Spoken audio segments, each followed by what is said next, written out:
Since the earliest ages, magic stood apart, feared and revered, claimed only by rare hands willing to face its depth. Legends called it a gift from the divine, yet truth stayed hidden, suspended between faith and elegant illusion.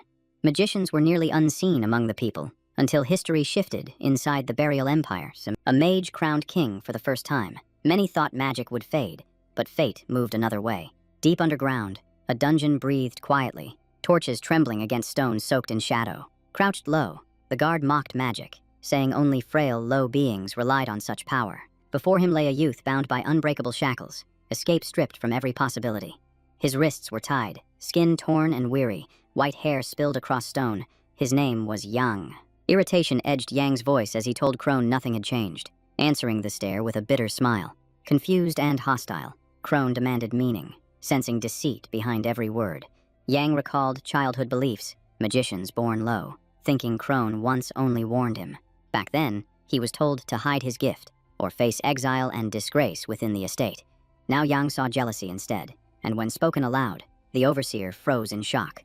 Rage broke loose. Crone struck him hard, ordering silence as fury spilled free.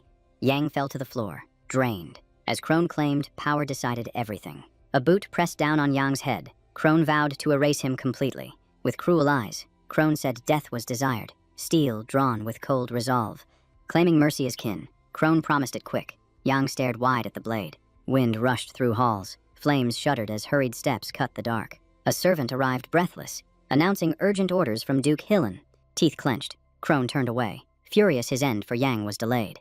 Leaving Yang on stone, he promised return and strode for the exit. Alone, Yang sat stunned, unable to accept this was the end of his struggle. He reviewed his life, hoping someone might remember his name. Duke Janvaroshan echoed in thought. Strength faded, vision drowned in haze. From fading awareness, a voice called out, "Your Highness," pleading for him to wake. Yang opened his eyes to see Neum, asking how she came. She urged escape. He stopped her, admitting she shaped his path to magic and empire, moonlight framing iron bars. Head lowered, tears fell. He said he would stop fighting, letting fate stand. Neum asked if he forgot the old mage building near the Second Imperial Palace. She reminded him he once hid there, promising survival awaited if he ran. As children, he trusted her, studying magic texts together, chasing ancient truths. Gripping his shoulders, she said she believed he could endure whatever came. A sudden yellow blaze filled the room. A barrier formed. Yang asked what was happening. He saw blood along her arm, symbols forming across the cold stone. In fear, he begged her to stop the spell, warning of ruin. Neum said it was too late. Blood bound the ritual beyond interruption. Light exploded. Thunder followed. The space shattered under magic force. Crone stormed inside, shouting in terror at the sight before him. Strange magic flooded the dungeon, brilliant light rising as the spell awakened. With a calm smile, Naum said that God never sends trials beyond endurance. As the servant behind her swung his sword, in a heartbeat, dark blood spread across the stone floor, seeping between slabs and freezing everyone with silent terror. With a single strike, Crone ended her life, and Yang watched as her body collapsed onto the dungeon stone. Staring at the still form, Nam felt detached from reality, as if trapped inside an endless nightmare.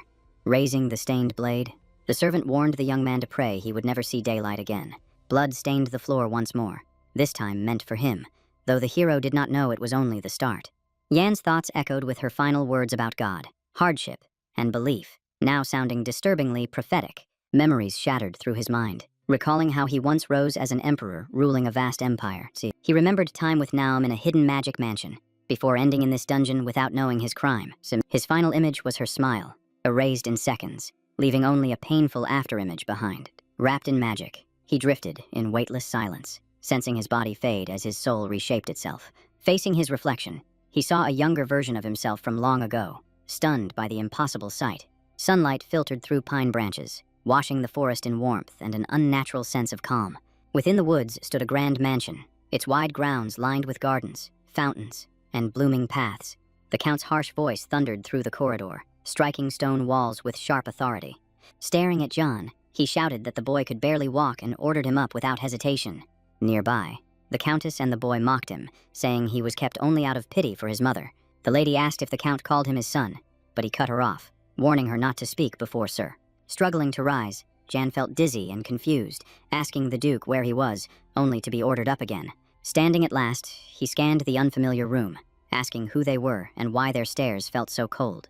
Catching his reflection in a mirror, the hero froze, seeing himself reshaped into an unfamiliar form. Eyes wide, the young man looked around, unable to accept that any of this was real. With scorn, the Duke told Yang to stop shaming his father and behave before Sir Molan. Yang did not understand which emperor was meant, but stayed silent, choosing not to question. Angered by his reaction, the man produced an imperial decree, thrusting it forward as proof. He claimed Yang never saw it due to illiteracy, yet Yang knew he had signed no such decree.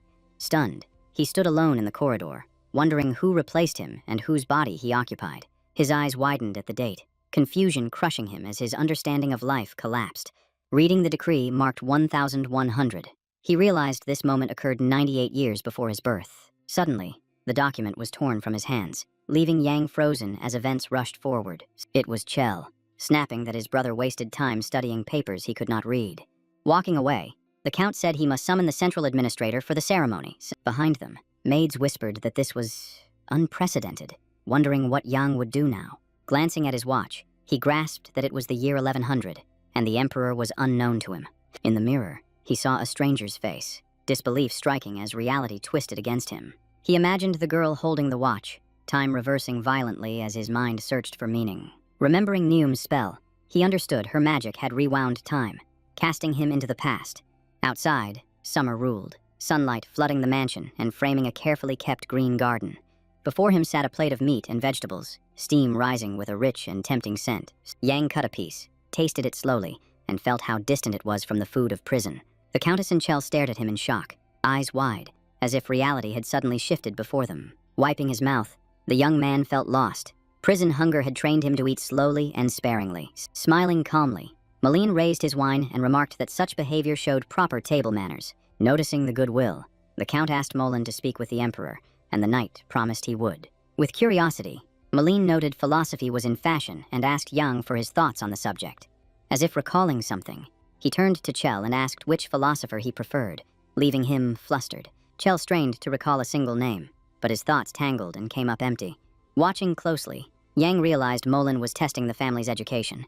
To save the moment, Yang said he admired feline, surprising Molan with the answer.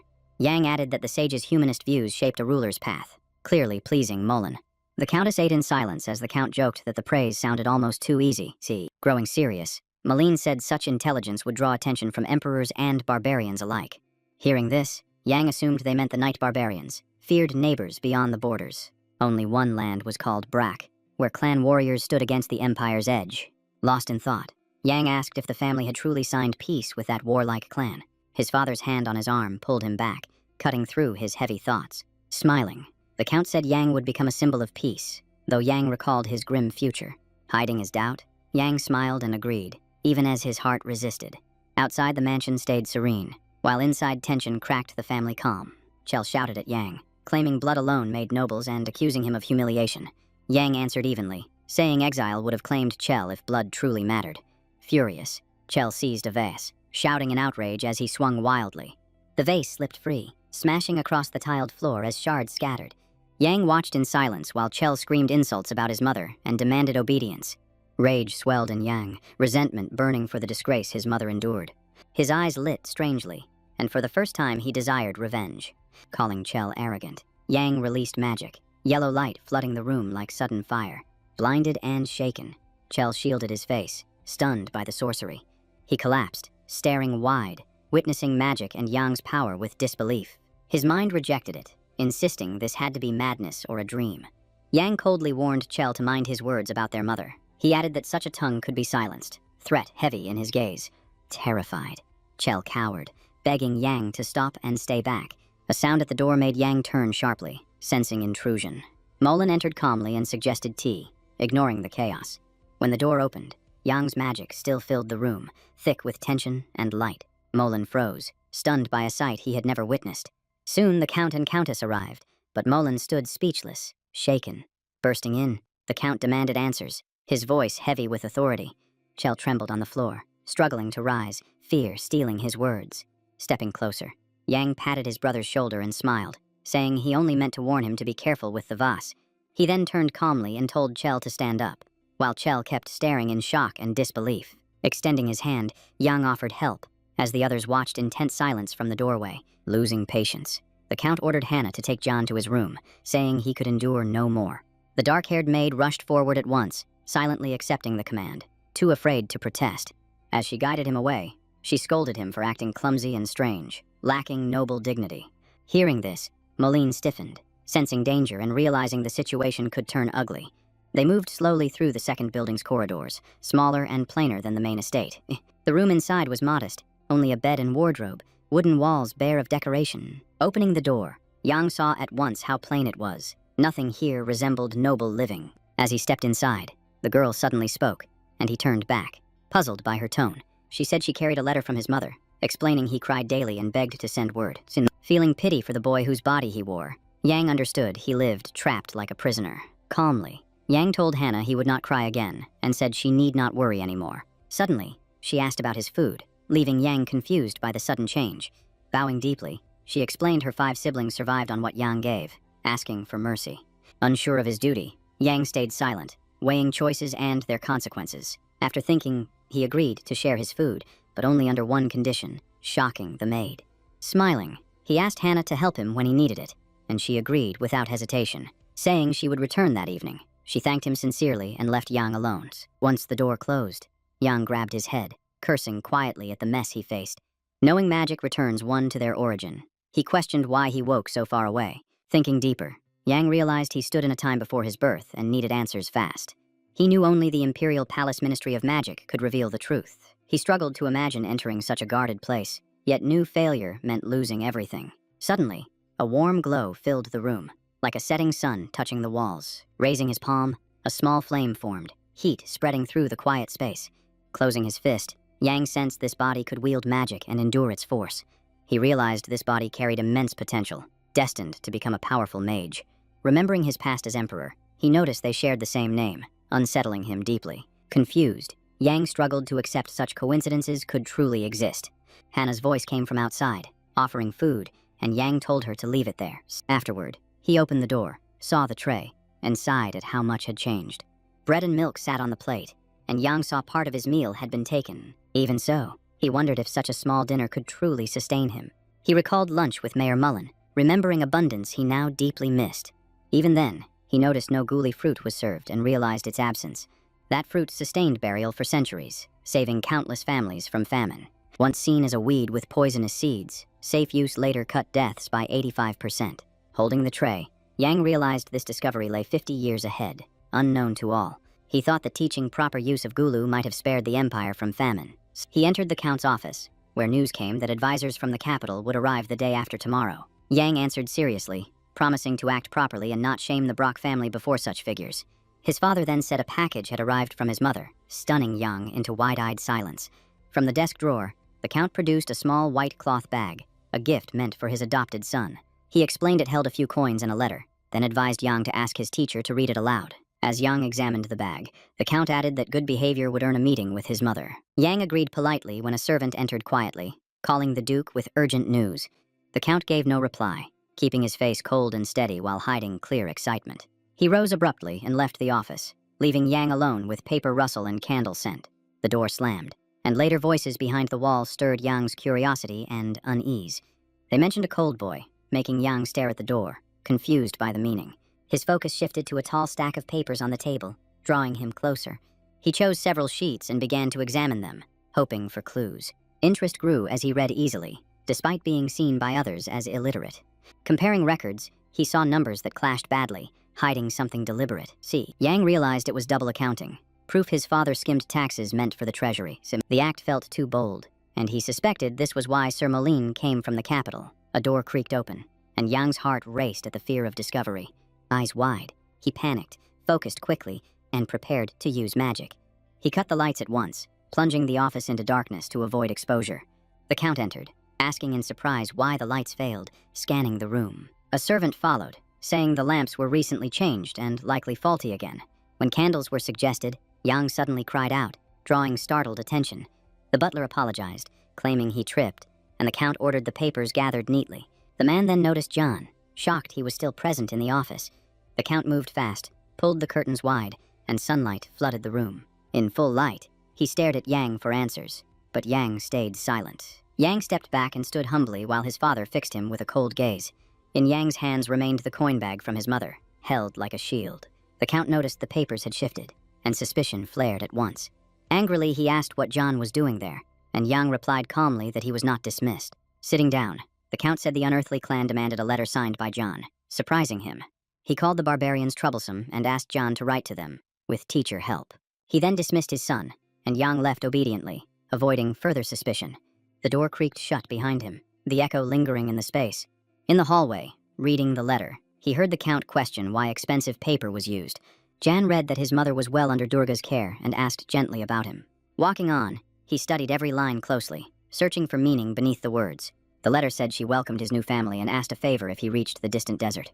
After reading the note, Yang smiled quietly, his doubts confirmed. Now only proof was missing to seal his suspicions.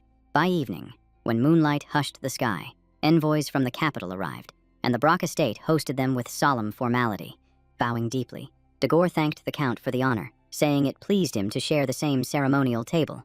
Another guest kissed the Countess's hand with care, naming himself Mac, earning a warm and respectful smile.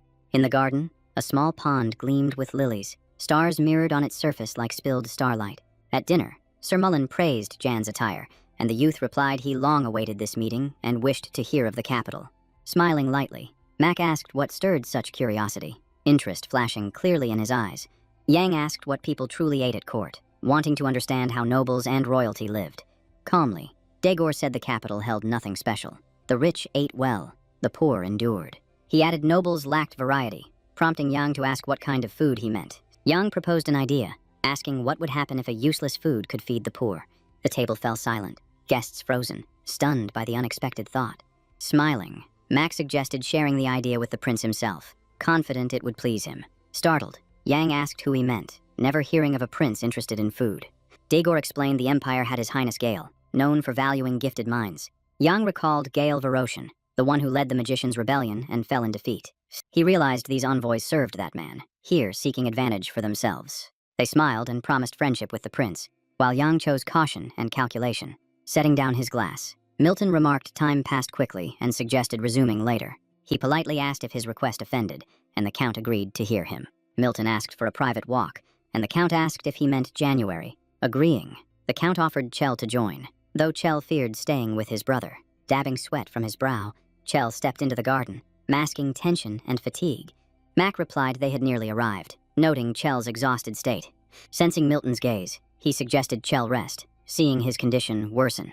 Dagor guided Chell to a bench, hoping to prevent collapse during the walk. Yang said he understood, asked Dagor to watch his brother, and continued ahead. Watching the lake, Milton recalled a strange golden light once seen in Yang's eyes. Stopping at a gazebo, he asked directly if Yang was a magician, eyes fixed on him. Silence lingered, and Yang weighed the danger of truth. Choosing secrecy, he smiled stiffly, claiming ignorance, hiding his tension.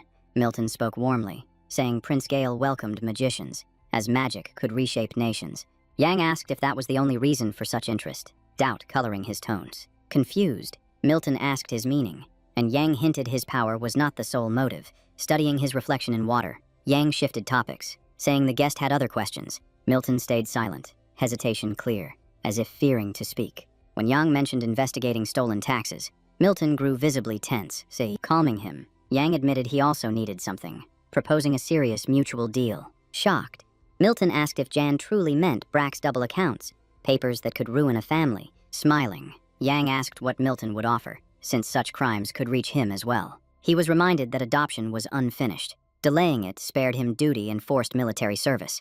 Yang turned with a calm smile, saying his request differed. Papers were tools, not the goal. He needed protection from judgment at court and land held under his sole authority. He stated clearly he would join the warrior clan even without adoption, to escape suspicion. Milton asked if he truly understood the clan's lands and harsh life. Yang showed no hesitation. Yang explained exposing embezzlement would turn his father against him. He needed safety elsewhere. A warrior clan offered strength. Yang asked if Sir would shield him and his mother. Milton sighed and shifted topics, saying Chell still lagged behind in the garden. Yang agreed politely, seeing the proposal was too sudden for acceptance. Bowing, Yang stayed behind. Sir allowed him to enjoy the view and end the talk. The man left, leaving Yang alone with plans that could shape his fate. Reflecting, Yang recalled this moment preceded the Brock family collapse. Time pressed harder now. Knowing the palace was closed to him, he chose risky chances over waiting. After giving Moline the forged journal, his next move was seizing the estate. He clenched his fist, resolved to stop being a pawn in others' schemes. First, he needed allies. Yang chose the otherworldly warrior clan as his foundation. Lost in thought, he stared at moonlight on water, the reflection urging action. Turning, he saw a woman in a black cloak. His heart jolted in fear. Eyes wide, he struggled to accept the figure before him. Was real. With her back turned, she held a pot with a red lily, waiting. Yang rushed forward, gripping her shoulder, warmth proving she was not illusion. She cried out and turned, disbelief, joy, and pain crossing her face. Smiling softly, Yang asked how she was. Tears answered before words. With trembling voice, she asked about him. Glad even for a brief meeting. She said Hannah told her to meet him by the third pond. She doubted it. Hannah insisted firmly, promising the meeting was real, and hope won. She cupped Jan's face, searching his eyes. He said he was well. He apologized for few letters. Distance and danger kept him silent. Remembering something urgent, Yang chose to ask now while she listened. Showing the coin bag, he asked if she sent it. She denied owning gold. Yang pressed the bag into her hands, told her to prepare for travel. Alarmed, she asked if trouble was coming, fear already forming. Kneeling, she said if he must flee the Count, then he should run. Tears fell as she begged him to escape hardship and danger. Yang held her hands, promising to protect them both. She noticed his eyes glowing, speaking excitedly as if seeing change. Yang smiled, said he would stay. He had a plan and direction. Holding her close, he asked her to follow every request he made. So hearing Milton call, Yang urged farewell before his mother was seen. As he left, he asked her to carry more guli seeds for their future use. Releasing her hand, he told her to stay safe, but she stopped him, holding back as if to pass something deeply personal. She offered a pot of red lilies, reminding him he once loved tending these flowers with care. Grateful and moved, he accepted them, memories of childhood and home flooding back. The next morning, walking beside Chell, Yang noticed his brother's fatigue and mentioned seeing his weakness yesterday. Chell asked if training truly began today, and Yang answered that their father approved joint practice. Yang reassured him the first session would be light and adjusted to strength, while a stranger nearby listened closely. Standing tall with yellowed teeth showing, the man eyed the young noble boldly, testing him with a stare. Stepping closer, he asked why Yang came, and Yang said he wanted to see where fighters trained. The captain questioned his presence, alcohol heavy on his breath, his arrogance irritating Chell. Yang admitted calmly he lacked form and sought training to defend himself later. Offended, the man moved ahead, inviting them to follow and see the hidden grounds. He showed a wide field, then stores and tents where riders rested after harsh drills. As he spoke on, a loud bang cut through. Yang and Chell stopped, exchanging confused looks. Turning, they saw a whip wielder and half-naked youths inverted, and asked who they were. The captain said they were orphans, adding Yang might have joined them without luck. Chell suddenly told Theo to stop, shocking Yang with his brother's rare defiance. Yang noticed a red-haired youth standing firm, unlike others who collapsed in pain. The guard sneered and shouted, while the captain named the boy Barrack and mocked him. Screams erupted. They recoiled, moving aside to understand the sudden disturbance. Barrack screamed, and Chell sensed danger, deciding distance was wiser. Rubbing his head, the captain said the insolent boy could still be useful. A whip snapped through air, but the man stopped Theo, preventing serious harm. Barrack dropped to his knees, and the captain judged him weak and unready. Barrack glared with burning hatred, thoughts of retribution churning within. Moving on, the man said the boy lacked talent and would achieve nothing. He claimed effort alone fails sometimes. Knowing when to stop matters. Yang and Chell listened, outwardly calm, inwardly weighing their own strength. The captain met Yang's gaze, both silent, reading each other, asking if they were done. Yang suggested resting in shade to continue strong. Looking at Barrack, he said he would not watch his suffering, hoping the boy endured. Sunlight crowned the trees. Yang reminded himself he could have stood there. Approaching, Yang asked if his name was Barrack. The red-haired youth turned in surprise. Smiling, Yang asked if he could rise and continue training. Angered, Barrack demanded his identity. Yang introduced himself and offered help. While Chell, Theo, and the captain watched, Barrack rejected him, showing fierce independence. Grabbing his chin, the man said he would ignore words and watch reactions. Bruised, Barrack broke free and dodged cleanly, showing sharp reflexes and strength. Pressing his head down, he told Yang to leave him alone, choosing his own path. Yang poured a strange elixir into his mouth, knowing magic strained ordinary bodies. Watching closely, Yang waited to see Barrack's reaction and hidden potential awaken. Lying on the ground, the captive felt unfamiliar energy surge through him, spreading heat, tension, and sharp awareness across his body. His pupils flared with light, and Yang sensed weak magic, confirming the orphan held dormant power. It was the force of a magic swordsman, clear and responsive, proving Yang's judgment was correct. In one swift motion, Barrick knocked the flask away, his precision and strength startling Yang. The container skidded aside as rage surfaced in Barrick's eyes and rigid stance. Barrick demanded what was mixed into the water, distrust and anger shaking his voice. Watching closely, Jan answered calmly that nothing was added, studying the energy stirring within him. Seeing the orphan recover, Yang said he had matters to attend to and turned away. Rising unsteadily, Barrick examined himself, stunned by his sudden strength. Confused, he called after Jan, but the hero was gone, leaving him alone with questions. Yang walked off without looking back, while Barrick stared after him in silence. Gazing at the flower, Jan decided to write his mother, assuring her he endured. Recalling song verses, he wrote of moonlight and hope beyond darkness. Carefully, he formed each letter on fine paper, wanting her to feel his care. His teacher sat beside him, correcting words and guiding clarity. Standing to leave, Jan thanked him sincerely for steady support. Watching him hurry, Jan asked if he was always so busy. The tutor paused, confused, and Jan noticed his strange demeanor lately. Hesitating, the man stayed silent, and Jan said answers were not required. Packing his bag, the teacher avoided explanation, while Jan reassured him. Sweat beaded on the tutor's face as he searched for words. The teacher left, and Jan remained alone at the table. Something caught Jan's eye on the floor, a paper left behind. He picked it up, sensing the information might matter. It described climate shifts, details that could alter his plans. Later, he trained with Chell under harsh sun, fatigue slowing them. Running ahead, the coach said 40 minutes remained, unheard by Chell. Pushing harder, they chased pace and endurance to finish strong. Near a fine building, a scream rang out, making Jan turn. Barrick charged with a sword, fury driving his fast strikes. His opponent evaded cleanly, showing skill and discipline. Barrick lunged barehanded, but the stranger slipped away again. Steel met steel. Blows traded as tension tightened. Neither yielded, each probing for weakness in the clash. The opponent cursed, barely holding defense without overreaching. Barrick leapt and roared, forcing total focus. Stepping back, the man told him to calm down and stop. As he turned away, Barrick called him Mayrail, freezing him. He stopped and demanded how that name was spoken aloud. Holding his weapon, Barrick said the fight was not finished. His eyes burned with revenge and resolve, a fierce hunger to win, driving every breath and thought.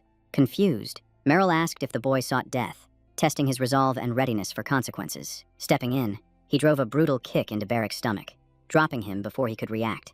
Spitting insults, the rival mocked him for not learning fast enough, laughter rising from the benches. Merrill warned coldly that such bravado would end badly, his tone sharp and threatening. Slumped near the crates, Barrick said he did not want to fight, exhaustion and doubt surfacing. Silence followed, the sun overhead, until someone suddenly called his name. Seeing Jan, Barrick snapped in irritation, asking if it was that same bothersome boy again. Telling him to leave, he showed no interest, but Yang said he needed a way to defeat Miral, sneering. The orphan asked if cheap tricks were suggested, claiming he used none, while Yang only smiled. Drawing his blade, the captive threatened to kill him if he kept speaking, fury breaking through. Yang smiled calmly, saying he pitied Barrick, showing concern despite the hostility. Barrick swung, but Yang stopped him with one motion, speed and control overwhelming him. Eyes blazing, Yang said he would help, but demanded help in return, setting firm terms. Placing his hand on Barrick's head, a strange glow flared, freezing the orphan in shock.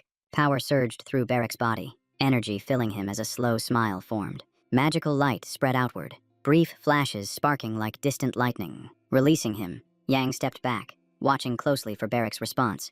Barrick suddenly leapt forward, and Yang expected exactly this reaction. As Merrill turned away, Barrick attacked, his power flaring in a strange, magical form. Feeling wrongness, the man turned, froze in disbelief at the unfamiliar force. Barrick appeared beside him instantly, catching him unprepared and shattering his defense. Magic burned in Barrick's eyes, focus absolute, ignoring Miral's reaction. One heavy strike sent his opponent crashing down, strength far beyond expectation. Grabbing his jacket, Barrick ignored pleas to stop, reasoning falling on deaf ears. Refusing restraint, he continued striking, intent on finishing the fight. Moments later, the ground stained red as Miral failed to defend himself. Onlookers froze, stunned by the sudden fury and strength of a young captive. They rushed in, shouting for Barrick to stop, but his assault continued unchecked. As he swung again, they restrained him, shocked by his loss of control. Dragging him down, they forced Barrick to the ground, struggling to calm him. Lying there, he laughed wildly, fearless, unmoved by pain or consequence. Smiling, he said he waited long for this moment, refusing to leave it unfinished. They pinned his head down again, blows settling him as the captain arrived. The coach ordered Morale sent to the infirmary and Barrick taken away. Barrick caught a gaze watching him and froze, fearing punishment. Turning, he greeted Sir John, who observed silently, emotion hidden. The captain asked if Barrick erred, and Jan said he only followed demands. Sensing tension, the coach ended training as the injured were removed, and Jan agreed. Watching Barrick taken away, Jan asked about punishment. Hearing flogging and exile awaited, shock crossed his face as he asked again, a new outcome forming in his mind. Not ideal, yet acceptable. Weighing the orphan alone, Yang chose to keep Barrick close, shaping him into a tool aware of his own skills. Training ended. Tea was served. Yang faced Milton and the guests, asking if the deal shaping their shared future was decided. The seer bowed his head in silence, while Mac and Dagor stared, lost on how this concerned their roles. After a brief pause, he said the Count knew these games well. Proof was needed. Outside, help required. Jan agreed at once, pledging numbers on grain, mountain minerals, and farmer taxes without delay. Milton smiled, praising the resolve shown, valuing a youth who chose firmly under pressure. He bowed back, certain this moment shaped tomorrow, offering respect while accepting the weight ahead. The young man thanked Sir Milton, knowing his judgment was right, sensing how vital this accord was.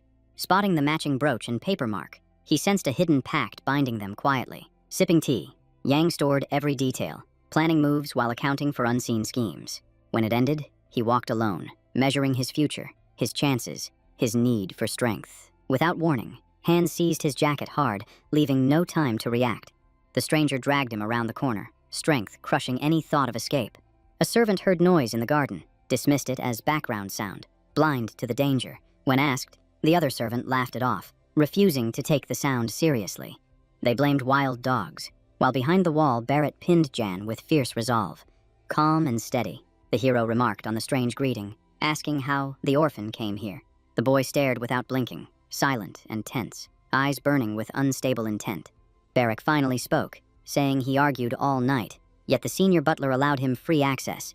Watching him closely, Jan sensed fixation, suspecting Count Brack stood behind this. Grip tightening, the orphan sneered about drugs, admitting unease whenever near the hero. Unshaken, the reply came firm, denying tricks and showing full control. Smiling, he called Barrick brave but dull, said the water was his own, untouched by deceit. Eyes wide, the orphan struggled to understand, shaken by the force of magic within him. Taking his hand, Yang said he would satisfy that curiosity, ready to explain energy and magic. He asked for a promise in return, the gravity of it widening the orphan's eyes. With a quiet smile and bright gaze, he told him to hide his golden eyes and magic. Seeing the glow, Barrick shouted, and the hero warned him to mind his manners. Anger flared as he tried to argue, yet Yang spoke on, ordering him to serve as bodyguard. Touching him, Yang said the sensation was power within, usable through control. A finger touched his chest, light burst forth, revealing energy and stunning Barrick. Fist clenched, torso glowing. He asked about magic, desperate to grasp its source. Curious, Yang asked of magic or sword arts, and at the empty answer, clutched his head.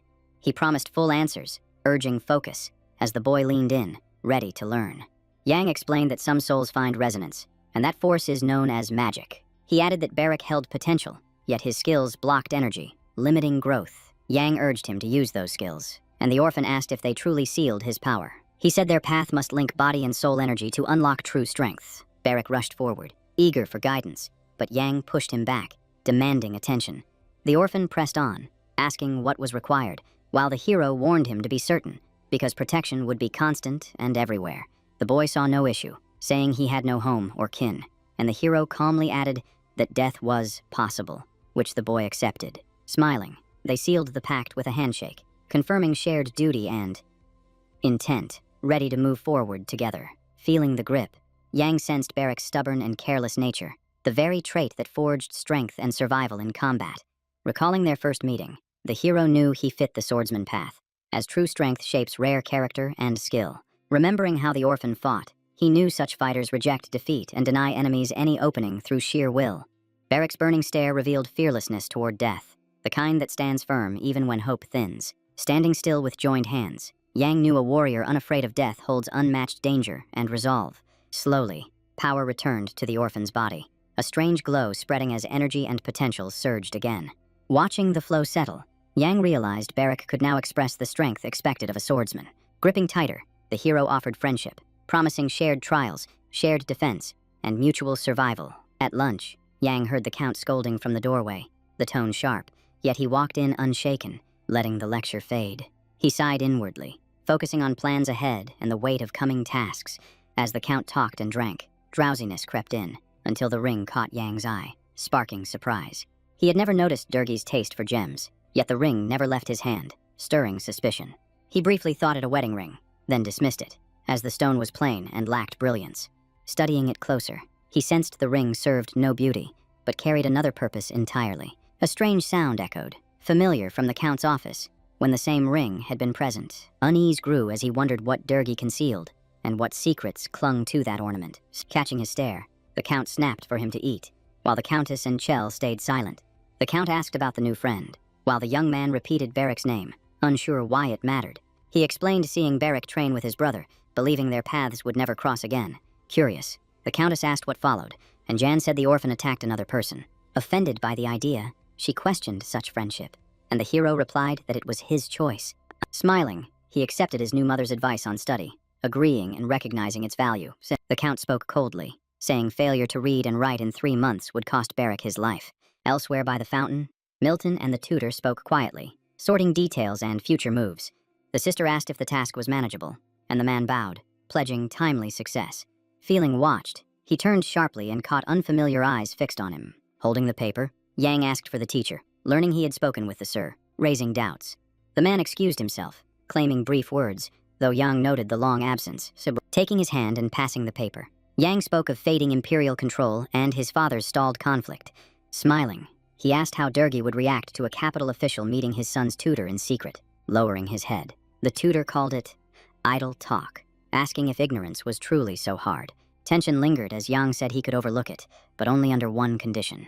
He asked the tutor to speak with his father in the garden tomorrow for half an hour, and the man agreed. Adding more, Yang handed a paper on the desert, requesting a map and late spring climate details. With a faint smile, he said he trusted the tutor's intellect to grasp the intent and act correctly. Bowing deeply, the man confirmed understanding the goal, ready to act precisely and quietly. Magical energy flared again, lighting the space with strange sparks like fleeting fireworks.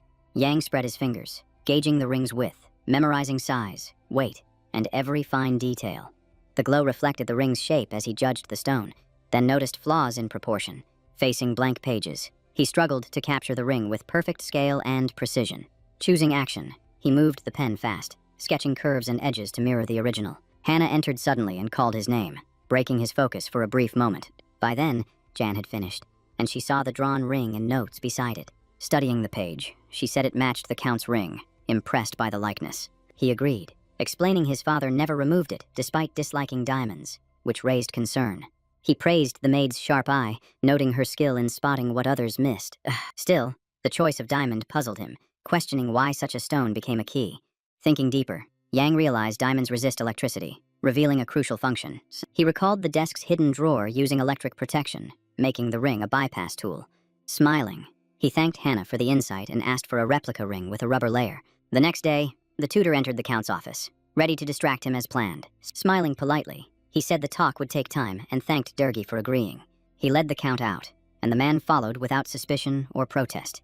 In the corridor, the Count questioned the reason and destination of the discussion. From the corner, Yang watched closely, steadying himself to execute the plan. They walked toward the doors in silence, aware the talk carried weight. Hannah stayed with Yang, and he asked her to bring the fake ring. She unwrapped the cloth and handed it over, the copy clean and precise. Holding it, Yang confirmed the size matched, the rubber layer securing the function. He paid her with coins, hoping to help her family, and she smiled with joy. Before leaving, he told her to stand watch, and she agreed without hesitation.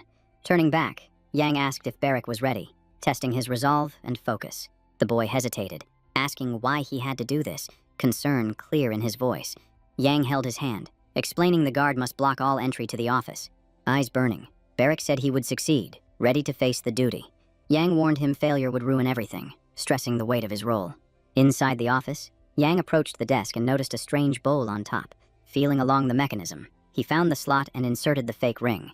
With one smooth motion, the drawer opened, clean and effortless. As it revealed itself, Yang paused, surprised by the device's simplicity. Relief followed as he saw the task demanded far less effort than expected.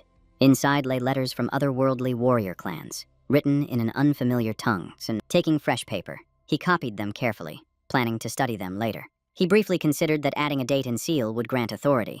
Acting without delay, Yang took the Count's stamp and moved forward. The Treasury would cross-check it with tax records, strengthening its credibility. Finished, he folded the papers, determined to return everything untouched. A voice sounded beyond the door asking for the Count, and Yang froze, fearing discovery by an outsider. A servant entered at once, spotted Yang holding papers, and stared in open confusion at his presence. Sensing danger, Yang chose magic, aiming to blur events and dull the servant's focus. Energy surged as pale light filled the room, and the servant's awareness began to fade. When the Count returned, he found the servant collapsed, assuming madness without grasping the cause. The butler stood stunned by the table, while Durgi seethed, weighing swift punishment. Slamming the table, Durgi ordered the servant removed, shocking the man who heard it. Durgi shouted for exile and confiscation, staff freezing behind the doors in disbelief. The maid and the boy fled the estate fast, fearing the Count's anger and saving themselves. Elsewhere, Barak ate an apple and asked how the clash between servants and Count ended. Yang smiled, saying it was close, while the orphan fumed about nearly dying from the risk. The young man asked if Durgi learned of the search, and Yang asked why it mattered. Recalling the moment of capture, Yang knew his father blamed him for the intrusion. Fulfilling the task, the teacher drew maps and forecasts, marking risks to prepare Yang. He warned of likely sandstorms, stressing caution for the journey ahead. He added a note, and Yang pondered succession and its impact on the future. Studying the papers, Yang sensed their value and the need for strict protection. Realizing the letter had a recipient, he linked it to otherworldly warriors and future moves. Barak approached, noting black marks were text, white was paper, earning Yang's approval. Wagging a finger, Yang silenced him and asked if orders were remembered. Barak nodded. Standing straight, Barak repeated the orders about the key, papers, and message route. He added the task for Yang's mother to leave, hide, and gather gyuli seeds. Pleased by his memory, Yang praised him, while Barak laughed at the simplicity. At the window, Yang saw a thin horse and a robed servant, watching with interest. Smiling, he asked where Barak planned to exit, and the boy said the main gate. Spotting the crowd, Yang told him to use the rear exit to avoid notice. Among them stood a man with an eagle, scanning the courtyard with sharp focus. The man noticed Yang and locked eyes, silent and intense. Yang smiled back, telling Barak the gate would be loud, choosing another path. That evening, guarded in the office, Yang met a stranger on urgent business. The man named himself Balamisan Nurserin, envoy of earthly warriors, earning respect. Yang greeted him calmly, saying it was an honor to meet such a messenger. Cutting pleasantries, the Count asked the reason for this sudden visit. The envoy said the deputy head was critical and peace talks were needed. He stressed preparation was vital and urged them to grasp the moment's weight. He explained the deputy mattered more than the chief, guiding the clan spiritually. As a revered mentor, his death meant a year of mourning and rites. To prevent chaos, they sought peace with Brack before that loss occurred. Confused, the Count questioned why he should heed the Balamists. Calmly, the envoy said the deputy shaped every decision and path of their people.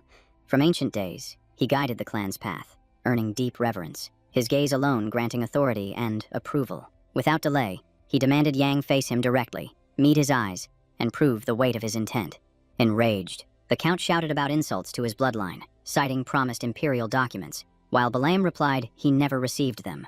Refusing to yield, Durgi explained Yan was born of his second wife, and decrees were not granted lightly.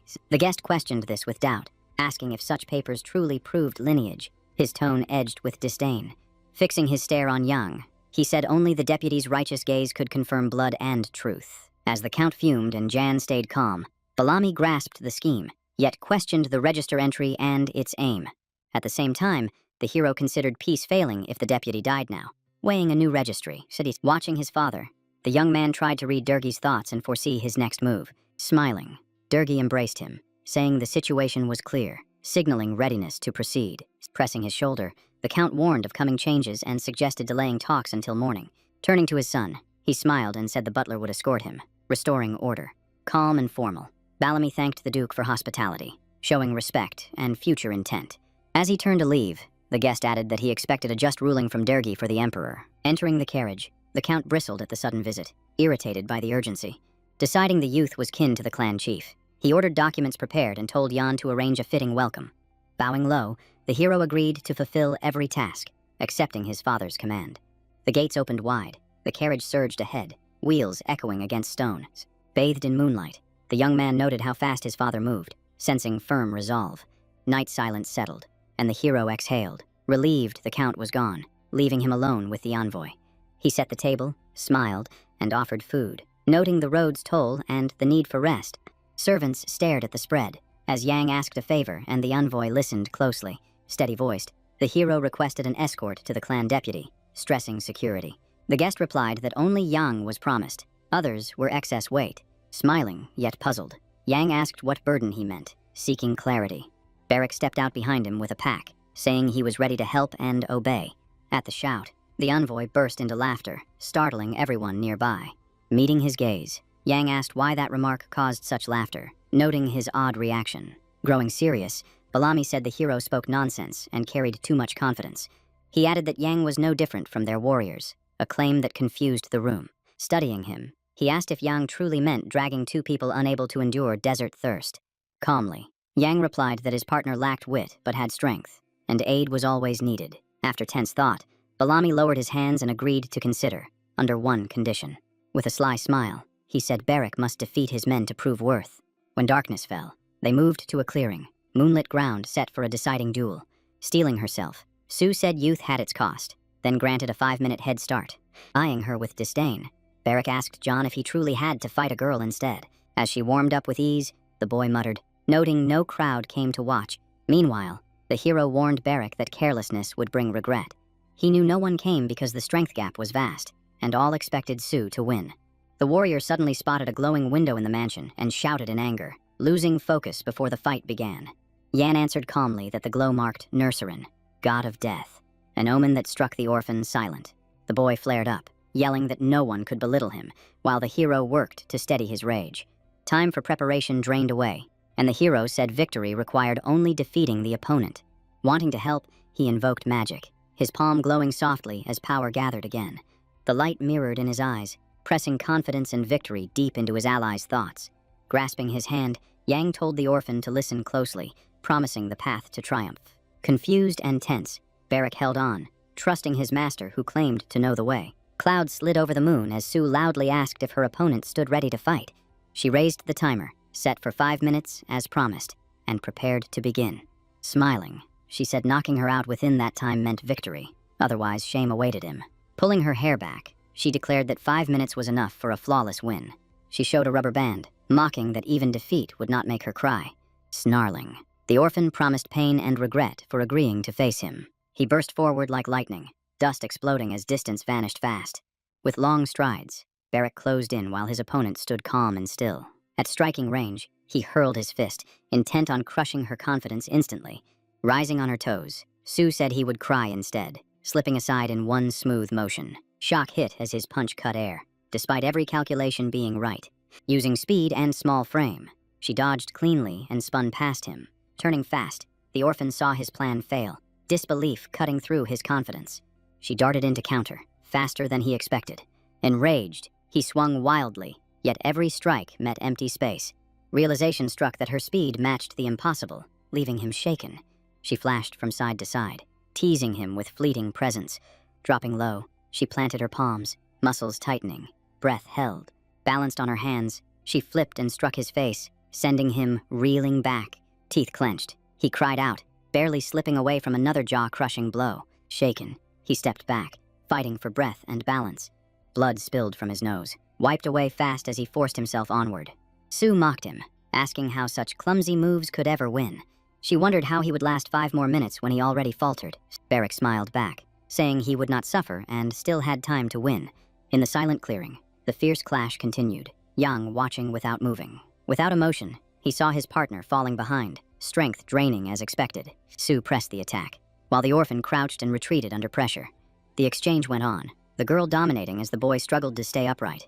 Even so, he held her gaze, unable to grasp how such power fit her frame. Smiling wide, Sue enjoyed the upper hand, sensing victory closing in. Drawing her arm back, she drove her knee forward, aiming to end it in one strike. Seeing Barrack nearing defeat, Yang chose to intervene with magic, ready to reverse the flow and save the fight. Without sound, he sent a mental command, urging the orphan to endure and fight on, their eyes locking in tension. As Su swung again, Barrack intercepted the strike, revealing raw strength and stunning her for the first time. She cried out in shock and pain, unprepared for the sudden resistance from someone she deemed weak. Using the opening, the boy announced it was now his turn to strike back and prove himself. His voice cut through the clearing, shattering the night calm as dark birds scattered from the trees. Beneath the full moon, Su screamed for release, but Barrack tightened his hold without hesitation. She fought to escape, yet the orphan said he followed Jan's command and refused to let go. With eyes blazing, he shouted that he nearly ended her, his rage so fierce it unsettled even Yang. Face flushed and tears held back, Su cursed in pain and shame, facing defeat for the first time. Watching her, Yang realized Nurserin sent her to prevent bloodshed and ordered her to report the bodyguard's win. Smiling faintly, he said the bruises suited her, giving her a strange and unfamiliar look. Flat on the grass, she accepted that fortune had abandoned her, the loss cutting deep. Nearby, Yang saw Barrack still gripping his opponent as she struggled desperately to break free. A sudden surge of energy behind him made Yang order Barrack to release her, the glowing window unchanged. Balaam observed closely, judging not only the clash but the bond between the two fighters. Meeting his eyes, Yang felt relief at winning the wager, though talks were far from finished. Seeing Su's battered face, the envoy grew angry, this no longer resembling friendly sparring. Seated before him, Yang apologized for his guard, while Su stood aside, seething. With controlled fury, Bellamy asked if Yang dared mock him with such a display. Calm but surprised, Yang asked what blame he carried, since he never entered the fight. The ambassador pressed on, pointing to Su's bruised face as proof of insult. Irritated, Nurserin asked what might have happened had Barrack struck without restraint. Yang only smiled, while the guest stared coldly, as if probing his very core. Before them stood an orphan. Then Bellamy suddenly laughed, turning the tension into amusement. Yielding, he admitted the young count had admirable resolve and declared him victorious. Glancing at the orphan behind Yang, the envoy said they would take him into the great desert. Bowing deeply, Yang thanked him for allowing a companion, valuing the trust shown. Still fuming, Su yelled at Barrack for medicine for her face, though her tone hinted jest. The next day, the count met the envoy, announcing acceptance of the proposal and a truce. Bowing, Bellamy thanked Durgi for wisdom and support, speaking for clan and ancestors. Shaking hands, he asked respect be passed to the chief, parting with trust strengthened. A week later, in his room, Yang bid Hannah farewell, embracing as she begged him to return alive.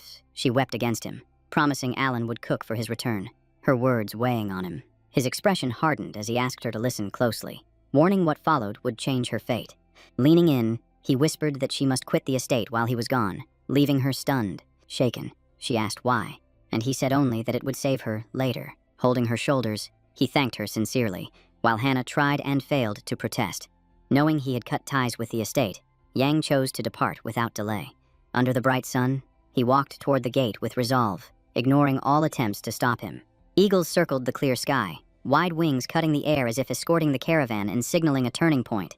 Below them, Bellamy traveled with his allies and Yang, crossing the great desert toward the warrior clan. A massive yellow palace emerged from the sands, long prepared to receive the envoy and his companions.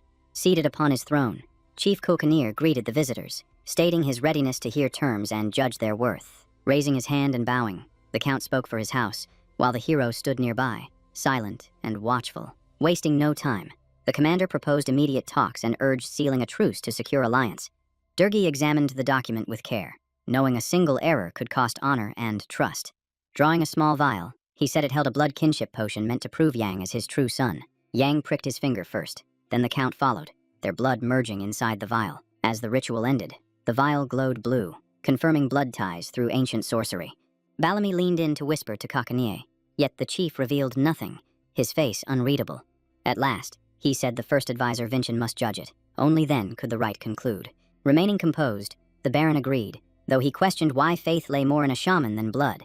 Taking a blade, the chief cut his palm, letting blood fall onto the pact as tension filled the hall. Yang and Durgi watched in silence as blood stained the pages, a warrior ritual unfolding. Using his bloodied finger, Kakanier signed, sealing the alliance with authority and resolve. He clasped hands with his guest, declaring the pact active, as the Baron praised Brock and the clan. A horse-drawn carriage waited outside, sun blazing, guards escorting it toward the desert edge. Before parting, the count embraced Yang, showing rare concern absent in years past. Leaning close, Durgi whispered a reminder of the single reason the young man still lived. Yang replied calmly that he remembered, acting for the honor of House Brock, with no other path. As the carriage vanished into sand, Yang and Barrich watched, sunlight burning against their faces, heat pressed down hard, air wavering, each step through the desert growing heavier. While preparations continued, the orphan complained of thirst, drinking water again and again. Unfolding the map, Yang pointed out Vincent's location, their destination in the coming days. Soon they reached the advisor's castle, palms rising high, peace settling over the grounds. People bowed and rejoiced at the chief's arrival, while Yang and his disguised guard stayed aside on horseback. Sweat streamed as whispers spread, guessing which youth was the Count's son. Concerned, the chief dismounted and asked after the advisor, learning she had improved. Turning sharply, Cockanier summoned Yang, gaze sharp, voice firm and commanding. Calm and steady, Yang dismounted and followed, holding his focus. Minutes later, they stood before towering wooden doors to the deputy's chambers. Inside lay an old woman on a bed, the chief approaching as Yang waited respectfully aside. As Cockanier explained the visit, Yang bowed and waited for instruction.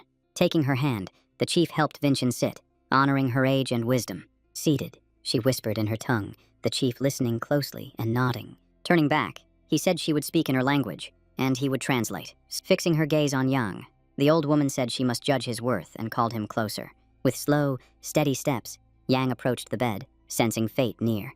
She seized his hand with crushing strength, power far beyond her frail frame. Her eyes flared with light as she asked whether the hero carried Braha blood or came from another line entirely. Alongside Jan's image, visions of the Emperor surfaced, past form and future shape overlapping in her sight. With his palms resting in the seer's hands, the young man firmly confirmed his descent from Count Durgi. Startled, she said his presence signaled peace, and he replied that the Brock bloodline was his only fate. Silence stretched as Vincent kept holding him, their locked gazes heavy with unspoken meaning. At last she released him without a word, leaving a thick silence pressing on everyone nearby. Seeing her frailty, Cockanier announced their departure and urged her to rest and recover. Barrick and the servant waited at the exit, both turning in surprise as Yang emerged beside the chief.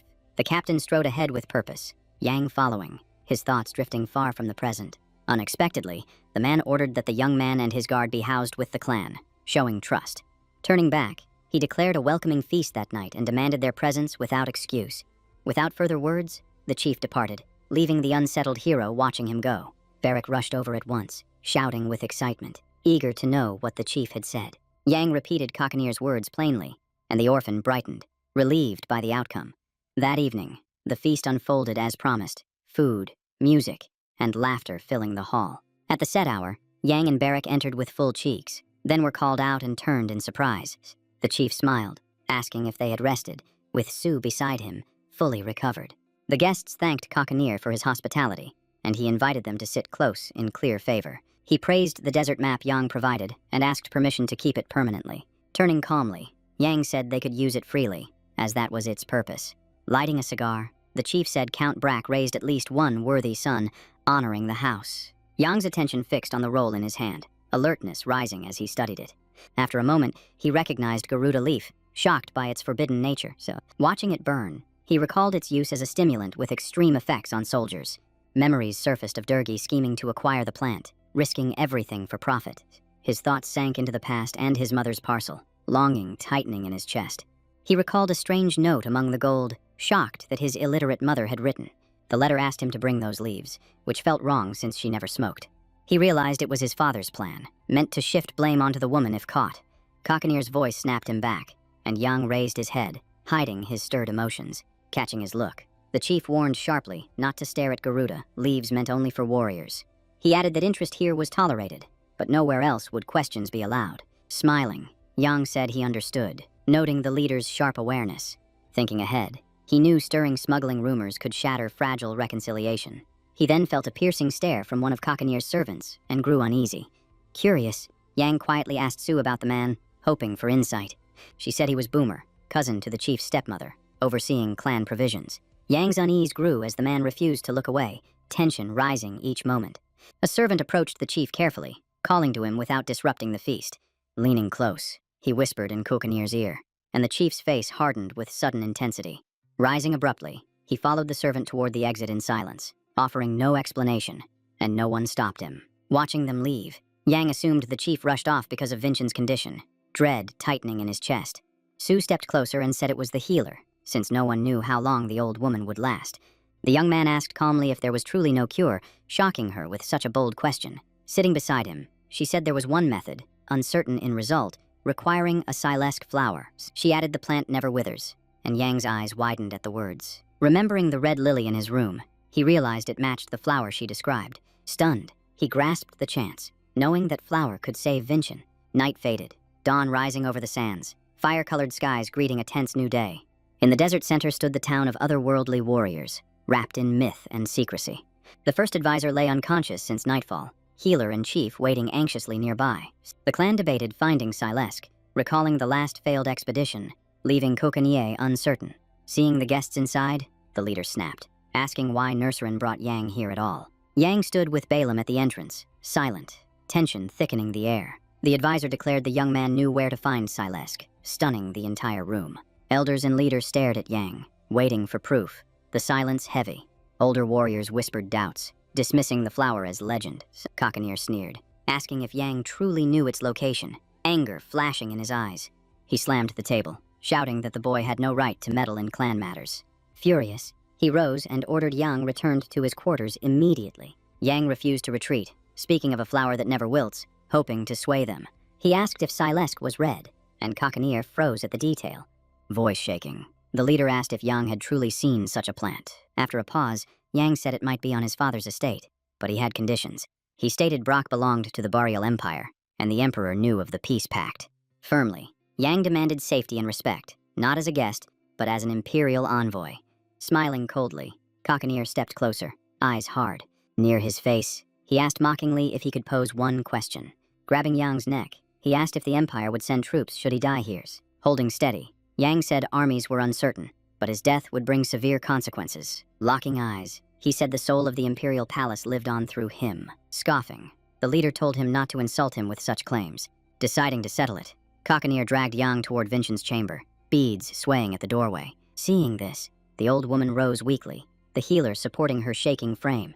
Holding Yang's hand, the chief asked Vincent directly if his words were true. She stayed seated, silent, her gaze deep and unreadable. Suddenly, strange magic flared in her eyes, the air tightening with unease. She uttered a sound and pointed at Yang, confirming his claim without words. The doctor caught her before she collapsed, while Kokanier stared in horror, unable to grasp the sudden surge of magic. The woman dropped into a seat on instinct, and the chief froze, still gripping John's hand, stunned and waiting. A pale glow formed above the hero's head, but seeing Madame Vincent weaken, he turned toward her, worried. The old woman broke into harsh coughing, drained and shaking, her breathing growing heavier by the second. She fell back onto the bed, and the leader felt the chilling thought that death was now close. Everyone rushed forward, yet Vincent lay still without response, tightening the room with fear. Grasping the danger, the boy said events aligned and reported that the Silesque was already in his room. The chief instantly ordered them to fetch the flower from John, praying it would save the seers. Barrick blocked the exit, asking in panic why tempers flared and what they should do next. Calmly smiling, the hero said everything was fine, masking deep worry beating in his chest. Thinking of the red lily, he realized it was his first true offering to the clan as an honored guest. Later, he met Balaam and Kokanier again at the table.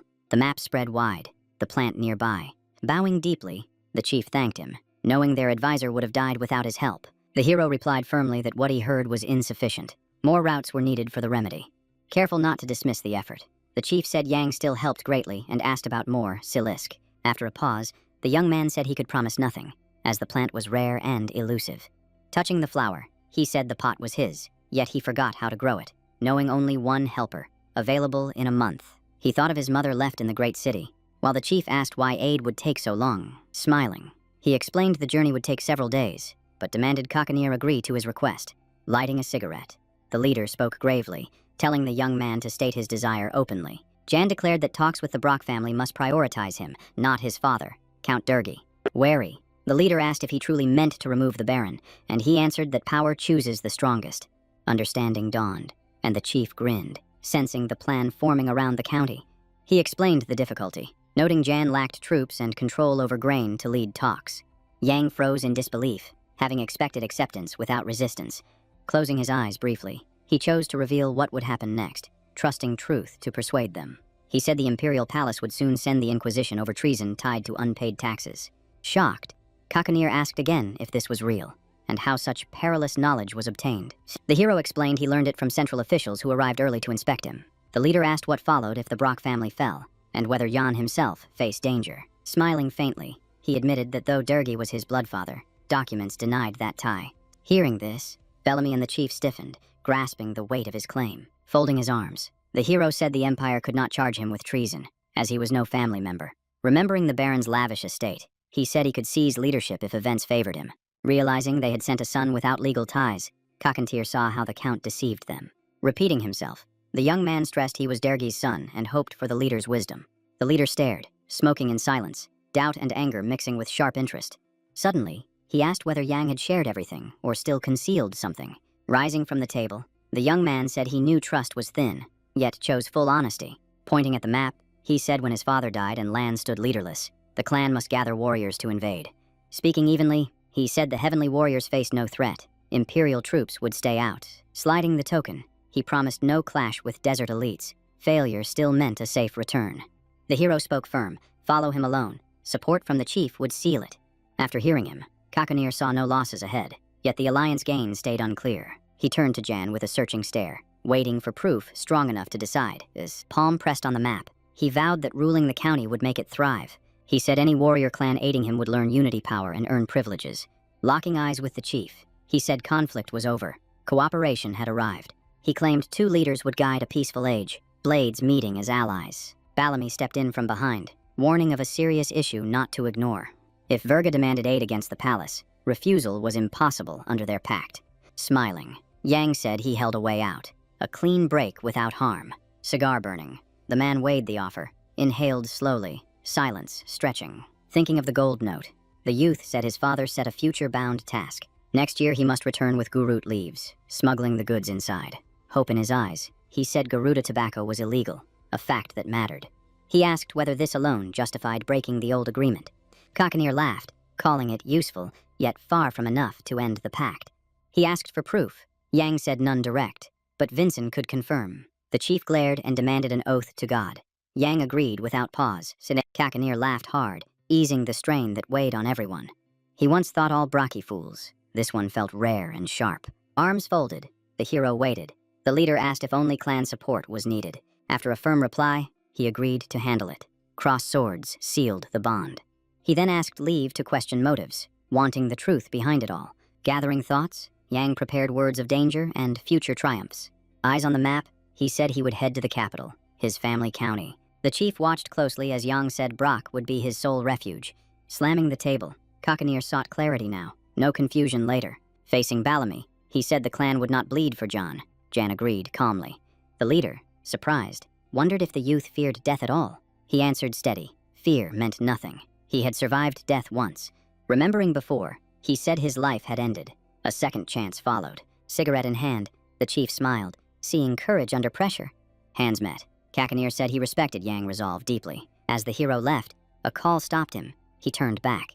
Curious, the chief asked if the capital journey tied to the emperor. Yang stayed silent. His gaze in sunlight delivered the answer. Outside, people marveled he lived. Even Barrick stared at his partner. Suddenly he scanned the crowd, then shouted Sue name aloud. All eyes snapped to the girl, unprepared for attention. She froze as surprise locked her in place.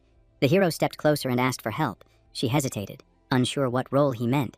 Without warning, Yang told her to train Barrick. Color rushed to her face, eyes lit sharp. Moments later, she cursed and struck fast, Barrick barely blocking as blows kept coming. He swung back and ordered her to be quiet. She ignored him and pressed harder. As Sue drilled her partner, the hero rested in shade, watching closely, conserving strength. Concerned, he asked if things were fine. Barrick snapped back, demanding silence mid-fight. Observing the clash, he found the bodyguard stubborn and amusing, though clearly risky. He expected slow loyalty from the clan, yet Salas accelerated everything. He realized it had been long since he committed this deeply to a single purpose. The deeper he recalled the past, the darker the present and future felt. Later he visited Vice-Chancellor Vincent, sat by her bed, ready to listen. He noticed her health improving. A quiet joy settled in his chest. She suddenly spoke the clan tongue. Cockatier translated. Every word carried weight. Smiling, Yang confirmed the truth to the chief, swearing before God none were false. Vincent then claimed God urged him to change his view, stunning everyone present. Yang froze, unable to grasp the meaning or how to respond. Eyes wide. He feared misreading the vision and choosing the wrong path. Hands folded in prayer. She warned his entire life might soon shift. After reflection, he accepted her words as a true divine message. The otherworldly clan trusted shamans over temples, yet this case felt different. The old woman's palms glowed faintly, as if magic was sealed inside. Yang closed his eyes, replaying her words, searching for their hidden truth. Later in his tent, the girl brought strange yellow berries and urged him to taste. He thanked her, noticed her embarrassment. She said serving him was natural. She added that servants prepared a banquet, grateful he saved Madame Vincennes. As she left, she called him a savior. Yang smiled and thanked her again. Bowing, she said the chief awaited agreement changes. He said he would come soon. Watching Barrack train, Yang thought it ended, but a face blow proved otherwise. The servant bowed, promised to relay his words. Yang stayed to watch the fight. As she turned to leave, she paused, recalling something important. Holding an object, she said she found it in a flower pot, voice trembling with excitement. Yang guessed it was a necklace. Nothing else fit within her closed palm. Revealing it, she asked if it belonged to Jan or someone else. Taking the medallion, Yang studied the stone, puzzled by its nature and presence. Even as a former emperor, he had never seen such beauty or origin. He could not grasp how a poor boy owned Silac or why it was hidden. He thought if he knew sooner, he would have sold it to escape hardship.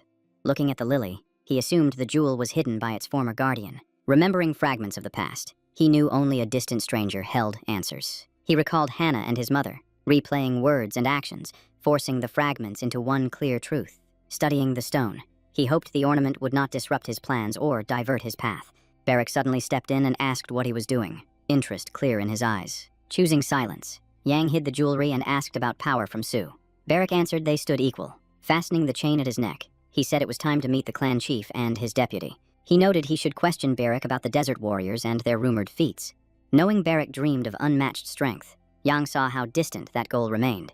He smiled anyway, certain his partner would reach it someday. Sunlight washed over the settlement, and he sensed everything moving as planned.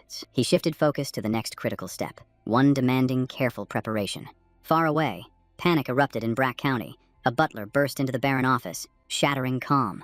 Furious, Durgi yelled at the servant to stay quiet and demanded an explanation. Stuttering, the manager said tax police arrived from the capital, urging him downstairs. Soldiers already filled the estate hall, dread pressing heavily on the Baron heart. At their front stood Batty Erica, tax police captain. Her sharp gaze set her apart. She scanned every corner, searching for signs of hidden wrongdoing. Spotting the Count, she addressed him. He introduced himself calmly while fear churned inside. Presenting documents, Batty stated they came by imperial order to probe treason and theft. Gripping the railing, the Baron shouted denial, refusing to believe such an order existed. Hand on chest, he claimed years defending the Empire, questioning this reward. Erica ignored excuses, bound to complete the order without compromise. She showed the seal again, asking if it was not Durgi own, forcing his focus. The papers bore his confession of embezzlement and a request for investigation. Seeing his seal, he reeled, wondering who forged his name and delivered it here. Walking the carpets, the girl remarked on the house beauty, regret hidden beneath duty. As the Baron protested, she said they would stay and govern during the inquiry.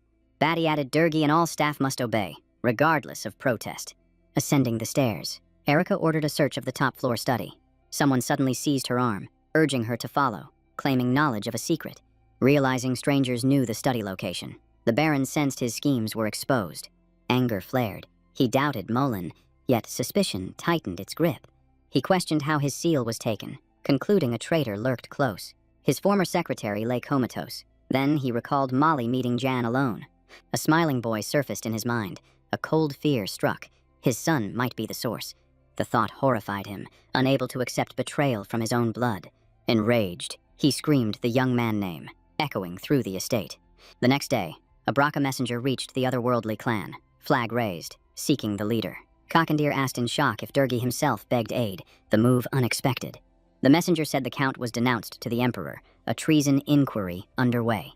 The chieftain asked where proof of false charge stood, and if rebellion was requested. If guilt was proven, the clan would face the Emperor as enemies. The chief feared this, while the messenger swore Durgi was innocent. He said Durgi would prove innocence by offering his son John life, even ordering the boy killed.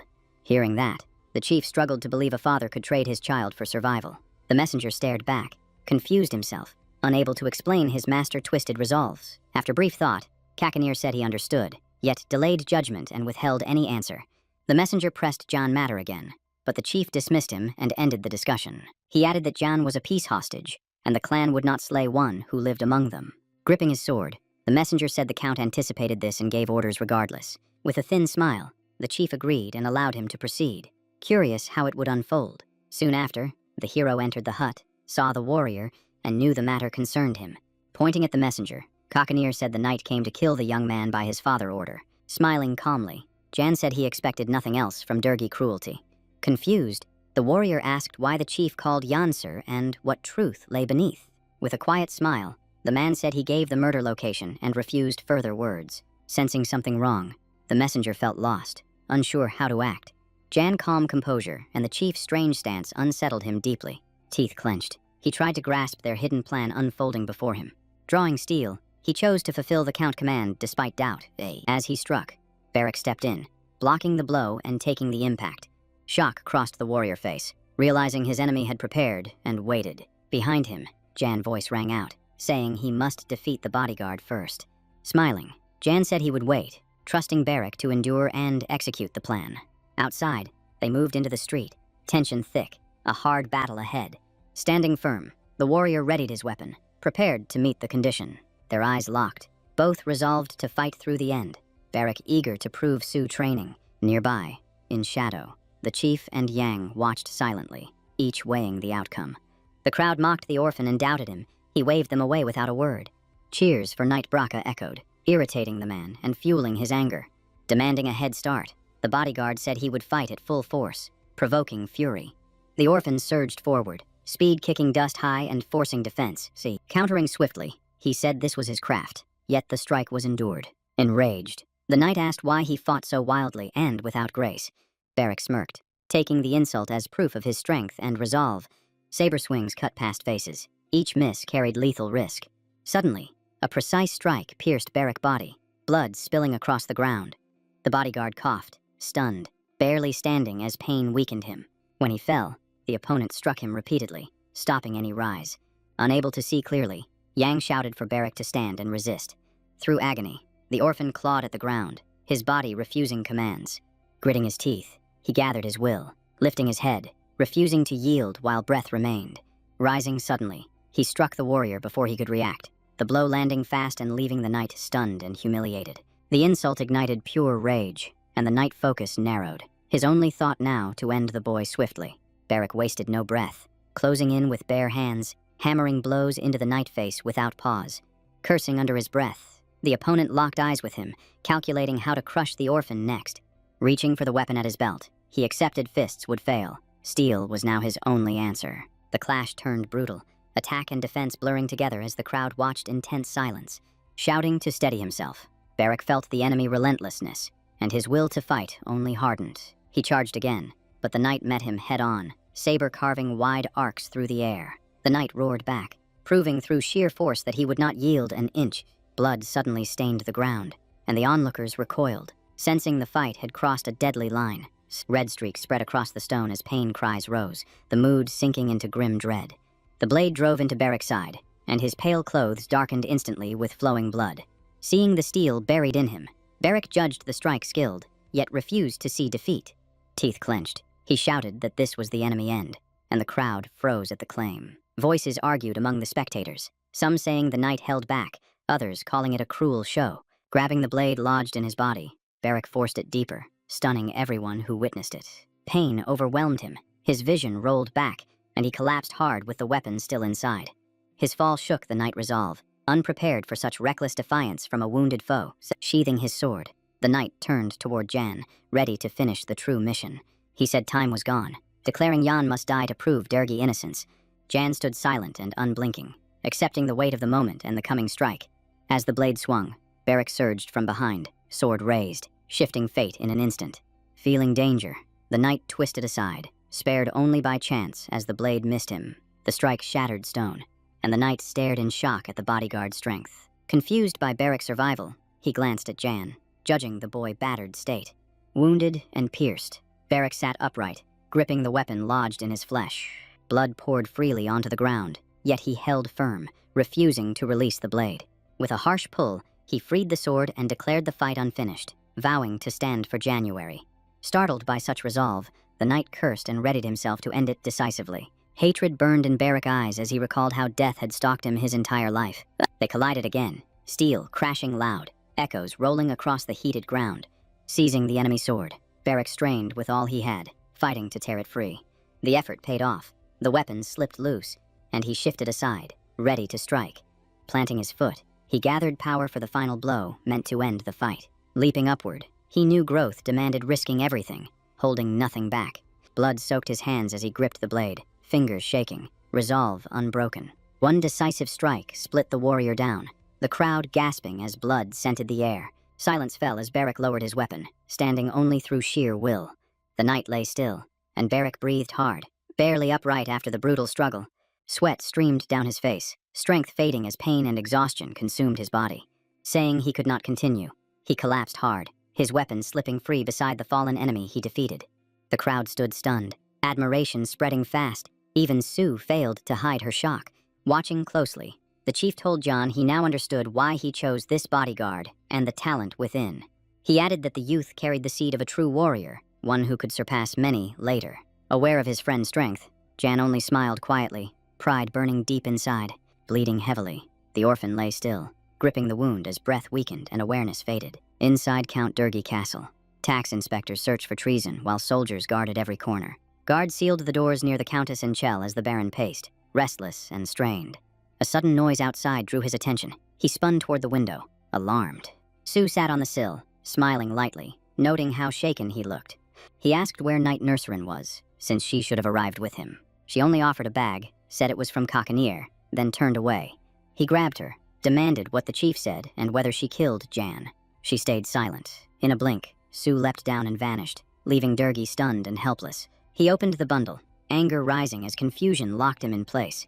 The Countess read the letter, learning the clan saw Jan as a false gift. It claimed the boy was illegitimate and tasked with carrying forbidden Garuda leaves. Horror struck her. The pact was broken, consequences now unavoidable. Hearing this, the Baron trembled, disbelief flooding him as sweat poured freely. He screamed in terror, and Chell with the lady understood disaster had come. Clutching the letter, the Count raged, teeth grinding, unable to grasp the betrayal. He shouted threats of death. Guards outside exchanged uneasy glances. Panic took him. He trashed the room, papers and objects crashing everywhere. Holding his head, he believed all sought war, leaving him trapped without escape. At the window, he tore curtains down, twisting them into a rope. He threw it outside, ordering his wife and Chell to descend and hide. She begged him to come too. He barked for silence and obedience. Ignoring her fear, he insisted, claiming he would handle everything alone. Soon they climbed down while the Count stayed behind, plotting his next move. Time slipping away, he planned how to erase scouts before troops arrived. Seizing a kerosene lamp, he chose fire, ready to burn the castle. A soldier rushed to Erica, reporting Durgi burned his estate and fled. Escaping judgment, Durgi ran as flames consumed everything behind him. Calmly, Erica said he was shortening his life and racing toward death. She ordered Philip to alert the capital troops and commanded pursuit. Running soldiers heard her shout to find the Count and end him if needed. Cursing under her breath, Batty knew this estate was meant to be hers. Everyone fought the fire with sand, but the flames only spread wider. Soldiers tried from all sides. Supplies dwindled. Nothing changed. Trapped figures begged from windows, yet no help came. The sand was gone.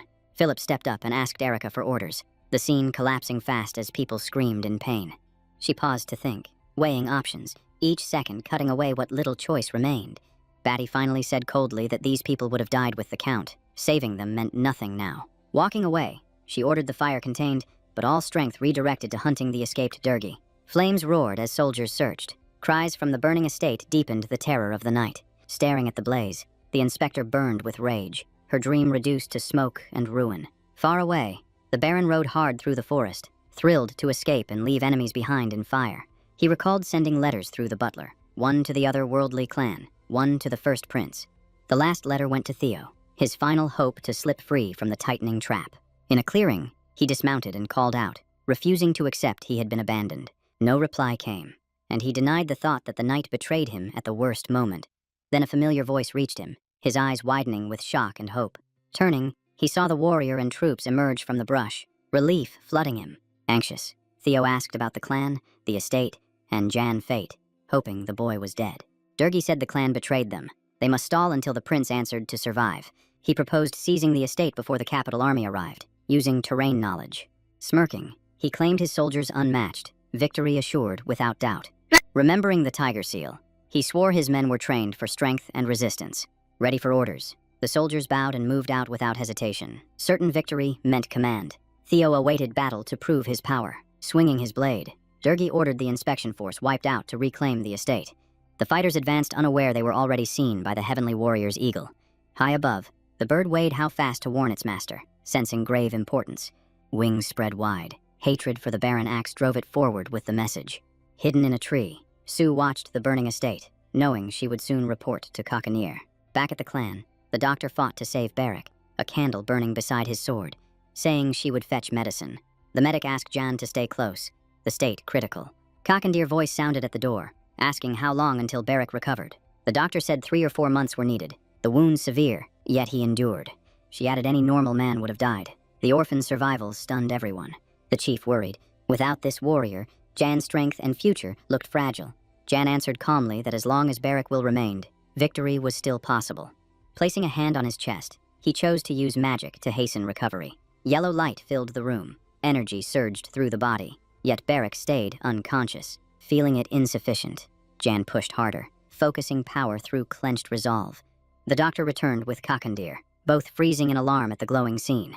Seeing Jan weakened, she asked if he was all right. He said he felt dizzy. She guided him to sit and promised to examine Barrack to ensure stability. Looking at the wounded body, she sharply asked what condition Barrack was in. Confused, Yang asked again, but she snapped, saying she meant the injury, not his name. She warned recovery would be slow, now understanding why he was known as relentless, while the hero only smiled beside him. Kakanir suddenly set a sheet of paper to flame above the candle, calmly watching it ignite. He noted it was insufficient and said he would have brought more had he known Jan's condition. The chief pushed the leaf into his mouth, and the hero instantly recognized Garuta, a famed healing herb. Smoke drifted through the room as the leader remarked that no outsider had ever used this remedy before. Chewing slowly, the young man thanked Kakanir, stunned by how freely the clan shared this guarded secret. An eagle appeared at the window, and the chief said Sue sent urgent news from the estate. Hearing this, Yang realized he needed data on Imperial troops and spies to judge the danger ahead.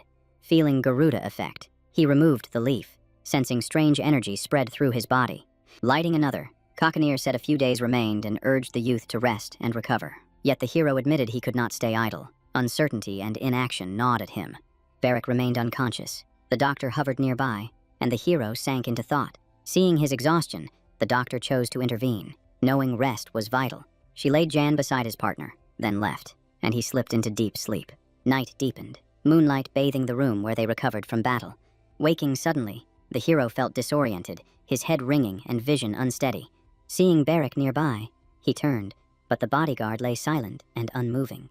A glance at the door stirred unease. Danger felt close and pressing. He grabbed his dagger, recalling clan kindness, yet tension refused to fade. The door slammed open, wind and noise tearing through the silence. A masked attacker crashed into him, striking his chest before defense was possible. Sabers flashed under moonlight, the glare blinding him mid-assault.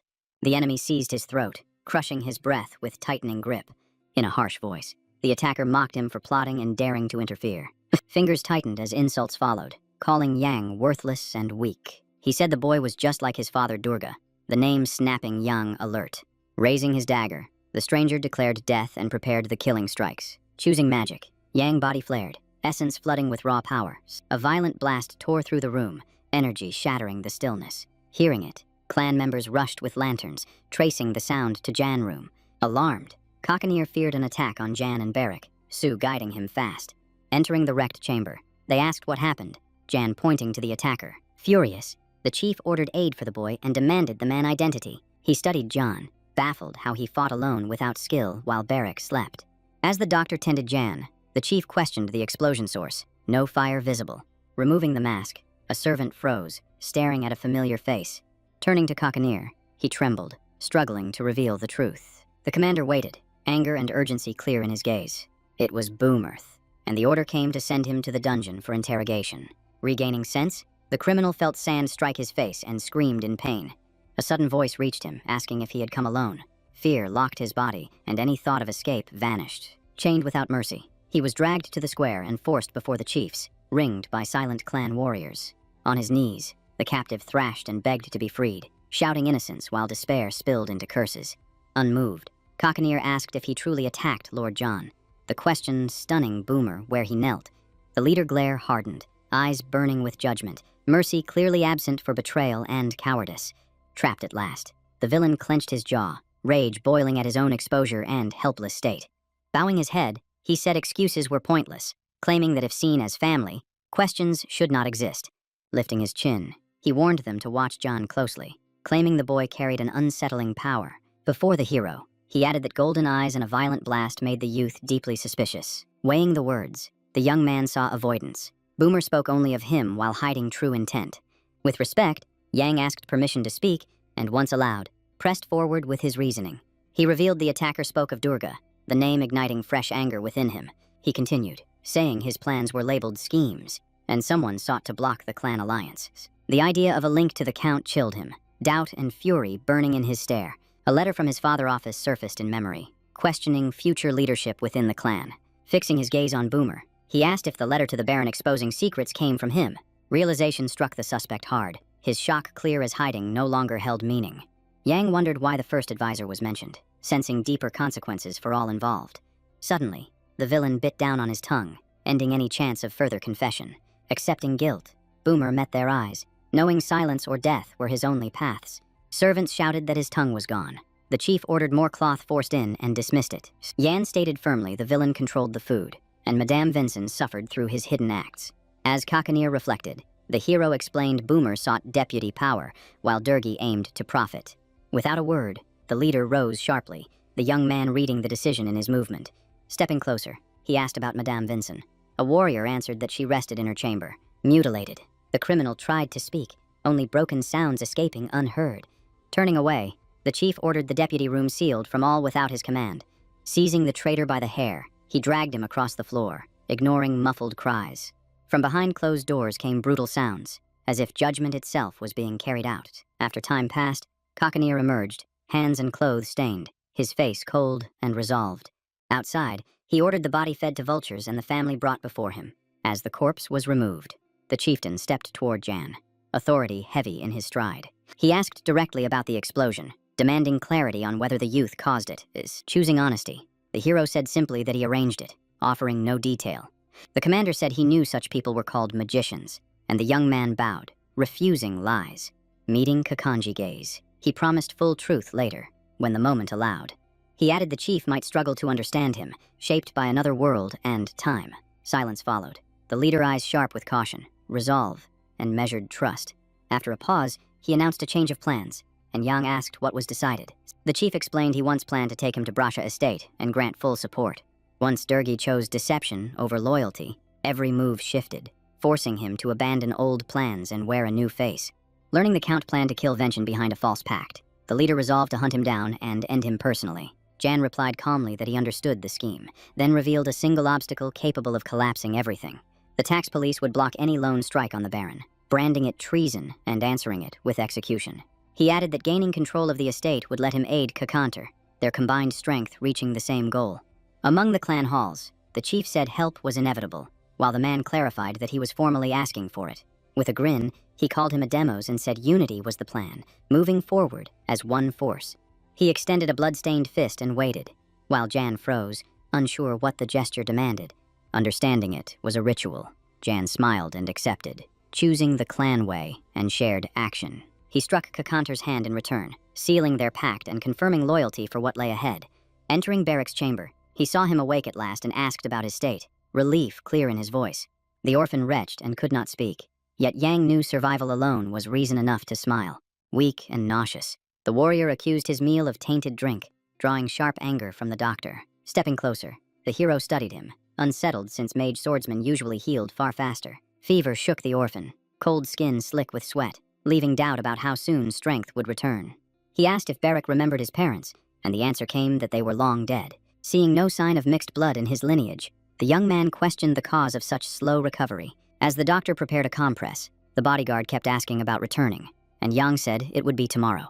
After his head was wrapped, he learned he would stay behind, the decision striking him hard.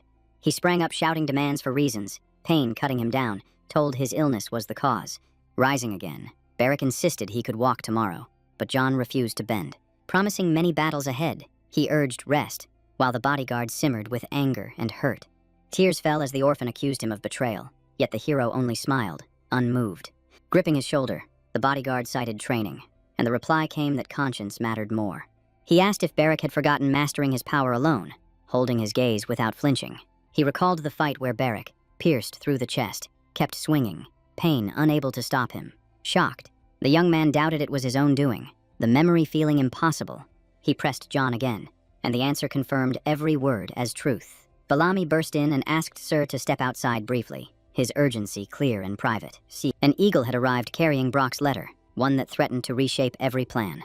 Stroking the bird's head, the chief said the message came at the perfect moment, heavy with meaning. The letter warned Durgi had ordered a siege, while the tax office held firm awaiting aid. People gathered at the bank, and Yang noted the choice, the ground considered neutral. The Neiman building governed imperial finances, its authority absolute and closely guarded.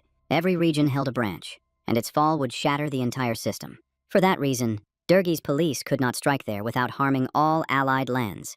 Kakantar asked if the place was sacred, and the young man confirmed it. Yang urged haste, fearing that without the bank's shield, locals would side with the count. The chieftain declared they would depart for burial at dawn, refusing delay. The sun sank over the desert, bathing the clan halls in quiet light before a decisive day. The estate burned fiercely as the baron's warriors flanked the field and opened fire on tax soldiers. Nearby, the count demanded why Mariloff gave no aid, and Theo said the gates were shut to them. Furious, he called him a coward, but the youth said the trade town was weak and could wait. A sudden trumpet blast cut the air, its sharp call echoing across the field. They turned in confusion, unsure what changed or who dared raise an alarm. Far off, an armed force advanced with banners high, tightening hearts with creeping dread. Spotting them, the count cursed and chose retreat to save lives and avoid disaster. Chaos flooded Portlow Street, with screams rising straight into the bright sky. Near Hayman Bank, crowds protested, demanding open gates as tension climbed fast. People shoved and surged. Workers pushed forward, shouting that the Imperial Army was killing them. Inside a boarded house, Hannah sat shaking, praying the nightmare would end. Her small brother sat on her lap, then pointed upward, pulling her gaze to the sky. Through the boards, they saw a massive eagle riding the wind, a grim sign. Hope sparked in her eyes, believing the bird meant help was close. At the same time, Yang advanced toward burial with otherworldly warriors, birds circling above. Flames and ruins surrounded them, and their mounted entry spread fear through the city. Children cried in dust. Some fought for bread, others lay lifeless. Terror ruled the streets.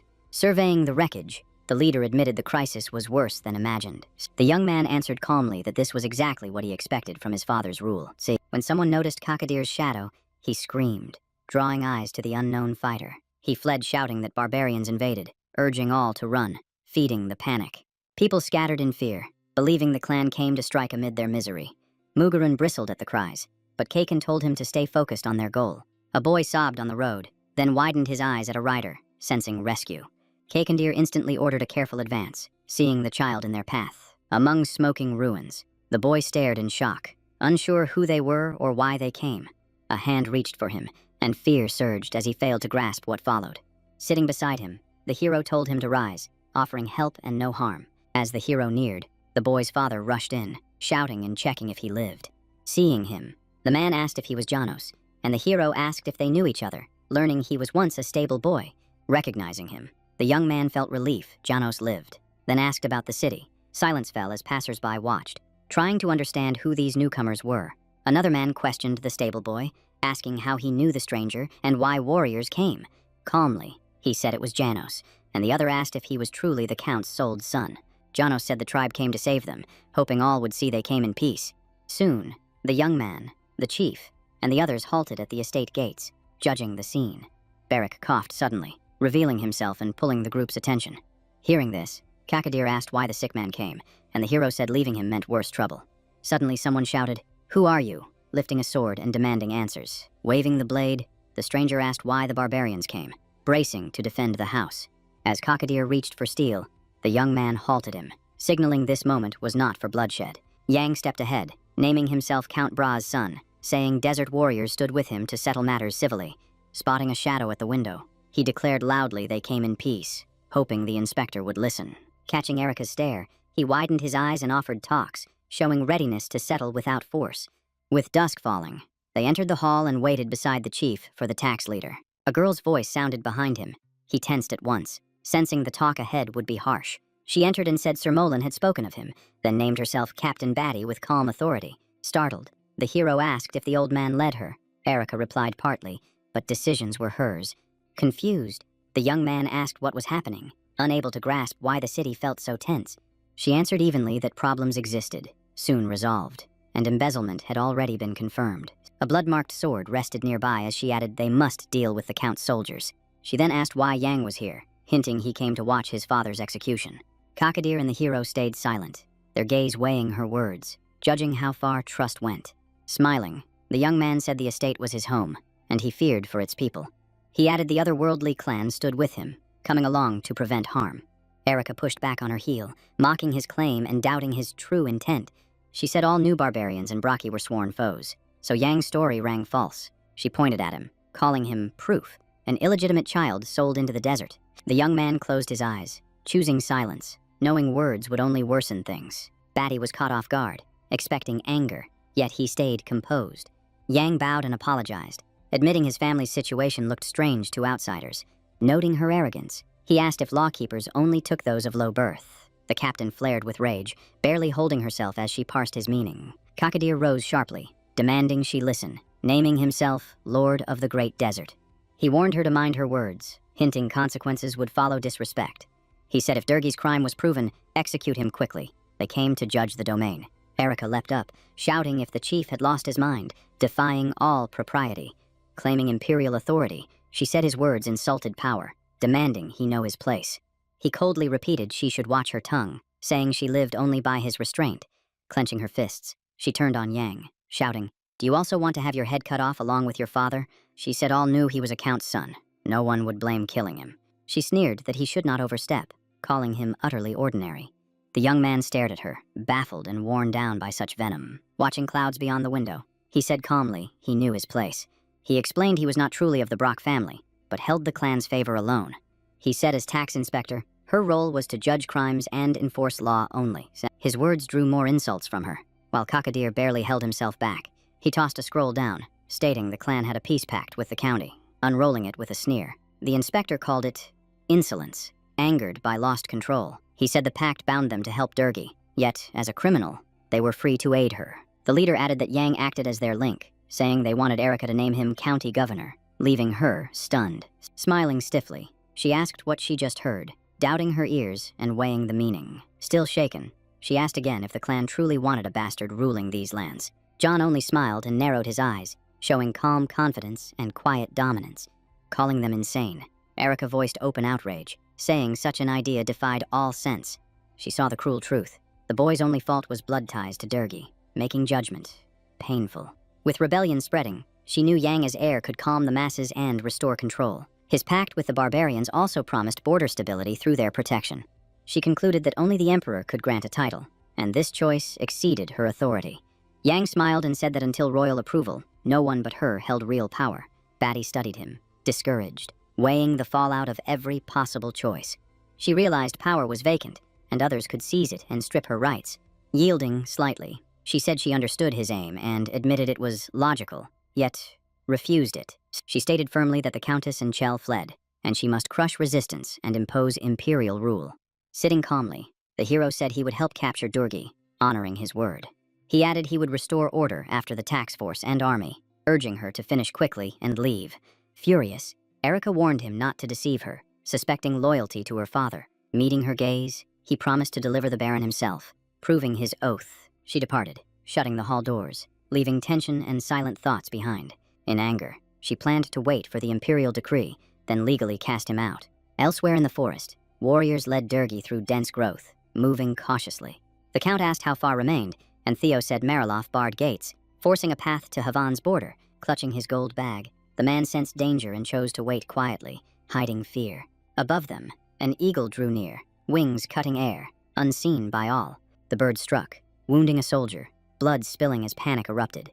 Theo rushed orders, sensing an ambush, shields raised to guard the Baron. From the heights, the clan warriors appeared with Cockadier, greeting Durgi with open menace.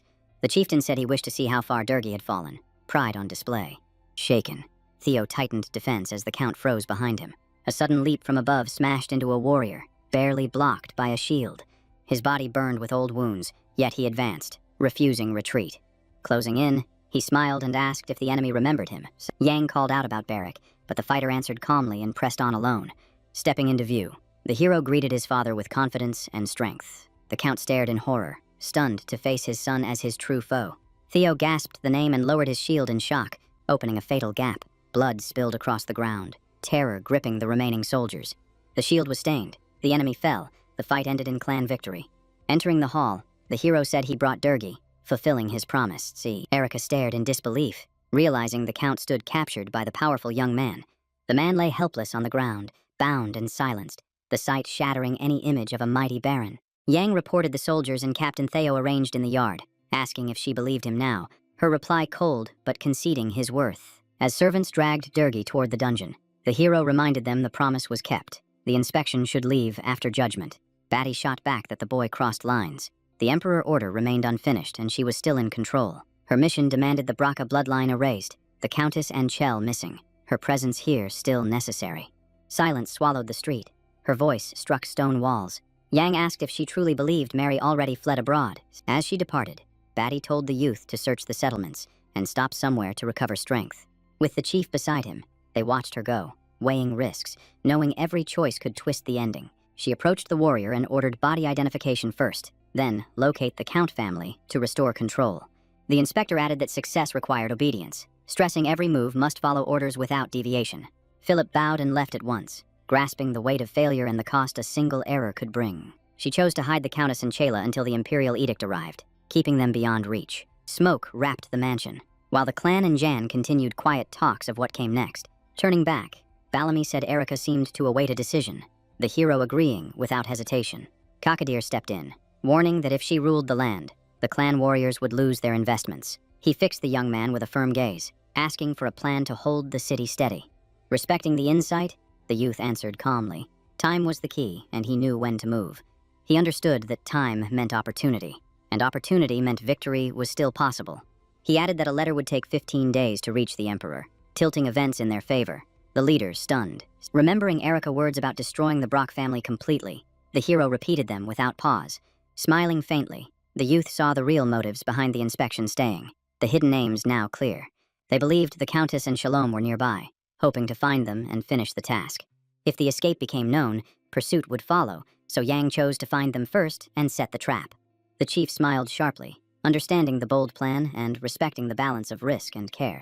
Arms crossed, he said he would watch events unfold, the hero thanking him for trust. Then Cockaneer asked about his next move, the youth rising and saying many tasks remained. He planned to leave with Barrack waiting outside, telling the chief and warriors to rest easy. He believed the Countess and Chell still hid within the mansion, yet every servant who knew was dead. Reaching his horse, he searched the fog-filled streets for his bodyguard, eyes sharp. He spotted the orphan running, standing straight and reporting the forest secure and clear. Leaning close, he whispered that Jan Mother lived there peacefully, safe and undisturbed. Among worn buildings, the warrior wondered why they stayed here, the place poor and risky for an heir. Stepping forward, the hero said they would find Hannah, ordering the boy to guide them. Confused by seeking a former servant, Barrack agreed, though the task felt wrong. As they walked, he kept questioning the need, the hero asking if he truly had a choice. The orphan questioned passers-by, meeting only silence, fear hanging heavy and raising his guard. After gathering leads, the bodyguard guided him to a building and told him to go upstairs, calming the child. Hannah failed to notice Yang until footsteps sounded and another presence filled the room. When he spoke, she turned in shock, disbelief flooding her after accepting she would never see him again. She rushed forward with tears, joy clear at his return, and he felt relief seeing her safe. She asked with fragile hope if he came for her, fearing danger due to Durgi ties. The young man urged her to stay calm. He casually asked about rumors spreading through the estate, yet Hannah stared blankly, unsure what he meant. Realizing he meant hidden routes, she said she heard nothing, and the hero replied they should ask the butler if alive. Learning the butler was dead, she gasped, stunned that such news came from inside the estate. The young man explained the death occurred at the border, the body transferred to Brock territory without ceremony. Seeing her eyes dart, Yang asked what troubled her, and Hannah confessed a deep sense of guilt. Flustered, she admitted taking something from the butler, while the boys believed she had stolen it. Pressing her, the hero asked if she knew the loss could surface and placed the blame on her. She answered quietly that many servants quit then. Lady Mary struck her often, leaving Yang confused. Hannah said she did not know the truth, but the Countess suffered from strain, so she took the box unnoticed. Ashamed, She said the box held only letters and sketches. Stealing memories made her feel sick. The hero glanced at Beric, warning him not to open the chest recklessly, though the meaning escaped him. The contents spilled across the floor after the orphan's sudden move, exactly the chaos Jan feared. A single paper slid to the boy's feet, seeming important, as if fate placed it there. The orphan rushed to apologize and collect it, but the young man stopped him, staring in shock. Opening the map, he saw the estate layout felt wrong, one detail pulling his focus. Hannah saw nothing odd, but Beric noticed the garden lacked any drawn plants. The hero explained natural features are often removed from plans, too complex to sketch, nothing unusual. Jan pointed to the page, noting a massive willow marked at the garden center. The hero's eyes widened, suspicion rising, the idea sounding insane even to himself. He wondered if a hidden passage lay beneath the tree, sheltering the missing Countess and Chell. Inside the storeroom, Mary paced in panic, fists clenched, while Chell sat silent on the mattress. He turned and complained of hunger. His mother urged him to eat meat. He asked how long it would last. Struggling to soothe them both, she told him to wait, promising escape would come soon. In her heart, she knew hiding might last forever. Returning meant capture and certain death. As she resolved to wait for the right chance, the pantry door creaked open. At the sound, Madame seized her weapon, shielding her son, ready for an attack. The lone candle in the corner died suddenly, plunging the room into thick darkness. Mary closed her eyes and whispered prayers, hoping it was Dergi, not hostile strangers. A lantern burst with light, filling the room, the sight forcing their eyes wide. Jan stood smiling in the doorway, lantern raised, greeting his mother and brother at last. Behind him, Sue entered with a torch, impressed by the long solid tunnel the nobles dug. Seeing the nobles built only escape routes, the girl angered the Countess, who shook with rage. The woman lunged at the hero with her weapon, Sue stopping the strike just in time. Sue restrained Mary tightly as she struggled, Yang noticing her condition far worse than expected. Meeting her gaze, he saw fury mixed with madness, sensing danger to everyone nearby. Yang ordered Sue to release her and summoned Kakantor, trusting the chief to restrain her. Mary blamed him endlessly. He told her to calm down. Warning scouts still searched the estate. Chell asked if his brother would help and about his father. The reply cold. Dergi was caught. Stepping forward with resolve, the hero ordered preparations, declaring they would leave the storeroom at dawn. Facing his stepmother, he said Fontola was the only option. Her family would accept them and offer brief shelter. Jan calculated the route would take 2 weeks skirting Murloff. Mary questioned this, believing they could rest there. He answered firmly that after the butler death, the city sealed its gates, no paths open, not even hidden ones. The words stunned her. She fell silent, unable to accept that the city she trusted had turned against her. Understanding came slowly, yet she still could not grasp that her world had collapsed and left her alone. She grabbed Jan's shoulders, shouting they must stop near the estate, then force their way to Mariloff. The hero saw madness. Mary insisted Dergi might live. They only needed to wait. Jan snapped, threatening to silence her. Walking away, he burned with anger and confusion, doubting whether the Countess understood reality at all, calling her words insanity. He left, while she leaned against the wall, sensing escape was gone. In the night hush beneath the towering willow shadow, Kakanir stood still, breathing cold air with the wind. Shaking hands with soldiers, he thanked them, knowing the Countess and Chell hid nearby, ordering removal at dawn. He placed Shuel and Naru in command to oversee the task, both accepting without hesitation. Stepping closer, he ordered the site moved far away and buried deep, unseen by any eyes. Warriors strained and adjusted gear as they prepared to obey, horses surging ahead. At the same time, Imperial troops failed again to force the city gates, their effort wasted. In her office, Erica froze as Philip rushed in, reporting the Countess and her son were found. She grabbed him, demanding locations. He said 4 figures escaped together through the north gate. Erica studied the map, mind racing, tracing every route the fugitives could take. Learning Mariloff was sealed and the Count-wife hailed from Fontrul, she sent an urgent warning there. A soldier asked how many to send. The captain paused, wary of walking into a trap. Doubt gnawed at her, yet delay meant loss, and with it, her claim to the estate. She weighed the danger. Too many risked the estate. Too few meant death on the road. Deciding fast, Erica ordered Philip to take 20 fighters, save Mary and Chell if possible, kill if required. She knew the field held many chances. Only sharp choices could secure her rule. If she delivered results, resistance would break, and lawful control of the estate would follow. As riders thundered off, the girl plotted how to remove Yan and even crush the clan. The warriors charged through dense forest, weapons ready, unaware of the ambush closing in. A hidden force struck from behind, unleashing lethal blows across the troop. Moments later, bodies and fallen horses covered the ground, blood soaking the forest floor. When word reached Erica, disbelief turned to fury as she demanded full details. Philip, arm wrapped tight, said he alone survived. The captain fell first, then slaughter followed. The attackers named themselves Knights of Durga, elite fighters, the truth chilling her blood. She asked if he saw the fugitives. He confirmed seeing Chella and his mother clearly. Declaring a new squad would form, she dismissed him, feeling her plans fracture. In rage, the captain shouted about the silence from the capital, unable to grasp the delay. Crushing the paper in her grip, the warrior explained messages traveled only under imperial seal. She questioned Jan and the savages. The servant said they rebuilt villages, showing no hostility. Staring out the window, Batty saw people followed the man, while her chase gave him advantage. A chill struck her. The fugitives vanished too long, then suddenly escaped on horseback. She suspected Yang hand in it, yet lacked proof.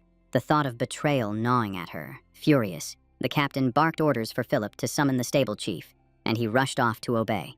Realization hit her hard. She blamed herself for failing to inspect every horse from the beginning. She gripped her head, drained and aching, when a sharp knock broke the heavy silence. Aloud inside, Jan leaned in smiling, asking about the chase outcome with polite curiosity. The captain demanded why he cared. He replied that living fugitives put his own safety at risk. She considered his logic briefly, admitting it could be true, yet she refused to trust him. Without pause, the hero asked if the attackers were truly Brockmen, or if traitors hid among her ranks. She snapped back, calling it nonsense, judging John insolent and disrespectful. Still, his words planted doubt, unsettling her view of servants and tax soldiers alike. He pressed on, warning that hidden traitors sheltering the Countess would doom her position. The tax force mission required eliminating the Brock line. Without the mother and son, it failed. If they vanished, Erica risked losing favor, her authority and future collapsing. Even found dead, without proof of Mary and Chell's fate, punishment would follow. She suddenly shouted how he found his stepmother and brother. He answered calmly, claiming confusion. Drawing her blade, the inspector accused him of lying and aiding barbarians. Yang denied it flatly. He added she could inspect the clan herself, finding no soldiers, which fueled her fury. He insisted refusal to check meant negligence, while Erica burned with silent rage. A servant crept in. Reporting the headgroom confirmed 2 horses missing from imperial stables. Weapon in hand, she froze as the boy realized they were his family horses, tension rising fast. He claimed betrayal was certain and urged immediate pursuit. Her anger barely contained. Storming out, she threatened to kill him if he interfered again, her voice deadly serious. Smiling, Yang asked why she threatened him, knowing his strength surpassed hers. Erica answered only with a cold smile, showing she meant every word. Marching down the corridor, she ordered troops gathered at once to hunt the fugitives. Aware they were clan warriors, she demanded caution, planning to expose John's alleged treachery. The mansion looked calm outside, yet inside brewed chaos, deceit, and hidden schemes. At that moment, an eagle landed on Bellamy's shoulder, confirming tax forces moved as expected. He planned to send orders by Falcon to remove Mary and Chell, asking leave to dispatch grain. Cockanier dismissed it. Securing the letter, the youth said the army was likely in the mountains, uneasy, far from desert heat. The chieftain asked if he doubted his brothers. He answered that he trusted them as true warriors. The leader stated Durgi must die and order return after imperial withdrawal, restoring clan strength. Releasing the bird, Bellamy said the family lands could not remain exposed. Cockanier agreed. The man turned suddenly. The boy spun around, expecting words shaping his future. Chewing an apple, the commander wondered who would rule if Yang left for the capital. After thought, Nursarin chose Baraka to accompany him, the orphan already his constant shadow. Bellamy argued a warrior should not be left behind, while the chief listened without comment. He declined, realizing Cockanier hint, surprising the man with his understanding. Nursarin said it was better he stayed, though Yang might resist that choice. He added he would leave due to the cold, the chief mocking it as a noble excuse. Watching the sun, Balabi hoped the appointment letter arrived before winter, the messenger long overdue. Slowly, the estate settled back into routine. Calm spread through the grounds, and old fears faded from memory. Far away in Beryl capital, secret and weighty events unfolded deep in the First Prince Palace that night. Books lay open beside a steady candle. The quiet room held focus as the young prince read in silence. A knock broke the calm. Merev removed his glasses and told the servant to speak plainly without delay. The butler bowed in apology for the late hour, his posture respectful and slightly uneasy. The prince asked what mattered so late, watching the servant face for signs of urgency. On the tray rested a ring and a letter from Count Brock, drawing a frown of confusion from the prince. He took the letter, wondering why Durgi reached out now, as they had never shared close ties. After reading, he laughed softly, catching the intent behind the words. then passed it to the butler. He asked the servant to read it too, and point out truth and deception woven through the message. Studying the text, the butler saw claims tangled tightly, truth hard to separate from misdirection. The prince knew the noble alliance was real, and the invitation seemed valid, since Molen served Gale. Yet the polite refusal felt false, as Durgi barely knew the prince and blamed him with invented charges. The servant saw doubt, but Marav decided the count avoided the second prince out of fear. With interest, he asked who from the tax office led the investigation and heard the name Erica Batty. Her close ties to Mullen were known, suggesting bias and a flawed inquiry from the start. Concerned, the prince asked about rumors of Gale rebellion, unsure yet sensing danger ahead. He burned the letter by candle flame and ordered reports on Brash and Molen brought at once. As ash fell, he stated he would attend the council tomorrow, ready for firm decisions. Privately, he hoped Gale stayed cautious, knowing reckless moves would ignite wider conflict. By morning, a council gathered in the grand arched hall, tension rising as Marev took his seat. Whispers spread, his presence unexpected, many recalling the emperor invitation with unease. Hearing every remark, the prince stayed composed, offering only a quiet, knowing smile. The final issue concerned Count Brock tax crimes. The estate seized, Durgi resisting authority. Outrage filled the hall. Demands rose to bring the baron before imperial judgment. Drawing attention, Marev lifted his hand and questioned the fate of the Lord family. He asked if only Durgi, Mary, and Chell faced execution, since records also named January. Others replied Jan was stripped of rights, sold as a slave, and sent to barbarians as hostage. Curious voices asked his stance, but the prince said it was mere inquiry. Inwardly, he saw danger if Jan and Molen aligned with Gale against the crown. Discussion turned to the county future after execution and who should govern the land.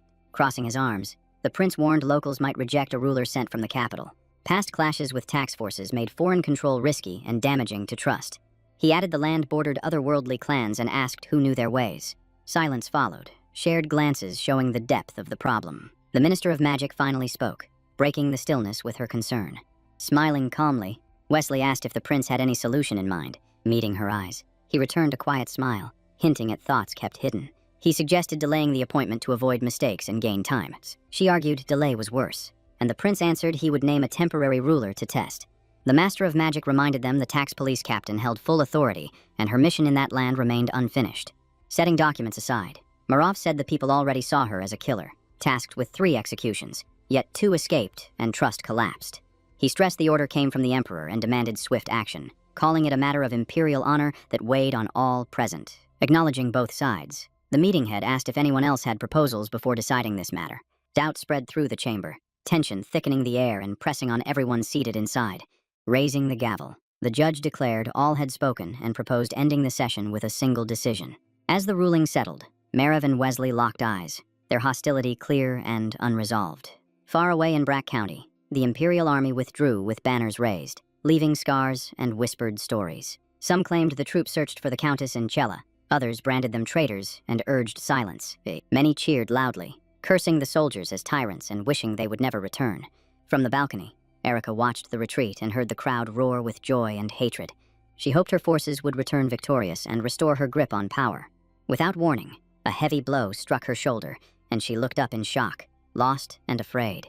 A Heavenly Clan warrior stood before her, stating the estate now belonged entirely to them. He noted the army had gone, and only 5 officers remained, asking her to help place tents in the garden. Furious, she demanded if he knew who she was, and he replied calmly that complaints went to their leader. Storming into the office, she screamed so fiercely the halls echoed and doors rattled. Enraged, she declared John and Cockadeer would not live inside, claiming the house as her own. The leader answered evenly that fewer people were required if she wished to stay, otherwise no deal existed. He added he could offer shelter, reminding her of a storeroom at the corridor end. Staring hard, he said he would assist if she reduced the police, warning that unused blades still seek blood. Hearing this, Batty exploded with rage, stunned by his open threat and cold tone. Clenching her fists, she cursed them as savages, her voice shaking with bitterness. She thought the appointment letter would let her expel them all, when Philip burst in shouting. Gasping, he said it arrived, and Erica demanded clarity, struggling to grasp his frantic words. Learning the letter concerned appointments, her eyes shone with hope of power and revenge.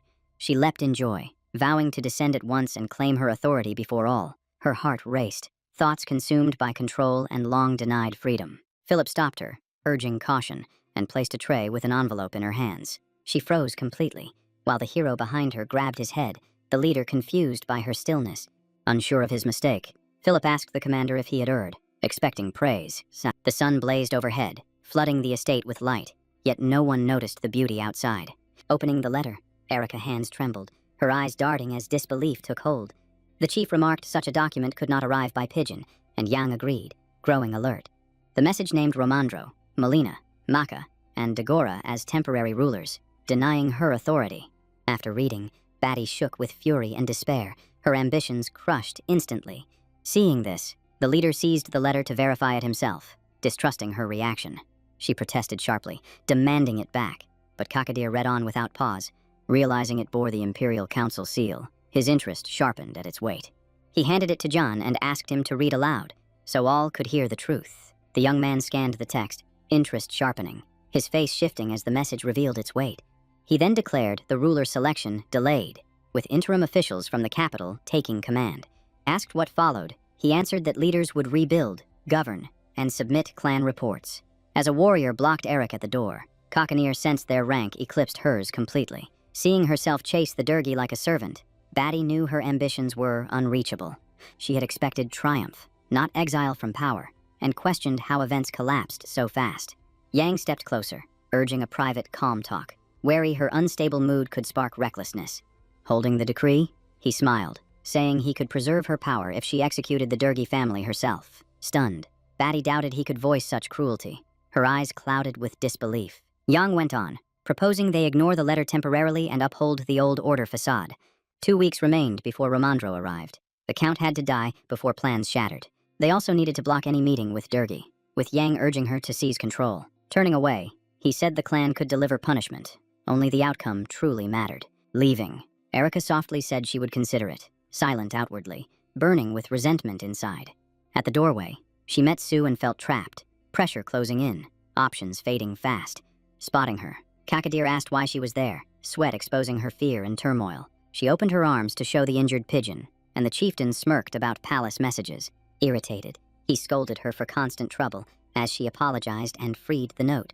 Jan unfolded it and saw Molan addressed Erica directly, raising immediate suspicion. The note explained Durga had written the prince, but Marev blocked the appointment in council. After reading, the hero sensed danger, and the chief spoke of rising power struggles. Burning the letter by candle, they saw the prince had stirred chaos. Advantage gained, yet risks huge. Jan resolved to meet Romandro and stand out, knowing the prince suspected secret alliances. The chieftain wondered if they hindered the old man now, and the hero said clarity was vital. Studying him, the chieftain asked if he truly backed the first prince, probing resolve. Remembering Marev, the young man paused, arms crossed, weighing futures shaped by choice. He said the prince was clever and rightful heir, a claim that greatly strengthened his standing. He noted governors were key to recovery, their rulings deciding the clan's return. As the chieftain spoke of sending brothers home after Durgi fell, the garden stayed calm. Smiling, Kakadir said Yang's rise to lordship depended on his own schemes. The young man smiled quietly, plotting his next move, intent on claiming his prize. Days later, a falcon brought word of Mary and Chella's deaths. The warriors had succeeded. Soon after, plans began for Count Durgi's swift and harsh execution. Work surged. Craftsmen built the gallows, hauling boards and shaping the noose. At the same time, Yang moved through narrow dungeon halls, torchlight cutting the heavy air. Durgi lay bound on stone, fear and fury flickering as panic consumed him. Entering, the hero stated execution day had arrived, his firm voice crushing hope. He spoke calmly, noting it was Durgi's father who informed on the first prince, leaving him stunned. Bowing slightly, he thanked the Baron, since this prevented Erica's permanent appointment. Rushing to leave Brock, he delayed the execution, horror and rage flooding the man's eyes. The young man reported that Mary and Chell were already dead, and the father, last bearer of the Braxer name, shuddered as the truth struck him. Planting his foot on the man's head, the young mage told him not to mourn, stressing the cruelty and cost of his choices. He pressed harder, listing how Durgi split families, tricked the warrior clan, dodged taxes, and abandoned his people. Staring into his eyes, Yang asked if his father escaped punishment, and the man broke down, crying softly. A servant raised a torch and said it was time. The hero turned and moved fast, eager to leave the dungeon. He cast one last look at the ruined Baron, feeling no regret, even knowing the man was his father. Bound and broken, Durgi lay on cold stone, stripped of strength, stripped of any chance to change fate. With firm steps, the hero went to witness the execution, sensing the weight of history closing in. Exiting the dungeon with a warrior, He met a gray sky, clan members waiting in grim silence. Quiet surrounded him, and he stayed quiet too, accepting that Durgi's matter would soon end forever. His gaze drifted to the manor, and he understood that the line of brothers would soon vanish. A lone shadow moved behind one window, drawing his eyes, while the rest of the house stood empty. Inside, Erica glared at him, her dream of authority crushed before it could even begin. She snapped the curtains shut and vanished, leaving the hero aware of her bitter disappointment. Erica found it absurd, unable to grasp why Moline stayed silent after the Emperor signed the order. Teeth clenched, the inspector knew that after the execution, staying in Brock was impossible. A servant entered and announced the Count's punishment was ready, and she stared at him in shock. After a pause, Batty nodded without words, accepting the sentence and the path ahead. Taking the damning papers, she moved toward the gallows, tension shaking her body.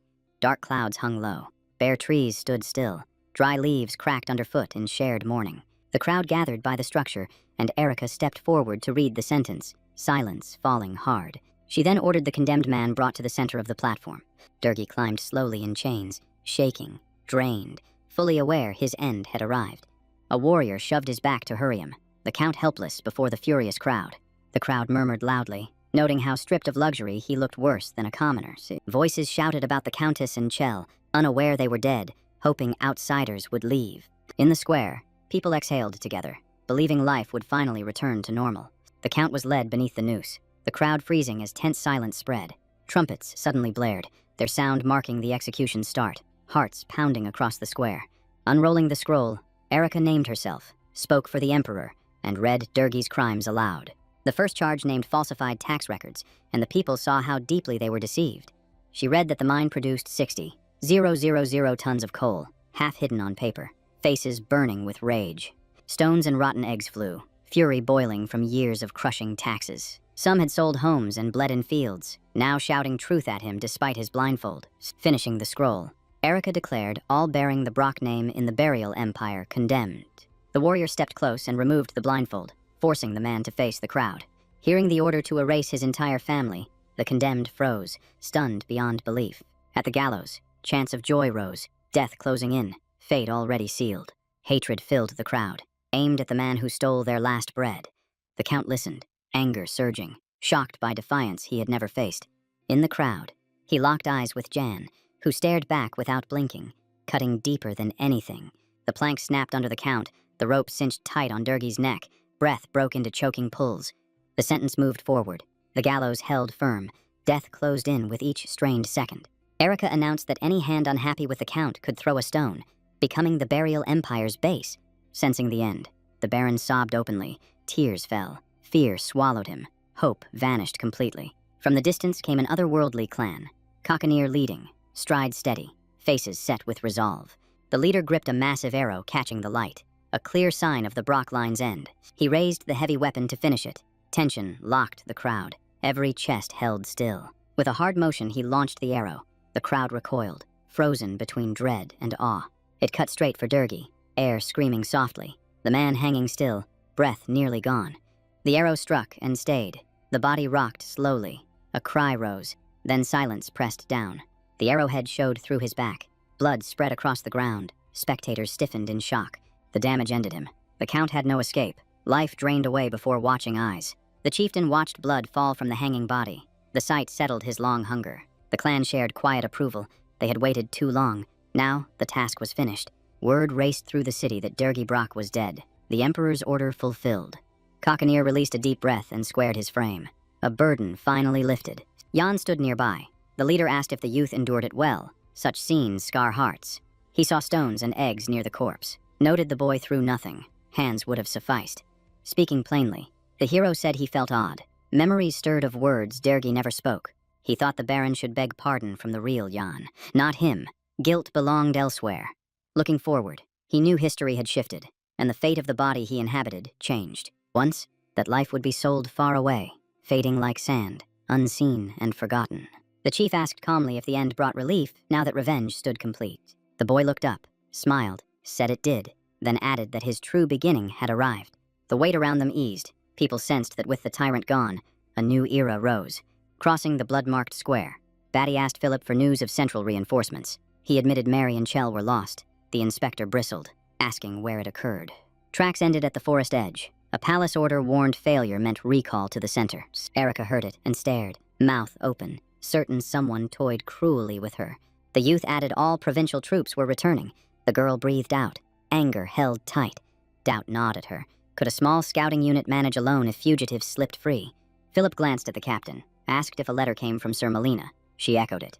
The warrior said the reinforcement captain obeyed council orders and moved on without reply. It clicked slowly. The pigeon should carry a letter with a magic stone. Loss made no sense. A sharp thought struck. Kakadira's falcon seized the bird, tore the pendant, stole the note. Irritated, Batty stormed toward Jan's office, set on answers without delay. Jan saw her and asked what pressed so urgently. The captain snapped about killing falcons. Startled, the hero and Bellamy with the bird exchanged looks, confusion plain. The furious nurserin shouted at Batty, swore to tear her open. She blamed the falcon alone. Grasping the clash, Yang repeated her claim aloud, stunned, confirming what she meant. Erica reacted with surprise and asked if he knew anything. The young man calmly said the bird died by accident and he kept everything. He opened a small box holding a letter and a magic stone and passed it to her, leaving her visibly shaken. Batty snapped in anger about stealing a palace pigeon. The young man answered it was Sir Melina's private message. Her body locked in place, shock washing over her as the meaning failed to settle. She wondered what the old man dared write, knowing such a letter could expose treason against the empires. Her brow hardened as she demanded the letter at once. No refusal allowed, anger clear in her stare. The hero answered coldly, ordering her to finish matters in 3 days and leave the land. Giving her the envelope, he said Melina sent it in haste and admitted he wanted Erica gone quickly. Gripping her hands, the captain realized he set the rules, escape gone as her plans collapsed. She snatched the letter and said they would take the body tomorrow and leave. Yang calmly agreed. Abruptly, she said he should flee before advisors arrived, the words striking him hard. She added his concern for safety was foolish, since he was not of the Brock bloodline. She continued that the advisor ruled the land, and a brothel-born man could not endure it. Yan and Nurserin exchanged looks, silence thickening as tension climbed. The hero warned her not to insult the chief, promised consequences, and spoke of reporting her death. Stepping closer, she saw he misunderstood reality, her confidence growing sharper, burning with anger. She vowed to return and told him to be ready or face ruin. Bowing with a hand to his chest, he said calmly it would not happen. Yellow magic flared in his eyes as he chose to reveal power she never expected. A glowing sphere formed in his palm as he warned her not to return and to find Mary and Sella. Shocked, she asked if he truly possessed such power, fear shaking her voice. Wrapped in aura, the hero stared her down in silence, crushing her composure without words. He closed his eyes and released her, warning not to cross the line again. Leaving the office, Erica lowered her head as Philip rushed to ask what Jan had said. She understood his confidence and decided she would not become a servant when the center arrived. Without hesitation, she ordered preparations, startling the soldier, saying pursuit would follow the transfer. She knew hardship awaited, yet loyalty to the center demanded action. When the gates opened, tax police rode out, Erica leading the column. From the window, Jan watched them depart and finally exhaled, one danger gone. With that matter settled, he prepared himself for the meeting ahead. He gripped the pendant Hannah found in a flower pot and pondered its role in his fate. Moving through the forest, Jan asked Barrick if the road was right, the answer uncertain but firm. Asking again, he was told the path was correct, marked earlier with black stones. The bodyguard announced arrival. Jan opened his eyes, stunned by the sudden stop. A small house stood in the clearing, a fire and cauldron nearby. Barrick stepped forward first. No one appeared. The orphan guessed the woman had already left. Reaching the door, Yang pushed it open and stepped inside. A wooden bed sat in the corner, sunlight spilling through the windows. He realized no Salaska flower was there, disappointment briefly crossing his face. A sound dropped behind him. Berries spilled, unnoticed as his focus stayed on the clearing. A woman stepped out behind him, frozen in shock as she saw her son, the one she had longed for. Shaking with doubt and fear, she spoke his name softly, unsure if it was truly Yang before her. He turned with a gentle smile and asked how she had been, his tone calm and warm.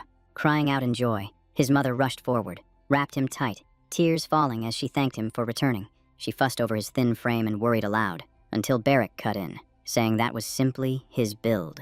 Cradling his face, she listened as he said the story was long and suggested sitting to speak calmly. The forest held still, sunlight slipping through branches, quiet settling like a soft veil. By the fire under open sky, his mother said the Count's whole family were traitors to emperor and people. Yang answered softly that he had something important to say, and she listened with care. Resting his hand over hers, he said Durgi's banner had fallen, yet work remained. Central officials were coming. He said firmly he would go with them and might not stay beside her much longer, so tears welled as she bowed her head and cried, knowing their reunion time was slipping away. With fragile hope, she asked if he could visit sometimes, saying even that thought would sustain her. He looked away in silence, lowering his gaze, unwilling to wound her with empty promises. Choosing honesty, he squeezed her hand and said he did not know if he could stay close, though he wished it. She clung to him again, holding tight, whispering that knowing he lived was enough. She said she did not want village life, preferring this valley over dark basements of the poor. Knowing her son lived as a hero filled her with joy. She asked nothing more from fate. Yang showed no emotion, yet felt glad she understood his burdens and asked for nothing impossible. He kept holding her hand, trusting that this warmth strengthened his resolve. Later he said, when everything ended, he could bring her to live with him. She thought of war and the fallen count, yet thanked heaven that John still lived. Not wanting to waste the calm, the young man chose the moment to ask her something. He asked if she remembered the red flowers she once gave him, and she paused in thought. She said they came as payment from the Merchants' Guild, which often hired day workers. The guild head paid her well and added the strange flowers, as if sensing future use. Yang pressed on, asking for more details, and she recalled an important man, but not his name. Hearing this, he said everything was clear now, and fell silent in thought. He realized the Silisk owner and the stone were tied to this. Someone in the village would remember. Releasing her hands, he said he had matters to handle and smiled calmly in farewell. Hope flickered as she stopped him and asked if he needed the ghoulie seeds she saved. She produced large bags, stunning both Yang and his bodyguard with the supply. Smiling, she recalled his request to gather seeds, saying she kept 2 bags. He praised her skill. She said she tended plants to pass time, unaware of their value until he explained they were edible. Smiling, he placed 1 seed in his mouth and chewed, while she and Barrick cried out in fear. Grabbing his cheeks, the orphan begged him to spit it out, but Yang laughed and showed it was safe. Patting Barrick's shoulder, he said he must work hard, and the bodyguard asked about carrying him out. Yang smiled and said he needed the bags taken to the mansion and hidden. Barrick nodded with tears. At the same time, a carriage rolled from the center toward the estate with temporary rulers aboard. Clutching heavy folders, the reconstruction inspector felt crushed by the weight of duty. Tears blurred his vision as he thought that even for Marav this mission was cruel. After begging him to stay, not long after the temple was restored, the prince sent him back again. Sorrow deepened as he missed his wife. A voice called out. He turned and hid his weakness, while Mullen questioned his colleague about Brock's future. After a pause, the inspector said Erica's report painted a grim picture. Raising the flag without stones would be fortune. The old man nodded in agreement, yet his thoughts were already shaping his next moves. Grinding his teeth, he knew Batty should have controlled everything, but the plan broke on a stubborn obstacle. At that moment, powerful otherworldly warriors filled the estate garden, guarding the courtyard and enforcing order. Romandra froze at the sight, eyes wide with fear, having never faced members of the community before. Shaken, he clutched his folder, realizing the old man hid this truth deliberately. A sudden knock hit the carriage window. Everyone jolted and turned toward the sound. To their shock, the inspector saw Jan, who calmly stated his position and greeted the deputies. The young man bowed politely, while the men stared with hostility and confusion at his presence. Smiling gently, the hero bowed deeper, surprising them, as they had expected. Defiance. When called brother, he warned them carefully that he had abandoned that surname and no longer carried it. In the quiet garden, he said letters were not enough and promised a full and open explanation. After they exited the carriage, he introduced Romandro Kakadiru and Nurserin as community members. As the falcon perched nearby, talks continued inside. Yang spoke of an alliance sealed by peace. He recalled learning of Durgi's crimes and how the clan sought loyalty through support. While Yang spoke, the old man watched closely, searching for cracks to exploit later. Reading the documents, Romandro noted missing details from Erica's report and asked her location. Yang answered calmly. Molin drew a scroll from his cloak as the young man explained his arrival and purpose. He slammed it onto the table, declaring it an official order for Yang's next actions. With malice, he questioned Durgi Blood and called him a slave in luxury, demanding to know the body's fate. Yang pushed the scroll aside, saying he crossed the border and now belonged to burial, yet was desert-born. He added with confidence that punishment would still leave him able to return to the clan. Mullen shouted, claiming no one would allow that and insisted the center's power was absolute. Suddenly the chieftain spoke, saying he would allow it, leaving the old man stunned. Kakadir said the area was calm. The clan would soon depart, leaving only a few behind. Sensing rising tension, Romandro urged restraint and compromise to avoid bloodshed. Yang smiled and said he awaited the reconstruction expert, who admitted things looked better than expected. Furious, Mullen shouted that inviting barbarians was treason and demanded if control truly remained unchanged. Rising, The old man declared only their laws ruled burial, and Yang would answer if he left. The auditor realized chaos ruled the land, and that this young man was needed for the prince. Yang calmly warned that returning to the desert would bring trouble from another world. Molin understood Yan's removal was key, and noted the clan's aid already reached the palace. He abruptly ordered John and the chieftain to leave, while Kakadir weighed every word. Without warning, Yang hurled the papers skyward and unleashed magic, shocking the deputies. Eyes burning, he repeated that desert return meant disaster, his final stance clear. Stunned, Ramandro asked if such power was real, the sight beyond belief. Facing them steadily, Yang glowed with yellow light, revealing strength and calm without restraint. With clear admiration, the inspector asked when Yan's powers first surfaced, and he answered that it happened long ago. Naturally, he admitted with open excitement that he never imagined meeting a mage beyond the Imperial Ministry walls. Once he saw John as merely unusual for his age. Now the youth stood at the heart of Braca's turning point. Stepping closer, he asked to shake hands, saying few ever meet a magician, and the boy laughed and accepted. Holding the young man's hands, the controller struggled to hide delight, while Molin bristled with anger. The old man understood then that the power he witnessed was real, not illusion or mistake. Yang shifted the topic without effort, avoiding explanations. His origins no longer mattered now. Mullen frowned and wondered if the youth aimed to become Count of Brock, his bold conduct fueling suspicion. Unexpectedly, the young man asked if Ramandro truly stood as a candidate for lordship, catching him off guard. As rebuilding continued, the inspector said he came for taxes only, yet now saw new paths forward. Still impressed, he promised success followed such encounters. Yang answered only with light laughter. The young man reflected that the first prince delayed appointing an administrator, slowing imperial decisions. The second sent Melina instead, and Yang questioned whose orders guided him, sensing something wrong. Startled by this insight, the controller admitted Prince Morev showed strong interest in the land and people. Smiling, Yang called it an honor and promised support. While Molin swallowed his irritation, he suggested planning later and letting deputies rest, a proposal warmly accepted.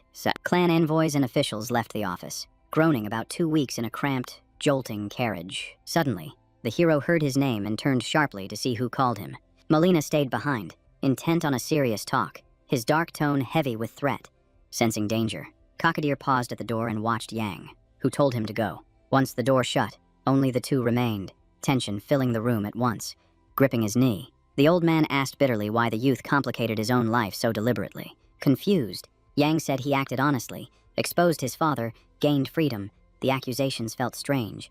He reminded him no future deals existed, and Molin barely restrained his anger. Raising his voice, the old man accused him of once denying knowledge of magic users. He continued sharply, blaming Yang for seeking control, saying truth earlier would spare trouble. Truly puzzled, the young man asked if he owed explanations, since he hid nothing. He added calmly that his past choices were right, and the man's words meant nothing now. Fixing him with a hard stare, Molin demanded clarity, his voice edged with veiled threat. Kicking the table aside, Yang sat opposite, closing distance and signaling readiness. Locking eyes, he asked what the man truly wanted, his tone steady but wary. Molin demanded full control of the land and talks. Yang replied only the emperor could decide. Angered, the old man tried to argue, but a sudden knock cut him off. A servant spoke of a letter from Marilov. Yang agreed to come, ending the clash. As he left, Yang wished him well and promised care for palace people. Watching him go, Molin boiled with rage, his scheme clearly unraveling. Teeth clenched, the old man barely held himself together, defeat unbearable to accept. When stars rose, Ramandro sat at his desk, writing carefully in neat script.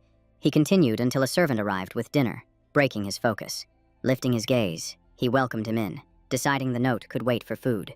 The butler entered with care, carrying a tray of sliced cheese, sausage portions, and a single glass of clear water. Studying the meal with surprise, the inspector asked if everyone ate like this, the servant hesitating before answering, placing the tray down. The young man explained this matched the guest's diet and asked if anything else was needed. Seeing no fruit or greens, the man understood supplies were still broken after war ruined the farmlands. Eating slowly, he felt grateful for a roof and warmth, not sleeping on roads without shelter. As the moon climbed high, he finished eating, and Yang knocked softly to discuss the day's matters. Entering with an easy smile, the young man asked if Ramandro approved of the dinner served. The inspector welcomed him in and asked about Melina, Yang saying he was busy eating as well. Extending a red folder, the hero said he gathered reports on restored lands and asked for review. Ramandro asked about provisions, Yang admitting inspections drained reserves, leaving only storehouses. Passing documents over, he suggested collecting only a quarter tax this winter to prevent hunger. Locals reported harvests at half strength and asked relief to rebuild homes and fields. Surprised, the inspector asked if Yang calculated it himself, the young man confirming personal work. Though knowing Yang's birth, the inspector saw calculations precise enough for immediate use. Speaking firmly, he said rules bound him to restore old systems, not change tax law freely. Considering his options, Yang chose to move forward with Plan B to shift the outcome. Offering a new letter, he said it arrived from Marilov and could redirect their discussion. As Ramandro read, Yang explained plans to buy food from the Count awaiting price lists. Their grain stores matched Braca's weakness, so Yang expected higher prices than normal. His clear planning impressed the inspector, who sensed an earlier return home was possible. Summarizing, Yang said purchases lasted 1 week. Ramandro replied subsidies covered 2 months. Bowing politely, Yang said he would write Marilov and rush the paperwork, ending the talk. Yang stepped into the corridor and shut the door, leaving Ramandro alone.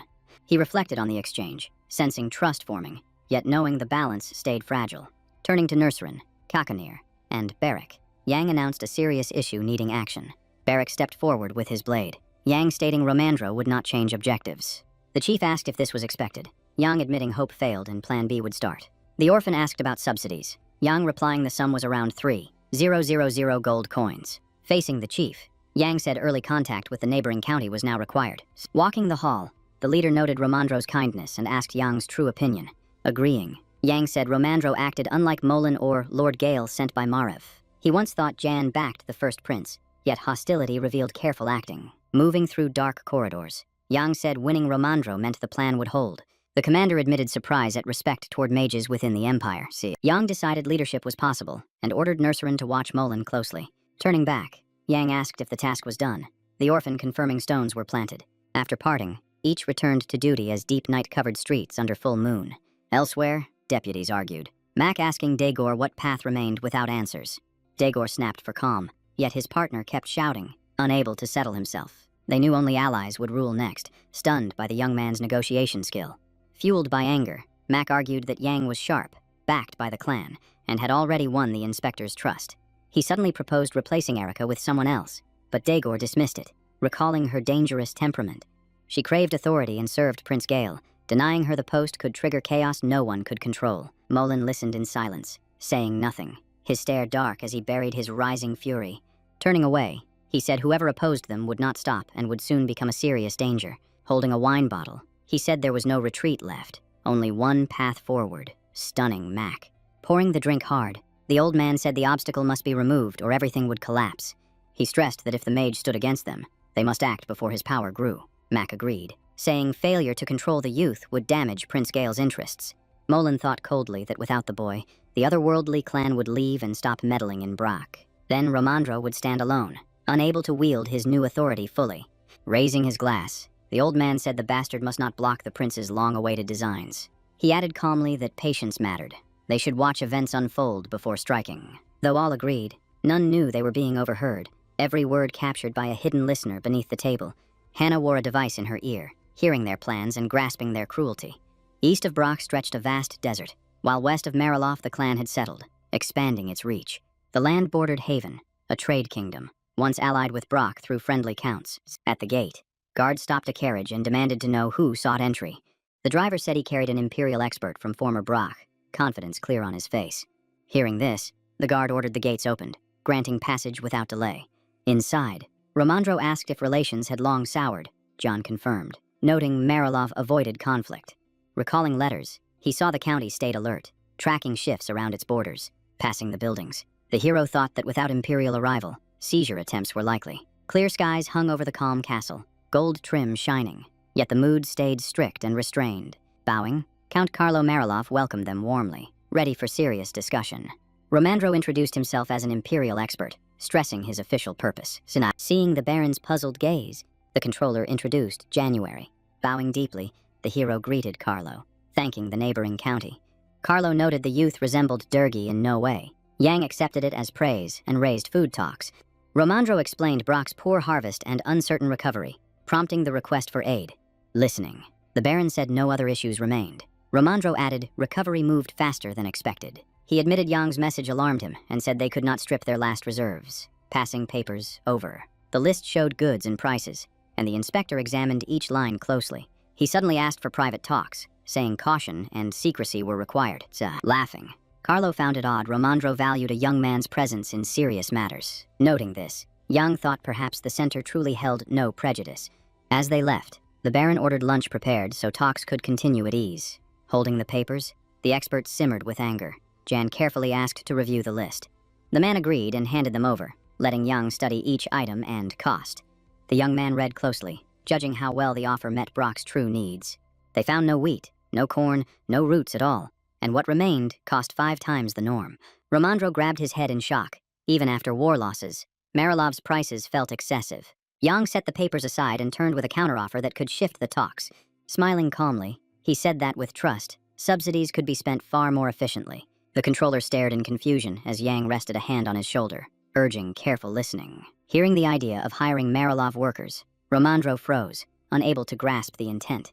Silence weighed down the room. Negotiations stalled with no common ground in sight. After some time, Carlo entered in surprise, thinking the guests had left without farewell. The butler saw them act as if talks never happened, the Count assuming they were full. Eyeing cooling dishes, he noted the clan would depart soon, leaving hungry people trapped. Bowing, the servant asked about seeing them off, but the Baron abruptly dodged the topic. From the window, he watched Romandro and John preparing to leave the estate at once. Knowing the county lay far from the palace, he saw imperial reach here was weaker. Yet if Brock fell under palace control, central power would tighten with time. Carlo concluded that seizing the county was his only path to keep authority. At the same time, Jan suspected Marilov planned to claim the land, hiding intent. The controller recalled the nearby clan and feared damage, but the hero disagreed. Seeing the butler delay, Yang realized no farewell would come and urged departure. Sudden voices rose behind them, making both turn sharply to see the cause. Startled, Yang asked if it was truly Countess Marilov appearing so unexpectedly. Smiling softly, the woman asked if he was Jan, her tone calm and assured. Her composed face showed full control, leaving no doubt in her confidence. Bowing, he kissed her hand in greeting. She laughed lightly, saying the feeling matched. Knowing her bond with Mary, he thought them peers. Yet she looked far younger. Watching her fan and posture, he saw a refined noble shaped by tradition. Curious, she asked about the palace expert and introduced herself as Ryan Marilov. Romandro bowed in return. She asked if they had just arrived and were already leaving. He said they were invited to dinner but pressed by work, promising another visit. Catching her gaze, Yang studied her look, searching for its meaning. Meeting his eyes, she admitted curiosity, and he urged her to speak plainly. Smiling, she chose words carefully, avoiding offense or bluntness. Slightly uneasy, she asked who now lived in Mary's former chambers. Surprised, he asked if she meant Lady Brack's room, not expecting this topic. Stepping closer, Rian said she once lent something there and never retrieved it. Jan recalled his stepmother insisting on returning to her room before leaving. He sensed the moments were linked, though the secret remained unclear. Smiling, he assured her the room stayed untouched and invited her to see herself. The arriving butler asked why she came out. Rian said she was seeing guests off. Apologizing, the man said Kayla was busy, but neighbors could always rely on him. Romandro asked him to thank the Baron for hospitality and said it was time to depart. As the carriage rolled from the castle, the servant and the Countess followed it with a long, focused, thoughtful stare. Rian kept her gaze on Jan, her interest obvious, and the young man noticed without missing a beat. Through the window, the hero studied her face, wondering what the Countess once entrusted to Mary and now recalled. Romandro suddenly remarked on her striking youth, and Jan replied that he too had not expected such a young baroness. Brushing that aside, the expert asked him to explain the crop that could produce harvests all year long. With open admiration, he called it incredible and asked where such a drought-resistant plant was found. Smiling faintly, the hero said the expert already knew the plant's name, hinting it was no secret. When he heard the word rumor, the man froze, struggling to believe that was truly what Yang meant. Raising his voice, he called it nonsense and urged not refusing the Count's offer. But Yang calmly insisted it was real. All the way, he argued the plant could serve many dishes and that its seeds were rich in nutrients. The young man persisted, saying he had eaten them himself and that Brock would not starve even in winter. Suddenly, the coachman announced arrival at the square, and Yang asked them to wait while he handled business. The carriage doors swung open. Barrick cheerfully declared the task complete and said there was no need to wait. Seeing his state, Jan admitted with embarrassment that the guard was drunk and idle, but Barrick denied it. The warrior spoke of a lively tavern and claimed he posted notices there, confusing the inspector. Yang explained he planned to hire workers and place notices there and in Central Marilov on purpose. He promised 1 gold coin for every 3 bags of guli, leaving the inspector deeply discouraged.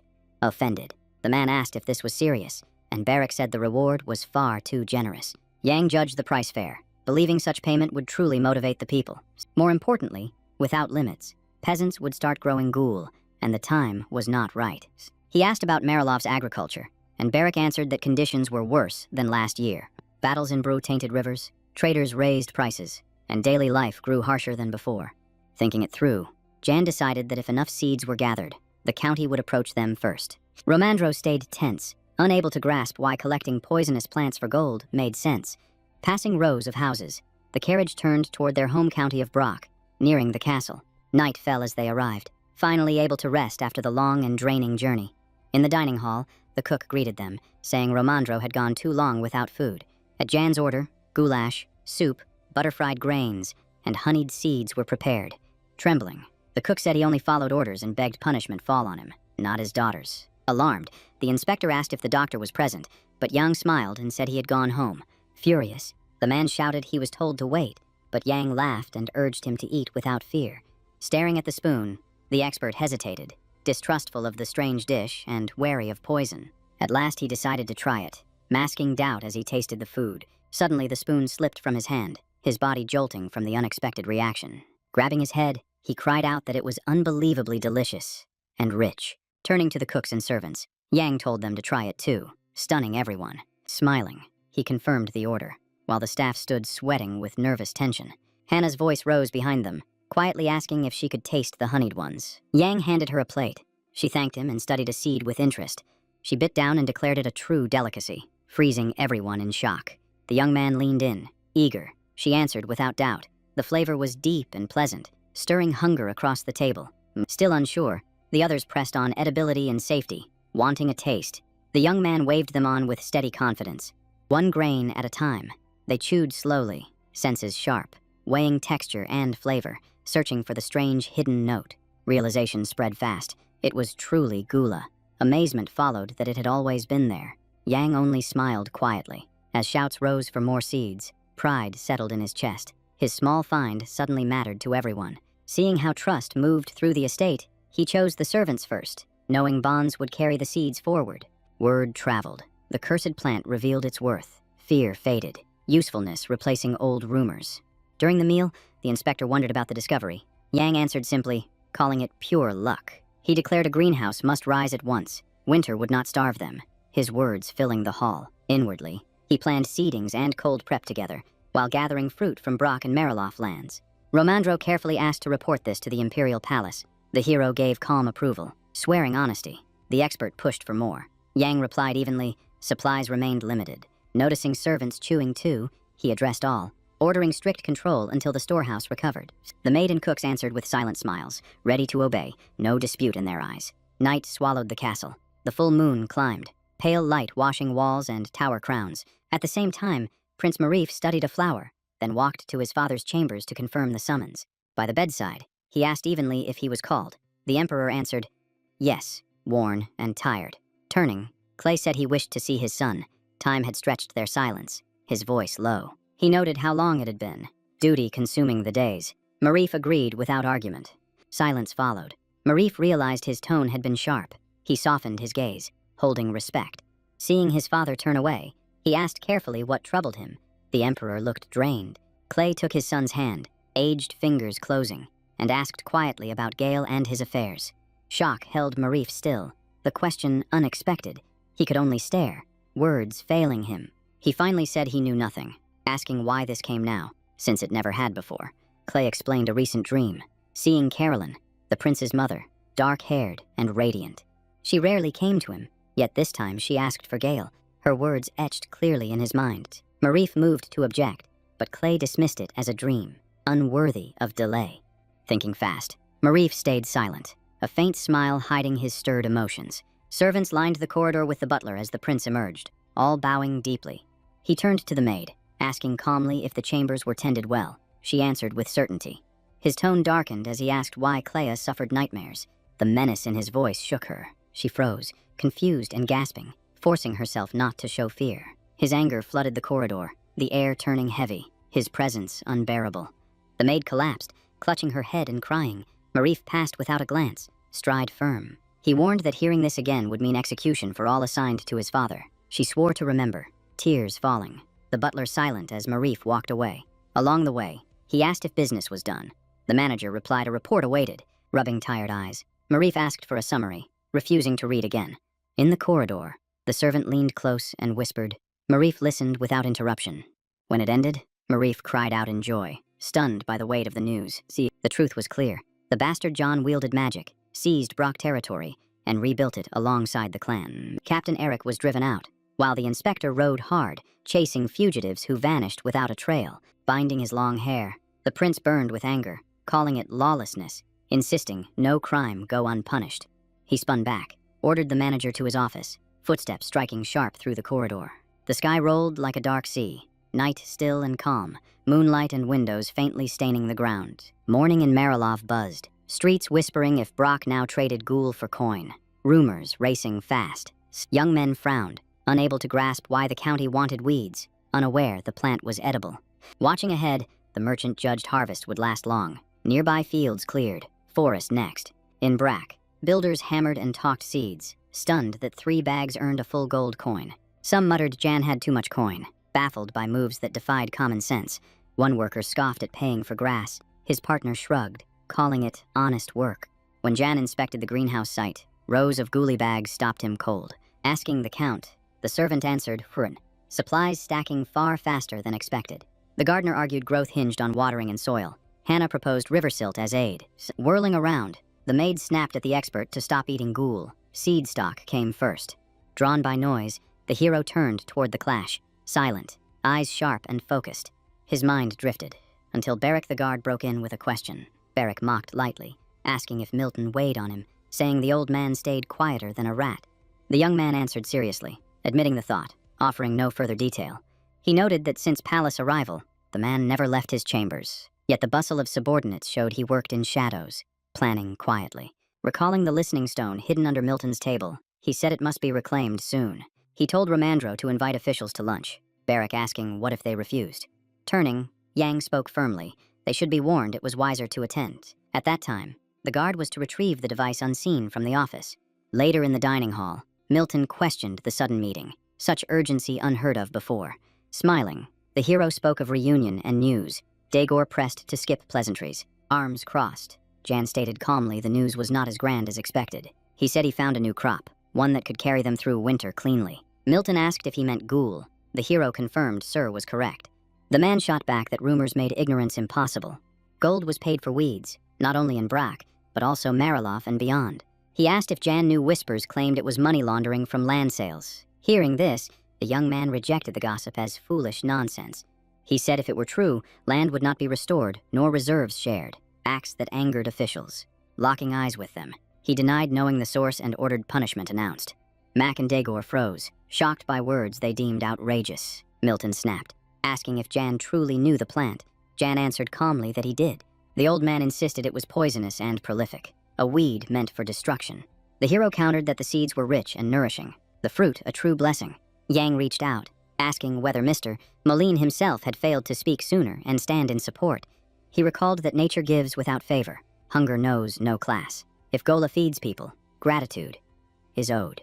With a sharp look, the young man said the prince agreed fully, drawing visible anger from the official. As if yielding ground, Sir pushed back from the table, rose slowly, and admitted, Yang might be right. He warned the people would reject it. Unless Yang proved the ghoul harmless, no one would eat. Smiling faintly, Yang said he already had a plan and intended to act on it. He waved his hands, outlining the idea. Deputies exchanged looks, stunned and silent. When it ended, Milton struck the table, declaring he would never allow such a scheme. Furious, he accused Yang of mocking the imperial family, fearing damage to their name. Yang answered calmly that no issue existed. The seeds were edible. Hunger mattered more than nonsense. While the old man raged, the hero stood firm, calling the argument pointless once again. He added coldly that death was trivial, asking if reputation outweighed starving lives. He clarified Sir misunderstood. He never sought approval, only delivered the outcome. Any interference meant immediate removal. Soldiers would escort them out. Mac shouted in protest. Yang locked eyes with them, urging reason instead of selfish grasping. Facing stone expressions, he asked what they had truly done to help the people. Seeking balance, Romandro urged calm, noting ghouls tasted good and suited many dishes. Suddenly Yang glanced at the door, attention slipping from the heated exchange. Varric stood there smiling, gesturing that the plan had succeeded. Rising, the hero said he had spoken enough and would allow no obstruction in this matter. He wished them a good meal and called the expert along, while Mac shouted in outrage. Outside, Varric praised his words. Jan immediately asked about the listening stone. The guard produced it proudly, smiling wide, confidence clear in his eyes. Turning the stone in hand, the hero felt satisfied, eager to test it. Entering the office, he dropped it into water, checking if voices carried. Seated at the desk, he listened and wrote notes, Varric resting quietly nearby. Hearing their intent to remove him, Yang planned silently, face unreadable. The stone stirred. Varric stared at the glass, stunned by the magic. He listened wide-eyed, silent, afraid to interrupt. Unable to believe it, he asked if they truly meant to kill John. Yang replied, losing Brock mattered more. Confused, the warrior suggested striking first, while Yang lifted the stone to inspect it.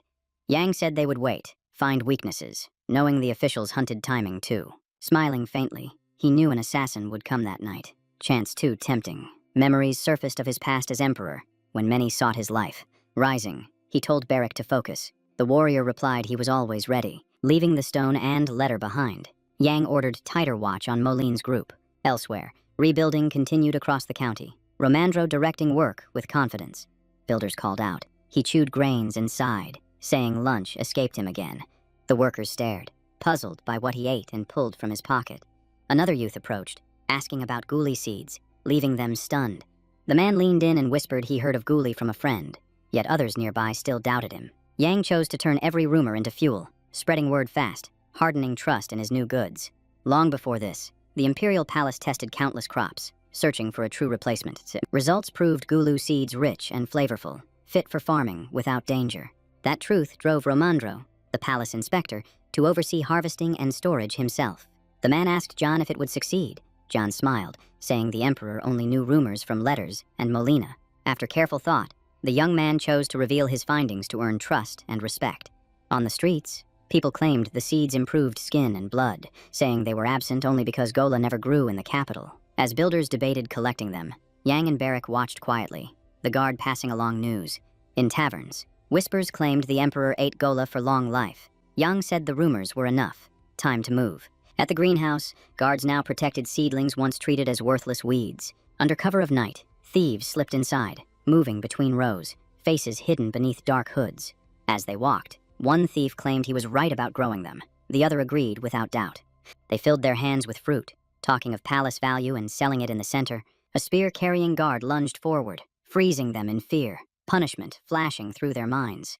The guard threatened calmly, said others were caught already. They begged, hands raised, ordered to follow. Dragged into the street, hoods removed, a robed man faced them, praising the guard's work. Behind him, Varric yawned, while Yang stood smiling in moonlight, calm and unmistakable. Servants gasped, asking why Sir walked so late without guards. Yang said his bodyguard was enough. His gaze sharpened, demanding who the captives were, thieves or careless residents disturbing order. Fear locked their bodies. Words felt dangerous, knowing any mistake could bring ruin. They dropped to their knees, begging forgiveness, saying work was scarce and families hungry. Yang praised the guards lightly, ordered the offenders jailed, then accepted wishes for safe travel. Varric yawned again, noting the plan was to loosen security, not tighten it like this.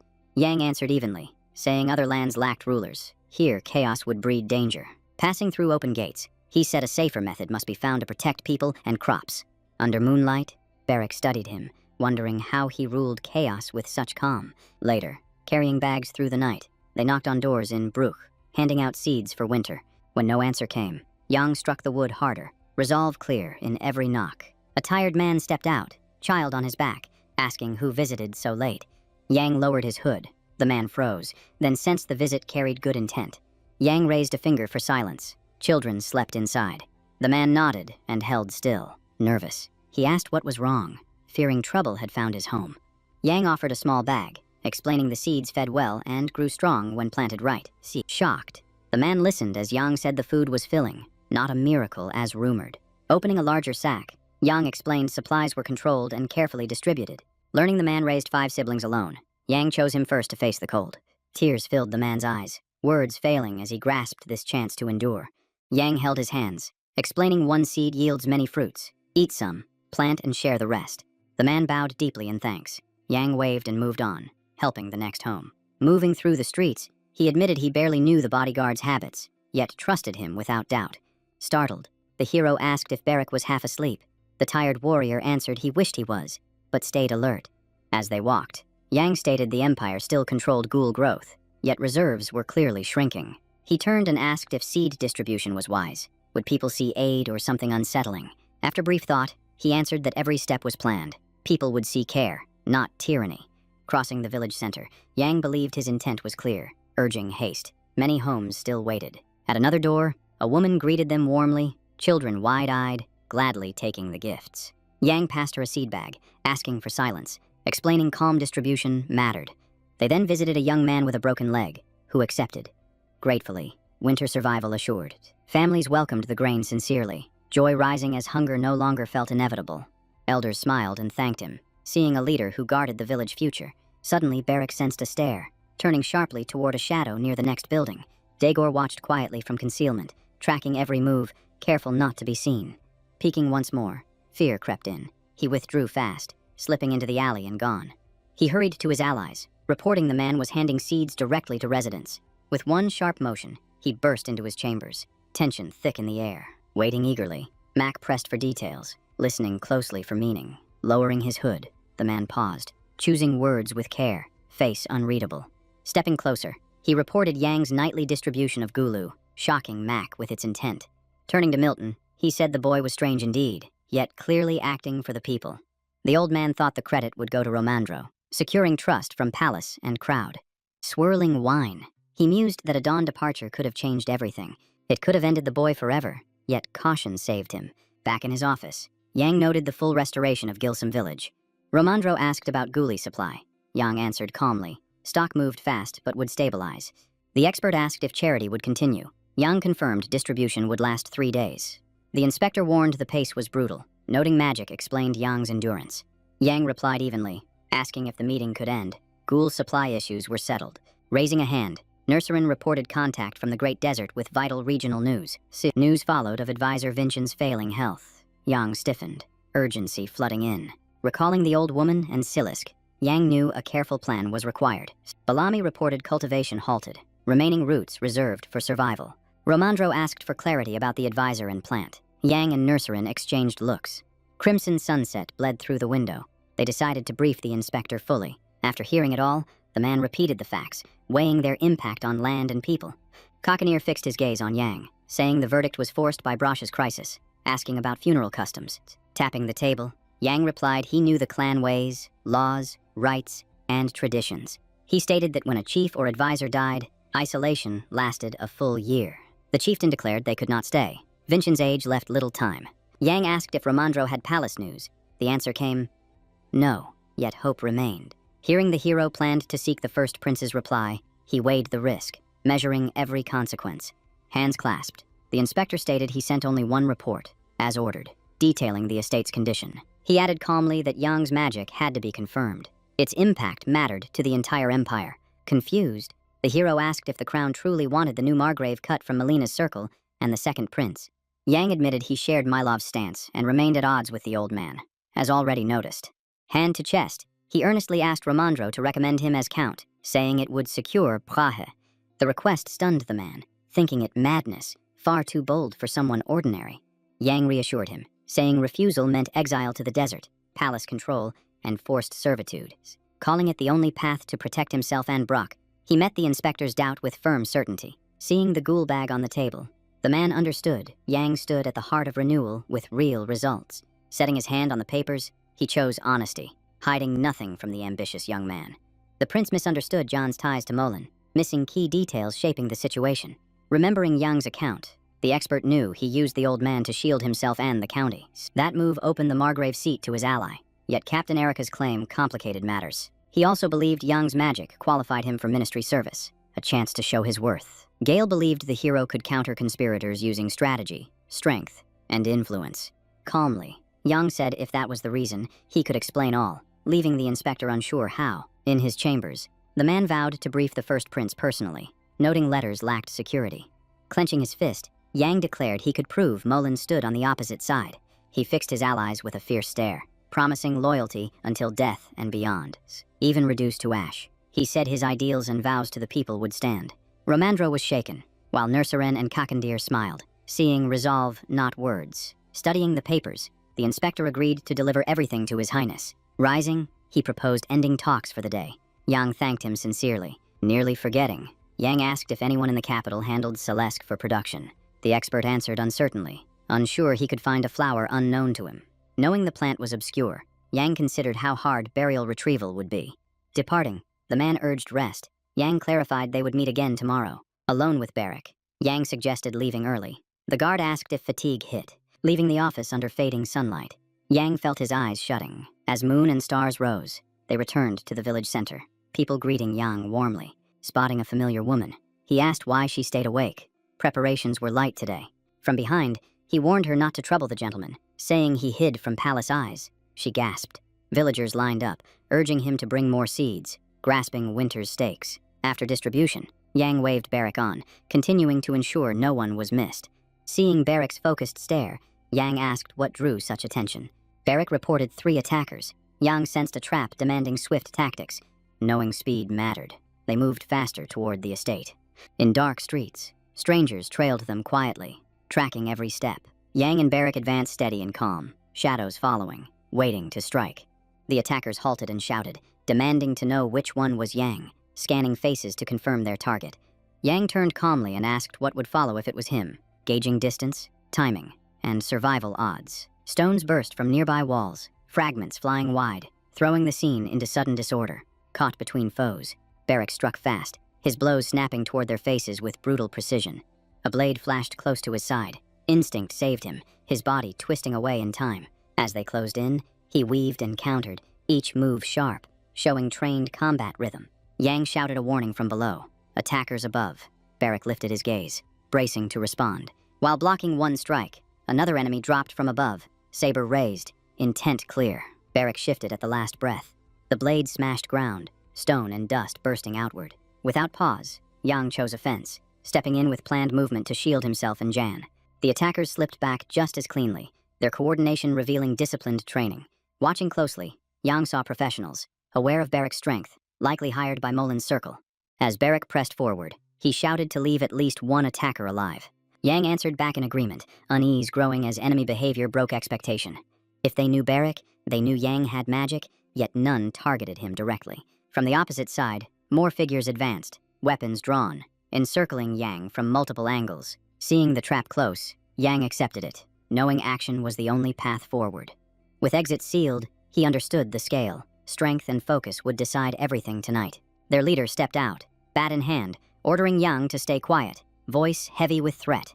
Yang smiled thinly, refusing fear, resolved not to bend or retreat.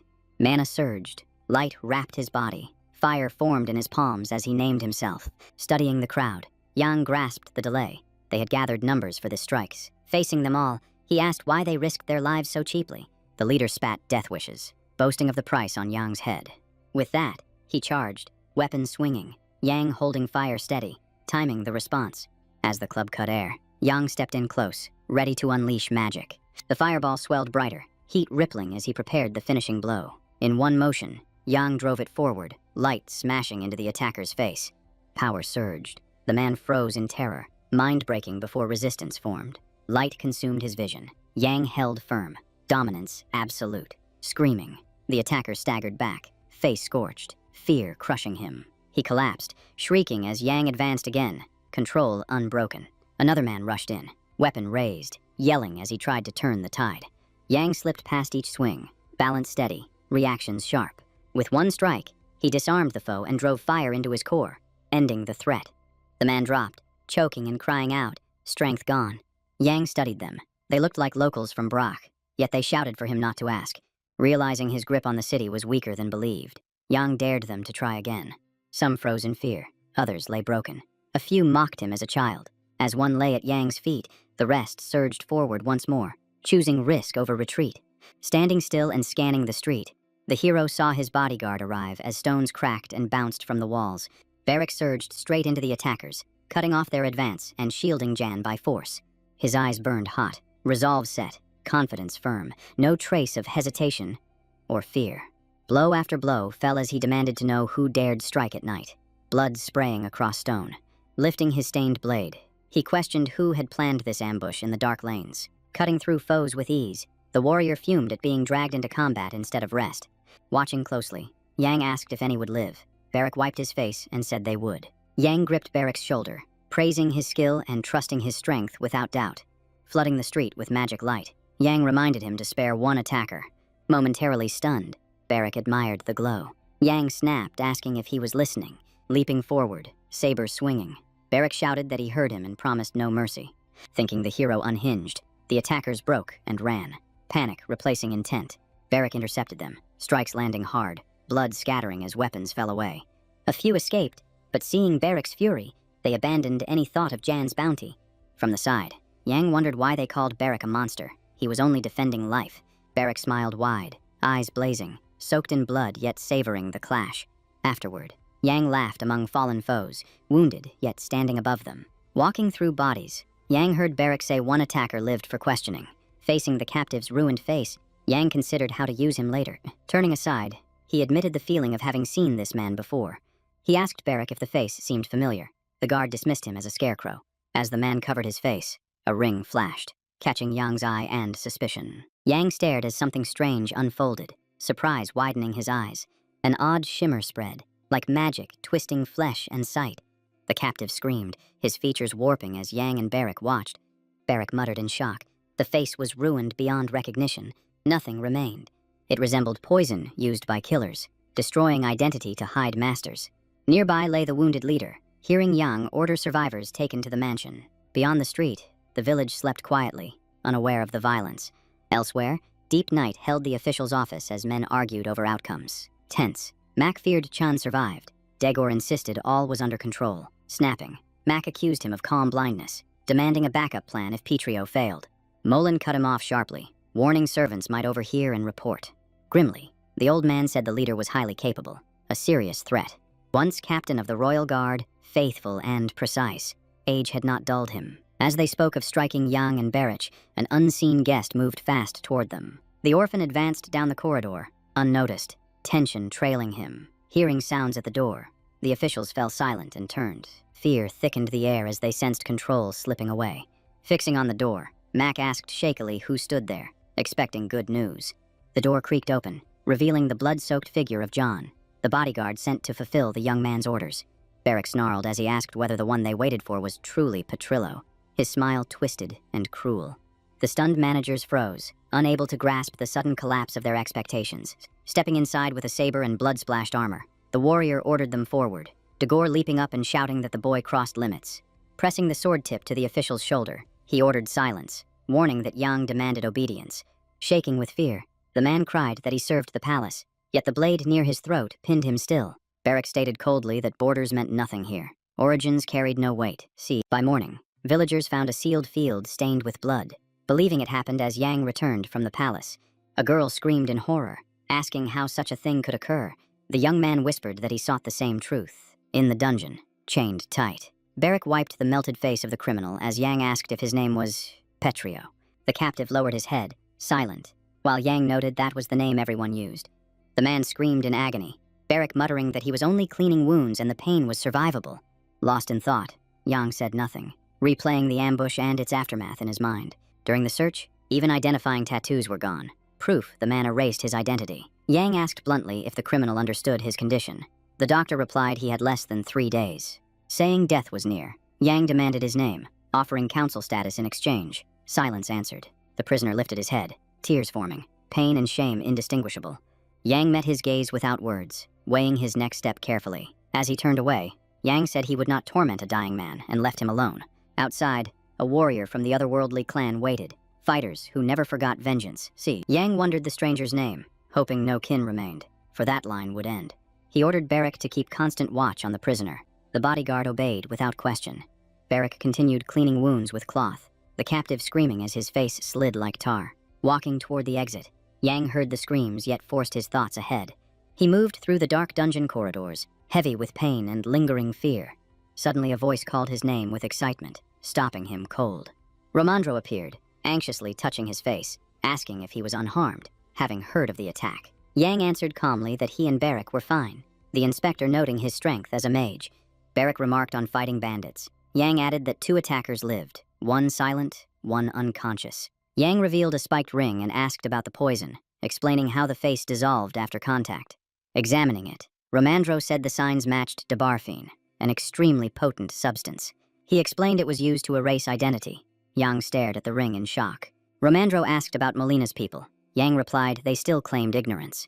He asked cautiously if Yang would execute them. Yang said no, or the palace would send more. Yang stated firmly he had no right to choose death. That power belonged to the emperor, stunning Romandro. Smiling, Yang clenched the ring and ordered word sent that he followed Prince Marev's will. Elsewhere in the dungeon, silence pressed down, torchlight barely cutting the gloom. Suddenly a bowl of thin porridge flew, splashing against stone from a violent motion. Seeing Yang at the door, the officials hurled insults and nearly struck him with dishes. Entering calmly, Yang asked if the 3 had slept, ignoring their rage completely. Mac shouted that they acted under palace orders. Dagor added that the young man had insulted the emperor himself. He turned to the great desert warriors and asked if they truly ignored what followed harm to palace agents. Yang answered coldly that this alone kept them alive, saying Petrio met the fate meant for others. Enraged, Mac demanded what nonsense he was speaking, feigning ignorance of the threat implied. With a swift motion, Yang produced a water flask and the listening stone, dropping it inside on purpose. Their own voices echoed back, clear and damning, exposing their agreement to kill him. Hearing his threats replayed, Milton felt dread spread, realizing the snare had closed. Dagor yelled that such a record meant nothing without trial, but Yang only laughed. Yang stated firmly this was the borderlands, not the capital. No inquiry would follow. Lifting his plate, he declared himself part of the otherworldly clan, whose vengeance was absolute. As he turned away, he said the record proved much, and he would remember it. Fixing them with a stare, he told them to respect food. Sure, they grasped their weak position. Mac and Dagor ground their teeth. Milton stayed blank. Their scheme lay in ruins. Leaving, Yang felt dominance settle in, knowing control was now within reach. Suddenly a voice called him again, making him stop and turn. Hannah rushed up, breathless, saying crowds waited outside calling for him. Hearing this, Yang felt shock and unease, unsure what mistake he had made. Following her, he asked if it involved ghoul theft, recalling the guarded greenhouse. With no answer, he suspected Moline's hand, perhaps another attempt on his life. Nearing the exit, he thought unrest might rise during restoration, especially with the desert warriors. Squinting at the light, he feared unseen anger brewing among the people. Seeing him, flower-holding citizens froze, stunned as if meeting him anew. They rushed in, asking if he was hurt, saying rumors of blood spread fast. With open hearts, they offered flowers. Yang stood still, overwhelmed. Tearful voices spoke fear for his life, having seen blood in the alley. A sudden memory struck Yang, light flickering in his eyes before he restrained it. Feeling warm hands and gratitude, flowers pressing close, his past life resurfaced. That memory explained how he endured 3 brutal years and the throne's crushing weight. Smiling, he knew his path was right, his lost power within reach again. Glad they gathered, Yang asked them to bring horses to the squares. He announced joyfully that Romandro approved seed distribution and manual ghoul cultivation. This choice meant faster recovery and victory over hunger. By morning, lines formed. The inspector said shares depended on land size and family count. Yang declared it free now, with 1/10 owed next year, urging shared knowledge. All trade beyond the estate ran through the mansion. Fines applied, reports rewarded. Asked about internal trade, Yang allowed it, banning outside sales strictly. He added that shortages today would be resolved with deliveries tomorrow. Barrick suddenly called him back, saying urgent news came from the mansion. Yang turned. Barrick explained one captured attacker had awakened. Together they headed for the dungeon, ready to extract new truths. The servant reported their return, and Yang asked about Patrio's state. The leader held in the next cell. Recovery looked impossible. The man could not speak, and might not last the day. Uneasy, the hero asked if the second criminal was the same, uncertain what awaited them. Inside, a young man sat on the floor, screaming, sobbing, begging for mercy, completely broken. Seeing the man's madness, the servant withdrew, the noise hammering John until his ears rang. Keeping his tone steady, he asked the name. The man wept. Colin, 22, from a large family. Gripping his head, the hero said he did not care, while Barrick snarled threats at the prisoner. The young man then asked his origin. Colin said gambling house guards promised money and delivery. Jan thought this fit perfectly. The client hunted poor performers who could not refuse. Yang pressed for the client's name. Colin shook, crying, saying he knew nothing. When Barrick raised his arm, the criminal covered his ears. Yelling, the guards paid him directly. Jan placed a hand on his shoulder, deciding to use the man to open trade with Marilov. Leaving, he ordered Barak to detain Colin. The prisoner cried and swore obedience. Outside, the hero said he sent word to the next county and requested a prepared horse. In his office, Ramandro heard a knock, looked up, and ordered the visitor inside. Seeing John, he asked if Patrio was dead. The hero answered that he still breathed. Saying most criminals confessed ties to Marilov, Jan asked help sending a letter. Shocked by the small request, the expert asked carefully if he heard right.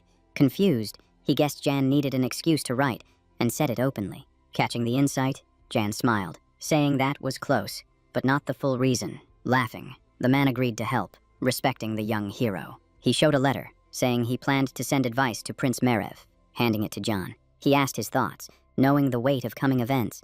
Smiling, the hero said he hoped the emperor and prince would value the letter. Hesitant, the inspector asked if it should be included, then confirmed Jan meant Maryland. The hero spoke firmly, stating the criminal raid from the neighboring county must be reported to the Lord of Brock without delay. Since one attacker confessed, the case required investigation, so he requested cooperation, including identifying the dead and sending the bodies. As Ramandro wrote from dictation, he replied that the message was clean, precise, and free of useless details. Using this as an excuse, the expert hoped for no response. But Yang reminded him winter was near and Marilov needed Gola. Smiling, the man proposed selling seeds at a higher price in exchange for supplies. Yet the hero only returned the smile. Thanking him, Yang said the rest of the county was stabilizing and recovery was moving forward step by step. He also voiced hope that Merev might assist them, and the inspector answered with a polite smile. Still, he knew the prince could not be trusted, since everyone followed their own goals and interests. At the same time, inside the imperial palace, Merev arranged a hunting camp deep within a forest clearing. He prepared an arrow, aiming to wound his prey and secure victory over rival officials.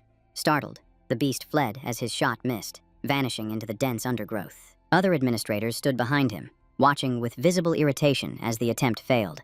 With bow in hand, he blamed the strong wind, claiming no one could land a proper shot. The group murmured that Mr. Dorenzio would likely take first place. Confident luck favored him. As the prince drew again, he heard a man note with concern that Gale had not appeared today. Smiling faintly, Marif asked if he regretted it, and the man admitted some regret, recalling childhood days. Another shot missed, and the startled animals scattered, disappearing into the forest thicket. The prince smiled and said he was the same as before, leaving the man staring in confusion. Turning back, Merev said he regretted disappointing the ministers, unaware of Gale's actions. Sensing danger, the official rushed to justify himself, fearing anger and punishment.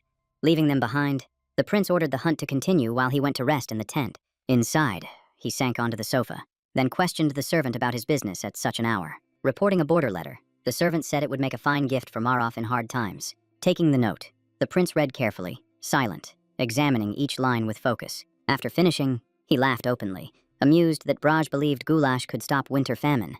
He dismissed the idea as absurd, knowing no one would eat a poisonous, worthless weed. Tossing the note aside, he told the servant the gift was dull and undeserving of notice. The servant added that Jan was named next lord, and Ser Melina's ring was enclosed. Producing the ring, the butler explained the old man tried to kill Jan.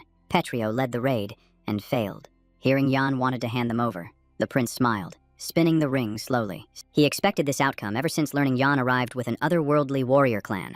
After brief thought, he rose sharply and ordered a reply to the self-proclaimed Count of Bracha. Smiling, Marav dictated that any mage seeking lordship must present himself at the capital. Privately, he noted events were unfolding perfectly, and John would serve well in magic affairs. Rejoining the ministers, he asked about the hunt, and they urged him to take a shot. Drawing a breath, the prince smiled quietly, strength surging from news out of Bracha. Without warning, an arrow cut the air, missing him narrowly and making everyone recoil.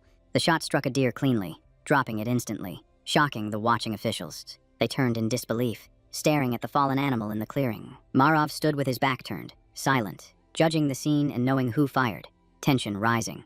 He turned back, blood cut on his cheek, warning Gale that reckless moves always breed new trouble and unseen risks.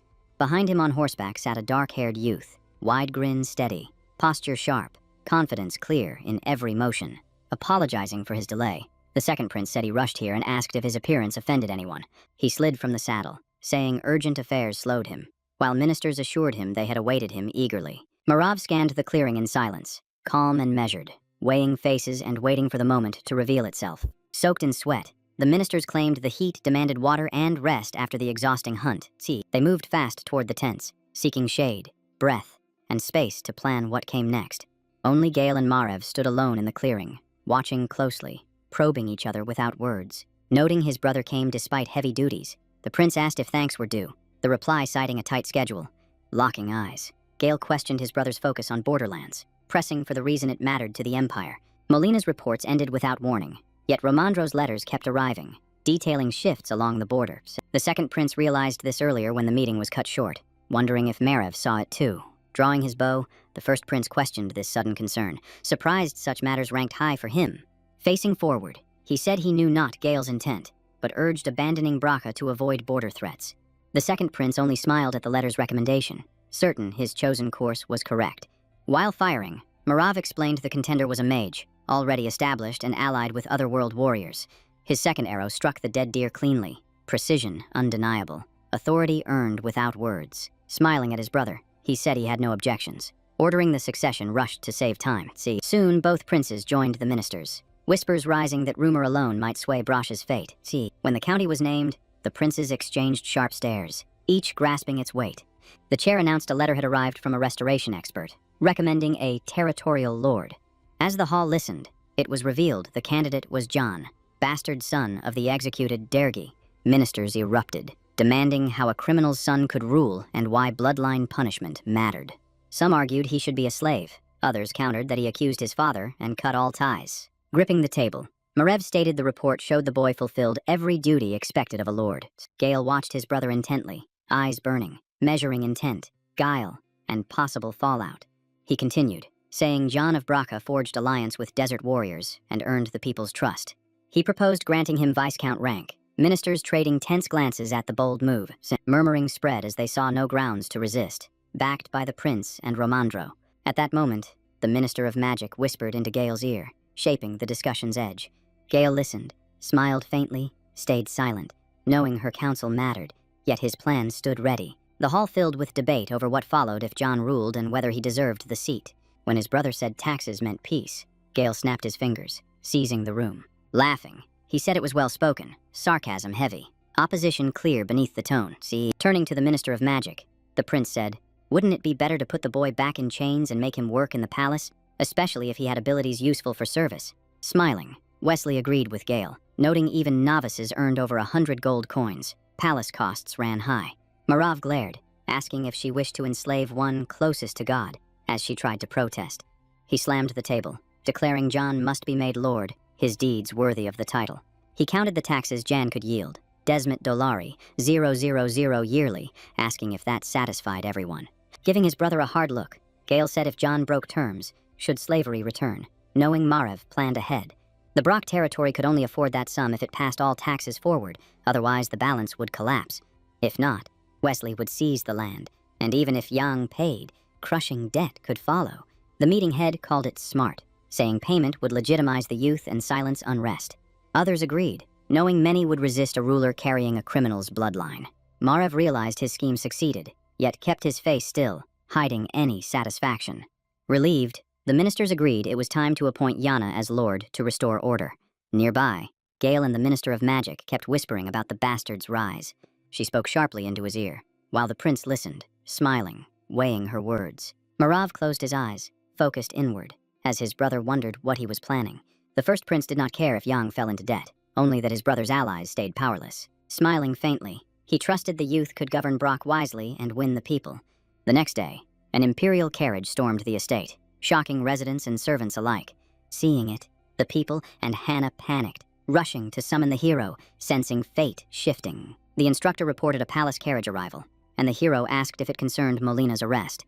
Eyes blazing, Romandro said it was gold, proof of a decree from the emperor. Stunned, Yang stared at the expert, never expecting such a turn, unable to believe the truth. Servants lined the entrance as the crowd whispered, fearing another investigation. The carriage halted, doors opening, as Colonia of the Imperial Palace stepped out. In a cold tone, she introduced herself and declared she bore the emperor's will. As Yang and servants knelt, she demanded formality, stressing the gravity of her mission. She opened the document, stating the council approved Prince Maroff and Romandro's recommendation for restoring the land and guarding its borders. Yang was named new Viscount of Brach. Servants and townsfolk murmured in awe, already guessing how life would change. Colonia added that as a criminal's illegitimate son, strict conditions applied, or the title vanished. Within 1 year, he must pay 10,000 gold as compensation for Durgi's unpaid taxes. Hearing this secured his claim and future legacy. Yang stayed kneeling, head lowered. He realized the title was provisional, his fate bound to meeting the terms. When finished, the minister rolled the decree, signaling the end of formalities. She told the youth he could refuse, granting choice and thickening the tension. A brooch gleamed at his neck as he stood still, weighing risk against destiny. Lifting his head, he declared he would accept, calling it an honor and obeying the emperor. Before leaving, the woman asked one final question, drawing his attentive gaze. With concern, Colonia asked if Sir Malin lived, and he answered that he was well. She then sought to read the second Prince Gale's decree, and Yang watched closely. It ordered the safe return of Molin, Maycom, and Daegor's subjects. Yang clenched his teeth in silence, calculating danger, choices, and Brake's safety. Smiling, he asked what role she played with the second prince, probing hidden motives. He stated firmly there was one son, the emperor, and only his decrees rode golden carriages. Colonia wondered how a border bastard knew rules even nobles ignored. Unyielding, the hero accused her of disrespect, vowing protection for the old man, nothing more. The young man weighed the situation, wondering if the Minister of Magic backed Gale, Melina, or intended to keep the prisoners out of every hand. She crushed the papers in her grip, anger rising, yet she restrained herself, knowing emotion could be turned against her. After a pause, she said she only wished to confirm the prisoner's safety for her report, and Yang agreed to escort her. Outside, clear sunlight washed over the mansion, giving the moment an uneasy sense of ceremony. They descended into the basement, torchlight cutting the dark, tension tightening around the minister as she followed the hero. Seeing her, Mac, Moline, and Daegor shouted in shock, and she cried back, reality crashing in without warning. Mac rushed forward, begging Colonia to save them and pull them out, clinging to imperial authority. His eyes dropped to the bundle in her hands, curiosity mixing with fear, knowing it could seal their fate. Mac asked if she carried a decree naming Jan as lord, desperate for confirmation or denial. Smiling, the young man said it was true, declaring himself Viscount and demanding proper address. Colonia turned and asked permission to speak privately with Sir Molin about the ruling. Stepping in, the young man stated they were suspects in a plot to kill him. As they stared in disbelief, he explained that as lord he must guard his own safety. He took her hand and led her away, firm and composed, denying her any chance to resist. Reporting the deputies unharmed, he said negotiations were refused and Colonia had to leave. With a polite smile, he asked if she wished to return upstairs, light irony in his tone. Back on the grounds, celebration erupted for his appointment, drinks flowing and laughter rising. Laughing voices called the otherworldly warriors to join, while Sue and Barrick devoured food. People approached Jan with praise, and he answered with warm smiles, welcoming his subjects. Suddenly, Cocknear's voice rang out, and he turned, surprised to see the clan leader. Shaking hands, he thanked the chief for both congratulations and the clan's decisive support. Amid celebration, the leader announced they would leave for the Great Desert in a few days, startling Yang. The cold was coming. The warriors missed the sands, and Nursarin with a few men would stay to keep order. Smiling, he said backing the boy was right, now treated as allies, not barbarians. Turning suddenly, they noticed Romandro alone, pouring wine, dissatisfaction written across him, muttering. The expert complained the emperor granted only Viscount, lord of the border territories, weighing politics. Eyes wet, he fumed over the 10,000 gold tax burden and drained his glass. The hero sensed the palace chose a harsh sum on purpose, convinced Gale stood behind it. Romandro worried they could never gather that much, watching people still healing from civil war. Looking at the youth, he called him Viscount John, but the hero stopped him, saying it was not official yet. He asked Romandro to use his old address, showing caution and restraint. The expert noted the decree had been reread many times, asking if something was wrong, but the hero said all was fine. Still, doubt lingered in the document, pushing him to recheck every detail. The empire was ruled by Clive Orochin. Nothing unusual came to mind, yet the seal felt wrong. That seal had been used for years, never changed, and if it had, he would have known.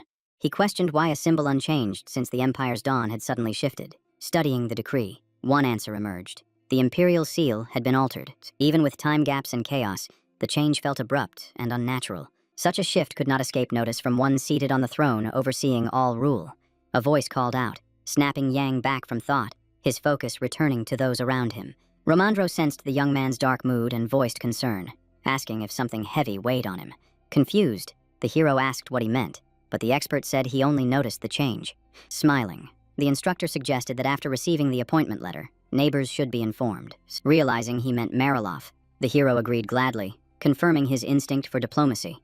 By the next day, Carlo had the notice, studying the letter and doubting the bastard truly gained a title. He questioned where the world was heading, while the butler mentioned replies and letters after the recent attack. Lighting a cigar, the Count clicked his tongue, silencing the servant, irritation clear at the formalities. Calling it wasted ink and paper, he ordered a brief reply, and the servant bowed and obeyed. Remembering something important, the lord fixed the butler with a serious look, reassessing the situation. He asked if Brasha wrote about food supplies, and the manager answered that none had arrived. Brushing ash aside, the lord wondered how Yang would manage the ruined land amid crop failure. Teeth clenched, Carlos mocked that the youth might soon eat carrion and weeds. With a dismissive wave, he sent the butler away, ending the tense exchange. Closing the door, the servant exhaled, relieved the difficult conversation was over. Suddenly, someone called out, and he turned, startled, expecting news or an unknown visitor. Seeing the Countess, he asked eagerly if something had happened, seeking the reason. Smiling, Rienne asked if there was news from Brock, her interest fixed on Jan's fate. Bowing his head, the butler reported Jan became Viscount, and the woman cried out in surprise. She asked what her husband said, but the steward hesitated, fearing his reaction. Hiding behind her fan, she sensed Carla's displeasure, yet said congratulations were necessary as neighbors. She declared she would write herself, ordering the servant to blame her if the Count protested. Folding the fan, Madame added that more must be done, resolve clear in her posture. Entering the study, she said a gift should be sent to John, asking the treasury remain open. The butler called after her in alarm, saying she was not required to face the Count. Stopping, Rienne smiled and replied that this was precisely what she must do. Meanwhile in Brock, the hero sat for breakfast, and Romandro asked how he slept, saying he slept well. The young man asked Hannah for water and took his seat. New feelings surged, as if one title let him climb a mountain and find strength. The expert raised palace support, and the hero asked if unused subsidies stayed with them. The man confirmed this custom, saying the funds were his to manage and budget. Surprised, the hero thanked Romandro, trusting him with the financial planning. Calmly, the expert said this was wise, or the 3,000 gold for Gola might vanish. He added he trusted the rest would be spent well, showing faith in the youth. Smiling, the hero thanked him and promised to heed his advice. The inspector shared relief at returning to the capital before winter deepened. The young man asked if this was about his wife again, and the man smiled quietly. With open joy, he announced they expected a child, and Yang offered congratulations. Suddenly, a servant interrupted, announcing news from Mariloff, drawing their attention. The hero ordered the messenger in at once, demanding every detail. The messenger entered holding a box, announcing congratulations from the neighboring county for the title. Finding it odd that congratulations arrived first, Yang asked whether the earlier complaint had received any response. With no reply mentioned, he accepted the letter politely, maintaining proper conduct and outward diplomacy. The messenger added that the lady also sent a gift, and the young man studied it carefully, unsure of its purpose. As the box opened, the servant explained the device came from another land, surprising both the hero and Romandros. Romandro asked what the object was for, yet even the messenger could not name it. Inspecting the item, Yang identified it as a dripper, showing sharp perception and quick understanding. Both messenger and expert were taken aback by his insight and attention to small details. Yang asked again if the gift truly came from the Countess, and the servant confirmed without hesitation. Smiling, the messenger said Rienne stressed the device would help him, and its cost carried no obligation. Considering this, Yang sensed the reaction was unusual, suspecting the madam acted with intent. He laughed it off, thinking it might be coincidence and meaningless as first assumed. Nervous, the servant insisted he merely followed orders and repeated her words, knowing nothing more.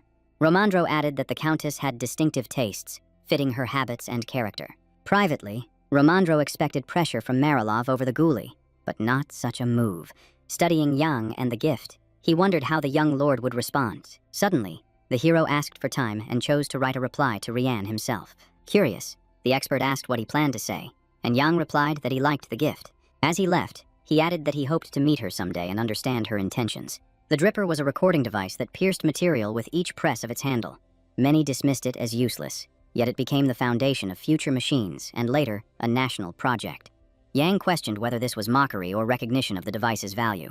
The image of Rienne with her fan lingered in his mind, elegant and unreadable, pushing him to meet her. Later, Kakandir entered, and Yang asked if the clan was ready, the chief confirming and offering help. Yang said he needed a discreet favor, winter supplies from Huan bound for Marilov. The chieftain said it was possible, but winter terrain favored the mountains, demanding caution. Yang firmly rejected battle, warning that exposure could be used against Brock. Interested, the chief asked if Jan had another plan, eager for his ingenuity. Meeting his gaze, the young man said he already prepared a safe alternative. Stepping outside, Jan watched people and servants see off the otherworldly warriors with respect. One warrior parted from a servant he loved, and Yang saw how deeply the clan was accepted. Romandro remarked that affection can grow quickly, even for a nomadic tribe. Yang reflected that marriage strengthens bonds and culture, seeing it as a solid step. Gradually, memories of his time as emperor surfaced, his smile freezing. In a flash, he stood in his palace corridor with red curtains, hearing his name. His mentor reminded him that choices shape lives and destinies, urging him to listen. Smiling, she said agendas mattered less than understanding how people truly felt. Returning to himself, Yang decided weddings must be chosen by the people, not power. He moved ahead to guide the clan toward the Great Desert and say farewell. Barak reported preparations complete, and Yang ordered departure, wishing Kakandir luck. Mounted, the chieftain passed authority to Nurserin, who accepted and wished him safe travels. Ordering the gates opened, the tribe declared its return to the Great Desert, pride clear in every voice. The people answered with cheers, wishing luck and admitting Brock would have fallen without them. Once feared as barbarians, the clan now left with honor, Brock shouting admiration as they departed. A sudden call reached the chief, an apology for the interruption, drawing his gaze downward. Below stood a man holding a child and flowers, both staring up with gratitude and awe.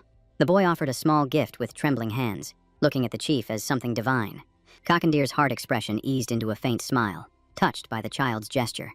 Taking the gift, he called the boy Adamos and moved on, pleased by the county's recognition. Near the outer castle, the clan halted, sand all around, heat lingering despite the coming cold. Mounted, the chief thanked Jan for the escort and vowed to honor the Marilov request after returning. He wished the capital journey would bring fortune and open paths for Brock's future tasks. Smiling, Jan agreed, urging them both to serve the people and each other faithfully. Extending a bag with a chest, the young man said it was a reward for loyal service. With swift ease, the chief took only the seeds, refusing the rest without hesitation. Explaining his hands were full, he kept the child's bouquet, unwilling to trade it for coin. Spurring his horse, he rode toward the Great Desert, anxious for Deputy Kakunir's health. Waving, Barak shouted, "Demosha," and wished them luck, watching the clan fade into sand. Yang then said it was time to return, as duties and pressing matters awaited in Brosh.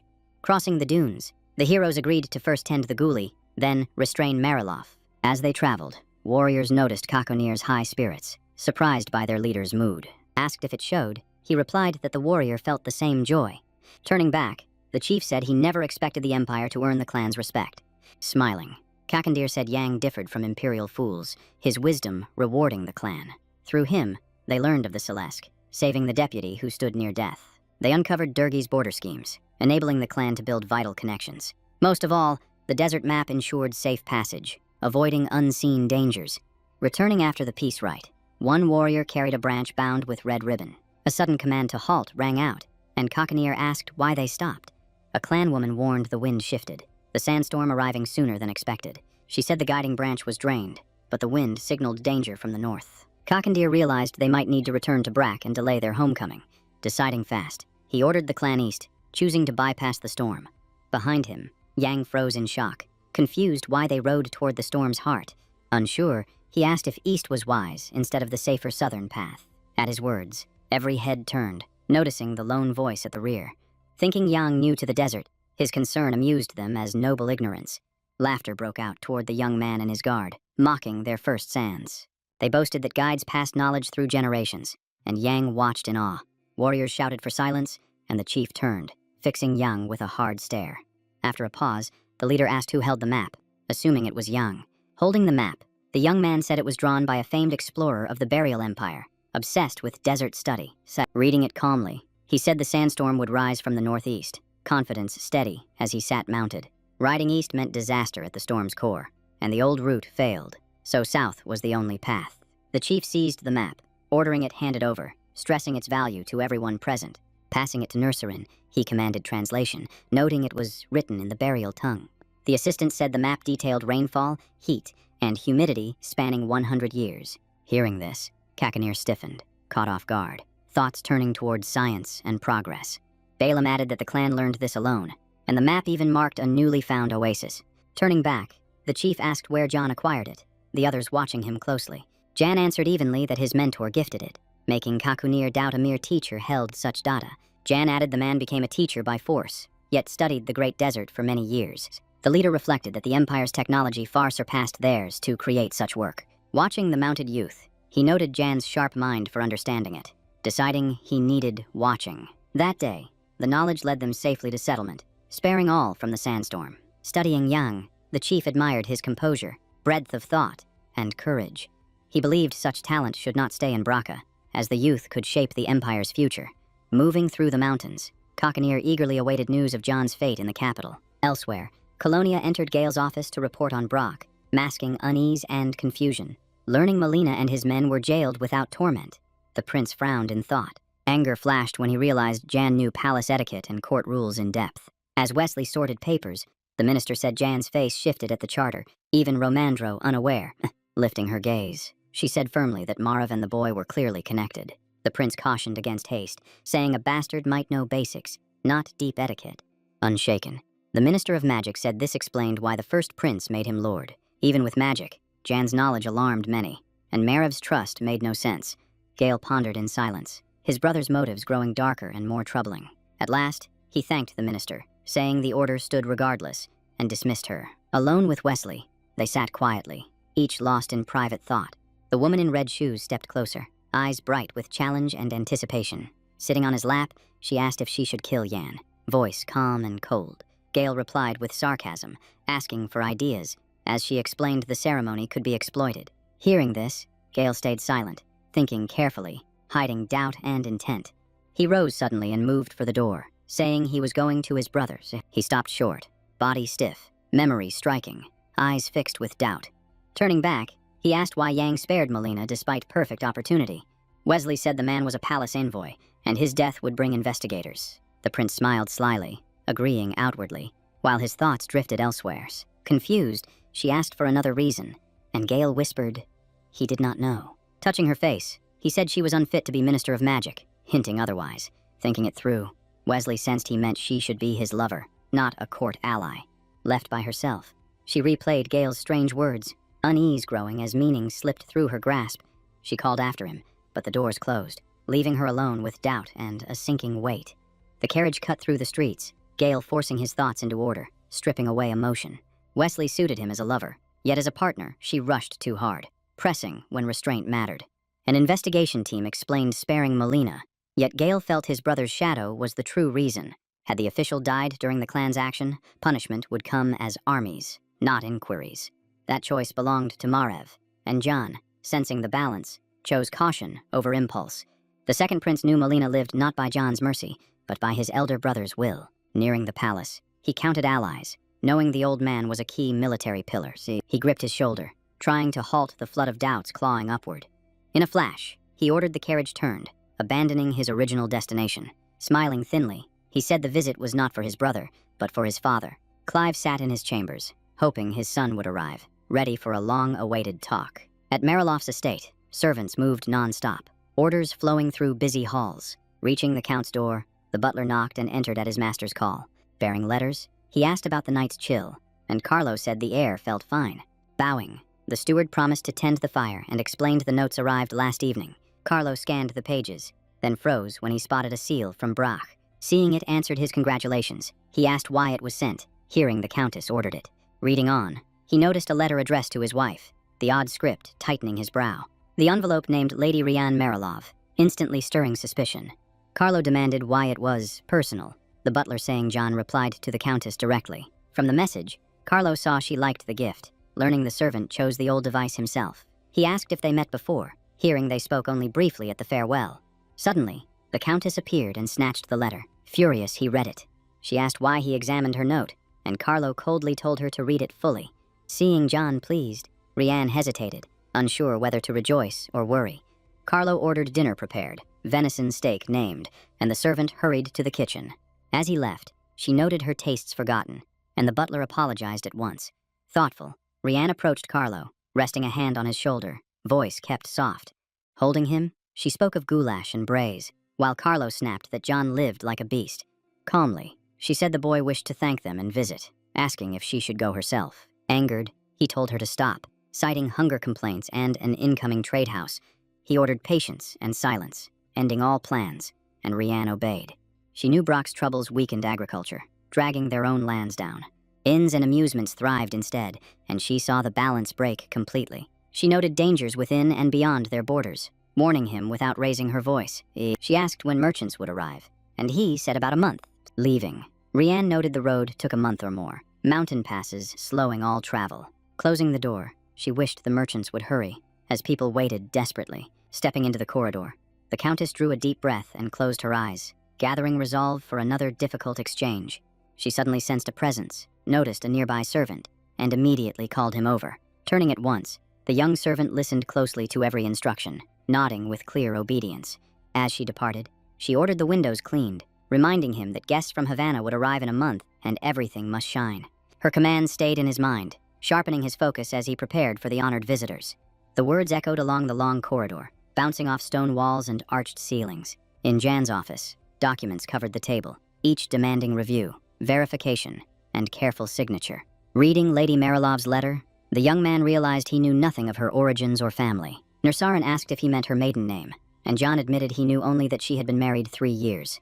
By noble standards, the wedding was modest, and the territory learned of it much later. After hearing this, Romandro suggested a difference in status, assuming she was a commoner, and the hero agreed. Still, Jan believed Rianne was not from Marilov, and her knowledge of the Dripper proved she was no simple commoner. Curious, Yang asked about the Havana caravan, and the servant reported on the Elic trade group traveling every 5 years. Though only 100 strong, the caravan required heavy escort throughout the route. After the report, the expert decided they must reach the caravan first, and Nursarin added that trust would ease matters.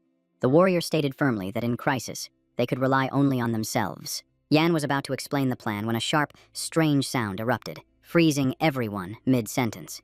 Startled, they looked to the young man. Then silence followed, leaving even him confused. Annoyed, Bellamy complained that someone had acted with open disrespect in the room. All eyes turned to Sue as she entered, but she immediately shouted that she was not at fault. Standing center room, she looked around nervously, declaring she hated the cold caravan route and disliked Nursarin. When it became clear she knew no path, Barrick dismissed it as nonsense, and she assumed he meant sending her. Rising, Yang approached to calm her, speaking in a steady and reassuring tone. He said Cockentier trusted her and saw her as worthy, which was why she was chosen for the secret task. Placing a hand on her shoulder, he said the work was hard, but her endurance made her ideal. He reminded her gently that she was the fastest in the clan, making her perfect for the mission. He added that no better candidate existed, and for the first time she smiled sincerely. Blushing, she accepted the task, and Jan decided it was time to share all key details. The sun sank behind treetops, coloring distant mountains pink as dusk spread. The caravan halted in a clearing, the leader ordering rest before the long march. Lined up for food, exhausted workers felt pain and fatigue too heavy for words. Turning to Sue, an elderly woman thanked her warmly for preparing the meal. Stirring the cauldron, the girl smiled shyly and replied that it was nothing. Watching carefully, she heard workers whisper, urging faster serving. Gripping a small pouch, she recalled Jan's instructions and braced herself. She carefully sprinkled guli powder and yellow scorpion powder into the food. At that time, cold and famine gripped Marilov, life growing harsher by the day. Mothers tried to soothe hungry children, their cries cutting through the streets. Rats scurried through alleys searching crumbs, food scarce even for beasts. In dark corners, men blamed Brock and spoke of a river stained with blood. Someone brought up compensation. Another shut it down, reminding everyone their land had tried killing the Lord, poisoning all relations since. Eyes drifting to rats on the floor, they considered asking the Count, but he only raised taxes, blind to their suffering. Out of nowhere, one man spoke of Braj goulash, rich and delicious, and the camp erupted in rough laughter, calling it nonsense. The group laughed harder, yet the man stood firm, repeating that he spoke the truth. He added that a palace expert ate it often, proof it was real and not some hungry fantasy. No one believed him, deciding hunger and despair had cracked his mind and dulled his reason. Dropping seed talk, they asked when Havana's supply caravan would arrive, the time already overdue. At dawn, birds cut over the canopy as the sun climbed, spilling gold across forest and road. Inside the caravan tents, people begged for water, sickness and thirst grinding them down, liquid easing the pain. Confusion spread, since expeditions rarely saw illness, yet now dozens collapsed together. As Sue and the cook tended the sick, whispers circled about the doctor coming from Marilov. Anxiety tightened her chest, the plan slipping close to failure, exposure meaning total ruin. She suddenly asked if Havana or Marilov was closer, earning only a confused stare. She reasoned silently that Havana's road was flat and fast, a doctor arriving sooner that way.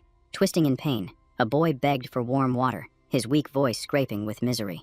Smiling, the girl bent down, promising to prepare it, hiding fear while searching for her opening. Watching closely, the old woman judged Sue reliable and told the boys to wait for the maid. Stepping outside, she welcomed the excuse, a clean chance to act. She thought that if she survived, she would never leave her desert again. Eyes closing in pleasure, she poured poison into the water barrel, deciding she would send them back to Cavan once the doctor came. A voice sounded behind her. She froze in terror, heart slamming with fear and thrill. A man seized her arm and yanked her close, his grip crushing any escape. Staring coldly, the stranger ordered her to show what she held in her palm. Fighting back, she screamed accusations and demanded release, while he pressed about what she carried. Spotting scratches on her hands, he said such marks belonged to those who fought often. He demanded to know why she was there and ordered her to surrender what she hid. With a sly smile, Sue mocked him, asking if spying in the dark was his only purpose. The charge stunned him, forcing a step back as his confidence slipped. She struck instantly, a sharp blow to his chest, precise and trained. Pain and shock dropped him at her feet, unable to react or understand. Shouts drew workers running in, talking over each other about screams and a sudden fight. Seeing them, Sue knew she was cornered, two at once, nearly impossible.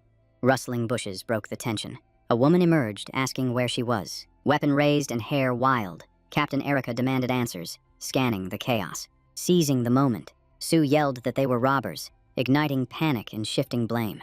The workers fled in terror, grabbing weapons, while Batty stood confused by their fear.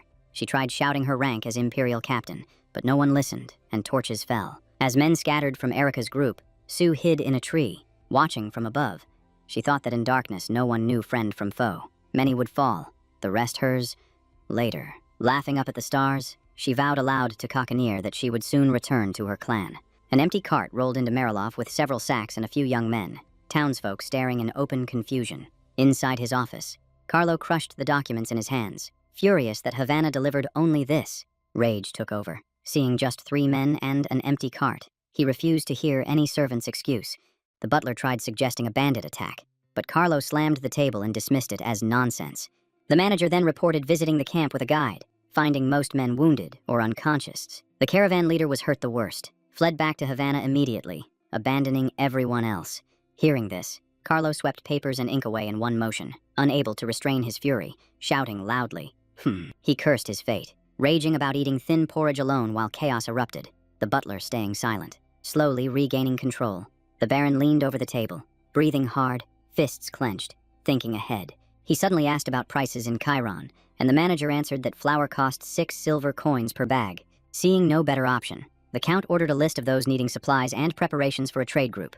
With a shaking voice, the butler apologized, then gathered courage and voiced his own thought.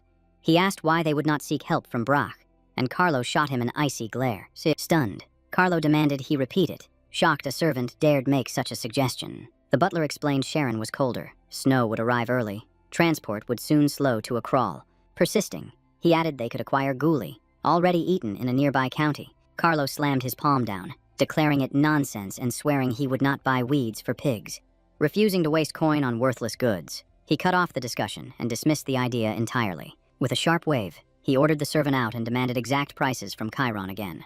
The manager left tense, realizing his proposal had failed and was fully rejected. Seeing no alternative, he secretly planned a letter to Brach, hiding it from his master to save the estate. By morning, sunlight washed over Jan's castle, golden light bringing a brief calm. A letter from Marilov reached Jan's office, surprising him as it came from the butler, not the Count. Nearby, Barrick ate cookies and asked about it, and Jan noted the envelope lacked any seal. The letter proposed a secret trade to sell gully, kept hidden from Carlo entirely. From this, Jan saw the Count seeking goods elsewhere. Romandro adding Chiron was likely 10 days away. Jan weighed whether to accept the butler's offer, knowing it could shape his people's future.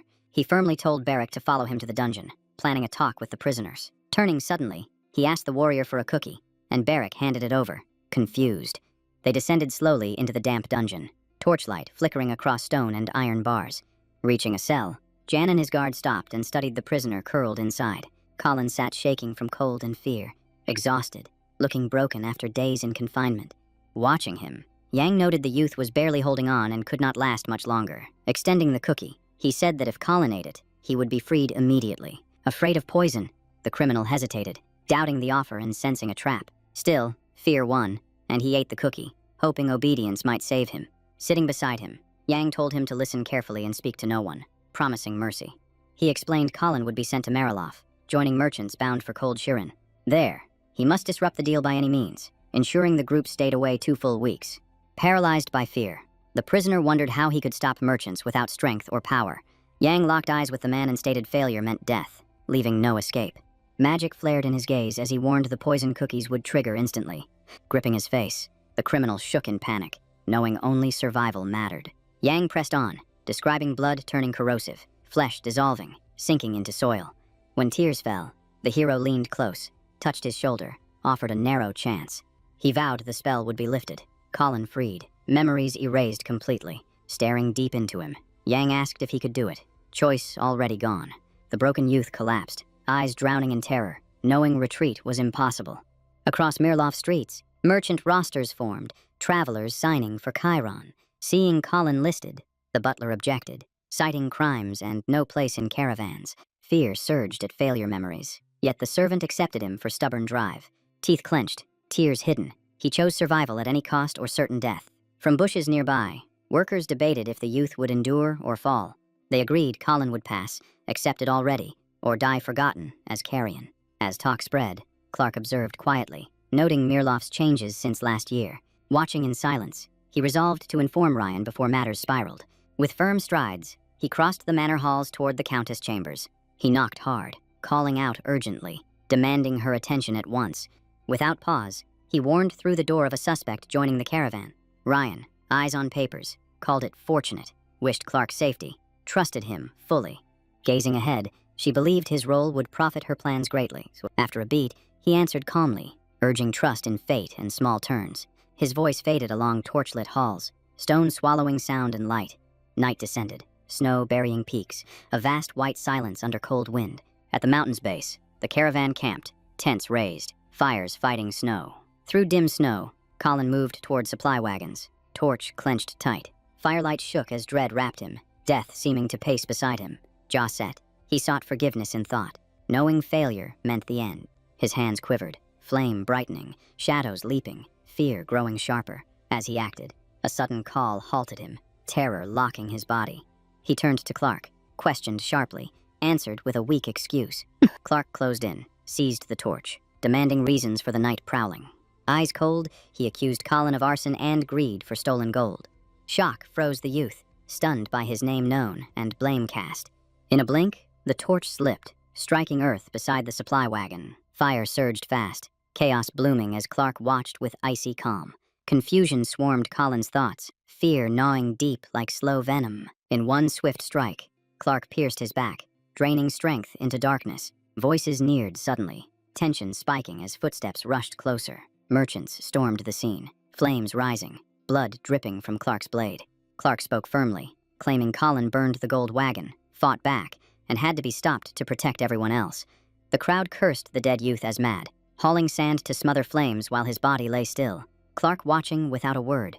From behind a massive bush, another young man observed, grasping that something truly dire had unfolded.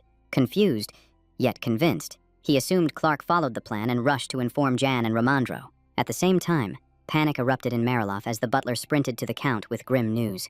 He burst into the office, shouting disaster, but Carlo turned coldly, demanding the reason for interruption. Trembling, the manager reported contact with merchants failed, every cart reduced to ash, no goods remaining. The Count froze in disbelief, mind racing over winter survival without grain or provisions. Slamming the table, he demanded clarity, and the butler blamed Colin for arson and endangering lives. He added the boy was dead, the caravan broken, and rerouted to Charon despite the long delay. Carlo grasped the truth of the coming winter and glared at the servant, fury rising fast. Shaking, gripping the table, he saw even mansion stores would soon vanish, leaving famine behind. A servant suggested seeking John if Sharon and Haven refused, citing his strength and full stores. At once, the Count seized the youth by the head, the boy stunned by the sudden violence. He smashed the servant into the table, roaring accusations as blood scattered across the surface. Screams filled the room as the servant begged mercy, the butler watching in frozen terror. Still gripping him, Carlo ordered Colin's entire family erased, cursing while the manager recoiled. Fleeing the office, the butler warned maids away as crashes and screams shook the mansion. The maids whispered in fear, and he hushed them, asking if they wanted the Baron calmed. With sharp authority, the Countess demanded entry, servants hesitating, fearing death and chaos. Calm and certain, she ordered obedience, assuring all was under control, and the door opened. Ryan witnessed Carl beating the servant, blood streaking the floor, screams echoing, candlestick clenched. She smiled and called to her husband, composed, as if the brutal scene meant nothing. Stepping closer, she asked him to release the boy and grant her a moment. Touching Carlo's shoulder, she urged him to stop raging and speak of serious matters. As she questioned why he avoided neighbors for aid, the butler dragged the injured servant out.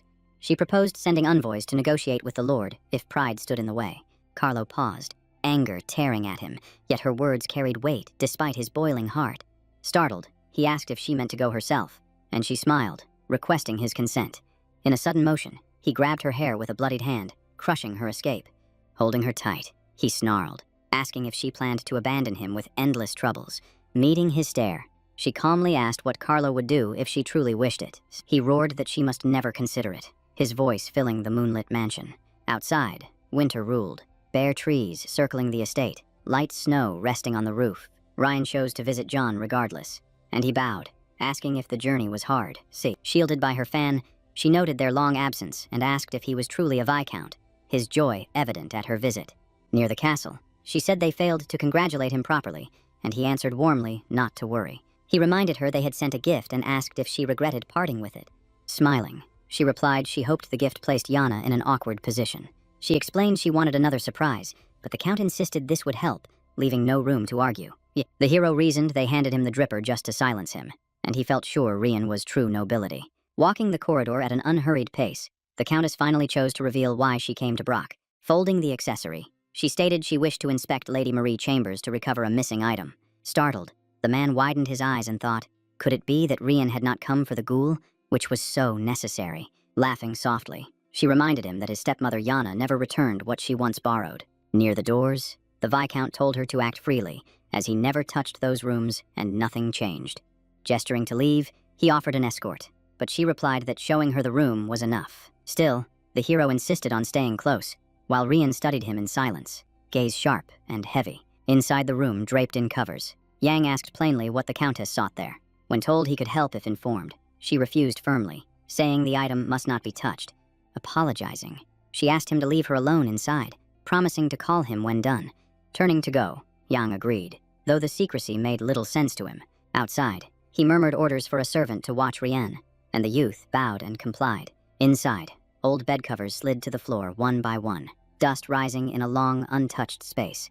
The servant asked if he could assist, while Rian opened boxes, her back turned to him. Annoyed, she snapped that he should obey the Viscount order, open the jewelry box, then leave. Facing the cracked mirror, she muttered angrily that she would find it herself, unnerving him. Soon the room fell into disorder. Jewels, shoes, letters scattered, yet nothing appeared. As Yang worked in his office, Romandro entered asking where Rian was, and Yang answered calmly. The expert noted with surprise she did not come for the ghoul, and Yang shrugged without answers. Glancing at his watch, the man sensed talk would shift to Seed soon, and Yang later agreed. Openly curious, the inspector remarked Yang had set a price already and wanted to hear it. Yang replied slyly that cost depended on how Mariloff treated them when aid was needed. Ryan suddenly entered smiling, apologizing for the long search she never expected. Excited, Yang asked if she found it, and she answered regretfully that she had not. Sympathetic, he invited her to sit and take tea before leaving, hoping to discuss business. As she greeted the expert, the Viscount signaled servants to bring refreshments. Leaning close, Yang whispered for a servant to tell Barrack to clean the old chambers. Soon a white and blue tea set arrived, and cup in hand, Rian admitted the truth. Speaking of rumors, she said she knew Yang owed the palace, surprising him deeply. Smiling, she claimed nothing escaped her notice, and offered help, shocking the hero. Instead of money, she proposed buying some goli and asked Yang view on the deal. Yang smiled back, admitted dislike for the idea, and Romandro choked on his tea. Thanking her, Yang answered firmly they already planned how to pay the debt. Doubting him, Rian pressed again, and he confirmed, noting the ghoul cost about 5. Nulla. Studying the set, she remarked seeds once held no value, and Yang agreed. Fixing her with a look, The Viscount asked if saving gold mattered over lives, and she watched. He added that if she still wanted Gola, she should ask his price, sparking her interest. Yang replied cheerfully it was 50 gold per bag, making Romandro spit tea back. Earlier, Yang calculated seed profits carefully and still found the price worthwhile. See, the expert turned pale, realizing Yang, who swore not to overcharge, now demanded 50 gold without hesitation. At that moment, Hannah entered Lady Marie Chambers, startled by voices and not expecting anyone inside. Spotting Barrick, she asked his purpose there, and the guard answered he followed the Viscount orders. Curious, the maid asked what he sought, and Barrick called the Countess strange, admitting he did not know. As he searched through items, he muttered it should be here, while Hannah paused to think. She suddenly pointed upward, asking if he checked the ceiling, catching him off guard. A carved gilded soft stool stood nearby, and they chose it to carry out the search. Rubbing his aching head, Barrick disliked the idea, yet knew the hidden space must be checked. Standing on the stool, lifting Hannah, he opened the ceiling hatch as she searched blindly. She cried out sharply, saying something was there, and Barrick stared in disbelief. She pulled out a powder compact shaped like a cookie. Stunned, such a small thing mattered. Back on the floor, Barrick wondered why Martha hid it there, while Hannah called it unusual. With a quick motion, Barrick opened it and studied his reflection in the tiny mirrors. A strange scent hit him, freezing his body as his thoughts turned heavy and unclear. The sharp powder smell made him sway, and Hannah watched in growing fear. As she asked if he was well, Barrick collapsed, followed by a sudden sharp blast. An open powder box smoked on the floor as Hannah tried to rouse the fallen guard. Elsewhere, in the hall, Rian weighed the price of 50 gold per bag of gully. Judging the harvest, the sum strained the county, and she balanced risk and gain. Seeking leverage, John claimed that within 2 months the crop could save Marilov. Setting her cup down, Rian reflected, while Yang stressed the need to protect the people. From her reactions, Yang saw she cared more for the missing item than the seeds. He added that he and the expert acted for residents, recalling Marilov harsh pricing. Hearing complaints about missing grain on the list, Rian pressed her lips in displeasure. Touching her temple, she said the final word lay with the Count, though Brock sought profit. Gratitude echoed beyond the doors as the Countess prepared to depart. Suddenly, Hannah burst inside, pale and shouting that disaster had struck. All eyes turned to her as Jan pressed for answers and heard Barrick found the object. She explained it was a powder compact, and inhaling it knocked him unconscious, shocking all. Rian sprang up at once and rushed out, Yang barely calling after her. He chased her through the bright corridor, shouting her name as she refused to stop. Grabbing her arm, he urged calm, but she screamed, demanding release and struggling. She tore free with a sharp pull as Yang reached out again. Hannah and Romandro hurried over, seeing Yang fall, asking if he was unharmed, and he said yes. Yang looked toward the Countess to ask after her, then froze, eyes wide. Catching her foot on the steps, Rian fell awkwardly, sprawled as she tried to rise. Yang noticed bruises on her leg and assumed the fall caused them. Lady Marie Chambers lay wrecked, covers and belongings scattered without order. Barrick lay unconscious on the bed, pale and weakened by the unknown powder. Rian sat bound to a chair, and Yang turned to her, deciding it was time to talk. Looming over the bound Countess with Hannah and Romandro nearby, Yang demanded a full account of events from the very start. Forcing calm, the woman claimed it was ordinary powder and questioned why she was restrained at all. Holding the compact, the maid behind Yang explained that such effects made the substance highly unusual. She added that skin-toned powders were rougher and never caused anyone to lose consciousness before. Offended, the Countess asked who the girl was, and Yang answered she was a well-educated family member. Rian stared at him with open malice, while Yang held her gaze, waiting for a proper explanation. He then asked the maid to fetch a wet towel, and Hannah bowed before leaving at once. She nudged Romandro to leave with her, isolating Yang and Rian, and though confused, the expert followed. The room fell silent, Barrick still unmoving on the bed. As Yang studied the Countess closely, pulling up a chair, Yang chose honesty and pointed out several details that troubled him. Sitting across from her, he said she clearly knew what a dripper was, fitting for an aristocrat.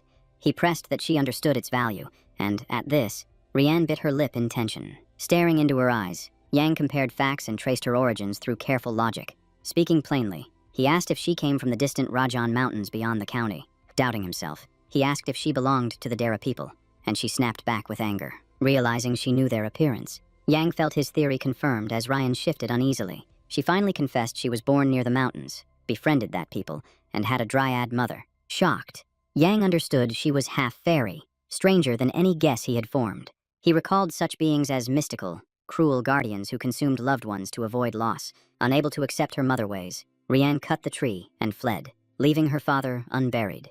Yang asked how she reached this land, and she said slavers captured and sold her after escape. Raising her bound hands, she admitted knowing the dripper value, though not its full use. Startled, she asked how Yang knew so much, and he answered vaguely, citing distant hearsay.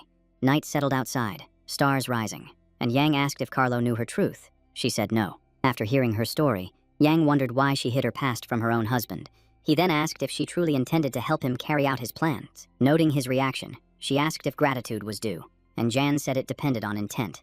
With a sharp motion, she lifted her dressum, revealing something that stunned Yang. Her legs were covered in bruises, and she admitted her husband was violent and unstable. She confessed her low birth trapped her in marriage, saying she could no longer endure it. She needed the powder compact to deal with the tyrant and live freely. Her betrayal purposeful. Barrack still lay motionless on the bed, too much time passing without any sign of waking. Fearing the powder was lethal and meant for the Count, Yang panicked that Barrack might die. Seizing her arms, he demanded to know if it was poison, and she denied it calmly. She explained it was a hallucinogenic sleeping powder from Havan that briefly stopped breathing. Neither she nor Marie suffered harm, surprising Yang that his stepmother had used it too. Ryan added Marie may have planned it for Durgi, testing it on herself first for reasons unclear. Facing Yang, she blamed everything on him, Marie husband bastard and her son rival. The confession weighed heavily on Yang, yet he felt many pieces finally align. Remembering his stepmother's state below, Yang wondered if hatred of Marilov bound mother and daughter. She stated firmly that all she sought was the right to choose for herself, something denied to her since childhood. Lifting her tied hands, she added that she came with a proposal and wished to avoid open conflict. She claimed her friend enemies were her enemies, seeing cooperation with Jan as natural, trusting he would release her. If Yang ignored certain matters, she would help clear the palace debt and support him, asking only that he look at her palms. Yang recalled Carlo's younger siblings, knowing her title would vanish if he died, yet she insisted, it meant nothing. Seeking clarity, Yang asked if the chance would remain after her help, and she admitted she could not know, sensing it was time for her return. Yang weighed accepting the deal or letting her walk away. A sudden noise outside snapped him back, and both turned sharply toward the door. Opening it, Yang heard shouting as someone demanded to see the Countess, restrained by servants. Servants and the expert blocked the man, who demanded to know what the Viscount had done to her. Hannah touched Yang's shoulder, trying to calm him, but the intruder raged beyond reason. Stepping out, Yang said the lady was occupied and asked the man to wait patiently. Clark noticed the ropes on the Countess' hands as she followed Yang, fear flickering in her eyes.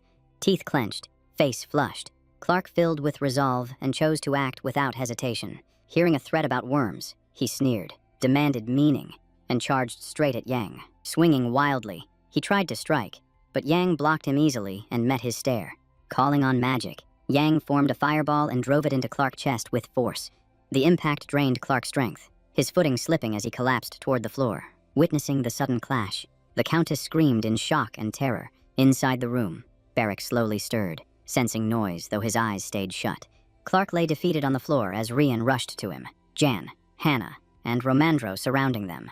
Another servant burst in shouting accusations, leaving the expert confused by the chaos. The servant declared Clark killed Colin and burned the carts, and Jan demanded certainty.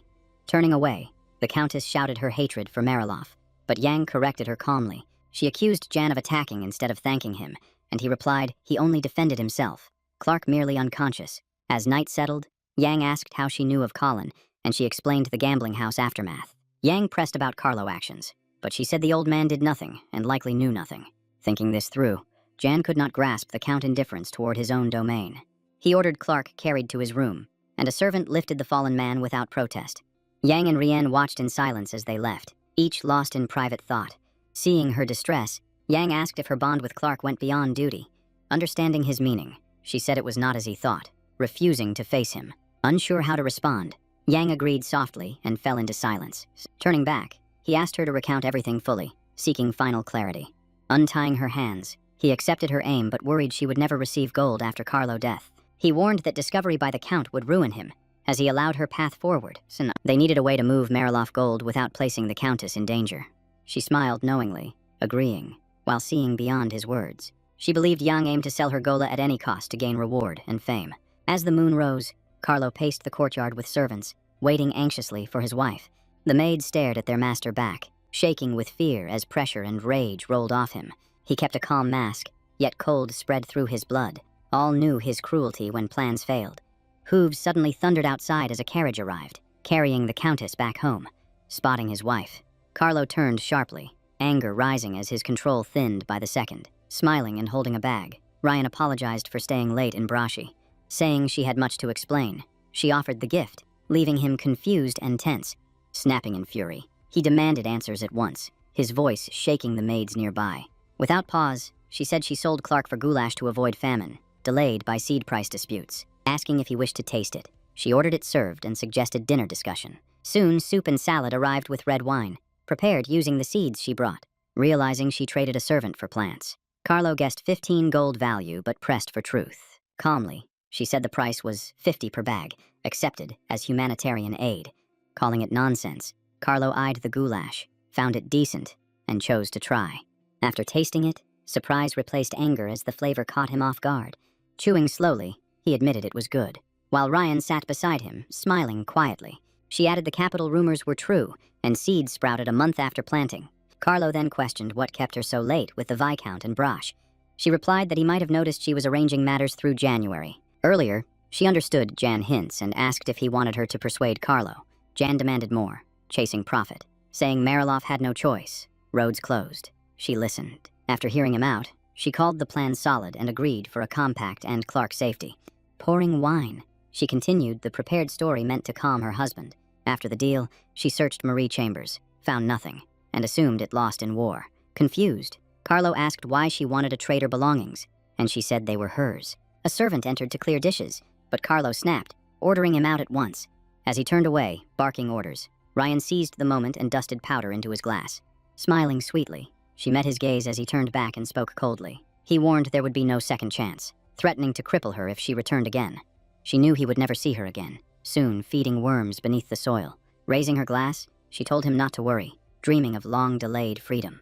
By morning, Clark awoke shouting, demanding answers and asking about Yang plans for Ryan.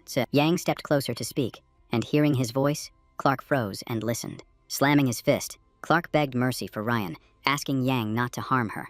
Dropping to his knees, he said she protected many from Carlo wrath inside the mansion. Shocked, Yang asked if she truly helped others, doubting her kindness and selfish image.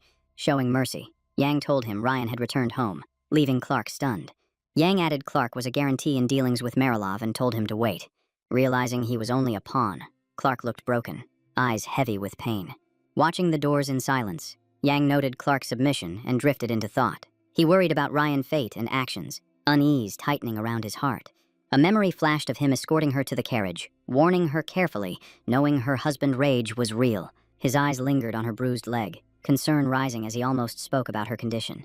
Reading his worry, the Countess said she was fine for now and stepped inside without hesitation.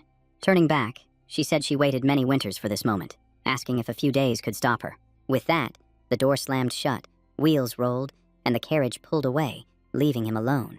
The carriage moved toward Mariloff, horses steady, while Yang watched silently, weighing their pact. Convincing himself the plan would work, he turned back and re-entered the estate. Noticing he stood near Clark Chamber, he chose to check the guard, whose state remained unchanged. As the doctor listened to Barrack Hart, Yang anxiously asked about the warrior condition. The doctor said he only slept, asking if a hallucinogenic pill was used. Jan warned it could kill. Calming him, the doctor said the dose was small and Barrack would survive. He added Barrack must be watched closely, as sleepwalking was possible. Shocking Romandro. Hiding by the door, the expert nervously suggested tying Barrack, unsure what else to do. Barrack suddenly opened his eyes wide, startled by dreams, yet stayed silent. Yang softly asked if he was awake, and Barrack weakly questioned why he lay there. Yang explained the powder from Rian Compact caused his collapse, and Barrack frowned. Barrack said he felt no pain, only strange sensations, which Yang could not grasp. Cutting him off, Yang said hallucinations could blur dreams and truth, but the danger lay elsewhere. He said everything looked distorted, imagined people, and admitted feeling extremely ill. Trying to rise, Barrack lacked strength and dropped back onto the pillow. Romandro peeked from behind the door, frozen by fear, afraid to speak. Meeting Barrack eyes, the expert shakily asked if he recognized him.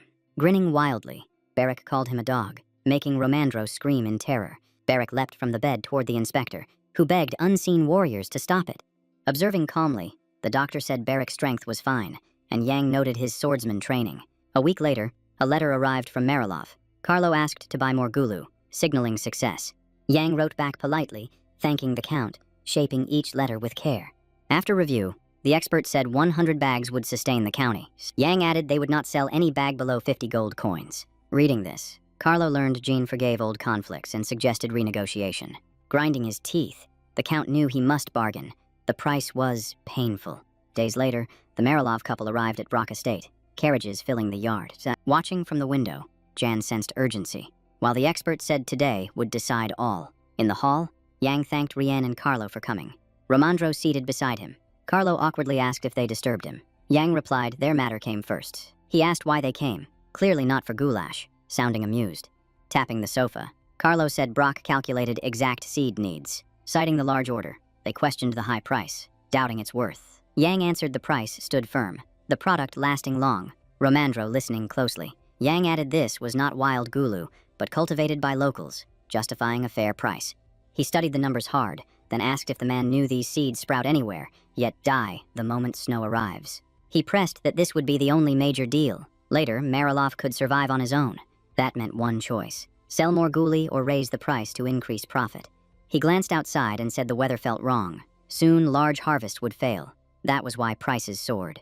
They planned a greenhouse to expand yields. Yang stated proudly that each bag would cost no less than 50 coins. Alone with the Countess, Carlo questioned why anyone would pay 5,000 gold for mere weeds. She answered with worry. This year was especially harsh. The territory needed saving fast. While Yang and Romandro handled urgent matters, others talked freely, unaware their words carried beyond the doors. Ryan turned to her husband and asked what maximum price they could demand for one bag. After a pause, he replied it was not worth even 1 coin, calling the plant a useless weed. He faced his wife and said their limit was 35 gold coins for guli seeds. Watching her reaction, she weighed it silently, unsure Yang would accept. His actions showed hunger for a larger share. Touching the Count's hand, she said if the price dropped to 40, they should agree instantly. She reminded Carlo that the hero warned snow would kill the seeds, making gully rarer and pricier. She proposed buying seeds for eating and planting, some big, some small, and the Count reflected. The door burst open. Jan and Romandro entered apologizing, while Carlo noticed the tea had gone cold. He excused the delay and asked Hannah to brew fresh tea. She bowed and obeyed. Suddenly, Yang noticed the Countess's earrings, his face showing genuine surprise. The purple ornaments gleamed sharply, catching light, shaped like an unfamiliar symbol. He recalled asking 50 gold per bag while they offered 35, glad he raised the price early. Ryan suddenly stood and spoke firmly, pulling his focus back to the official meeting. She said the price was excessive and sounded like an attempt to control the ghoul market. At that price, it felt like he avoided a deal, yet he met her gaze calmly. Smiling, Yang said he would offer new terms, choosing to play by their rules. He struck the table and declared 1 bag for 40 gold coins, final and fair. In exchange, he demanded Carlo sign an agreement to stay out of their economy. The Count stiffened, confused by the request, since he could have demanded the same.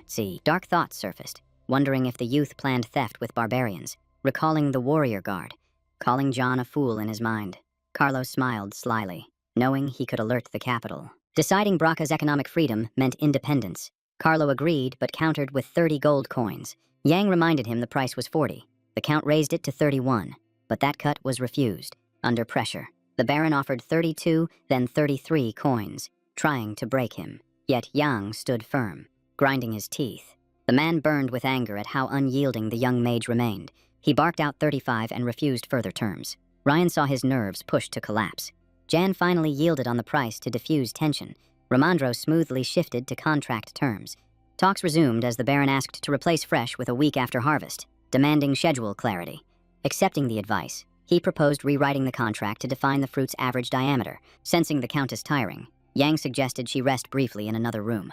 Ryan asked her husband for leave. He waved her off and told her not to strain him. When Yang offered to escort her for air, the Count barely restrained his fury. His eyes burned red, unable to accept a servant approaching the Countess, protest rising fast. Romandro interrupted, asking if the Count listened, stressing the contract's importance. In the corridor, Yang and Rian heard muffled debate inside. Neither showed interest. The door closed. Yang thanked her quietly, knowing how hard she fought his consent. As they walked, she asked about Clark. Yang said he lived well and ate only there. Wanting insight on nearby lands, Yang turned to Ryan, choosing his words carefully. He asked if she had seen Carlo's younger brother, curiosity clear in his tone. She said she saw him twice, living east in an old manor, tempered just as foul. Jan reasoned that if Carlo died, only that brother could claim Marilov. With no close kin, no one would suspect Ryan of murder or seizing power. She suddenly said she was cursed. Her mother spoke of dryads bound by promises. A promise once made demanded payment. Memory pulled her toward the tree. She swung the axe hard, strike savage, wood splitting under blind fury. Birds scattered beneath stars. Echoes rolled through the silent forest. Sweat poured as disbelief hit. Escape felt too easy. Passion clouded reason. Her hands shook. She knew the forest guardian was dead. The axe fell. She feared Carlo's death would alert his brother and lead to her sale. She spoke to the void, asking if fear alone twisted her thoughts. Yang answered honestly, unsure himself, searching for a way to stop it. He asked if Ryan ever promised her mother anything, doubting the curse. Near Barrick's post, Yang said belief alone shaped what followed. He claimed faith in broken bonds made them real. Doubt would undo them. She pulled open the heavy doors, entered behind the Viscount, confused. Inside stood Clark, stunned, disbelief frozen across his face. Ryan mirrored his shock, seeing the servant she once left as collateral. Shame tightened her throat. She swallowed hard, lips pressed thin. She turned to flee. Clark questioned her. Ryan said there was no choice. Meeting his eyes, she admitted selling him, only checking he lived. Betrayal struck. Barrick watched in silence, pity stirring, action impossible. Stepping closer, he asked why they were here, confusion plain. Alone later, the warrior raged at an age trading lives for seeds. Back in his office, Jan asked about progress. Romandro said talks ended. He passed the papers, edits marked in burgundy ink, the workload immense. He flipped through the documents, scanning each clause with focus, confirming the contract stood clean with no hidden flaws. Jan apologized for lacking an official seal, said he would sign anyway, and the Count trusted the Gould transfer would happen today. The Baron declared he could pay 1,000 coins now, with the remainder sent later through the Heyman Bank channels. They clasped hands. The protagonist thanked him, stating this agreement marked a turning point for both lands involved. Carlos announced his men would load the seeds at once, suggested heading to the bank, and the specialist agreed. Raising his voice, the Count ordered supplies loaded, pulled a chest from the carriage, as Jan quietly told Barrick to assist. He added the warrior should let workers place seeds as they wished, and warned them not to exhaust themselves. Before leaving, he asked for the carriage prepared, so once the gold was verified they could depart. The guard asked which bank. He turned back, asking if Burial had more than one such institution, baffled by the strange question. Time passed and they arrived at Heyman, a wide chamber set in rigid order with refined restraint. Smiling and shaking hands, the bank manager greeted John, a striking woman who carried herself with confidence. Her gaze fell on the chest of gold, and she remarked she had heard about their arrangement with Mariloff. The hero stated 1,000 lay inside. The clerk marveled no check existed, while Barrick stared in silent awe. The expert confirmed coldly that wealthy people treat money this way, trying to pull the warrior back to focus. An employee stepped in, shut the chest, and lifted it with ease, unsettling the youth due to his odd presence. The armored knight asked the manager if he could take the funds, and she gave her approval without pause. Barrick asked in fear what it was, and Romandro answered by asking if the boy had never seen one before. The armor was forged from magical stone, immune to flame, blades, and simple spells, holding immense force. Feeling power ripple, the expert noted the money was safe with such protection, though the guard irritated him. Barrick agreed thieves would never even glance toward the bank, and Yang added, the night ended robberies before they started. Heyman served as a shrine, so even during the Civil War, investigators and countsmen never dared enter. Smiling, the manager recalled crowds once seeking refuge at the gates. Robbers would have died instantly. She led them to her office, asked them to wait, offered snacks while her staff counted the coins. Sitting at the table, Romandro said tax collection had begun, yet it still fell short of clearing the debt. He spoke of looming troubles next year, holiday costs, and the burden of barrack upkeep and food. He looked at the hero, offered Yang a place in his capital home during the upcoming journey. Remembering the recent marriage, the youth worried about discomfort, but Romandro said his house had many rooms. He reassured him calmly, stating they had already gathered 40% of the Emperor's total due. Still, he warned against easing up. As the hero noted, taxes had risen from the Ghoulie burden. The inspector then asked why they failed to save more and seek a better long-term answer. Concerned, he pressed on whether taxes would rise again, thinking of Brack County's people. Taking his hand, the hero said he would leave for a time, trusting the expert to understand. Winter preparations filled the present, but spring would bring heavy thoughts tied to higher prices. Anger would follow, with people blaming the common-born governor for harsher demands from the center. Knowing Romandro worried, the youth said it came from his own stubborn nature, so there was no need. He added there was a more efficient way to earn coin, leaving Romandro visibly taken aback. Explaining further, Yang recalled Hana's advice, that people would soon seek to sell gulus. She cautiously asked if the Viscount feared Mariloff might grow seeds himself and spread them. She then proposed allowing only roasted gola sales, a plan set after sealing the agreement. He concluded that growth took a month, and by season it was wiser to sell raw seeds. Romandro grabbed his shoulders with open delight, saying the young man foresaw everything, which explained the sales rights clause. Slightly flustered, the bank manager peeked inside and called to him, hesitant to interrupt the discussion. She announced the check was nearly done and asked him to sign a certificate confirming the money's authenticity. While signing, he asked about issues. She answered that all was fine and the vault would be filled soon. Returning the papers, Yang said Carlo still needed to transfer 2,500 coins and hoped for early verification. The manager noted his mastery of financial documents despite being a commoner and assumed expert training. After leaving the bank, Yang asked Barrick to learn more about Mariloff's younger brother. Hearing he lived in an old mansion, the warrior shuddered, imagining ghosts and bats closing in. Romandro said farewell, planning to visit shops for gifts for his wife and child. Yang suddenly called him back, asking if there was any news about Moline. Romandro said he tried to learn about the old man but was told to wait due to palace workload. He asked why Yang remembered Moline now, admitting he often forgot him in prison. Yang felt it was strange and doubted the palace truly handled the matter. Elsewhere, Gale sat in his brother's office, calculating gains if the hero sided with them. Marev glared with malice, yet the prince stayed calm, certain of himself. Weeks earlier at the Imperial Palace, the prince studied documents, shaping future plans. Noise outside broke his focus. Seeing his brother, he asked why he was there. Watching Gale, he thought his brother chose the wrong door, but silence followed. After a pause, he said sharply, "What fool warns a servant of arrival?" Irritated, Marev said he was busy, demanded clarity. Gale asked about Moline. Marev said it was curious, seeing no link to an old man in Braca's dungeon. Gale swung his leg, told him to stop pretending, said John should take Moline and his people. He added that after the hero ceremony they would visit the Ministry of Magic, implying much. The prince understood, but suspected Gale followed Wesley's influence and chose intimidation. While filling journals, he wondered why Gale cared about Moline and his followers. He had planned to kill them, but Gale, sensing interest, told him to drop it. When Marev asked about the strange smile, Gale paused, searching for words. He then said he returned from their father with unpleasant news. During Chief Justice talks, Marev was to nominate Halad, confusing the prince.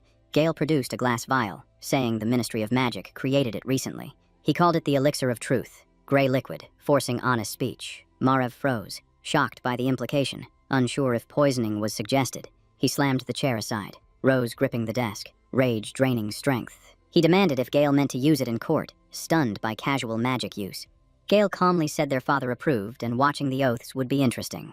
He added that to secure Hallett as judge, inviting them to New Year celebrations mattered. The prince knew truth from lies, suspecting the potion suppressed will, not loosened tongues. Teeth clenched, he saw Gale would go to extremes, targeting the judiciary. Holding back anger, he asked if Gale was certain. The prince noted some ministers might resist. Smiling, he likened it to human fire, chaos first, then acceptance of its value.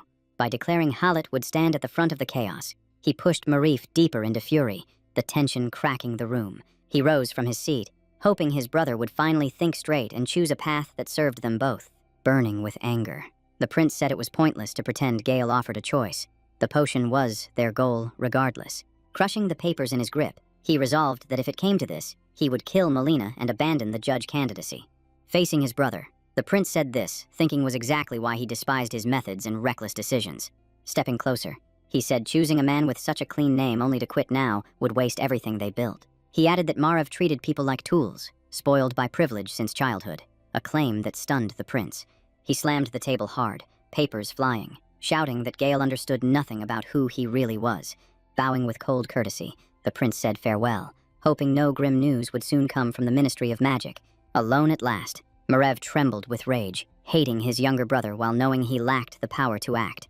A servant cautiously looked in, saying nothing, lingering at the doorway to avoid fueling the prince's anger. Gathering courage, he asked if everything was fine, but the prince said the butler should mind his own affairs. His eyes dropped to the paper under his palm, the one he had been gripping, and a dark decision formed.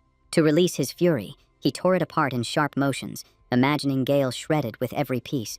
He then ordered an urgent meeting, and the servant hurried off to carry out the command. Taking a fresh sheet, he wrote that Mr. Molina's execution must be halted, as other plans required him alive. Night settled as the carriage raced through Braca, moonlight washing rooftops while stars softened the dark. When Jan read the prince's letter, He assumed Marav delayed the execution because Gale had interfered again. Caught off guard, the hero never expected mercy for Melina and could not grasp why this ordinary official mattered. Loyal or not, the man was only an aged courtier. Either Gale cherished his people or Melina held real value. The thought grew that Brasha itself hid a secret, something changing beneath the land he had yet to see. Resting a hand on the map, he felt the answer lay within their territory amid the spreading upheaval. Lost in thought, the carriage rolled into the square near the estate he planned to visit after the bank. As he stepped out with his guard, Carlo greeted him and asked if the Viscount had finished his affairs. He answered calmly with an apology, saying checks were needed, and behind him a red mark stained Ryan's cheek. Deciding the Countess could not wait to seize everything, the young man remarked that such behavior was cruel. Extending the documents, the Baron asked Jan to review them, and Jan with Barrick read closely. The bank letter warned that bandit raids plagued several regions, blocking caravans through the mountains, saying Havana had exhausted its paper supply. Carlo asked to delay payment, but the reply warned of trouble. Confused, the man asked if gold would be refused, and the answer came that it broke the agreement. Respecting the Viscount's principles, the Count accepted the stance, yet Jan refused any deal causing loss. Sensing the strain, Carlo hesitated, trapped between the contract and the hunger of his people. He turned to Ryan, ordering her jewelry as collateral, deciding rings and earrings were enough. Without protest, she removed each piece, silent and compliant, as if fear kept her from arguing. Watching her, Jan and Barrick were stunned by how easily she surrendered her valuables, yet Jan's focus fixed on the stone in her ring, his eyes widening as recognition struck. The yellow ruby looked hauntingly familiar, and he strained to recall its origin. A pot of silisk surfaced in memory, a chain found within, and he knew it was part of Ryan's set. Seeing his reaction, the Countess asked what troubled him, and he asked about the stone in her ring. Turning to her husband, she said it was a gift from the Count, unsure where Carlo had obtained it. After brief thought, the Baron admitted he could not recall clearly, only that he bought the ornament from a capital merchant. He remembered the caravan trade and the presence of an alchemist, which made the hero remark that this detail mattered. Alchemists were known for chasing natural laws over magic, often branded madmen or heretics by society. The Count objected, noting that abroad such men were accepted as living workshops for rare materials. As the young man studied the ornament, Carlo said he wished to witness their craft firsthand, given their fame elsewhere. Believing the stone was alchemical work, Yang questioned why a matching chain was hidden in his flower pot. Handing over the jewelry, the Countess asked if it sufficed, and he said the items would return once the check arrived. A servant rushed in reporting the bags were loaded, and Carlo answered that it was time to head home. Rian extended her hand with grace, thanking the Viscount, who replied warmly, pleased with the agreement. Fixing him with a sharp stare, the Countess said they now had to wait 30 days for what they expected. Carlo asked what she meant, and she replied about the ghoul, then claimed exhaustion and urged leaving. He studied her darkly, sensing something hidden, yet stayed silent, restraining his urge to expose John. Without words, they moved toward the carriages, ending a long and decisive day for the county. Late at night, beneath a full moon, the carriage rolled beyond the borders of Bracha. Barrick asked anxiously what if the jewelry proved false and the check never came, but the warrior dismissed the worry. As they departed, he said failure to honor the contract would only justify a formal complaint to the palace. Once the Count left their land, orders would go out restricting sales to prepared food and imposing a tax. Entering the estate, the bodyguard asked about Clark, and Yang said he would stay, useful in time. The orphan nervously asked if they truly would not discard him, and the man answered only with silence. After a pause, he said Barrick could act if he wished, provided no one was harmed, and the warrior rejoiced. The next morning, the Mariloff butler arrived with the agreed check for seed purchases from Count Carlo. Removing it from the envelope, Jan inspected it and ordered Hannah to bring Ryan's pledged jewelry.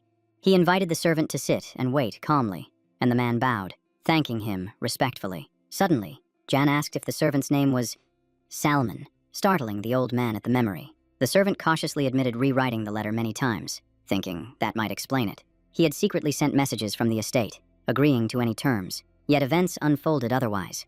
Shaken by fear, he wondered what would happen if the Count learned this and what John intended.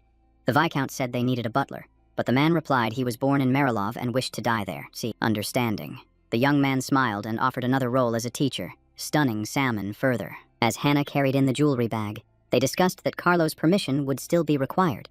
Jan assured fair pay and said Clark could be returned if the butler desired. Bowing deeply, the old man promised to discuss it with Count Marilov, unwilling to decide alone. A maid entered with the jewels, and he gestured for her to approach and place them on the table. Smiling, the Viscount introduced her to Simon, and she greeted him politely, confused by the honor. Bowing again, The man said he understood and would relay everything to Carlo, though she was puzzled. When the butler returned, a crowd filled the center of Mariloff, blocking the streets. Looking out, Saman asked the coachman why so many gathered, angered that his way home was cut. Without a clear answer, he suspected the Count had truly bought the ghoul from Braca. Entering the study, he spread the jewelry on the table before the Countess for inspection. The Count angrily ordered his wife to check everything closely, suspecting theft, but she dismissed the idea. He watched Rien with suspicion, thinking her recent behavior felt wrong and increasingly hard to trust.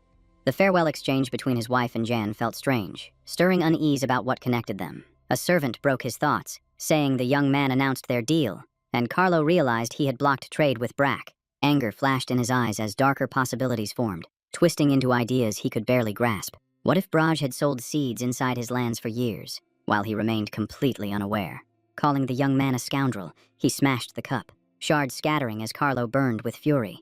The butler begged him to calm down, explaining they only sold prepared goulash meant solely for eating. Confused, he wondered if food shortages still existed, while the Baron clenched his jaw in silence. Saman added that Yang never discussed this with the Count, seeing no issue, which made Carlo erupt again. Slamming his fists, he demanded what would happen if seeds sold cheaper after all planting was done. Outraged, he realized they should have considered this from the start when forming economic ties.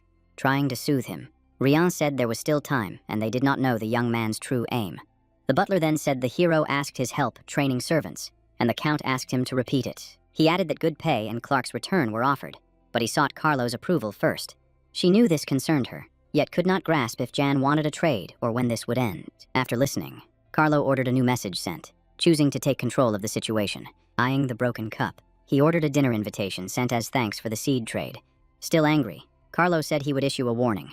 Puzzled by the young man using the center, staring at the chest, Barrick stood stunned, never having seen so much money gathered. Watching the gold, he questioned if they truly earned this in one day, feeling unreal. Yang remarked that everyone proved sharper than expected, amazed by profits from Mariloff. Smiling, he said he was curious about the total and ordered the gold counted and sorted. As the chest opened, Yang said Clark could help if needed, but Clark refused, calling it dull.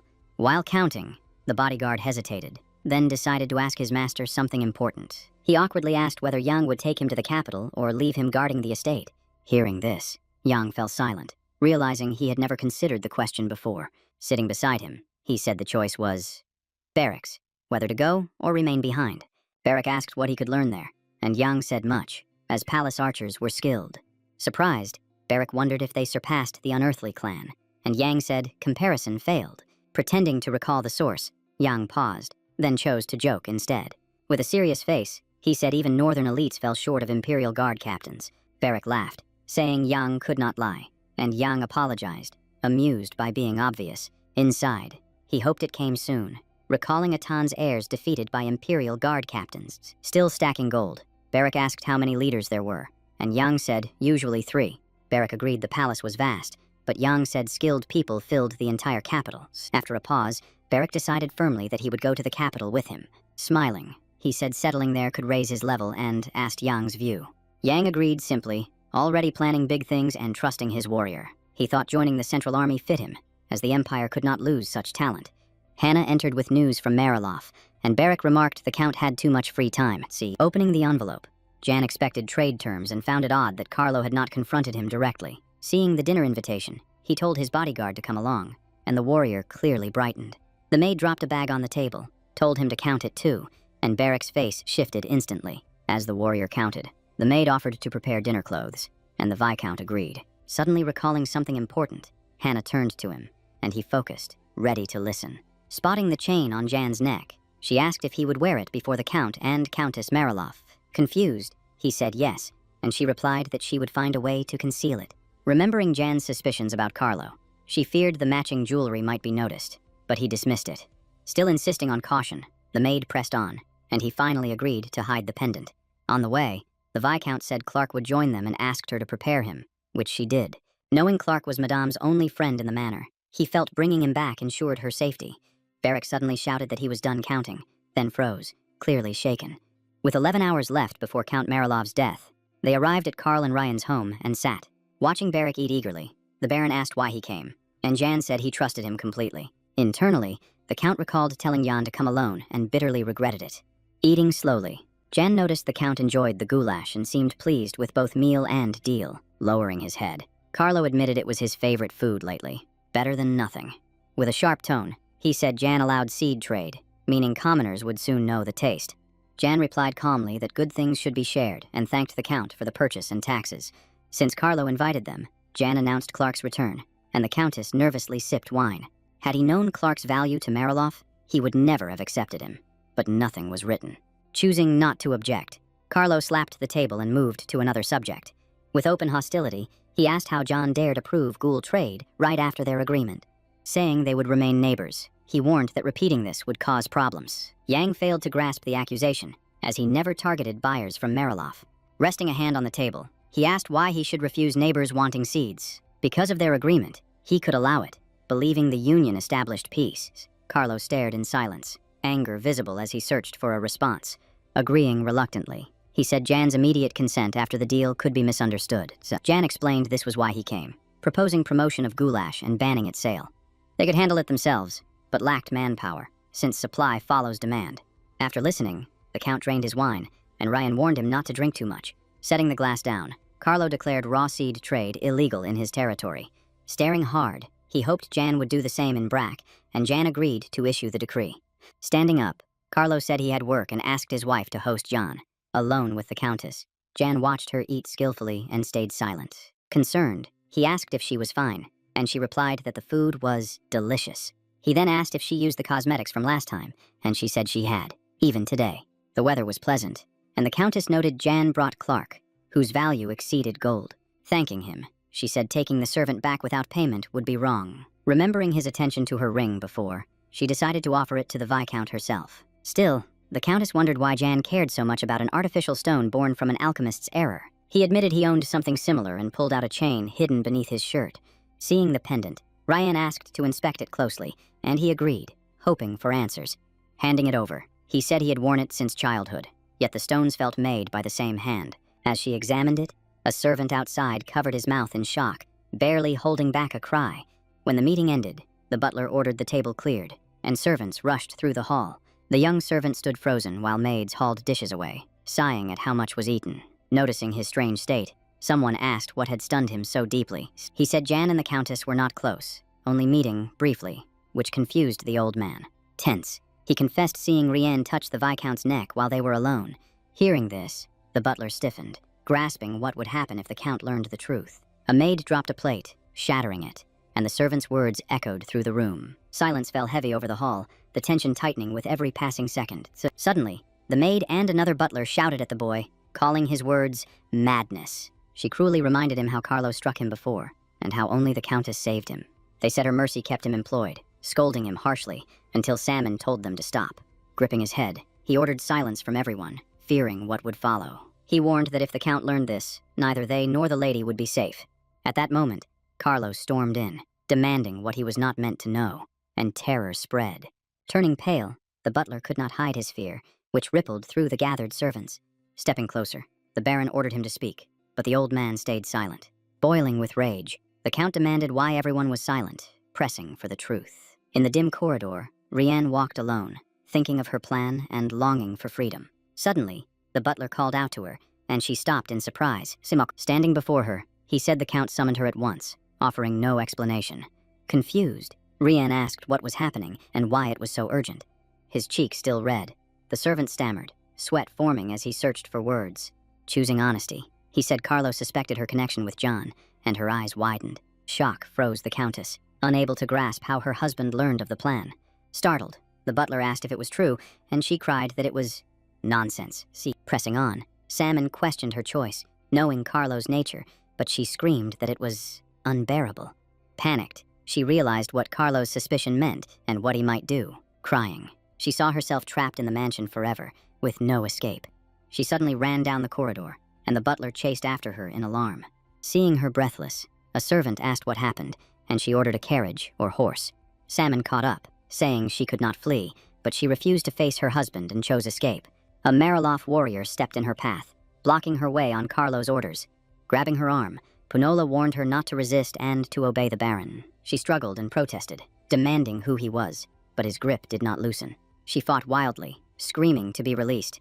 while the butler apologized helplessly, unable to intervene. Suddenly, the Count's voice thundered behind them, ordering everyone to disperse and end the chaos. He declared that no one would leave the mansion without his command, and the Countess cried, sensing death. At the same time, Clark returned to Mariloff, nearing the building as strange sounds reached him. He stared at the windows, sensing something was wrong with Madame, unable to name it, yet certain. Glass, heels, and jewelry littered the floor, chaos replacing the mansion's usual order. Yet the corridors lay empty, and as he moved through them, no servants appeared. Picking up speed, fear tightened his chest, and he resolved to save the Countess at any cost. Near the Count's chambers, he saw the butler and a soldier blocking the entrance. Pale with terror, Saman ordered him away, but Clark demanded to know where his mistress was. A sudden noise erupted inside, followed by the Countess's screams, freezing them in horror. Clark lunged forward to help, but the warrior blocked him and forced him back. Through a narrow crack, he glimpsed the Count's distorted face, a sight he knew too well. Worse still was Rian's state, leaving him staring in stunned disbelief. Exhausted and injured, she sat on the floor as her husband gripped her hair, trapping her. Accusing her harshly, the Count claimed betrayal with Jan and Clark, while she denied it desperately. Blood marked her face as she screamed, and he dragged her by the hair, demanding answers. Throwing the door open, Carlo ordered Clark inside, saying he would finish everything tonight. Understanding the danger, she screamed for Clark to run while he still could. Knowing escape was pointless, Clark stepped forward, refusing to appear cowardly. His body shook with fear, yet he chose not to abandon the Countess. The door shut, leaving the butler and warrior waiting outside, dreading what followed. Far away in Braz, the day remained calm, sunlight pouring through quiet windows. Hannah entered Jan's library with a letter from Mariloff, and tension crossed his face. Hesitating, she revealed it was a death notice, her voice trembling. Jan's eyes widened, assuming Carlo had died as planned with Rien. In silence, Clark felt it was finally over, holding no regret. Beaten alongside the Countess, he stared at Carlo's body sprawled before them, blood everywhere. A sharp hairpin protruded from the man's neck, driven deep. The castle halls stood silent, only blood drops marking the horror inside the office. Later, after learning of Carlo's death, Jan and Barrick arrived in Mariloff, stunned by the scene. Ryan sat weeping on a chair as the butler and soldiers tried to console her. Seeing Jan, the battered and bloodied Countess turned toward him. Horrified by her state, Jan asked what happened. Barrick close behind, staring blankly at the devastation. She said he could see everything himself. Carlo's belongings lay scattered, blood staining floor and carpet, signs of a violent struggle. Jan asked if Carlo was dead, and she said a doctor examined him after Clark struck his throat with a pin. Jan silently marveled that such a small weapon spared her criminal blame. A warrior suddenly addressed him, pulling him from his thoughts. Looking up, Yang learned the knight was Punula, who bowed and greeted him. Startled, the young man asked if he had sent the message, and the knight confirmed it, saying he needed to verify matters. He stated firmly that investigating his master's death was his duty, and all involved would be punished. As the Countess stared fiercely, Yang frowned, confused by the investigation, yet understood he had no choice but to comply. Without hesitation, the knight directly asked what kind of relationship he had with Rian Marilov, hinting at romance. Caught off guard, the hero widened his eyes and asked what the knight was implying. Then the woman said everyone suspected an affair. Barrick coughed, and Jan thought the claim absurd. Asking where Clark was, he demanded his presence, but Punula said the young man was confined. Ryan angrily ordered Clark brought in, yet the knight refused, saying the inquiry came first. Powerless to change this, she fell silent, burning with rage as the Viscount observed. The brooch at Jan's neck glimmered as he asked if Rian herself could explain what happened. She said the Count paid for his cruelty. The knights failed their duty, and now insult neighbors, shocking the soldiers. Calmly, Jan said the Countess would manage the estate and punish them, though they protested. Barrick stepped forward, shielding the Viscount, drawing his saber, ordering Punula to move aside. Jan thought removing Rian for the Count's brother would bring endless trouble. The knight stared in confusion but remained still, taking no action. Whispering to his guard, Jan ordered cleanup, and Barrick asked if soldiers should be removed. Jan told him to stop and fetch Romandro instead, and the orphan obeyed. Turning to Punula, Rian ordered them out, wanting privacy with the Viscount. She commanded the soldiers to escort the expert and leave, her tone sharp, and they withdrew. She told the butler to bring tea, insisting on proper reception despite events. Obeying, they exited one by one, boots echoing across the tiled floor. Soon, only Barrick, Jan, and the Countess remained, free to speak openly. Holding her head, she said she was losing control, and Jan urged calm, saying her rights mattered first. Eyeing blood drops, He asked if the Count's brother knew of the death, and she said not yet.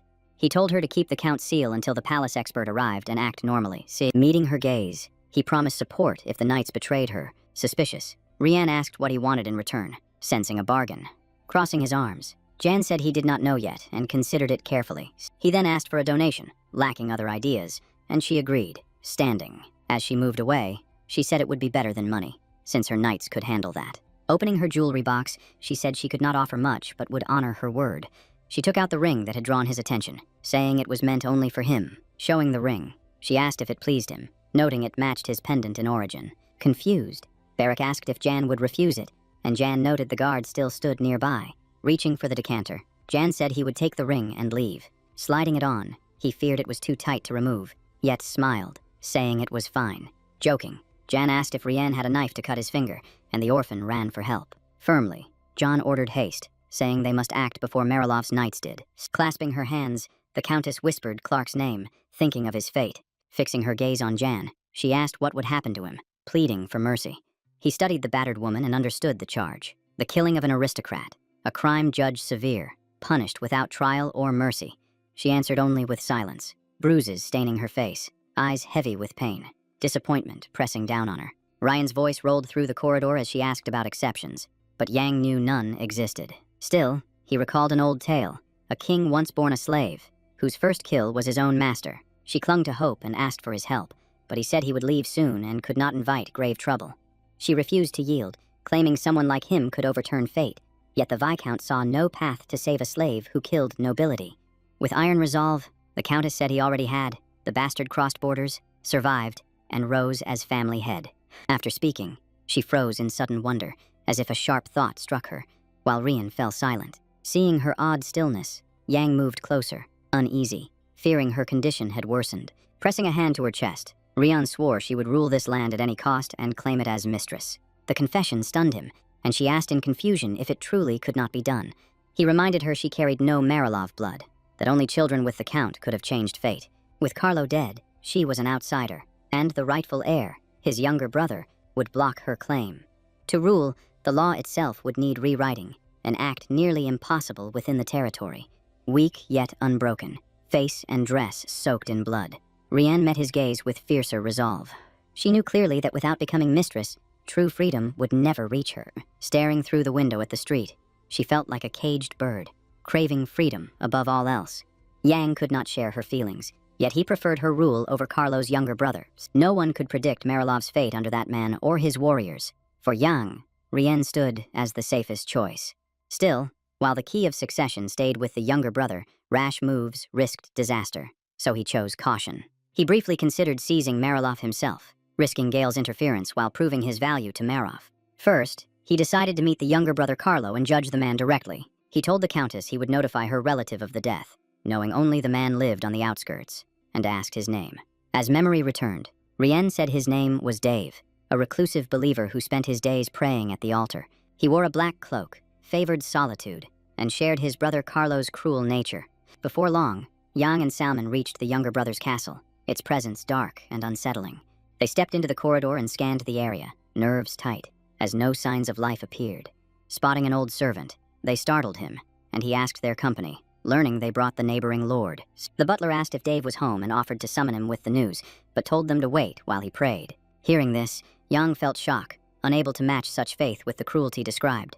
His eyes drifted over books on the table, wondering who Carlo's younger brother truly was. Salmon had seen him before and knew from Carlo that Dave thirsted deeply for knowledge. At first, the Count praised this hunger as a gift, then later cursed it, leaving Yang puzzled. The butler admitted Dave once read a forbidden book, a meaning Yang could not grasp. With fear tightening his voice, the man said the book spoke of the god of the underworld. A strange shadow stretched across the wall behind Yang as the confession struck him cold. He had never heard such claims and asked again, struggling to understand what they implied. Dave appeared on the stairs, descending slowly, robed and holding a cross, saying he had received God's answer. At his sight, the butler announced grim news, unsure how to speak the words. After a brief silence, the Count said someone must have died, judging by their tense faces. The stunned old man could not grasp how Dave knew, and the hero understood. This truth defined the grim news. As the servant described the night's disaster, the Count released a sound that resembled laughter. He clasped his hands and pressed them to his head like prayer. while the young man watched in silence. Turning back, the Count asked who traveled with Simon, and Jan introduced himself as a Viscount without a surname. Recalling chaos and scandals from the neighboring lands, the man recognized him as the one from Braca. An imperial expert now stood among them, summoned by Countess Rienne, yet Dave saw no clear way to assist. Jan explained that the woman wished to meet him, shaken and tense, with the castle heavy under pressure. The Count frowned, questioning why his sister-in-law shunned family and summoned an outsider. He declared they would return to the mansion and prepare at once, his silence only deepening the irritation. Watching him leave, the young man understood why rumors painted this man as both noble and vile. He studied the cluttered desk, baffled how anyone worked amid such disorder. Hours later, the carriage carrying Carlo's younger brother, the butler, and the young man reached Mariloff. Spotting Romandro in the courtyard, Jan quickly introduced him and Baraka to Dave. Startled, Dave asked if this was the Imperial Palace expert and offered his condolences. Hand to chest, he said this was family business. He would go first. The rest should follow calmly. With that, the Count moved to the carriage, while the inspector bristled at his sudden authority. Watching the carriage, he said he knew of Carlo's death and asked if Clark was responsible, which the hero confirmed. The young man also worried about the soldiers, sensing they might seize control of the mansion. When told Dave worshipped the god of the underworld, Romandro shouted in outrage, demanding sense. Barrack asked what it meant, and John explained it was a foreign faith spreading among common folk. Once labeled heresy, the sect had grown stronger and far more influential. It even sparked a holy war beyond burial, leaving countless dead. Romandro asked if it was the most violent sect, and the hero admitted it worsened everything. To him, Rienne ruling the territory seemed the better path, offering clear advantage. With Dave in power, Brock's future looked uncertain. Negotiation would vanish. Sighing under the weight of it all, the expert agreed, while Yang pressed for action. Romandro asked if he truly had a plan, and the hero said options existed, but time was short. Hearing this, Barrack steadied himself, gripping his weapon with resolve. Drawing his saber, he smiled and said, killing everyone was simplest, earning an ironic remark from the Viscount. Standing nearby, he explained they had no right to act, and the Countess must lead first. Though difficult, speed was vital, and he asked his guard if the plan was clear. From Carlo's chambers came the cries of his brother, sounding rehearsed and hollow. Romandro entered another room where Rienne sat unmoving, eyes fixed as if enchanted. She anxiously asked for John, and the expert said he would arrive soon after handling matters. Leaning close, he whispered if Dave was inside, and she said yes, feigning grief. He murmured that the hero sent something for her, speaking softly to avoid listeners. Ryan needed to keep her husband's seal. Only then would Mariloff truly be hers, she realized. First, a report would go to the capital naming the new lord. Then, the palace would decide.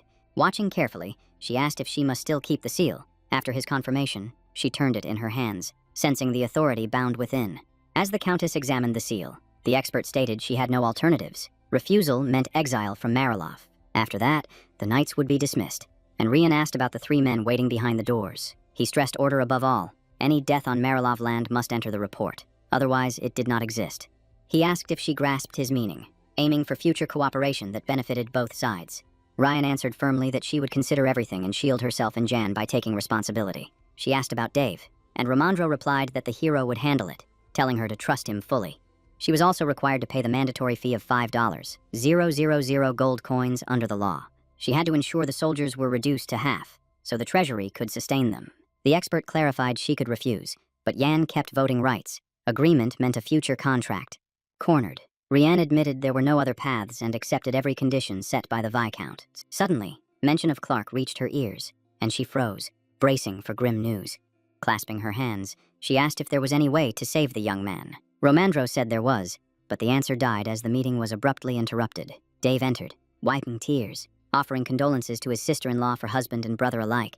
The Countess snapped that he ignored her all day and spoke only because an expert was present. Making excuses, he claimed shock drove him straight to his chambers after the death. Seeking calm, Romandro asked the Count to sit. Much remained unresolved, and Dave bowed in agreement.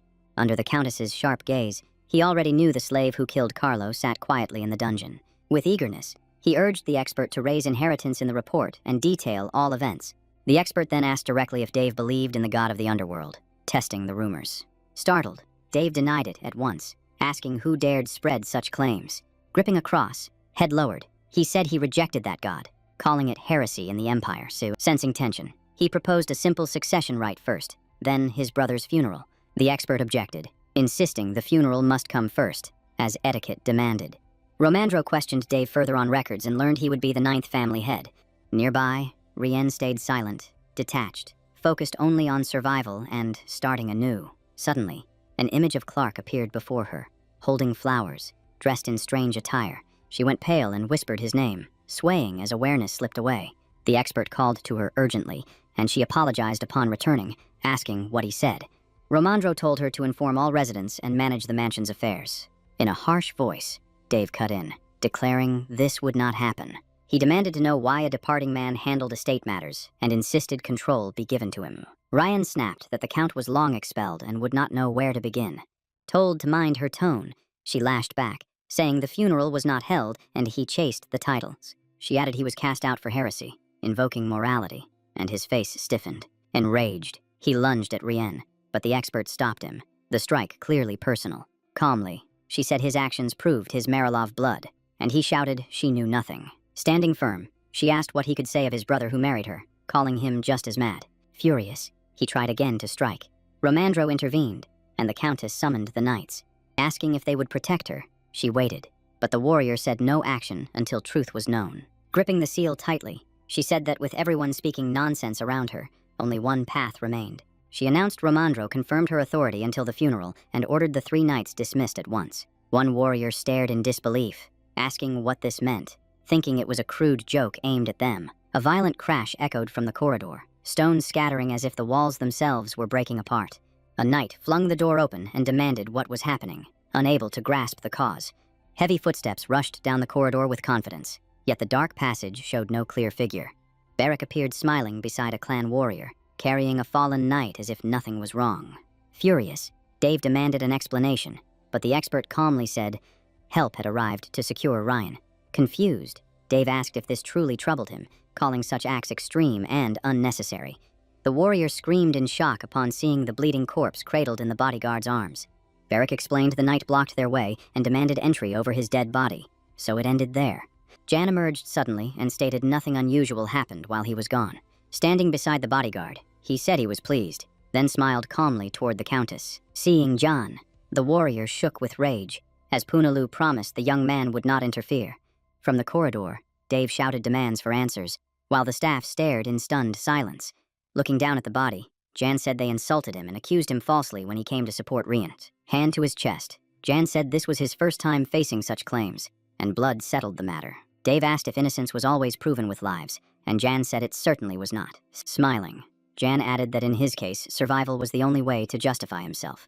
He noted that vile thoughts vanish when their owner dies, stunning both the Count and the warrior. Tapping Beric's shoulder, Jan told him to finish it and return, and the bodyguard drew his weapon gladly. Passing the knight, Jan saw his legs trembling with fear and felt his clear dominance. Terror drained the warrior's resolve, while Jan felt satisfied and left to avoid another killing. The knight and Beric faced each other alone, like a duel ring, eyes locked in cold judgment. The clash erupted violently, shards flying past the Countess's face, yet she did not flinch. Dave lunged toward his sister-in-law, shouting that she ruined their family. Jan tried to calm him as Romandro restrained him, but Dave screamed for him to be silent. Ignoring the outburst, Jan said Dave had insulted the Countess and warned him of what followed. Screams and battle sounds burst from behind the doors, though no one saw the truth inside. Fear twisted Dave's face as he looked away, unwilling to face the result and slowly calming. He sat down on the sofa, while the expert sighed, noting the warriors seemed finished. Suddenly, Jan said one person was missing from the mansion, and orders would be given to find him. Sitting calmly with crossed legs, Jan addressed the trembling Count, who expected another trick. Smiling, the Viscount asked for a moment, saying he wished to make an offer. He first apologized for the chaos, glancing at broken dishes scattered across the floor. He added those people no longer belonged to Marilov, though Dave questioned that claim. Formally, Jan asked him to listen carefully before making any final choice. Turning to the Countess, he said the same applied to her, and Rien watched him closely. Speaking directly, Jan asked if Dave and the lady truly wished not to live together, and she said she did not. Jan concluded that one must yield to the other, or simply leave the mansion altogether. Jan said he hoped Dave would choose that path, the words striking the Count without warning. Dave leapt up, shouting about manipulation and demanding how a Viscount dared speak to him this way. He stared at the doors, asking if no one stood behind them, wondering if he had been fooled like a child. The doors burst open, blood streaking the floor, proof of a clash just ended. A Heavenly Clan warrior leaned out and asked if Yang summoned him, his face spattered with blood. The Count recoiled in terror, and the Viscount ordered him to leave and clean himself. The boy obeyed, alert. Yan continued, saying it might be better if no Mariloff remained, though that could trouble the Countess. Studying the documents, the hero said an expert would inspect everything before granting her a title, a slow ordeal. For that reason, Dave staying far from the region was ideal, and the man bristled with anger. He asked if the underworld faith truly came from Toulon, suggesting they go there instead. Ryan asked anxiously what if Dave returned or reported to the Emperor, but Yan told her not to fear. Dave would be watched by Havana escorts, costly yet far safer than freedom. Smiling, the hero said the key now was Dave's choice and whether he would interfere. Dave stared back in fear, the turn crushing his confidence and hope. He clasped his hands and prayed to the god of the underworld, refusing to join political schemes. That evening, Jan returned to Brack Castle and worked in the library, lamplit, books spread wide. Hannah asked if the books should stay there, and Ramandro agreed, turning toward her. The expert said the capital would be stunned, and Yang agreed. A slave killed his master. Carlo's brother was a heretic. He added the ghoul agreement would shock them too, since replies showed deep doubt. Sensing hesitation, Jan asked if the message truly came from the capital, and Ramandro stalled. Then he revealed the palace ordered John to send Melina to the center, an outcome unexpected. Yan thought Merev lost to Gale in a mental clash, but he felt indifferent. With regret, he ordered a carriage prepared, and the expert asked if he was certain. Gathering his papers, Jan said he saw no other path and did not care about the old man. Ryan wished to share the Gola with residents, and Yang said free trade must be allowed. If all went well, debts would clear before summer, and the Viscount thanked the expert sincerely. In calm spirits, they planned a capital trip once Mariloff settled and order returned. Thinking of family, the expert hesitated, then decided to ask Jan something personal. He recalled a woman among flowers and wondered how Jan would handle his mother's. Caught off guard, Jan faltered, briefly lost while sorting his thoughts. He said he invited her, but she chose the forest, and he wanted foresters to check on her in winter. The expert pressed that they would leave soon, yet Jan said distance would exist regardless. The man remarked that magicians depart east and return under stars, still backing the Viscount. He thought Wesley, sharp-tongued and relentless, would never leave Jan alone. Yan noticed Hannah standing quietly and addressed her with a formal command. Tomorrow she would go to Mariloff to study butler duties, as previously promised. Shocked, she asked in disbelief, pointing at herself. She asked if Yang truly meant to appoint her manager, and he confirmed calmly. Flustered, she said she knew nothing, questioning his trust, and he assured her she would learn. Overcome with emotion, she asked to step outside briefly, and the Viscount allowed it freely. The girl bowed and slipped out of the office instantly, leaving her master alone with Ramandro. The expert asked where Beric was and why he had not returned, and Jan said he stayed with soldiers. A falcon would signal trouble. Unease settled in, even knowing it could take time. The bodyguard's long absence felt wrong. Elsewhere, the warrior stood inside a grim dungeon, like a mine buried deep underground. Sweat streamed down his face as he cursed quietly, feeling he had caused something terrible and must fix it. Sword raised, Beric demanded answers about this place, fear sharp on his face. Stepping into the corridor, Hannah burst with joy after learning she would train as a butler, hardly believing it. The expert doubted her ability, but Yang said she was capable and trustworthy. He added Nurserin and 2 aides would remain, while she rushed off bright-eyed, drawing confused stares. Romandro said he would leave only 1 person, but Mariloff remained unstable and palace orders would follow. The Viscount noted only unmarried servants stayed, and the inspector argued obedience required a wife. A falcon suddenly tapped its beak on the window, drawing the young man's full attention. Sensing danger, he knew something was wrong with Beric and rushed to respond. Seeing the bird, the expert asked if it came from the Heavenly Clan and what the note said. Reading it, Yang realized the warriors with Beric barely understood Burial's language. Spotting the word Monet, he guessed it meant Molina, though the meaning stayed unclear. Soon, the Viscount and others moved through a stone-filled underground mine, searching for the bodyguard. Torchlight cast long shadows across walls and ground, old rails marking past mineral transport. Night deepened, the moon rose, and the falcon flapped nervously, sensing danger. With falcon perched and lamp in hand, a warrior led Jan toward the mine, holding Beric. Jan anxiously asked about his magical swordsman, but the knight hesitated, unsure how to answer. He muttered that the orphan was fighting inside, leaving Jan confused about who faced whom. Scratching his head, the knight struggled to explain the situation clearly, guiding him onward. He said understanding would come once John saw it himself. From ahead came shouts of a warrior trying to stop Beric, failing to do so. The chaos was unclear. Beric fought fiercely while a soldier begged him to stop. Eyes wide, Yang sensed strange energy in this place and could not believe it. Near a stone formation, Barrick struck at it with his sword, but it didn't break. Noticing the Viscount, he turned and greeted him, exhaustion and worry on his face. Barrick asked what it was, but Yang snapped back, questioning his certainty. The orphan said he had ideas but was unsure, asking if Yang truly did not know.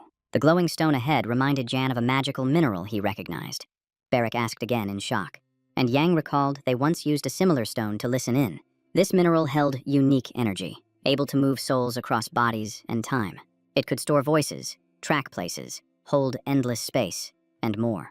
Jan asked if Barrick felt anything, since he sensed magic instantly, but the orphan said no. Quietly, Yang noted Barrick was gifted, but still inexperienced. Looking at bodies trapped in stone, Jan asked what happened to the knights who followed Barrick. Barrick said they chased enemies until a strange purple slime appeared. He caught one knight, but the man panicked, calling him a monster and ordering him away. Seeing the boy trapped, the bodyguard moved in to free him, sword raised, advancing with careful steps. A thick, unknown liquid suddenly sprayed through the air, terrifying the warrior as it dragged at his body. In seconds, his legs hardened into glowing stone, as if the slime had been altered by some force. He screamed and struggled, asking why he could not escape, seeking rescue, soon turning fully to stone and dying as Barrick watched.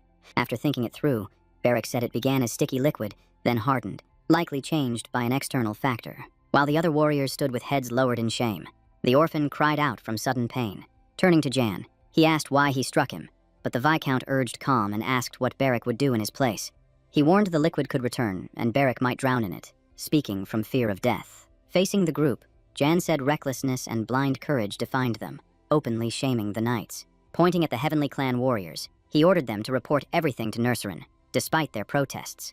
The bodyguard said the stone must be costly if magical, but the Viscount answered that it was priceless. Entranced, Jan decided to study the mineral further, recalling old knowledge tied to it.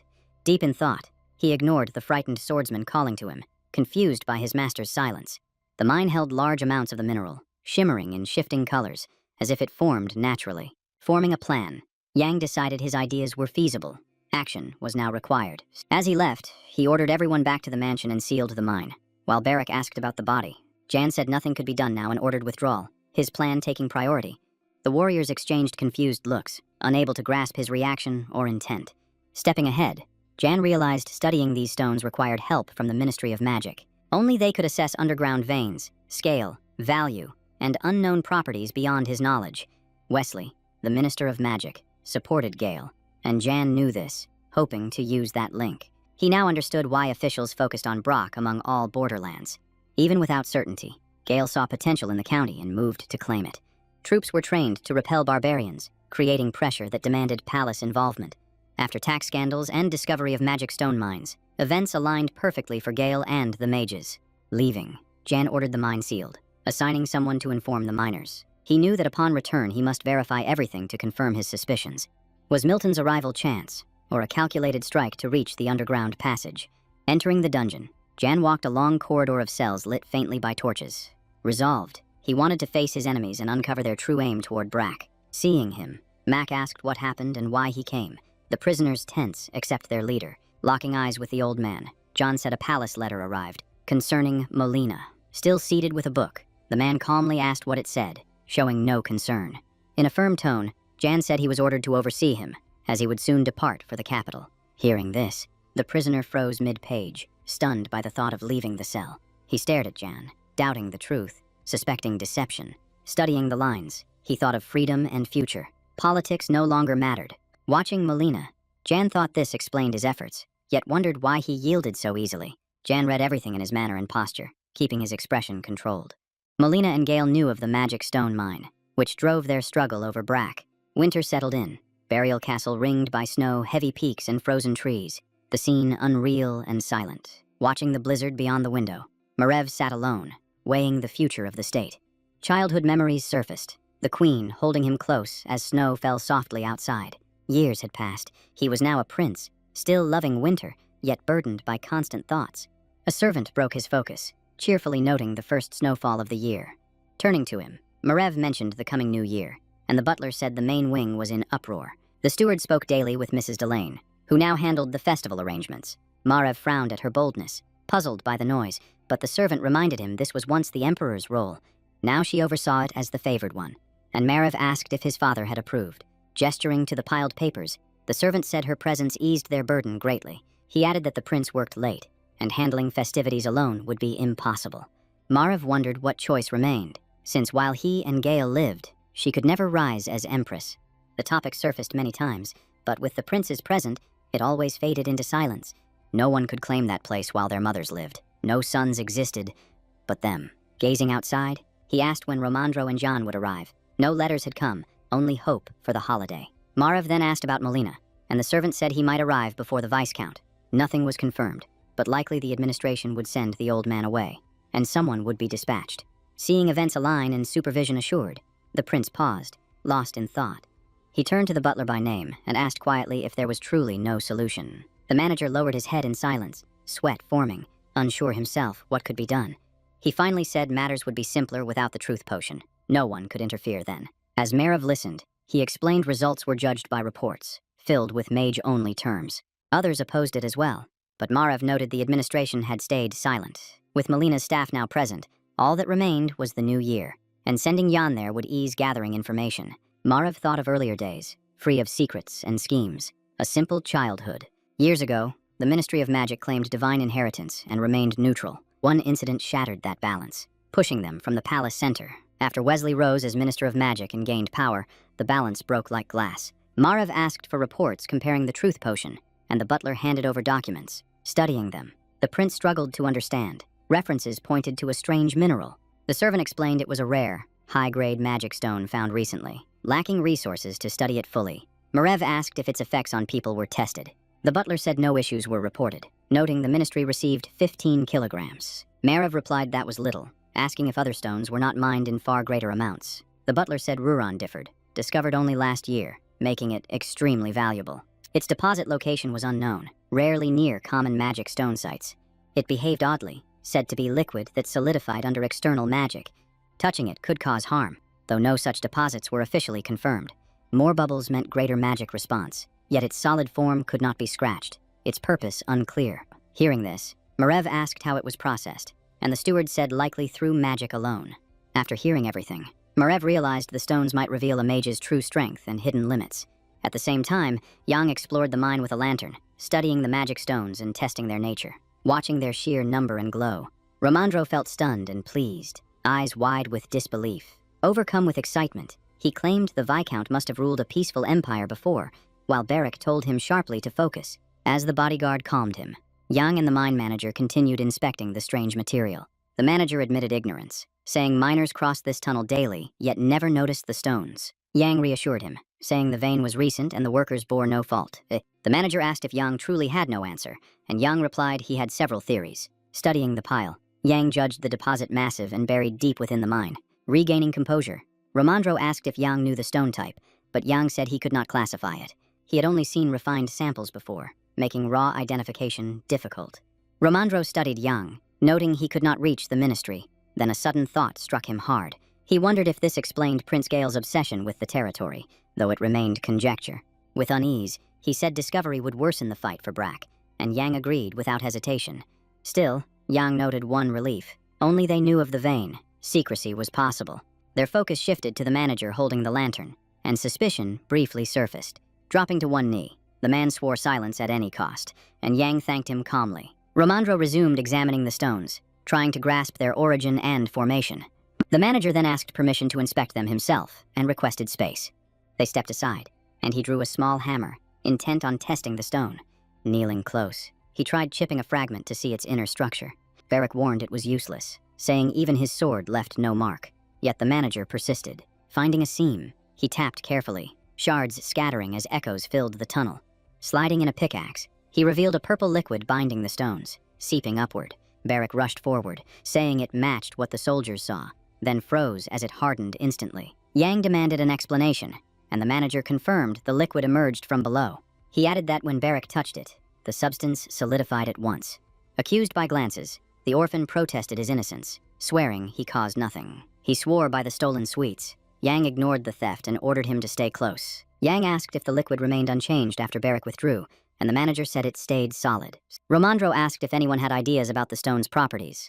Yang noted that magic stones always respond to magic, leaving Romandro visibly startled. He explained they react to external magical force, often emitted by gifted individuals, much like the solution needed to replay recordings from the brooch used on Melina. Turning to Barrick, Yang asked for every detail of the chase that night. Barrick said he thought the knight fell into sticky liquid, but it hardened as he struggled. Now they faced the stone holding the corpse, trying to understand why it existed here. After reflection, Yang concluded it reacted to Barrick's magic, despite his denial. Barrick was a magical swordsman. Energy flowed through him even if he sensed nothing. Yang recalled the stone's name and realized it solidified when exposed to external magic. He abruptly ordered everyone to step back, leaving the group confused about his intent and the reason. Jan said he would try splitting the stone, and Barrick thought the Viscount had lost sense, using bare hands. As Jan pressed his palms to the surface, Barrick muttered only explosives could break something like this. A sharp yellow magical glow flared beneath Jan's hands, flooding the mine with blinding light. Romandro and the orphan froze, unable to grasp the reaction or what the Viscount triggered. Jan himself stared wide-eyed, shocked by the result, yet focused as the change continued. The stone softened and broke apart, fragments bursting outward as the mass split under his grip. Startled, the expert leapt back, shielding his head. The manager collapsed. Only a small remnant remained. Barrick asked anxiously about Jan's condition, and Jan answered calmly that there was nothing wrong. Jan stared in disbelief, realizing he stood close to the fallen warrior, the magic shell gone. Romandro cried out in fear. The manager nearly fainted. Barrick asked for warning next time. Studying his palms, Jan found it strange he used only a faint thread of magic. The reaction overwhelmed him, far stronger than expected, revealing power he never knew. He could not understand why the stones reacted so violently to such a minor touch. Barrick tested it himself with no effect. Confirming the magic answered only January. Seeing Romandro gather fragments, Barrick asked why, and learned each piece was worth gold. Hearing this, the orphan stared wide-eyed, stunned by the value and opportunity. Flailing his arms, he yelled for a broom outside, while Jan told the manager he would soon depart. The manager said he knew of the trip and would keep extraction running during the absence. Jan thanked him, then announced the mine would close temporarily, leaving the manager shaken. To calm him, Jan promised full wages and asked him to handle minor payments as stones lay exposed. In a grave tone, Jan demanded secrecy about today, warning of consequences beyond repair. The manager nodded tensely, swearing silence, fear clear in his eyes. Soon, a warning sign rose at Monet Mine, barring entry to all unauthorized people. The valuable stones were packed into wooden crates and loaded onto carriages at the estate gates. Servants shouted for space as they carried them, shocked by their unexpected weight. Jan noted their heaviness, only 5 boxes present, yet 10 carriages stood ready. Checking documents, Jan asked Barrick about the mine, learning the manager awaited orders on chips. Jan ordered the fragments separated from Earth, sensing future magical use. Jan then said Barrick would go to the forest today, asking if this involved his mother. He needed her told of his departure, and if she wished to travel, Barrick would escort her. Jan warned this might be their last meeting, the capital offering slim chances of return. Barrick asked if John would go himself, and Jan said Romandro and his men would attend. Those remaining would see Madame Rian often, and John hoped harmony would hold. Papers suddenly slid from the towering stack, dust rising as they hit the floor. Jan's nose itched sharply. He covered it, grimacing as a sneeze threatened. Accepting the workload, Jan began sorting documents to ensure order during absence. Barrick watched silently from the side, thinking about his next assignment. A servant shouted that the carriage was ready, and John replied he would come down shortly. The door opened. Hannah stood in butler attire, saying Romandro waited below. A light touch landed on her shoulder. She spun fast, surprise cutting through the hall. She saw Barrick, asked what was happening. He asked if she was leaving for Mariloff too. Calm and steady. She said she would return late after training. Asked again.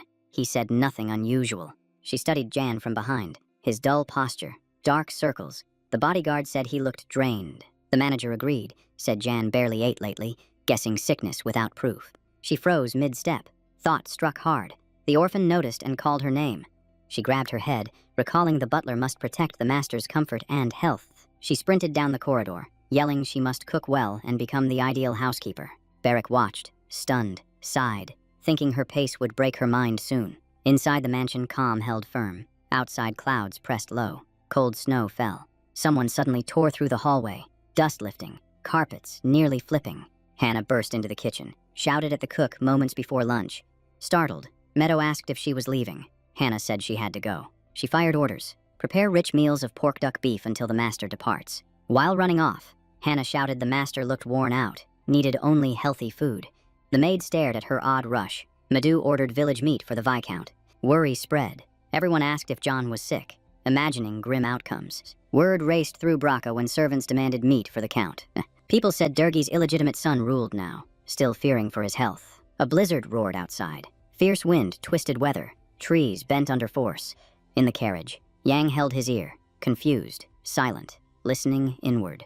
Ramandro noticed, asked what was wrong. Yang said he was fine. The expert said other letters were handled. No reply came about the Count's funeral. Thinking it through, the group guessed someone hid the truth to avoid discovery. The carriage flew onward. Unaware, Dave chose to marry Madame Rion. In Mariloff, black flags lined streets. Carlo's death dragged the city into mourning. People whispered, shocked a slave killed his master, guessing what led there. One man said he heard the Count beat his wife. The slave intervened. Arguments filled the streets. Some doubted facts. Others said Carlo adored the Countess. Everyone asked about punishment. The slave was sentenced without trial for killing a master. A youth claimed a bond existed between servant and Rien. Laughter drowned him. He insisted it was true, learned from an estate worker. No one believed. As rumors flooded the city, snow slowly blanketed Mariloff's streets. In her chamber, the Countess slept deep on her vast bed, unaware outside. Her body lay loose. She was awake already, choosing rest over rising. The butler asked about food. She refused. Appetite gone after events. The manager worried, noted she skipped dinner too. Rien stayed silent. She sat, asked if her actions seemed strange, since others expected different. Somber. The manager searched for words, felt she was not wrong, hoped change. At last he said she looked unhappy. Strange, since power was her choice. She accepted that her abusive husband was dead, yet no joy came. Unlike her past escape. Sliding into slippers, she asked which caravan would take Dave to Toulon. The servant answered, a joint trade group. Preparations were complete. The cost was 200 gold, including advance. The Countess felt relief. Before leaving, she urged them not to drop the matter and to pass her request on. Jan would arrive soon. She turned back, stressing every detail must be explained. Nothing missed. This mattered most to her. Alongside Dave, another traveler was assigned. Clark, still confined in the dungeon. Inside a sealed room, Dave knelt on the floor, trapped there the entire time. Hands clasped, he prayed to underworld gods, feared his future, dreams of rule collapsing into nothing. Heavy silence crushed the mansion halls. Even maids avoided their usual whispers. Then they saw Rien leave her chambers at last, shock rippling through them. Ignoring their stares, the Countess walked straight ahead, heading for Clark's cell. The maid snapped to attention, bowed low, silent, returning to duty. Dim torches lined dungeon walls, casting weak light over prison like corridors and cells. In one cell, Clark sat curled, head down, fate decided, waiting. A sound made him look up, his face marked with small wounds, traces of past events. Ryan stood before him, gaze sharp, while he crouched low, watching her closely. The Countess told him, with regret, that he would depart with Dave and the trade caravan in days. She added the route crossed Havan, and Clark struggled to accept this escape from judgment. Stunned, he repeated the city's name, memory stirring. The place felt known. She asked if he knew it, and Clark admitted it while kneeling at the bars. He said it was far away, sorrow clear, and Rien felt despair, hiding her wish to stay. She bit her lip, searched for words, failed, believing this choice was necessary. Gripping the bars, she said the palace needed proof Dave arrived, asked him to go. He pulled back. She seized his hands and cried that he must return, her voice carrying hope. Clark froze, then felt warmth, glad Rien cared so deeply, because he wanted her too. Holding her hand, he sensed something deeper than duty. Emotions bound them beyond servant and mistress. He loved her, followed every order, bowed his head, yet kept her hand, while she answered with silence. At last, Mariloff calmed down, long-awaited peace settled in, and daily life slowly regained balance. The living room stood prepared for guests, 2 blue sofas placed neatly, elegance and restraint filling the space. With a wide smile and graceful curtsy, the Countess welcomed John warmly, eager to discuss their business. The Viscount kissed her hand politely, noted their long separation, asked after her health. She said all was well thanks to him. She invited him to sit, then turned to Ramandro to ask after him, and he answered with calm courtesy. The table awaited them, a fine tea set arranged, warm steam rising as a rich aroma spread softly. She handed him the documents, explaining the envelope held 5,000 gold coins as agreed before. She added that her army had been reduced by half and that other agreements would be honored. The hero asked to see the estimate, and she replied it was written on the back. Yang read the papers, smiled at the profitable cooperation, then asked if her aides had warned her. Confused, she asked if they meant to scold her for selling land. shocking the workers nearby. She reassured him that management would face no issues, and any discomfort could be seen as personal payment. He answered calmly that it was simple curiosity, and that service was exchanged as agreed. Romandro extended the folder, saying he would present it at the palace, and asked her to verify it. After reading, she said there were no lies inside, nothing hidden, and she approved everything. Asking to have it sent, she wondered if experts would arrive, but Yang said no major trouble awaited. Hearing this, she wished to place her seal on the document she had carried all along. Joy and pride filled her as she marveled at how easy it felt. Sensing her growing authority, she wondered why her husband spent whole days on such tasks, seeing his age as harmful and slow. Watching the guests, she felt glad for such neighbors, every deal unfolding in a pleasant mood. She also remembered the friendly people of Mariloff, whom she deeply respected and valued. Through their labor, food filled the county stores, even reaching Ghoul in abundance. Smiling, Yang said this eased much worry. Winter was harsh, and the seeds arrived just in time. Bowing, the Viscount asked about Mr. Dave, and the Countess said he was in the wing, ready to depart. As a blizzard raged outside, they discussed the caravan, and she praised the trading group. She explained the team would include 5 workers and 2 agents. Fair prices, honest hands. She planned to send Clark with them, judging it best for the slave and herself. All others would return only after Dave reached Havana and remained under secure guard. Speaking evenly, the expert said he trusted her, but insisted they prevent any issues. In truth, the risk was shared. Discovery of the Count would bring trouble for all involved. Understanding this, Rianne smiled and assured him the people chosen were capable and reliable. Staring ahead, she said she ordered them to guard Dave closely and prevent escape. Thus, the Baron would be handled as a dangerous criminal, confined under strict mobile watch. She added this order came from her and Sir John, granting him formal freedom. Laughing, the hero remarked that such a journey suited a believer like Dave. Still talking business, they moved into the corridor, absorbed and unaware of their steps. Turning back, Ryan asked if they should visit Brother Carlo once more and see him off. Merchant carriages waited at the gate, horses ready, the long road already calling. Workers locked him down. Dave thrashed and screamed, twisting hard, spitting curses, demanding release as his strength failed him. Spotting the Countess with servants and John, he raved, calling them demons, accusing them of thinking escape was possible. Ryan raised her hand, showed a middle finger, smiled coldly, said life would be better now, wishing never to meet again. Dave called her insane, shouted about divine punishment, fought uselessly, finally grasping that all his power was gone. As the hero warned merchants of road thieves, the Count barked at him, raging over how he dared decide this. Shackled legs trembling, Clark stepped toward the caravan, slow and stiff, bound in iron, leaving with them. Among the clan crowd, Clark met Ryan's gaze. The noise faded. The moment froze in heavy silence. With quiet sadness, she asked if all was prepared. The slave bowed, answered obediently that everything was ready. After a brief pause, she said it was time to go, choosing departure over drawn-out farewells. All boarded the barred carriages for Dave and Clark. The convoy moved out, a harsh road awaiting. Trade wagons rolled beyond Mariloff's gates. The Countess watched, holding on to hope of seeing Clark again. Loss weighed on her. She shut her eyes, refusing to watch the young man disappear. She turned to Jan and Romandro, suggested food and wine, proposing a small celebration of the day. Facing the managers, she asked about future visits. They answered gladly, calling it a fine idea. Without warning, she said she needed help. The hero turned sharply, focusing on her words. He wondered if his former body had died, if any farewell or burial ritual had ever happened. He knew the answer already. None would mourn a fugitive emperor, a branded traitor to the empire. Pulling him back, Rianne invited him inside from the cold. The Viscount agreed and followed. A sudden thought struck him. He chose to call to her, intent on settling it at once. He asked firmly about the Count's funeral. The question stunned her. Words failed her.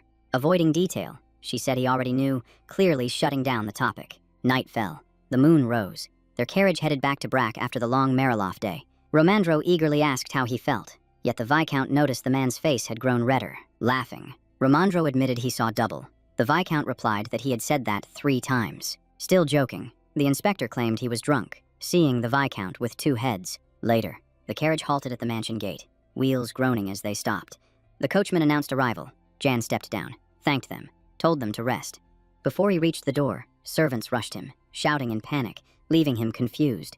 They lifted him, insisted he could not walk, said he had a fever, the cold worsening his state.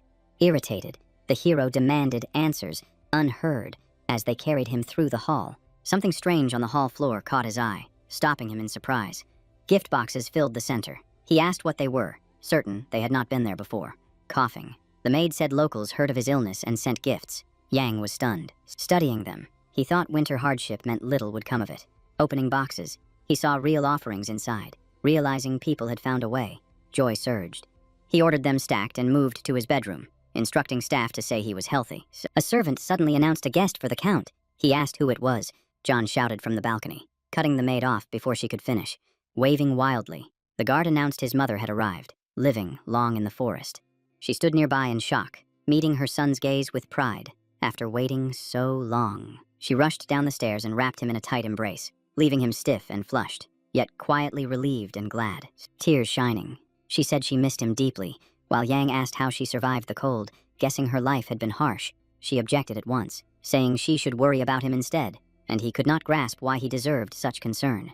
Holding his hands, his mother said Barak told her everything, asking in disbelief if he truly saved the nation with the gully.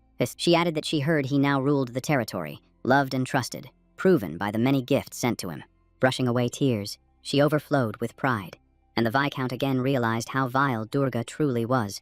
Romandro whispered to ask who the woman was, and the hero turned, only then remembering the palace expert, politely extending his hands. He said she was his mother and introduced them. Noting Romandro had heard of her, he explained she lived in the mountains and came due to winter, mentioning her years gathering ghoul, which impressed the expert. Flustered, the woman said formal speech was unnecessary, feeling too young for it, yet Romandro stayed respectful. He reached out to greet her, smiling as he introduced himself as the new palace expert. Slowly, proud tears filled her eyes again, unable to believe her son's path had turned out so well, though she could do nothing for him. She shook hands gently, openly proud of Jan without hiding emotion. Snow crunched loudly as a warrior of the otherworldly clan entered the hall, still assigned to guard duty. In the office, Nurserin asked in surprise if the Viscount had already returned from Marilov sooner than expected. The hero asked if the warrior had come back from the observation deck, and Bellamy confirmed it calmly. Glancing at his mother, the young man noted the Viscount never mentioned a sister, praising the lady's beauty. Smiling calmly, the hero replied that she was his mother, expressing pride in her strength and form. The hall froze instantly, disbelief spreading, and for Nurserin the shock hit hardest. Seeing their reaction, Yang recalled the clan believed his mother dead, since he had never spoken of her. He now wondered how they would react learning she was from the lower class, while Philia felt uneasy. Nursarin stared at him with defiance and confusion, waiting for a clear explanation.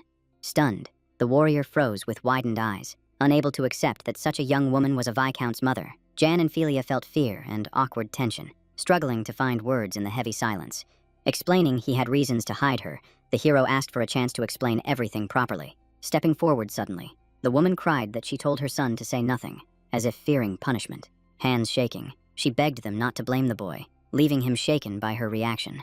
Discouraged, Nurserin stayed silent, yet his expression showed he meant no harm. Abruptly, he said he already knew, shocking the Viscount and Philia, who wondered how the secret leaked. Confused, Yang pressed him, and the warrior explained locals spoke freely, telling him everything over time.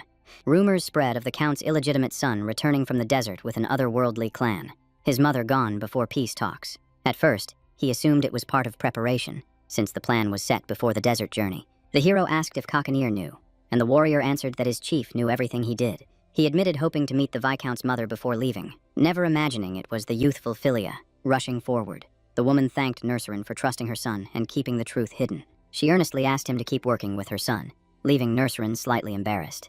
After a pause, he said she need not be so polite, as such kindness felt unfamiliar to him. Waving him off, Yang invited the warrior to rest, wanting time alone with his mother, but the fighter stopped him. Unexpectedly, he asked permission to offer advice, freezing the hero as he listened closely. Nursarin said the stars had shifted strangely of late, many falling from the sky to the ground. Treating it as an ill omen, he warned the young man to stay cautious on the road to the capital, trusting deeply in the signs written across the sky. He explained that stars represented those who lit the world for others, likening them to John and stressing his rare importance. As he departed, the Viscount thanked him for the counsel, adding that his own life was secure and not worth concern. Turning back with a sharp smile, he said he would become the sun itself, not a fading star bound to vanish. The bold confidence caught Nurserin off guard, his eyes widening, yet he chose silence over response. Bowing low, he decided the young man would shape fate in the great desert and wished him a safe path ahead. Moonlight flooded the frozen sky, stars burned bright, marking Yang's final winter night in Bracha. Entering the kitchen, the hero told his mother to let servants rest. but she insisted on cooking and sharing dinner. Smiling warmly, she asked if he wanted barley porridge like his childhood days, and he agreed without hesitation. Hannah gently showed the dishes and stores, while Philia thanked her sincerely for such careful help. Surprised, Philia asked if Hannah had carried her son's message, and the manager marveled at being remembered. Hand to chest, Philia offered heartfelt thanks for faithfully carrying out every request her son had given. As the grain simmered, she asked how Yang had lived all this time alone in the forest. Calmly, he said he was fine and asked if she had grown lonely in the quiet grove. With food secure and Durgi gone, he offered her a home there or another house of her choosing. Brushing back her hair, she said she needed time, no longer alone after meeting the warriors.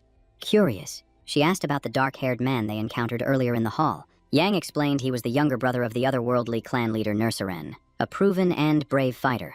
He added the man would oversee the territory during his absence, and Philia smiled, understanding fully. Worried, the Viscount asked if danger had touched the forest, but she reassured him and eased his concern. Pouring porridge, she mentioned lost travelers and wounded visitors, which made Yang pause in surprise. Thinking back, Philia recalled 3 names: Ricardo, Nav, and Erica, all worn down by hardship. Images of armed warriors led by a woman flashed in Yang's mind, and he recognized the Imperial Army. He asked if they had suffered greatly, and she said many comrades were lost and home was unreachable. Setting plates down, she answered his question, saying they were traveling toward Havana. Hope filled her eyes as she gathered courage to ask a question long held in silence. Nervously, she asked if she could write to him while he was away, wishing to stay connected. Holding his hand, she said letters would calm her fears, as worry followed him wherever he went. After a pause, Yang agreed gladly, understanding how much this meant and how rare their meetings were. He asked her not to take offense if replies were slow, as duty in the capital would consume him. Embracing him tightly, Philia said she would wait in Braca always, believing this was her fate. Night settled over the city. She wished him safety, and green plants defied the winter cold. At dawn, Jan rode to the mine for magic stones to present to the Emperor, crowds moving busily around. Hannah stepped forward and handed him the jeweled brooch she had crafted as requested. Thanking her, he ordered all servants back inside, warning them against the biting cold. He said he trusted Hannah to lead through winter, and pride rose in her eyes. She vowed to protect the mansion and fulfill her duty fully, but he urged restraint. Romandro asked anxiously if supplies were complete. Yang confirmed they were, and Barrack agreed. Approaching Nursaren, the Viscount said farewell, and the warrior clasped his hand, wishing him fortune. Their firm grip sealed trust and alliance, as the warrior named him the Great Shah of Braca. With that settled, the Viscount boarded the carriage with Romandro and Barrack, casting one last look through the window at those who came to see them off. Watching his mother and the warrior beside her, he told Philia to live freely, reminding her she had earned it after enduring so much pain. The gates creaked open, and the hero ordered the departure, saying the road ahead promised to be anything but dull. In the heart of the city, people waved farewell, calling out for him to secure a new name for the territory. Servants, his mother, and Nursaren wished for his swift return, hiding tears as the weight of parting pressed hard. The young man and his bodyguard smiled faintly, calm and heavy at once, unsure if they would ever return here. Offended, the orphan asked why no one shouted after him, only after the Viscount, as the carriage rolled on. Before long, the caravan entered a snowy forest road, a fierce blizzard tearing through the trees. Inside the carriage, Barrack grew restless, unused to long journeys after a lifetime spent in chains. Slumping beside Jan, he complained of aching limbs, prompting Romandro to offer switching with the coachman. Still grumbling, the warrior asked how much farther they must go, and the expert reminded him 4 days had passed. 10 remained. Trying to ease him, Jan asked for patience and said they would stop overnight in a village today, leaving the orphan stunned. He warned there would be no mansions or luxury inns there, urging modest expectations, and the bodyguard sighed. Listening closely, the inspector said they would soon reach Karena, and Barrack admitted he had never heard the name. The man explained it was an ordinary small town, and the Viscount asked if he meant Longin, Zakov, and Karenu.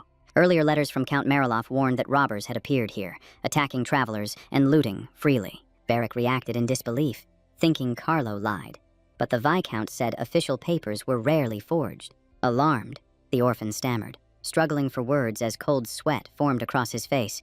Suddenly excited, he suggested they might be attacked, and Jan asked if he had never seen bandits before. The orphan pressed on, saying these lands were close and encounters were possible, and the Viscount saw his point. With sharp focus, the Viscount said they carried much cargo and few knights, so silence and speed mattered. The horses kept charging along the snow-covered path, fatigue clear despite their relentless pace. Abruptly, the coachman asked about nearby villages, and the hero said to wait while he checked the route. He then asked Romandro to study the map again, and the expert calmly agreed. Suddenly, Beric noticed movement outside and told everyone to look, saying they had already arrived. Crossing a narrow bridge, the caravan entered a small village hidden among snow-capped mountain ridges. Studying the map, Romandro sensed something wrong. The village was unmarked, and Yang asked when it was drawn. With concern, the expert said it was made last year and had guided him safely to Brock before. Beric cheerfully said any place was fine for rest and suggested exploring, but the Viscount warned him. He realized that if the palace map lacked this village, the Empire knew nothing of its existence. Suspecting a robber hideout, he ordered the coachman to turn back and return to the previous road. Everyone complied, shouting instructions while turning carefully to avoid sinking into deep snow. Space ran out, and the coachman said the horses must be unhitched and the carriages turned separately. Yang agreed. Growing bored, Beric decided to use the delay to stretch his legs and take a short walk.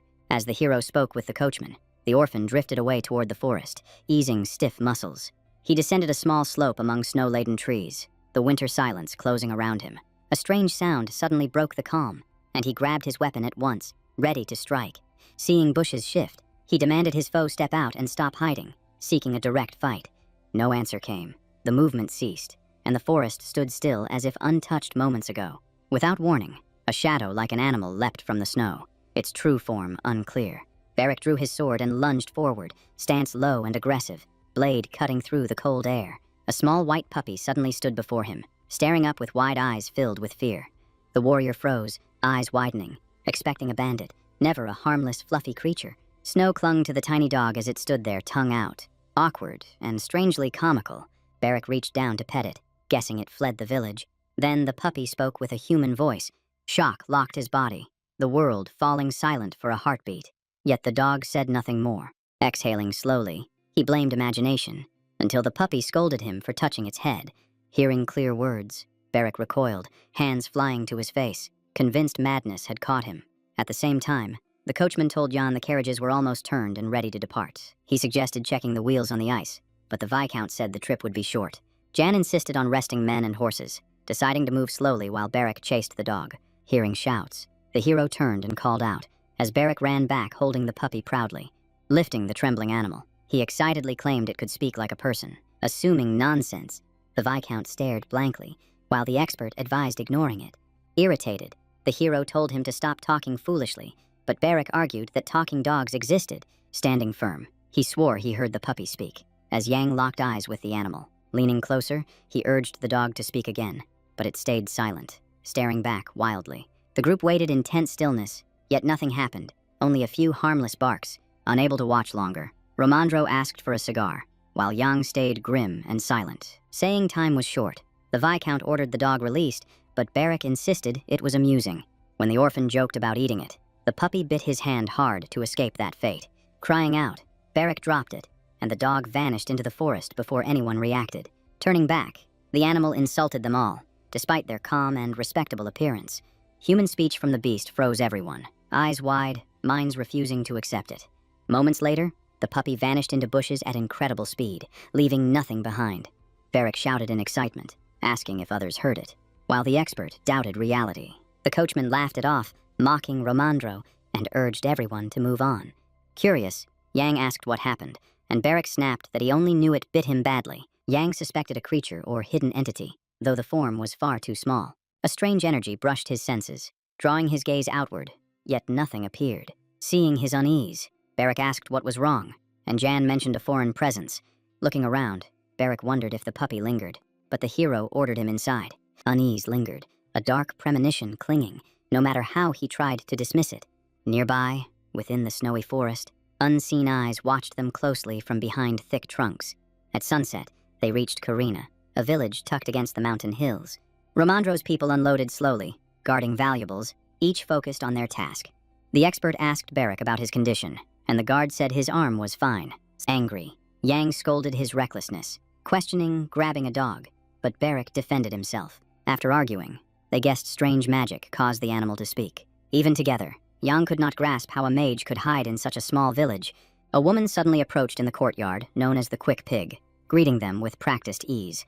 Concerned by their baggage, the Viscount asked about space, but the hostess calmly said few guests stayed now. Inside, the hero assumed winter caused the emptiness. yet she admitted summer brought no better trade. The common room appeared plain and orderly, wooden tables and stools lining the hall without excess. From behind the counter, the hostess asked if they stayed one night, and the Viscount confirmed it. After counting horses, wagons, bags, and people, she named 1 gold coin, bathhouse, and meals included. The hero poured several coins into her palm, hoping it sufficed, and her eyes lit up instantly. Bowing deeply, she promised full service and asked about heating bath water. Yang agreed and ordered more firewood. Barrick suddenly shouted for food, hunger overtaking him, so she asked patience and led them upstairs. Inside, she told them to relax in their finest room, and the bodyguard immediately claimed the large bed. Carrying a tray of soup, she offered a light meal before dinner, seeing their exhaustion clearly. Before she left, Yang raised a question, stopping her to ask something important. He explained they passed a village missing from the map and asked if she knew anything. The hostess assumed he meant Daniel, and the hero repeated the name, surprised. She explained the village vanished from maps after all residents died years ago, left untouched due to cost. Yang asked why they died, intrigued, while Barrick focused on eating the soup. With unease, she said bodies lay in orderly rows, a sight no one could forget. An imperial investigator concluded poisoning, though the bodyguard dismissed that claim outright. She trusted the report fully, stressing the agent came from the Ministry of Magic. Hearing this, the hero grew thoughtful, wondering what truly happened there years ago. She believed a magician handled it personally, since the entire village was lost. Speaking with awe, she said such magicians could summon storms, her eyes shining with belief. Noting Yang's presence, Barrick laughed quietly, knowing such figures wielded far greater power. Since then, she said people kept careful hygiene, assuring guests the matter was long closed. Yang pondered this, knowing the ministry lacked staff, questioning why a small village drew attention. Special cases usually fell under Erica's team, not wandering magicians. Bowing again, the hostess left to prepare dinner, and Yang thanked her for the soup. Alone, Barrick asked if the talking dog lived there, and the Viscount agreed quietly. The bodyguard joked it might have eaten the dead villagers, but Yang stayed silent, holding bread. Barrick noticed Yang watching and offered some, but the hero refused. Barrick complained the war disturbed the creature, claiming it only showed interest in Yang's strange power. Irritated, he recalled being bitten and swore revenge next time, though Yang doubted him. A knock followed. Romandro entered politely, then lingered in the next room, saying only beer was available. He planned to visit another tavern, asking if they needed anything. Yang handed over gold, allowing purchases, but warned against the coachman drinking too much. He added Romandro should also restrain himself, reminding him of tomorrow's departure. Dropping onto the bed, Barrick declared himself fed, warm, and unwilling to return to palace life. After a pause, the Viscount noticed the bodyguard already asleep. Night deepened, and Yang wondered how to rest with Barrick sprawled across the shared bed, lying beside him fully clothed. The hero soon drifted off, ending the long day. From deep sleep, a strange sound reached him, distant yet sharp, leaving him unsure if it truly came from below. Alarm surged. He snapped awake and leapt from the bed, sensing something was wrong on the first floor. He grabbed the bodyguard's shoulder and told Barrick to wake, but Barrick muttered about late dinner instead. Fully awake, Barrick realized his master would not wake him at night without real danger nearby. His hand slid to the weapon at his belt. Sleep vanished, muscles ready to respond. He moved to the door with purpose, settling into a battle stance, waiting for whoever approached. Barrick took cover beside the corner, hidden from sight, while Yang stayed still, weighing his next move. They locked eyes in silence, tension thick, a creeping unease tightening around them both. The apartment doors suddenly burst open, yet no one entered, deepening the sense of threat. A stranger crept forward, bare feet scarred with odd abrasions scraping the floor. Catching a shadow on the wall, Barrick swung instantly, sensing a possible robber nearby. The outline was wrong, though, dark and thin, closer to an elf or something non-human. Barrick thrust his blade forward, stopping the intruder in one sharp move, steel touching a shoulder. Seeing the target clearly, the warrior cursed and pressed harder, halting the strike. Yang watched in shock, staring at a human-shaped figure that felt unreal, like a dream. His eyes widened, mind racing, unable to grasp how an undead being appeared here. Before them stood a living corpse, elf-like, in torn clothes, one shoe missing, one eye glowing. The creature opened its ripped mouth and released broken, shapeless sounds. Recognition struck Yang suddenly. The tone felt familiar, stirring an uneasy memory. A puppy's image surfaced, accusing them of harming its people. The voices nearly identical. The thought that the dog and the corpse were linked left the Viscount stunned. A robed man with a sword stormed in, asking if the carriages below belonged to them. He eyed the boy's fine clothes with greed, asking their origin. Blade hidden behind his back. Barrick halted, cursing under breath. trying to understand why undead and a criminal appeared together. Judging by the wagons, the stranger assumed wealth and tightened his grip, ready to strike. He stepped forward, but the corpse blocked him, arms stretched out as if summoning aid. Unaware of the danger, the robber failed to grasp what the creature truly was. Seeing the stagger and growl, he mocked the corpse, asking if it forgot how to walk.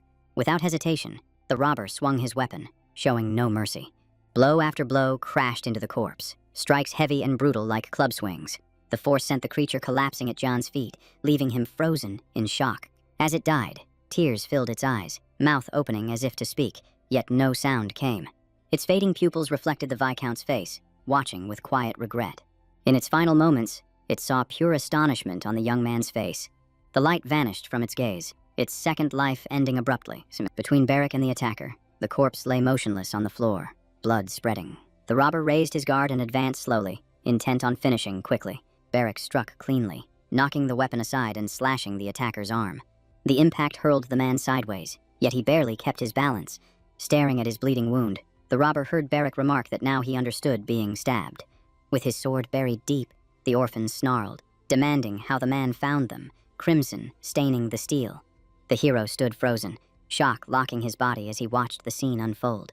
A sudden noise beyond the window pulled his focus, forcing him to move closer. Peering outside, Yang saw robbers overrunning the village, flames rising, screams echoing, people dragging children away. He called to Beric about the attack, but the bodyguard replied calmly, as if this was expected. Masked figures flooded the streets, sacks of loot slung over shoulders, daggers flashing in their hands. Yang understood then. The presence he sensed before was theirs, and they had been led straight here.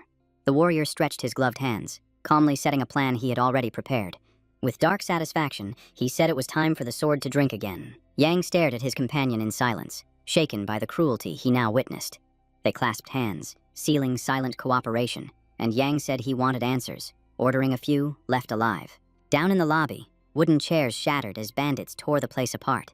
Reaching the inn, they attacked guests who begged uselessly, the raid unfolding without mercy. The hostess was robbed as well, screaming as she resisted, ignored like the others. Spotting movement upstairs, one bandit shouted for anyone above to come down at once. A sword slashed into his knee, piercing clean through, blood spilling before he could react. Howling in pain, he tumbled down the stairs, his partner staring in confusion at the embedded blade. As the others froze, Beric leapt from above, crashing onto the wounded man like a beast. His boot slammed down, driving the man's head into the floor without hesitation. Keeping pressure, he crushed the robber's face, already turning toward the others. The remaining bandits gaped in disbelief, unable to grasp what had just struck them. Finishing one, Beric braced as the rest charged him together. He ripped his sword free from the wound, the blade drenched in scarlet. Eyes burning, face and weapon stained. The bodyguard plunged back into battle, satisfaction clear. Meanwhile, Yang stayed behind, examining the fallen undead while the path was cleared. Studying it, he realized this was only the second time he had seen such a being. Necromancy came from the east, rare in burial, appearing mostly where wars raged. Confused, Yang wondered why locals knew nothing of such a monster. Had raids never happened before? The voice echoed in his mind, familiar, pushing him to connect the events. He became certain it was the same dog, though the link remained unclear. Stepping over the corpse, Yang moved into the corridor, resolved to uncover the truth. Descending the stairs, the sounds of slaughter below unsettled even him. Watching Beric fight, he noted the skill, briefly worrying none would be left alive. So a servant rushed in, screaming for the Viscount to flee, shaking in terror at the scene. When the fighting ended, bodies lay everywhere, and Yang told the servant it was over. The servant shouted back that the real problem was worse. The carriage and luggage were gone. Hearing this, Yang and the orphan froze, stunned by the loss. Outside, fire spread through the street, flames leaping from house to house, bursting into the stable. Yang and Beric searched desperately, hoping the transport remained. In an instant, hope died in Yang's eyes, trapped at last, his fears proven true. The ground beneath him was empty, only scattered hay and his shadow remained. Everything else was gone. Gripping his head, the orphan cursed, realizing all their baggage and imperial gifts vanished with the carriage. Those losses meant magic stones, documents, and gold, not mere supplies, leaving only hollow absence. Yang ordered someone to find Ramandro, while he moved to gather everyone, fearing for their safety. Confused, Beric asked for instructions, but before Yang answered, they were interrupted. Sensing guards nearby, the robbers prepared to flee. Yet the noise drew the hero's attention. The Viscount coldly ordered their capture and allowed lethal force, driven by the need for revenge. With Jan's approval, the orphan's eyes burned with battle hunger, the core of a true swordsman. He leapt high like a wild beast, dust swirling beneath his feet as he struck forward. Closing distance in long strides, he rushed enemies who mocked him, unaware of his nature. As one tried to block him, the warrior swung freely, cutting through anyone in reach. He warned that fleeing meant death, declaring this reunion their final meeting. Like a relentless butcher, he delivered strike after strike, blood scattering as he fulfilled his vow. Furious, one bandit charged him, shouting insults, trusting blindly in his strength. Before contact, Barrick seized his shirt, locking him in place without effort. With a violent throw, he hurled the man aside, smashing him through a table. Gasping on the floor, the robber weakened, while the Viscount watched, certain of his end. A sudden scream drew Yang's gaze, the servant trembling in terror as something else appeared. Turning, Yang saw another undead advancing slowly, emitting harsh, unsettling sounds. Its face was hollowed away, red eyes glowing, the body decayed almost entirely. The servant asked in panic what it was, and Yang replied by asking if he had never seen undead, stammering in disbelief. The man froze as the creature kept coming. Raising his hands, Yang used magic to restrain it, the undead choking on strange noises. Tears formed in its eyes as power crushed it, mouth opening, words never forming. Fire consumed its face as Yang increased pressure, showing no hesitation. Burnt fragments scattered, and the undead collapsed, lifeless once more. The servant asked anxiously if Yang was unharmed, and he answered calmly, ordering him to find Romandro. Without delay, the boy ran off shouting he would return, and Yang watched him go, alone. Yang considered how the undead went unnoticed, though that was hardly surprising. Magicians were distrusted already, necromancers even more, strange signs easily overlooked. A sudden thought struck him. This could be a clue to something hidden. His eyes caught a pouch on a fallen robber's belt nearby. Stepping closer, he opened it, searching for answers linking the chaos together. Something unusual protruded from inside, and Yang checked carefully to confirm his suspicion. When confirmed, his eyes widened, alertness surging as disbelief set in. Inside lay a thin strand of pale hair, its owner unknown, perhaps tied to the undead. Staring at the corpse, Yang wondered if it belonged to him, and why it rested in a robber's pouch. Outside, the fire slowly faded, villagers emerging to stare at the ruins of their homes. Wounded lay everywhere. Children cried for parents, while Yang and Barrick recovered horses and scraps. Rubbing his tongue, Barrick complained bitterly about cruel people and mentioned being bitten by a dog. The Viscount pressed him to move faster, the expert and search party still missing. The warrior asked what if Romandro was already dead. He snapped back, demanding he repeat it to his face. The orphan waved it off, telling him to ignore the comment. A knight suddenly yelled, asking if they were locals or travelers, his voice pulling every eye toward him. The young man stayed composed, said they were passing through, and asked if the speaker commanded the guard. The warrior bristled at the casual tone, thinking only his mercenary restraint kept the youth alive. He named himself Captain Karina, thanked them for assistance, then followed protocol and requested documents. The hero presented his identification, saying they traveled with a bodyguard to the capital for the new year. He added they sought an imperial palace expert, and when Ulan read the papers, horror and awkwardness hit him. He bowed deeply, apologized for his rudeness, grasping their status and the foolishness of his earlier doubt. Yang questioned their inaction during the raid. The captain said they guarded 3 cities, and trouble flared everywhere.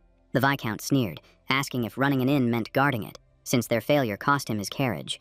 Irritated, he demanded the mayor, and the knight stalled, searching for an explanation. Romandro appeared without warning, shouting his return, cheerful despite the grim scene around them. Jan anxiously asked about his condition. Romandro said a wild party nearly sent him to the grave. The bodyguard smiled, saying he looked fine. Romandro shouted back that he almost died. Angered, he spoke of the theft, unable to imagine worse. The Viscount concluded a forest attack matched the raid.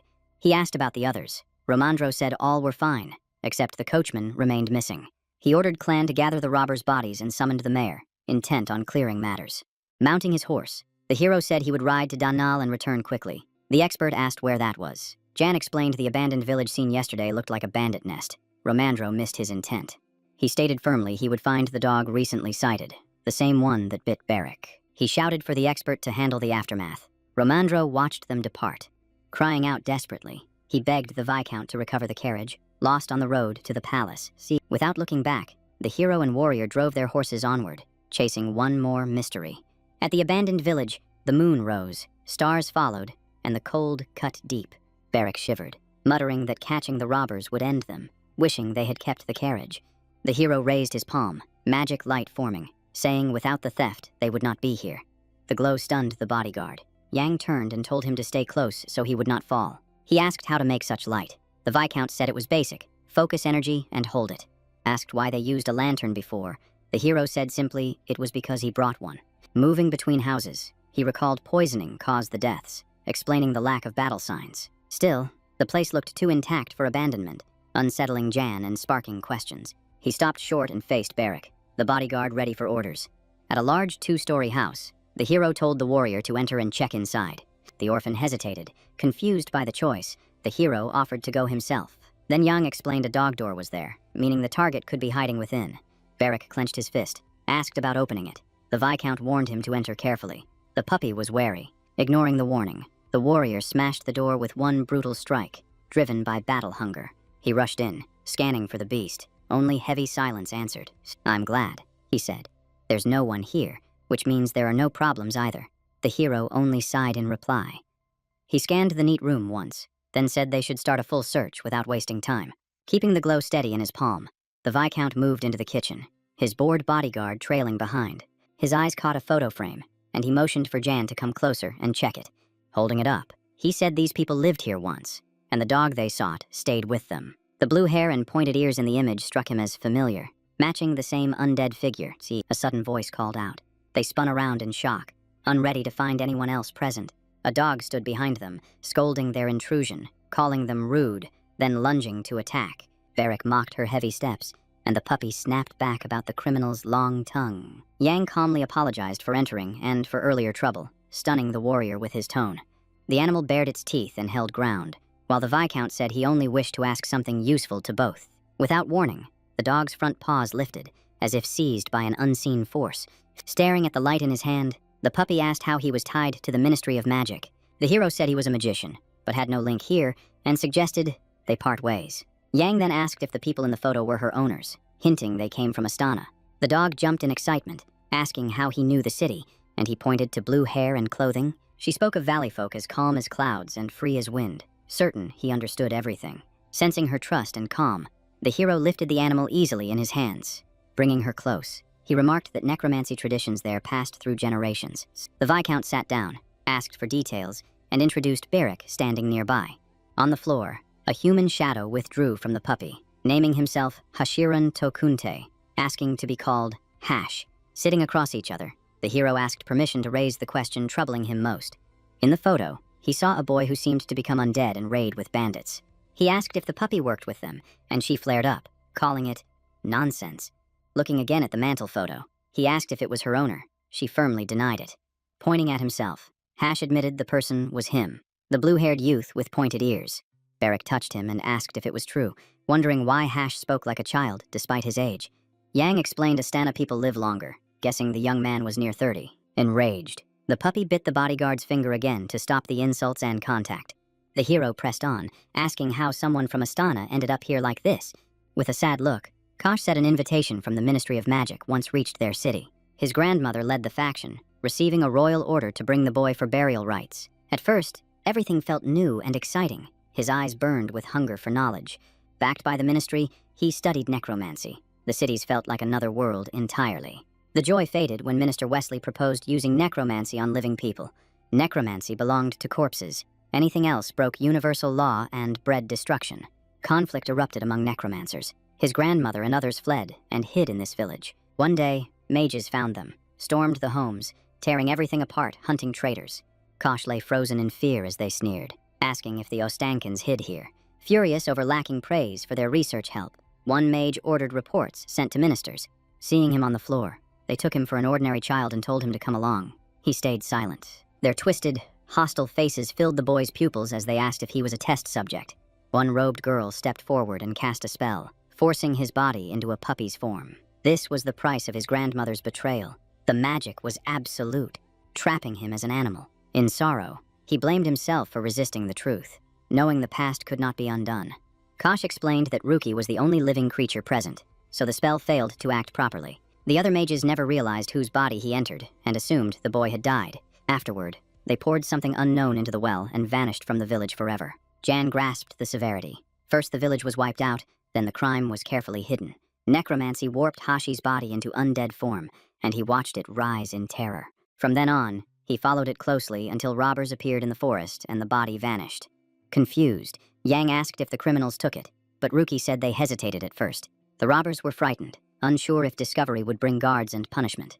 They tried twice to destroy him, but failed, so they chose to carry the body away. Eventually, they learned to use the spell, and he began seeing through undead eyes. Each new corpse expanded his vision because he himself was a necromancer. He witnessed everything at the inn and remembered John clearly. Confessing this, he lowered his head, weighed down by shame. Still, he asked the Viscount and bodyguard for help, needing someone to protect his body. The hero felt pity, but his own burdens forced him to pause and think. Beric, moved by sympathy, pulled out dry bread to feed the animal. He offered the food to restore strength, but the puppy clamped onto his hand, shouting in pain. The warrior cursed Hash as ungrateful and shook his hand furiously. Yang saw their goals aligned. The puppy would find his body. They would recover the carriage. He asked if the dog knew the robber's location, cutting off the scuffle. The puppy agreed eagerly, claiming a dog's sense of smell could track them by scent. Guided by Ruki, they rode hard through mountains and forests under nightfall. From a hilltop, they spotted a robber camp below, proof of the puppy's sharp senses. Yan planned to scout and then ride to Karen for support. Beric asked about time and numbers. Unable to gauge enemy strength, the bodyguard vowed to kill them all to protect the documents. He demanded if Yang cared about Romandro's work, and answered himself that he did not. Holding the dog, Yang asked if Kosh could confirm his body was taken this time. The puppy sniffed and sensed magic within the central tent, suggesting it was there. A massive tent stood at the clearing's center, ringed by guarded figures. The orphan waved his sword, shouting about the carriage and expert. Yang urged him to calm down. As they descended, the warrior prepared for slaughter, but the Viscount ordered the leader captured. With blazing eyes, the bodyguard promised to clear the path for his master. Below, the robbers lit a fire to cook when an odd sound broke the calm. They looked up to see a figure flying toward them with weapons drawn. He landed nearby, shockwaves scattering crates as he charged straight in. Choking on dust, one robber asked if anyone was seen, guessing it was a villager without a guard badge. Before any reply came, a lightning strike hit his neck, his eyes widening as pain took him.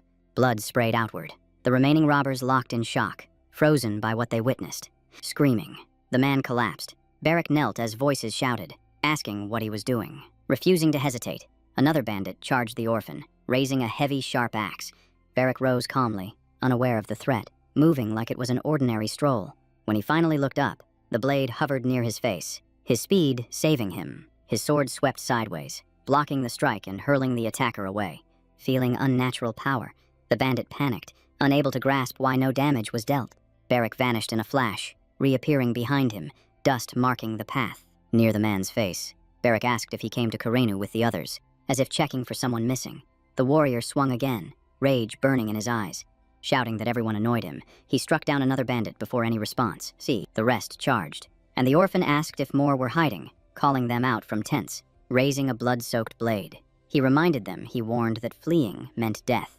Terror broke them. Screams filled the camp. Jan watched from the hill, Hashi in his arms. Seeing the Viscount tense, the puppy asked what was wrong, then asked what he thought of Beric. Yang said his temper would cause trouble in Astana, yet added burial was no better. They must move, even for a magic swordsman. The orphan was brutal, fearless, and hungry for blood. Slipping between tents and survivors, Yang moved unseen toward the camp center. Near the target tent, he apologized to the dog and said he would check the carriage first. A bandit overheard them and tried to call for help. Yang struck first, magic flaring, a bright force slamming the man down. In seconds, the body fell, clearing their path to continue the plan. Inspecting the cart, the Viscount saw nothing missing, documents intact, tension easing. Eager to reach the center tent, the puppy ran ahead, leaving Yang behind. A massive shadow blocked him, angrily demanding the source of the noise. The leader emerged, a huge bearded bandit, irritated and confused by chaos. He looked down, asking what else was wrong when he spotted the trembling dog. Grabbing the scruff, he demanded how it got there. Kosh froze in fear. Staring at the animal, the bandit assumed drunk guards missed the puppy entirely. His eyes then caught Jan near the cart, and he asked who the young man was. Beric spoke sharply, drawing focus. The robber stiffened at another stranger, stepping forward with a blood-drenched sword. The orphan asked if he led them all. Smiling wildly, Beric looked deranged, soaked in blood, eyes burning with revenge. Unsure, the leader froze, as if facing a demon, unwilling to fight. He tried to speak, but only broken stammering escaped his mouth. Near the tent, he shouted accusations. claiming Yang and Barrick conspired and sneaked in. Refusing to listen, Barrick gripped his saber and charged without pause. Snarling, the bandit yanked his weapon free from his belt. Barrick's strike shattered it mid-swing, yet the man still clutched a broken piece. They locked eyes, teeth clenched, circling close, hunting for an opening to resume the clash. One hand touched the ground. The orphan swung the broken blade as the villain cursed and pressed forward. He suddenly let go of the saber, crouched, and reached for the remaining hilt to keep fighting. Sensing the strike coming, Barrick used a technique and drove a kick into the robber's jaw. Shock hit hard. The sword fell. Blood spilled from his mouth. His body staggered and nearly collapsed. Clutching his face, the leader tried to steady himself, and Barrick said that food tastes better when you're hungry. Wiping blood away, the man froze at the words, pain drawing tears into his eyes. Refusing humiliation, the criminal shouted at the warrior and surged forward in rage. Closing the distance, he slammed a fist into Barrick's face, pouring fury into the blow. Barrick showed no emotion, smiling as he licked blood from his lips, almost savoring it. Seizing the moment, he grabbed the villain by the cloak, ready to chain several techniques. Revenge burned in his eyes. Gripping tight, he swung the saber to finish it. Sensing the end, the leader stared wide-eyed at the hilt rushing closer. As the thought of madness crossed his mind, a crushing strike forced blood from his mouth. Near a tent, Jan stood unmoved, silently watching, struggling to keep his calm. Seeing the brutality, he shouted not to kill the man, saying he still had questions. Suddenly noticing the puppy was gone, Jan scanned the area in alarm. He called out. No answer came, and he wondered where Hacha had run. Stepping toward a nearby hut, he froze at the doorway, catching a strange sight.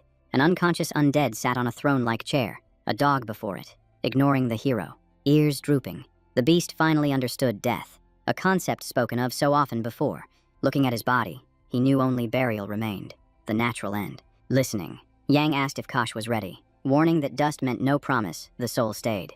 The beast said he did not know how humans took control, so the undead must be destroyed. Silent, the hero weighed the choice, considering every future risk. A magic sphere formed in his palm. He said he respected the puppy's decision. Power flowed from him, tearing apart the human form of the beast. Flesh fragments fell to Hashi's paws. The Viscount watched in stunned silence. For a moment, vision returned. The soul pulled free. Tears filled his eyes. Seeing the ruined undead body, he knew there was no return. Dead, yet not truly gone. Night deepened. Torches lit the camp, while Barrick dragged the leader toward a tent. A sudden thought struck him. His gaze shifted, momentarily distracted. Spotting a sword embedded in the ground, he decided to claim it since his saber was ruined. He stepped over, gripped the hilt, and pulled as if drawn by instinct. Lifting it free, he studied the gleaming blade, something he had never seen before. Strange energy radiated from it, and he sensed hidden power waiting for battle. Admiring it, he said it rivaled darkness, turned to John, who replied irritably that he was not an encyclopedia. Barrick guessed it might be a blacksmith style, or decoration, or forged with magic stones. Testing the grip, he noted the blade was light, balanced, and fit perfectly in his hand. He exclaimed that he wanted to take it, surprising the Viscount, but insisted his weapon was broken. The hero agreed and said he would ensure the warrior paid the price once they returned to the village. Passing the carts, Barrick realized the sword was gone, but the hero said all goods would return to Corin or go to the city treasury. He added that the cost would be taken from food funds, which angered Barrick further since he valued good meals. Doubt tore at the warrior as he cursed and considered leaving the saber, while the Viscount failed to grasp his obsession. Turning back, he asked if the sword mattered that much, and the bodyguard said blood and cold shades would never show. Warriors sometimes met weapons chosen by fate, and this blade felt like one of those rare moments. As the robber lay helpless, the Viscount told the orphan to finish it and suggested calling Romandro and the guards. Suddenly, rough wheezing sounded behind them, the villain waking and forcing himself to move. With a boot on his back and saber ready, Barrick said it was time for a serious talk. The villain thrashed and screamed insults, but the orphan told him to save his strength. Pressing the blade to his throat, the warrior asked if he still refused to speak honestly and tell the truth. Holding his hair tight and never lowering the weapon, Yang demanded that he answer every question truthfully. Fixing his gaze on the criminal, the Viscount said his throat would be cut and his path would end otherwise. He asked how necromancy was used on a necromancer, but the man showed clear confusion. Taking it as evasion, the orphan tightened his grip, and the leader begged, saying the undead chased him alone. Sitting down, the hero pressed again, yet the villain admitted he did not know the reason. At first, he thought it was only a thing, a body that survived heart strikes, so he kept it to sell later. Hearing this, Yang asked if they aided the robbers, and the man confirmed their cooperation. He added that merchants claimed proper use of bodies could create many more undead. They needed corpses. Killing was their work, which led them to raid and burn the village. Frowning, Yang concluded a deal existed. Slave traders taught spells, robbers supplied bodies and sold results. Struggling, the bandit shouted that he knew nothing more and only wanted easy money. Calmly, the hero asked the organization name, and the man said it was Pakin's. Spinning the sword, Barrick smashed the hilt into the man's face, drawing a scream of pain. He asked if the leader dared disrespect his master, and the man clarified it was the company name. Smiling faintly, the bodyguard glanced at Jan, thinking such protection already justified his keep. The hero asked about the ritual, and the leader said 10 corpses with hair made one normal being. Hearing this, Hashi felt dread rise, realizing they spoke of his former human body. Stepping closer, he said the spell fit him. Every caster had a method, and he had hair. Turning to the beast, the Viscount asked if it wished to hear more, and the dog agreed as Fleshmaster. Without hesitation, Yang ordered the criminal to describe the ritual fully, leaving nothing out. After thinking, the villain said he could show it with a body, tying the undead as it grew unstable. Flesh burned on the pyre, and he continued, saying purification came first, then flowers and incense. See, head lowered. The puppy watched silently as the body burned away, like the ashes of his past life. He later confirmed it was truly his ritual, one he had performed many times without doubt. The hero decided they had learned enough, and it was time to bring everything to an end. The sun rose above the forest camp, marking the moment to return to the village. Meanwhile in Karen, people already spoke of soldiers destroying the bandit camp completely. One resident claimed a lone stranger had killed all the villains by himself. Turning back, the people noticed a stranger in their village, and suspicion began to spread. Avoiding attention, Yang and Barrick pushed through the crowd, wiping dried blood from their faces with cloth. Someone suddenly called out and blocked them, forcing both to stop, confused by the interruption. Smiling brightly, a girl excitedly shared rumors she heard, asking how to reward them, others praising their actions. They crowded Barrick with thanks, eager to repay him, while the Viscount stayed silent and distant. Seizing the spotlight, the orphan bragged he was far stronger than the noble, shocking the onlookers. People rushed to Yang with gratitude, but he said he had not acted for rewards. Barrick shouted angrily that he did everything, but Yang urged him forward, avoiding argument. Inside the inn, the bodyguard yelled about lost praise and forgotten glory. Seeing them safe, the expert beamed widely, his worry finally easing. He hugged Barrick, praising his work and rejoicing that documents and belongings were recovered. The guard captain saluted and thanked them for dealing with the bandits, drawing their focus. While Barrick escaped Romandro's grip, Yang refused ceremony and pushed straight to business. The man added he brought the mayor and asked if the young noble wished to meet now. Yang told Barrick to eat first, saying they would wait, exhausted and needing rest. Soon after, a stout, dignified man entered smiling, introducing himself as Mayor Onyx of Karina. Sitting down, Yang asked if introductions were needed, but Onyx said he knew of the aristocrat traveling for the new year. Yang coldly asked what the mayor did while his city burned, forcing a flustered apology about troubles elsewhere. He called the mayor closer, wanting to look into his eyes and confirm suspicion of lies. Avoiding conflict, Onyx stepped forward, shaking with fear. Yang stared him down with fury, despising such careless rule over territory. Studying him closely, the hero judged the mayor newly titled and inexperienced.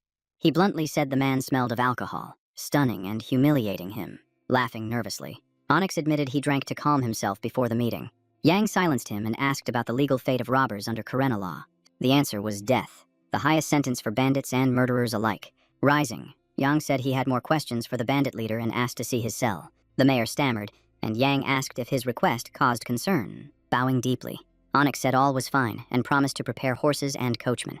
Those bandits knew the ritual too well to be ignorant of undead matters.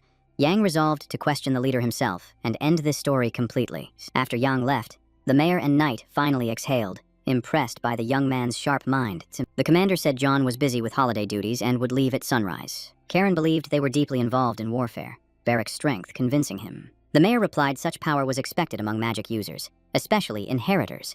If an advisor reported poorly, trouble would follow, so everything had to be flawless. Watching the knight, he noted Yang's insistence confirmed his suspicions. He cautiously asked if it meant what he feared. The knight agreed their guess was right. Realizing the noble would not relent, he suggested meeting him, hoping his anger cooled. In the dungeon, the mayor announced their arrival, and Yang recoiled at the leader's state. The official said he scolded him hard and he passed out, adding Yang could strike him again if desired. Turning sharply, the hero snapped that questioning was pointless if the villain could not answer. Pale and sweating, Onyx stammered without clarity. This outcome clearly part of his failed plan. Yang ordered paper and pen at once, and the mayor hurried to obey without protest. He briefly thought the road ahead was grim, perhaps better suited for professional interrogators. Moments later, the mayor returned with a notebook and pen, handing them over submissively. Writing an address, the hero ordered interrogation results sent there within 2 weeks. He tossed the note back, demanding answers on how the blue-haired boy joined the robbers. Gripping his shoulder, Yang warned that silence meant a report sent to the Imperial Palace. Leaning close, he added that loose talk would bring a personal visit. To seal it, Yang asked if he understood, and the mayor nodded shakily. By evening, the caravan prepared to depart. Carriages lined up outside the inn. In the room, Yang asked Kosh about his plans, the puppy sitting quietly, lost in thought. With sadness, he said his grandmother was gone and buried, leaving Astana as his only path. Yang recalled the beast mentioning a relative who led a magic-focused sect. That meant allies and enemies alike, and perhaps another reason to avoid Wesley. Suddenly lifted by resolve, the puppy stepped closer to make a request. Standing by the chair, he asked Jan to take him to the capital, since it lay on the way. Confused, Jan asked what he planned to do in Astana while trapped in a dog's body. Losing hope, the puppy slumped to the floor, burdened by his condition. Lifting him up, Yang promised to take him home and help him settle safely. While eating, Barrick questioned traveling together in cramped space. John replied he should not lie down. Looking into the puppy's eyes, Yang hoped Kosh would remember his name and kindness. He then asked who was present on the day of true rest, and what that person was called. Wagging his tail, the puppy answered, grateful for the help given. The dog bounced with joy. Yang smiled, while Barrick ate in silence, clearly displeased. Morning came, luggage packed, the carriage ready to leave Karen for the capital. Coachman checked supplies, warning that snow increased higher up, urging steady travel. Approaching the carriages, Barrick said Kosh was missing. Romandro asked who that was. Yang explained meeting him in the village, but the expert still looked confused. A small dog sprinted in, carrying a human photo in his teeth. He leapt into the carriage. Yang said everyone was ready and ordered departure. The convoy rolled between houses as residents watched with excitement. They wished the noble a safe journey and hoped for his return. From the window, Yang caught the mayor's mocking stare, glad to see him gone. Turning back, he saw Romandro tense and asked if animals scared him. The expert denied it and hid. Smiling, the puppy greeted him, pointing to himself and saying his name was Kashara Takuntai. Romandro stared wide-eyed at the talking dog, stunned beyond words. Coughing, he apologized, admitting he once doubted magic, but believed now. Taking the paw, he said he was glad to meet him and introduced himself as Romandro, palace advisor. He then asked what happened in the abandoned village and how Kosh appeared. As the carriage creaked forward on wooden wheels, the expert repeated in disbelief, "Are you truly speaking about necromancy?" Thinking it through, Yang recalled the Ministry of Magic gathering such figures for years and questioned if this was official policy. The expert explained that the General Assembly approved it, so arguing over names no longer mattered. Moral debates existed, yet an undead army held value in war, and the hero with his guard listened closely. Political stances varied, but Wesley was a mage long before she entered politics. She understood the danger of broken taboos better than anyone, and Yang stared, wondering why this path was chosen. Sunlight poured through the window, spring air warming the scene as trees began turning green before the new year. The Minister of Magic lounged in her office, feet on the table, thinking about meeting the new Viscount. She waved to the butler and ordered the report removed, unwilling to drown in state matters. Pareto asked in open surprise if she truly felt no anticipation, unable to grasp her calm. He waved the papers near her face, speaking of necromancy results while plotting his next steps. Intrigued, she took the documents and began studying them carefully, sinking into their meaning. The servant found necromancers amusing, rivals at home, yet effective once forced to work together. She said this was the strength of the Burial Empire. They learned chaos would only doom them. Had they not sold their souls for study? Gathering together seemed almost enjoyable. Pareto listed each race's strengths and flaws, asking if the findings should reach the General Assembly. After sealing the papers, Wesley said the elders were growing curious and agreed to submit them. The butler held another folder and said it contained materials on living beings. Shocked by this, the minister demanded to review everything at once without delay. She took the file and read in silence, page after page, her focus unbroken. Tossing it aside, she asked why it repeated 10-year-old claims, and the servant bowed apologetically. He explained the difference between dead and living targets. The spell warped, and she shouted about wasted funds. Asking her to listen, Pareto suggested mind control magic, since Gale lacked full imperial blessing. He added that the prince was born of a concubine, not the first wife, which fueled her anger. She slammed her fist down and ordered him to stop speaking, refusing to hear more. Rising suddenly, She loomed over the table, papers scattering as her presence turned threatening, teeth clenched. Wesley said she understood his meaning but refused to admit her error. Falling silent, he bowed and apologized, choosing caution over argument. The imperial palace blessing remained an unknown force born with the burial founding. Its details lived in founding myths, a power proven through generations. Those who inherited it were immune to magical mind control. Stressing this, she said many theories existed, yet it usually pointed to imperial blood. This description fit neither Gale nor Marev, as they were entirely different men. Even the aged emperor, ruling long with a brooch on his chest, failed to match it. She asked sharply if Pareto knew of the second prince shielding himself from mind control. That was why she studied necromancy, seeking a way around every barrier to gain power. She knew her love for Gale was unequal, as his feelings never matched hers. She often wondered when he would ascend, whether marriage awaited or it was illusion. Her life circled one question. Would she become empress or remain where she stood? She could never escape the sense of being bound by the prince, hands held tight, freedom denied. She shut her eyes, waiting for fate to move, unable to act, left with hope and patience alone. She dismissed the servant's nonsense and ordered him back to handling the necromancers. The uprising was close, and results were still absent. A sudden thought struck Wesley. She called the servant back sharply, demanding the crucial details she nearly missed. With measured interest, she asked if Yang would soon reach the capital. A new magician affected the entire ministry. Symbols covered the ceiling as the butler replied calmly. If the New Year banquet notice was sent, arrival would be imminent. Barreto added that a viscount traveling from Brachia would surely pass through Karin, where the Astana clan hid. Recalling this, Wesley remarked they obstructed the experiment badly, and felt relief the truth stayed buried. She mocked the king's weakness, believing escaped tales, while the servant reminded him an earthquake struck then.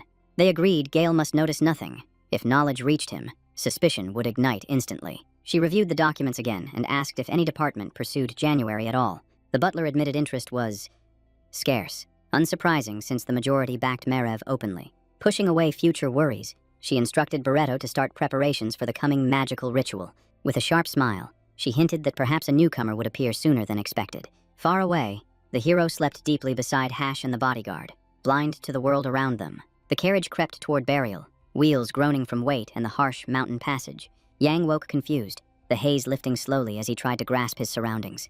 He rubbed his eyes and froze at the view outside. The streets were completely transformed during their sleep. He shook the sleeping warrior awake, who yawned, annoyed by the sudden urgency. The young man finally declared they had reached the capital, the vast city spreading before them. The carriage rolled beneath a grand archway, dense buildings circling a towering chapel at the center. Barrick pressed to the window in awe, while the expert laughed, noting a jaw about to fall. He reminded the orphan of their agreement to behave carefully in the capital, and received a firm confirmation. Irritated, the man grabbed his cheeks, demanding if the orphan remembered the etiquette lessons. Their bickering over conduct and table rules continued, convincing Romandro his worries were justified. Yang asked whether the expert would visit his mansion first before heading to the palace. Pigeons scattered above as the man said he wanted a bath and rest after the journey. Yang insisted meeting his wife mattered most, and Romandro denied that this fueled his rush home. Soon, the caravan halted inside the expert's estate courtyard, a tall white building filled with rooms. A maid spotted the arrival from the window, gasping when she recognized the carriages and her master. She sprinted off, shouting to her mistress that her husband had finally returned. Tearful and pregnant, the woman hurried forward, having waited endlessly for this moment. Overcome with joy, he embraced his wife tightly, memories of Brosh fading away. She asked anxiously how he survived and if it had been hard, and he admitted the hardship, honestly. Driven by longing, he endured everything and now held her close, relieved to be home. Yang watched quietly with Hashu in his arms, while the bodyguard focused on unloading. Smiling, the expert introduced his wife Vivian to the Viscount and the warrior, and she greeted them warmly. She said she knew them well from letters and owed them much, but Yang insisted Romandro helped him too. Gesturing to Hash, the hero said his friend joined the journey. The dog greeted them, and she found him adorable. The staff asked if she was truly unsurprised, and she replied she had seen much before marriage. She blurted her surprise about heading to the palace now. Her husband said stopping first would pay off. Not like this. The stench from days on the road hit hard. Vivian pinched her nose and sighed. She summoned Minnie to draw baths, then waved them inside the mansion to recover. Facing the coachman and servant, the expert thanked them and dismissed them home. Romandro yawned through plans ahead. First a wash and food. Hours would vanish before noon. The carriage stayed by the gate. Calm lingered, yet a nagging sense said something was missed. The mansion living room felt muted. Black curtains, white walls, nothing flashy. Barrick sank into the sofa, praising the bath. Romandro agreed, savoring warm tea. She stepped closer, urging rest. Noon loomed, and the palace still awaited. Eyes shut, the expert begged 5 more minutes. She stared at his carelessness. Vivian laughed, saying their child would copy him. He jumped, protesting. The dog bristled. The warrior slept. Without warning, Yang ordered Hash and Barak to stay, learn the route to Astana. The man asked about rest. Confused, the hero asked if he should come along. The orphan scratched his head, smiled, declined. Along the road, they logged the dog's tale of magic stones. Special water was needed to read the brooch. Dressing up, the Viscount agreed. Supplies were needed too. He suggested a brief stop at the shops. Startled, the expert asked where he learned that term. The youth missed the point. Romandro explained the capital's habit. Officials and nobles all called it the city center. Seeing it didn't matter, he prepared to leave and asked Minnie about the carriage. She said it was ready. Romandro kissed his wife, promising a quick return. She warned him gently, unease creeping back. Buildings filled every corner. Streets stayed calm. The city eased toward a holiday mood. Yang scanned the view, spotted Haman Bank, noticed a fresh structure rising nearby. Inside, disbelief lingered. He was back in the capital, reborn into another body and role. Servants swung open palace gates leading to many halls, once ruled by the hero himself. Yang asked about visiting the Ministry of Magic. The expert agreed. Even the exterior told much. Drawing the curtain, he explained the first palace held the imperial family and officials, the second, the departments. The Viscount watched closely as he added the third housed workers and slaves. The fourth handled receptions. Suddenly, his teacher Nam's words resurfaced, from the days of absolute trust. If forbidden power was used, another chance waited within the Ministry of Magic wing. There lay answers. Why he awoke in Yan's body. What became of his mentor. How he truly died. Shocked, the young man grasped that answers sat dangerously close, just one building away. The coachman announced arrival. The carriage groaned to a stop, doors opening. A thought struck him. This palace once belonged to Crone, whose body he had inhabited before. They stood at the east wing of the first palace, columns rising, the design stark. A guard greeted the expert. He said he came to report and requested his luggage. A servant asked about meeting His Highness Marov. Romandro said he had much to say in person. The soldier sent them inside to wait. The inspector asked if the prince was absent. Told His Highness attended a reception with the emperor. The man froze. Such timing was rare. He slapped his forehead, remembering what he forgot. Today marked the prince's public duties. Accepting delay, he told Jan they would wait. The guard led them onward. The hero asked tensely if Merev was inside, meaning other high officials had gathered too. Confirming the thought, the expert said the prince sometimes hunted in the forest with them. At other times, he favored art, and once artists exhibited their work, their fees rose immediately. High society interests were tightly woven, and hearing this, the Viscount walking behind fell into thought. Drawing the inspector's focus, he asked whether Gale would also attend, catching him off guard. Romandro realized with alarm that if Marev learned of the visit, the second prince would know as well. Still, there was little risk. Gale rarely attended receptions, and Yang quietly noted it. A tense silence settled between them, each lost in private thoughts and silent conclusions. The two princes were lifelong rivals, never allies, standing on opposite sides with clashing aims. This time, Marev attended the exhibition, asking the sculptor if this was the statue mentioned, noting few orders with a smile. Across the hall, Gale examined paintings while surrounded by officials. Seeing him, the prince thought it strange that his brother now appeared in high society. Before, he stayed hidden to avoid suspicion, but now the conflict had truly begun. Each prince had informants. Marov relied on his loyal butler for every report. Gale's closest ally and lover was the Minister of Magic, Wesley, who spoke only to him. Moving through the crowd, she leaned in and whispered of Jan's arrival, unheard by others. A servant also informed Merev that guests from Brasha had arrived, and though their ties were known, no one interfered. The manager added they were waiting in his reception room and asked about preparing a carriage. The prince ordered them to wait and told them to closely watch his brother and the visitors. Noting his pause, the artist asked if business pressed him, but Marov replied he would savor the moment. With a casual wave, he asked about the painting, and the master explained the use of crushed magic stone. Merev barely listened, far more intrigued by the bastard prince who conquered a vast territory. He chose not to leave the hall, deciding to act as he had during their last meeting. Sipping wine, he saw the failed provocation as useless on his brother and Wesley, yet useful to test January. He knew well that acting first would place him at a disadvantage in the eyes of others. He wanted to see how Gale and the minister would react if he remained completely still. Time dragged on, and the sun sank lower, casting orange light over the castle. The final rays lit the reception hall, where the hero and expert grew tired of waiting. Complaining of back pain, Romandro wished to lie down and ask the Viscount how he felt, receiving calm reassurance. Watching the untouched tea, the Viscount assumed the princes stayed together to avoid revealing intent. Still, he chose not to waver and decided to wait until the prince arrived for their meeting. The furniture and decor reflected neighboring cultures, likely meant to ease foreign guests. The books on display showed political ideals, and worn spines proved they were red. Flowers suited the sunny corners and quietly drew the hero's attention. Yet he wondered why they stood so far away, perhaps allergies or simple dislike. Otherwise, it suggested Marov was cold, distant, and meticulous by nature.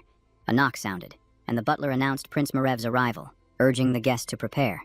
Snapped from the long wait, Romandro straightened his tuxedo, excitement rising. Entering, the prince smiled and said it had been long since he last saw the expert, pleased by the meeting. He added that leaving family must have been difficult, and the expert replied it was an honor to stand in his glory. After greeting the expert, Marev turned his gaze to the new count of the Brasha borderlands. He fell quiet and locked his gaze on the bastard. A figure wrapped in palace rumors far beyond its walls. Jan pressed a hand to his chest, greeted His Highness warmly, smiled sweetly, and voiced deep respect. The prince spoke calmly, noting the inspector had drilled palace etiquette into the young man before they met. The man countered that the Viscount needed no lessons, praising his education. Then Marov invited them to sit. He asked about the capital with interest. The hero answered it earned the name Heart of Burial, just as told. The prince studied him closely and said many surely tried to stop his departure for the capital. Yet the Viscount stayed silent. He added that this was true, since he would not see them again for long. Servants bidding farewell day and night. Warriors of the unearthly clan waved goodbye as well, while the young man kept silent about his mother, holding her image. Smiling, the prince remarked that after recent events, many in Brock now trusted and respected him. He suddenly asked if John truly believed himself worthy of lordship, and the expert immediately tensed. Romandro thought the question was a trap. Denial would shame him. Agreement would mark arrogance. Unexpectedly, the Viscount agreed firmly, chin high, without hesitation or embarrassment. He added that the prince himself made the choice, and who would dare oppose it? He said his only duty was to act perfectly in line with the prince's will, leaving Marev stunned. Marev noted silently that the young man held not only magic, but sharp judgment and timing. At the same time, Yang saw how blunt the questions were, rooted in his low birth. Setting his cup down, Marev asked if the guests had reviewed the New Year program. Apologizing, the Viscount said they had just arrived. The prince replied he would assign a mercenary to explain. He chose to add that imperial celebrations were always grand, and this year would surpass them. First came Jan's title ceremony, then an event to evaluate his magical ability. Finally came the ministry transfer. He asked if the sum was gathered. Yang said no, shocking Romandro. Romandro could not grasp the lie. They possessed gold and stones. So why mislead the prince? Yang knew it was too early to show all cards, moving carefully toward his aim. After a pause, Marev said it was unfortunate and offered valuable advice instead. He asked if Jan had heard of magic stones, making the expert cough mid-sip. A butler suggested fresh air outside. The expert apologized and agreed. Yang and the prince remained alone in the office, locked in a quiet stare. The prince continued, saying the ministry would likely ask Jan's preference for placement. The Magic Stone Management Service lacked mages, focusing on training and spiritual work. Judging the Viscount, Marev said he showed research talent and belonged there. Laying hands on documents, he said he would assist with the first payment if sent there. Hearing this, Yang froze in shock, unprepared for such an offer. It seemed the prince aimed not only to help with funds but sway the meeting result. Yang knew Gale wanted the stone for himself, caring only for the ministry. Marev's intervention signaled deeper political intent, not simple brotherly opposition. This worsened matters, since a deposit lay in Braca and could vanish any time. Taking the papers, Jan thanked the prince and vowed to earn his support. As they parted, the prince said he need not wait for the expert and could leave at once. Jan said it was an honor to meet Marev and hear his stance. The prince replied calmly that he also valued the discussion and new acquaintance. Yang left the office into the corridor, weighing events and forming a decision. Seeing Romandro shaking, he said it was over and they could leave quietly. Relieved, the expert said it was hard after so long without meeting the ruler. Yang praised his resolve. Asked about the strange report, Yang replied that even palace portraits had ears. As they left, he reminded him to visit the ministry. The inspector urged haste due to reinforced guards. Out of nowhere, Yang asked about the crown prince, and the man froze, caught off guard by the timing. The truth was unclear, even to him. Despite living at court and brushing close to power, only Marov and Gale held weight. The third prince died years ago in an attack. The rest were children. If nothing shifted, the celebration would reveal everything. Romandro asked why Jan cared. He said curiosity. He wanted answers before the celebration, since the expert insisted clarity was coming very soon.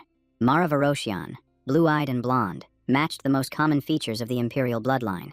Lost in thought, the hero searched his memory, trying to recall a portrait from that era. His memories blurred, yet he knew Marov and Gale, both defeated in the coup, would never rule. The future emperor would be younger, unseen, hidden in the background, raw and overlooked. The younger princes were born to Madame Delane, the sole favorite still close to the emperor. Along the road, Romandro mentioned she controlled every detail of the New Year celebration. Coughing, he added Prince Marav ignored her. Yang guessed the prince simply despised her. Each day he passed the emperor's portrait, but only now did memory force its way back. The carriage stopped abruptly, as if ordered by fate. The coachman stayed silent. Peering outside, the hero suggested leaving here, drawn by an unseen magical pull. Confused, the expert noted the ministry lay far away, baffled by the Viscount's impulse. He brushed it off, saying he needed a moment to stretch his legs and breathe. The expert warned he could not follow. Visibility mattered. If trouble came, run fast. Outside, strange energy pressed in, urging him to unravel buried secrets of the past. He believed that Wing held traces of Nam's magic, a path back to his body in time. A quiet sadness hit him, realizing he never truly said goodbye to Barrick. Standing by the carriage, he spoke to the expert, hiding his grief by not turning. He thanked him, asking him to watch the bodyguard. Romandro missed the meaning. Laughing, the man said delay meant another scandal from the warrior. They should hurry. The hero only smiled, light spilling ahead, as he stepped into the unknown. He advanced toward a ministry building, blind to the world moving around him. Then he ran, desperate to reach the past and fix every mistake. The building blurred, desire burned. He wanted the emperor's body and its power. Hope drove him forward. He rejected this body and the trap of politics. Niam was mentor and brother, remembered with reverence, a reunion still hoped for. He stopped near trees, crude wooden stands planted, dark cloth hanging silently. Horror struck as he saw the wing was gone. Every hope shattered at once. Light from the orb in his palm revealed emptiness. Even magic was absent here. A voice rose from the dark, asking if he was the Yang spoken of across the empire. Saying he was pleased to meet him, the traveler drew attention while staying hidden. The hero's eyes widened, reflecting the silhouette of the second prince, still unknown. Holding a large lantern, the dark-haired prince smiled broadly and named himself Gale, blocking the path. The prince studied the Viscount, having waited a long time. Stunned, the hero wondered if the prince had been waiting since their first meeting. He bowed without emotion and said it was an honor, surprising the prince with recognition. He added that Yang seemed lost, since the palace exit lay on the opposite side of this area. Fixing his gaze on the young man, he asked if Marav had sent him here, and if that was why the Viscount appeared. Watching him closely, he sensed how his brother irritated him. A minor barrier, a ripple already impossible to stop. The hero bowed and apologized, choosing to lie, saying it was his first palace visit and the paths confused him. The prince replied with sarcasm, noting that for a first visit, he walked with certainty, like someone returning. Dismissing the issue, he demanded an answer to one question, pulling the hero's focus tight and tense. Laughing lightly, he asked what the young man thought of the palace view, mentioning plans to cut trees for a new wing. He added that Marav claimed fairies lived there and banned any cutting, a decision that clearly angered Gale. The hero stayed silent, eyes forward, thoughts heavy, stunned by what he had just learned. He grasped that the Prince brothers were clashing over expanding another wing of the Ministry of Magic. Choosing a new approach, he feigned ignorance and said he did not understand the prince's meaning. Bowing again, he stated that only the emperor could be his master, dampening Gale's enthusiasm. Still, he added that if cutting trees ensured a bright future, he agreed, earning a pleased smile. Gripping his shoulder, the prince said he thought him a peasant, yet he carried himself like nobility. Locking eyes, he admitted high expectations, noting that before lordship he was John. Before that, a magician. Leaning close, he whispered that magic and ministry workers were small pieces, insisting cooperation meant progress. Clenching his fists, hiding anger behind calm, the young man said he would consider the proposal. He turned and returned to the carriage, aware the second prince was testing his patience. Back at the mansion, Romandro asked in disbelief during dinner if he truly met Gale in the garden. Anxious, the expert asked if he was unharmed and what else was said, but the hero dismissed concern. He calmly explained the prince spoke of the garden and asked about construction, easing Romandro slightly. Waving it off, he said the idea was old, just another chapter in the prince's rivalries. The hero reasoned that stopping Gale meant siding with Marav, yet Nam's magic required supporting him. Even the expert questioned the endless expansion, believing funds better spent on staff housing. Suddenly, Barrick shouted that Kosh stole his food again, demanding action, as Romandra ordered calm. The bodyguard and dog bickered, while the hero wiped his mouth, detached and silent. He apologized for not reaching Astana in time, saying the puppy must stay. The dog sighed about the warrior. Vivian asked eagerly if they reached the shopping street, and he answered they would go tomorrow. Taking his hand, she asked to join them, and Yang said her help was welcome. She promised to choose outfits and guide him to her favorite shop, praising him. Barrick stared in shock, smiling shyly. The bodyguard reminded them he existed. Yang allowed him along, and she agreed. Thrilled, the warrior did pull-ups, while Kosh stared intensely at something unseen. Yang asked what was wrong, but the beast said to ignore it. His senses had sharpened after transformation. The Viscount observed the bodyguard brimming with energy, guessing he had slept well, which he confirmed. Still restless, Hasha kept sniffing. The street scent familiar yet oddly foreign. Night settled in, the hero pleased by the energy, while the bodyguard questioned the sudden kindness. By morning, they chose to visit the shopping district for holiday outfits. Grabbing his shoulder, the hero told the bodyguard to wake up, confusing the warrior. Yawning, he said night watch exhausted him and he wanted meat, angering the Viscount after sleepless snoring. Defending himself, the bodyguard shouted he stayed awake till dawn. Nothing happened, and others told him everything. After thinking it through, he decided he worried too much, yet Hash's strange scent still lingered in his mind. He recalled the puppy sniffing for a long time, then brushing it off, blaming sharpened senses. That memory fed his doubt. He felt almost sure someone stood outside the window at night. He pushed the thought away, blaming paranoia after meeting princes. Even the dog said the scent faded. As the carriage rolled on, Barrick asked the route. Jan answered, blacksmith first, clothes next, then home. They soon reached the forge, the lady praising the craftsman, saying she trusted his work before. When the Viscount and guard stepped down, Romandro said he and his wife would wait inside. Moving ahead, the young man told the soldier to follow, and he obeyed, dropping the argument. A worker noticed them, assumed customers arrived, and went to call the senior smith. The man approached and asked his need. Yang replied that his sword needed sharpening, asked to see it. Barrick smoothly drew the blade, steel flashing under the light. He asked the cost. The smith said 5 coins, admitting the metal was unknown. Workers gathered, arguing over the blade. Some said momentum, others monster stone, all stunned by its shine. Watching closely, Yang realized the thieves had stolen something valuable, not junk. The worker warned that without knowing the metal, no one could answer if it broke. Barrick rubbed his head, saying it could not get worse. The Viscount hoped for solid work, giving a pouch of gold. The hero said they would return at evening. The smith vowed effort. Walking back, the bodyguard enjoyed the fresh air. The carriage had felt stifling. Jan agreed. Stepping onto the carriage stair, he felt strange energy and turned sharply. Tension thickened. Yang froze by the carriage. The warrior watched him closely, knocking the glass. He told the expert to go on without them. Romandro was confused. He explained they wanted a walk to cool off after the forge, meeting later by the bench. The bodyguard sighed, asking why walk at all, preferring the carriage. Yang urged him on. They moved through capital streets, modest houses lined close, clean clothes hanging on wires. Turning his head, Barrick sensed pursuit, but hid it and stayed behind his master. Casually, he suggested buying a new weapon. Jan reminded him the warrior had his own coin.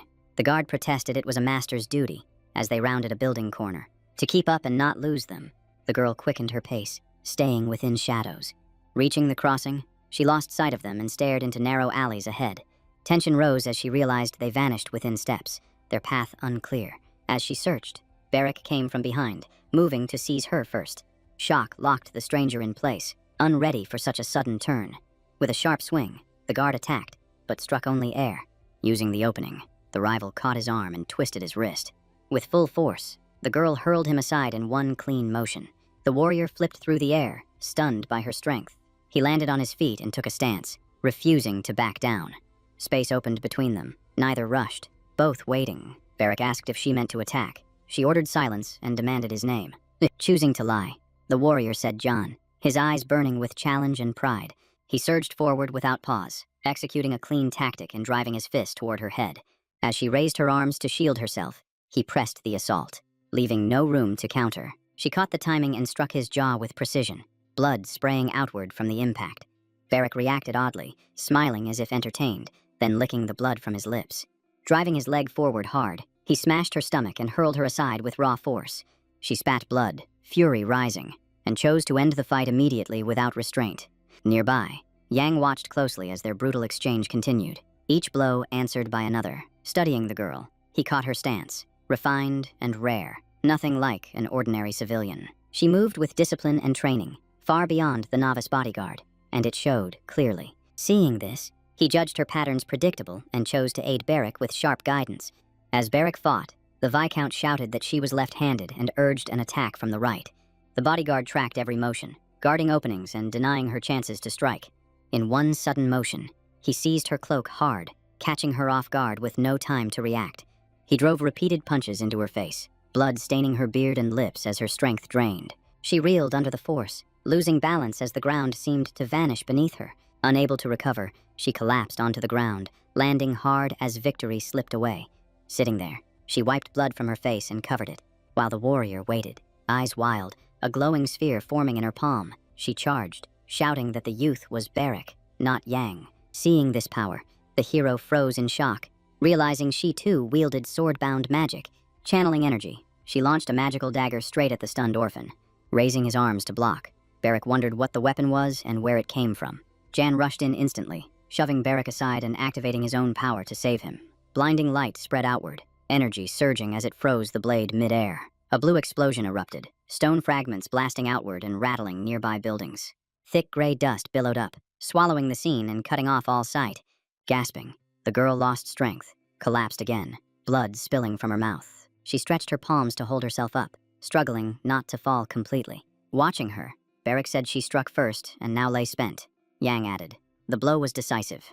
Stepping closer, the orphan asked if she would not take a weapon. She replied it was shameful, flexing his fists. The boy praised her resolve and suggested introductions, but she covered her mouth. Sensing something wrong, she spat, trying to clear what blocked her breathing. A tooth hit the asphalt, blood followed, yet she endured the pain in silence. She then declared herself the daughter of Patreo, commander of the Imperial Guard. Her name was Batsheva Bruta, blue energy radiating from her as a magical swordswoman. Seeing her reaction, the warrior's eyes burned, urging her to attack and finish it. As she stepped closer, he said he had no noble lineage and was simply Beric. She shouted that he was her father's enemy, and she attacked to avenge him. Laughing, the bodyguard said she was mistaken and misunderstood her accusation. They collided again in savage hand-to-hand combat, trading blows and tearing at each other. Another tooth fell. Both collapsed on the asphalt spent, while Yang watched in stunned silence. Rushing to the warrior, he anxiously checked on Beric, who screamed in pain, while the Viscount calmly noted he would live. Facing the stranger, the hero asked if she was the one seen at Romandro's mansion yesterday, and Batsheva confirmed it.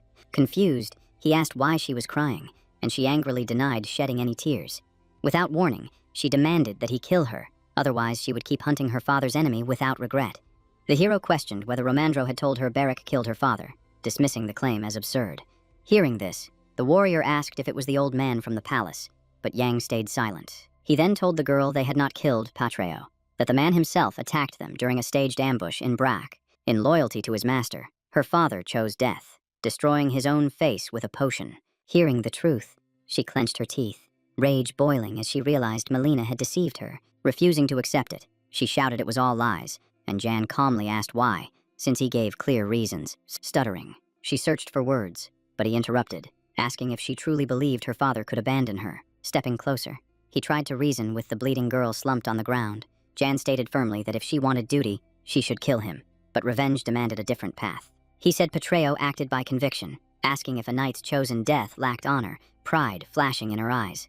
The Viscount asked if she followed Melina's orders. She denied it, agreeing it was about honor alone. Dropping to her knees, she admitted believing everything an old official had told her. Facing John, she said Molan claimed a border Viscount had killed her father. He realized she was not aligned with the old man, and could be useful if spared. Suddenly, screams echoed nearby. Someone had heard the blast and was running toward them. Choosing to leave before attention grew, Yang told her to visit the mansion formally next time. If she followed his rules, he promised to return Patreo's ring, and she stared in shock. Turning away, he smiled and said his death would help her little. She would never find the relic. With that, he hurried back to Romandro and Vivian, leaving Batsheva alone in the alley. Stunned by his words, she reflected for a long time, slowly accepting her mistake. The day was bright, sunlight flooding the streets, the city alive with coming celebration. A two-story house held a clothing shop, its doors wide open to customers. Hearing steps, the expert turned, smiling. Noting Yang and Beric finally arrived after the wait, seeing blood at the warrior's nose, he cried out, and the Viscount blamed urgent business. Ignoring it, he asked if Vivian chose her clothes. She agreed, worried, but Beric reassured her. Smiling, she suggested loose light suits with tweed accents, the current fashion. Studying options, Yang said the orphan needed dark clothes, while he preferred white. He admired the buttons and lining, planning to wear it to dinner. The seller promised results. Yang found the bodyguard unusual, refined and open, unlike typical foreigners. Holding 2 outfits, the warrior saw no difference, and the hero was quietly touched. Thanking them, the saleswoman said the cost would be 5 gold coins. Pouring coins into her palms, the guest asked for the rest by deadline. She asked for trust. Watching this, Ramandro said such craftsmen spread reputation in high society. Suddenly, a bright flash bloomed in the sky, like crystal fireworks. Barrack asked in fear what it was. Vivian laughed and told him not to worry. The palace had signaled the New Year's celebration, and the city filled with joy. Opening his eyes wide, Yang realized he had never witnessed anything like this, even during his reign as emperor. Seeing it as pure magic, he understood that with their numbers reduced, such a spectacle was now impossible. Peering through the window, the bodyguard spotted another blast and wondered what it was, leaving the hero equally stunned. Far beyond the clustered houses, a thick black pillar of smoke rose, signaling a real fire, not celebration lights. Fixing his gaze on it, Barrack asked if the smoke came from the forge, since it clearly rose from that direction. They sprinted there at full speed, then halted suddenly, shielding faces and coughing as dense smoke engulfed them. The workshop lay in chaos, tools scattered everywhere, stunned workers sitting amid smoke and wreckage. A man shouted at them in panic for not warning anyone, but Yang ordered calm and demanded an explanation.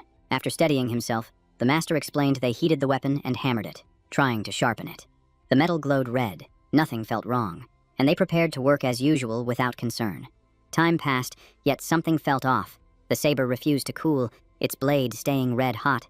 Confused, they exchanged looks in silence, but no one could explain what was happening. Choosing a safer move, they lowered the blade into a water barrel to cool it for continued work.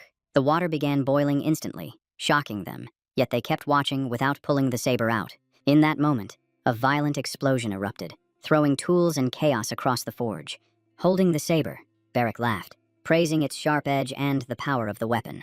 The blacksmith shouted in fury, claiming near ruin, demanding insurance payment and moral compensations. Unable to grasp how they owned such a blade, he accused them of theft. Barrack tried to speak. Romandro stopped him, apologizing. Jan said it was a secret family gift, unknown in nature, and asked about compensation costs. Pouring coins into the man's hand, the Viscount thought 1 coin too little, knowing their reputation. The master thanked him awkwardly, relieved that no one was hurt and nothing was fully destroyed. Bowing deeply, he asked that next time they bring ordinary swords, allowing proper work. Entering the carriage, the expert warned the bodyguard to handle the weapon carefully, and he agreed. With mild disdain, the warrior said it was safe unless heated, not understanding the concern. Yang firmly warned him not to release magic through the blade, and the warrior accepted. That power worked like heat, and channeling it through steel could cause another explosion. Catching the Viscount's intense stare, the bodyguard asked what occupied his thoughts. Yang replied calmly that he calculated how much meat 2 gold coins could buy for a commoner. As the carriage rolled toward the mansion at sunset, the expert and warrior argued over blame. Despite the late hour, the weather stayed pleasant, sunlight softly lighting mansion corridors. With the holiday near, the hero and Vivian tried outfits. She praised him. He called it flattery. Barrack suddenly asked about his look, and she smiled, saying he looked handsome too. Deciding not to delay, they prepared to leave early, knowing the young man faced many duties. Waving goodbye with Hash, Vivian wished them safe travels and hoped all would go well. Yang, Barrack, and Romandro smiled back in silence, excitement building for the parade ahead. They knew today mattered deeply. Everything could shift quickly, yet they promised to return. Soon, the carriage stopped at the Imperial Palace gates, all prepared for the celebration. At the entrance, Carr, overseeing the ceremony, bowed low and asked them to follow. In the corridor, he explained the oracle light would signal waiting, then title and magic confirmation. The Viscount asked with interest if the glow truly confirmed abilities, and the servant bowed in affirmation. The title sounded grand, yet it was only a magical illusion, harp-like tones crafted to elevate the ministry's authority. The hero noted it was pure spectacle, a stage meant to expose anyone foolish enough to falter. He wondered what would happen if the magic drew no response at all, curious about the outcome. Before entering the hall, he ordered Barrack to stay with Romandro and never leave the expert's side. Grasping the wooden handles, Carr prepared to reveal a true celebration to the future count. A vast ornate hall opened before them, crowded with ladies and barons locked in conversation. Clad in white, the hero knew retreat was impossible and stepped forward without hesitation. Every gaze snapped toward him, officials and companions failing to hide their shock. Whispers spread. questioning if this was truly the Marquis of Braca's illegitimate son, so young and unexpected. Rumors tangled fast, accusing him of patricide and alliances with barbarians. Romandro yanked Beric closer, guiding him aside, while the warrior wondered if he should leave his master. The expert felt dread, knowing this would happen, yet witnessing it was far worse. Sharp glances cut openly, and he questioned whether the hero could endure until the Emperor arrived. Moving through the crowd, echoes of his teacher Naum from a past life filled his mind. Naum always told him to smile, so he walked on, ignoring every stare. He recalled Naum saying a strong spirit needed no words to be felt. If one believed himself the center, others would orbit naturally, rank irrelevant. A smile drew the world closer. Tears only widened others' grins. Lost in memory and teaching, Yang failed to notice colliding with an aristocrat. Studying him calmly, the hero asked if he belonged to the Sirio family, well known to him. Not a dominant house, yet suitable for a first exchange, a balanced equal for reading intent. Smiling, the man confirmed it, named himself Manhwa of Sirio, and asked the hero's name. Hand to chest, the Viscount gave his given name, explaining his surname would come today. At once, Alinar, the aristocrat's sister, arrived and recognized the future title bearer, sharing the rumors of his magic. She asked for a handshake for luck, and Yang agreed. More nobles gathered quickly, urging Sirio to introduce them to the new Viscount. The hall brimmed with celebration. Music flowed, carpets glowed red, flowers lined the paths. Even lesser craftsmen attended, honored to stand among nobles. Suddenly, word spread that His Majesty had arrived, and nobles sank into deep bows. Yang stepped forward and bowed low, tension rising as he waited. Lifting his eyes slightly, he searched for the one on the throne, his memory failing him. Soon, the aging king appeared, scanning the hall with a heavy gaze. Burning with anticipation, the hero stayed still, head bowed, accepting whatever came. When he finally saw the ruler, memory stirred. The 13th Emperor. Thoughts raced about the man's age, long-lived by record, yet visibly frail. Would the silver-haired, blue-eyed man with a scar rule next? None of the sons matched that image. Marvin Gale differed in looks and bearing. If the line ended, ducal houses would rise, yet the brothers glared at each other in hunger. Anxious, Jan searched his past for the next ruler, but memory failed him. Nearby aristocrats wondered why the ruler stared so intently, sensing another hero had claimed the day. Standing atop the central steps, the Emperor declared with solemn weight that another year had passed in the vast empire. Sweeping his gaze across the hall, he thanked all who labored for the land, honoring even the common workers. The princes beside him listened as their father voiced hope that the coming year would bloom brighter. The Minister of Magic watched from the balcony while the monarch spoke of golden fields and warm winds. Far off, Romandro stood near the barrier, and John worried the bodyguard might act foolishly. Without warning, the king announced an earthquake and the destruction of the rebellious Brock family from the border. He declared that enemies should study the past to see their fate, and at those words, the hero rose proudly. By imperial decree, the family would be erased from history, and a new city would rise in its place. Extending his hand, the Emperor called John forward, and countless eyes locked onto the young man. Walking through applause, the hero moved steadily along the red carpet toward the throne. The old ruler smiled at him, and the kneeling youth said it was an honor to stand in the capital. The king declared that though born of Dergi Braca, the hero had crushed the rebellion. Drawing a brooch, he praised Jan's talent and fastened the award to his jacket. Guests leaned in, curious about the design, puzzled by the white flower among bright colors. Hearing them whisper, Jan realized none recognized the true form of the goofy flower. The Emperor added that through change, it became a vital crop, soon sold across the empire. It would become the most honored emblem, and Yang would henceforth be Viscount Hilo. As the youth bowed, the ruler studied him closely while cheers praised the empire. The title ceremony concluded in triumph, the hall filled with joy and celebration. Thunderous applause endorsed the emperor's choice and welcomed the new count. The hero sensed he had heard the surname before, yet its owner escaped his memory. Then the victors of the Battle of Roxana were honored beneath glittering chandeliers and red carpets. The orchestra played calm classical notes, musicians lost in their instruments. Nobles gathered around the young man, offering congratulations, and he thanked them, surprised. Hakmon was startled that Yang knew his name, but John said he knew his helpful son. While greeting other marquises, some nobles watched him with silent judgment. A sudden shout rose, and the expert waved to draw the hero's attention. The warrior rejoiced for his master. Romandro added his praise. The first stage ended. Joining them, the Viscount said magic testing would take time, and they relaxed, ready to wait. Looking up, Yang asked the inspector if those ladies were truly imperial favorites, shocking him. The man confirmed it, yet the hero pressed on, curious about the silver-haired woman. Dressed in red stood Madame Dillon, managing imperial affairs and the New Year's. Yang noted her sons shared that hair color, confusing Romandro. His gaze then met a young prince staring back, hair matching the future emperor's description. Beside his mother, the blue-eyed boy with ash hair looked both frightened and entranced. Studying them, the hero tried to speak, but the expert cut him off mid-thought. His eyes widened, unable to accept he might be staring at the next emperor. Near Countess Dylan stood the twins, 4th Prince Arson and 5th Prince John. To escape the noise, they chose to step onto the balcony for fresh air. Seeing nobles kissing, Beric shouted, but Yang silenced him and pulled him back inside.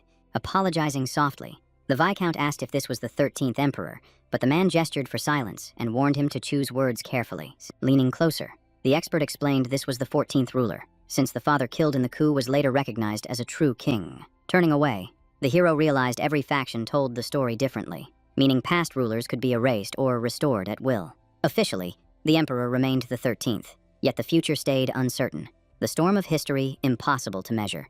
At the ceremony, he could not recall the ruler's name, nor predict the next one, since the empress had twins. All that endured was a single memory, the portrait of a former ruler with a strange, unforgettable face.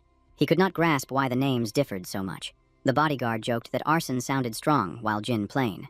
Romandro cut him short. Slightly flustered, the expert decided to explain the origin of their names, even if it sounded unsettling. At their birth, an oracle delivered a prophecy long ago, one the man still remembered clearly. The prediction claimed the later-born child would bring disaster upon the first, even death. Hearing this, Yang was stunned, unaware of such a fate, the mystery deepening. The expert continued. Explaining this was why the boys never shared a room. Though things changed as Marv and Gale matured, that was why Jin received a common name, meant to weaken the influence of the omen. Even so, Romandro doubted the oracle, knowing such visions were often flawed. Over 10 years of watching them, the twins showed deep bond, sometimes swapping roles of elder and younger. Perhaps because of this, Arson was lively and bold, while Jin remained calm and stern, identical faces yet clear differences. Their talk broke when Servant Kang appeared, drawing attention, the Viscount turning in surprise. Asking him to follow, Kang said the Minister of Magic wished to speak before the verification. Agreeing, the hero ordered Beric to follow, and the warrior obeyed without protest. Inside the hall, nobles busied themselves, chatting, dancing, or enjoying the feast. Passing behind a red screen, the hero greeted a woman, the warrior following cautiously, startled by her presence. She turned sharply and mocked the arrival of a low-born aristocrat, the Count's bastard from the border. Fixing him with a stare, she asked if he was now Viscount Yang Hilo, while robed magicians watched in silence. Meeting her gaze, the hero restrained himself, recognizing a deliberate provocation. Extending his hand, he politely said he was pleased to meet the Minister of Magic, shifting the tone. He also asked her family name, a question that sent Wesley into sudden rage. She declared her rank equal to a Count Palatine, with matching power, warning him to mind himself. Smiling faintly, the hero apologized for the oversight, masking his quiet sense of superiority. She sneered that his insolence could return him to slavery, as in his father, Durgi's time. He replied only by thanking her for concern, urging caution amid circulating rumors. Biting her lip, she seethed that a newly titled boy dared act so proud. Stepping closer, she explained that if magic was confirmed, the ministry would issue an official summons. As magicians whispered behind them, Yang listened, while Wesley asked which department he preferred. Their behavior felt wrong to him, as if they waited for the right moment to strike. Advancing in dark heels, the minister pressed his low origin again. She claimed a provincial newcomer could not grasp such matters and needed guidance. She added the ministry rejected idlers wasting taxes, promising placement suited to his level. With a calm smirk, the hero saw through her arrogance and refused to react. Suddenly, a magician announced the oracle's light appeared and asked Wesley to attend. Leaving, she ordered the Viscount to wait in the corridor and remain there until she returned. The air crushed down instantly. Red drapes vanished into black. Light drained fast. Beric followed and asked if his master laughed. The hero froze. He had stayed silent. As he stepped ahead, a sigil appeared underfoot, an oracle spell glowing, subtly altered. The guard asked what erasing it would cause. The Viscount said it was complex, maybe concealment. Energy pulsed beneath him. He wondered if the oracle light could rewind time or empower him. He chose the spot with certainty, yet lacked precision. The warrior knew nothing to add. Scanning the hall, the warrior admitted fear of Wesley. The youth noted her prior interference. He stated coldly they would disgrace the minister publicly, then bury her in obscurity. The guard questioned the purpose. Yang said outrage among elites was the real weapon.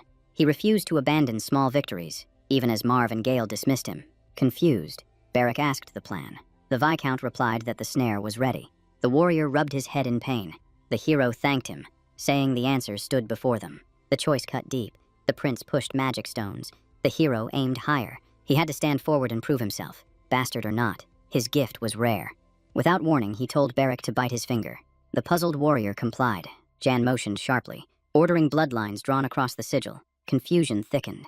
Admitting no better idea, the warrior joked he should be fed meat while bleeding.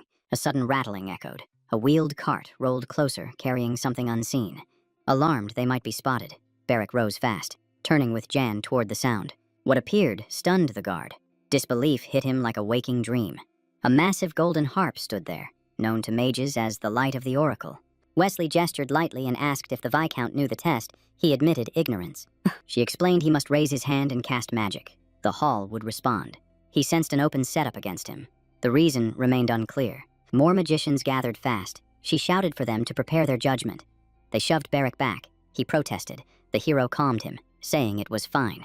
When Yang touched the harp, the sigil flared bright. Mages sat and made contact. A sudden call broke his focus. The Viscount turned away from the instrument. Facing the mage, he struggled to accept this was the honored hero of Roxana. Her name surfaced as Nakina, short-haired, oddly distinct for a mage. She stepped close and asked if Yang was right-handed. He confirmed, confused. She advised left-hand grip, right-hand focus, gentle motion, clean magic waves. A sharp call summoned her away. She moved obediently, visibly shaken. Another mage sneered, reminding her not to linger, anger clear in his tone. Offended, she argued lies had limits. They answered that she was always fair. Yang listened in silence, his fears confirmed. Then they abandoned him. Roxane returned to mind. Hale and Tommy stood there, elite mages under Wesley. The red screen parted slowly, flooding light. The long-awaited trial began. He stood centered like on a stage. Nobles nearby sensed the exam moment. The crowd whispered it was exhausting to test twice. Others mocked his prospects. Hearing everything, the seasoned expert felt chilled by the stance, yet stayed silent, placing hope in the hero's calm and success. Wesley stepped forward and stated that magic had always been vital to the defense of the Burial Empire. She spoke of years spent enduring the absence of true talent, while Gale listened closely without interruption. Now before all eyes, she announced they had received a blessing worthy of a New Year miracle. She vowed the Viscount's power would serve them all, as Marev observed every moment intently. From a balcony alcove, the Emperor, Empress, and young princes watched the scene with measured interest. Applauding with purpose, she signaled John to begin the harp, the hall holding its breath. Silence settled over crowd and screen alike, many doubting the bastard's supposed talent. The hero, clad in gold with an emerald brooch, rested by the column, composed and ready, his eyes fixed on the harp. First-time nerves stirred but did not break his focus. Fingers met the strings as he searched for control, drawing his thoughts inward. Light flooded the hall. Air quaked with magic. Faces lifted in stunned disbelief. Each motion swelled the melody. The Viscount played on, shutting out the world. The Emperor and his family stared in shock. Such a sight unknown to them. Marev, expecting little, now watched with joy as the hall gleamed with power. Musicians halted mid-play. Even the conductor froze, baton suspended. Mouth open, he signaled the orchestra to resume, backing the Viscount's magic. Gale watched in tension and pride, his faith in the hero rewarded. Lost in rhythm, Yang played as power surged, flowers seeming to rise around him. The minister stared wide-eyed, tracking every movement of his hands. Wesley stood stunned, unable to accept such force from a common bastard. Seeing Gale's gaze, Delane sighed, questioning devotion so openly worn. The melody struck her as well, shock replacing her former indifference to magic. She raised binoculars for the Emperor, asking if he could see. His interest awakened. Jean leaned to the Empress, noting Arsene's poor view from the balcony corners. She turned and saw her son straining with small binoculars, eager to witness more.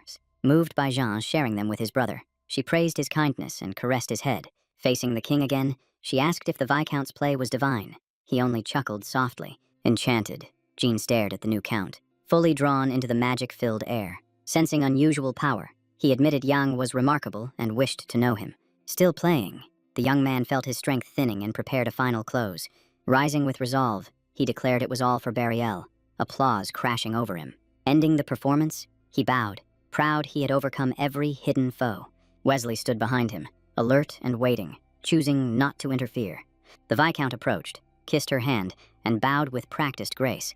Smiling, she praised his strength and said she awaited his ministry application. With the trial complete, Yang moved to leave, drained by relentless attention. Outside, aristocrats surrounded him, pressing questions and praising his power. All urged him toward the Volunteer Magical Studies Department, leaving him cornered. A sudden call broke through. Yang turned toward the voice, seeking escape. Romandro stepped in close, saying he had something vital to share, and asked Yang nearer. Apologizing softly, Yang followed him, promising the others he would return shortly. The grand balcony burned with sunset light, leaves stirring beneath a violet, star-lit sky. The inspector turned suddenly and broke down, hands covering his face in raw emotion. Through tears, he said he had never seen anything so beautiful and wished his wife could witness it. Yang thanked him quietly. He offered heartfelt praise, saying the young man would become the first magician aristocrat remembered by history.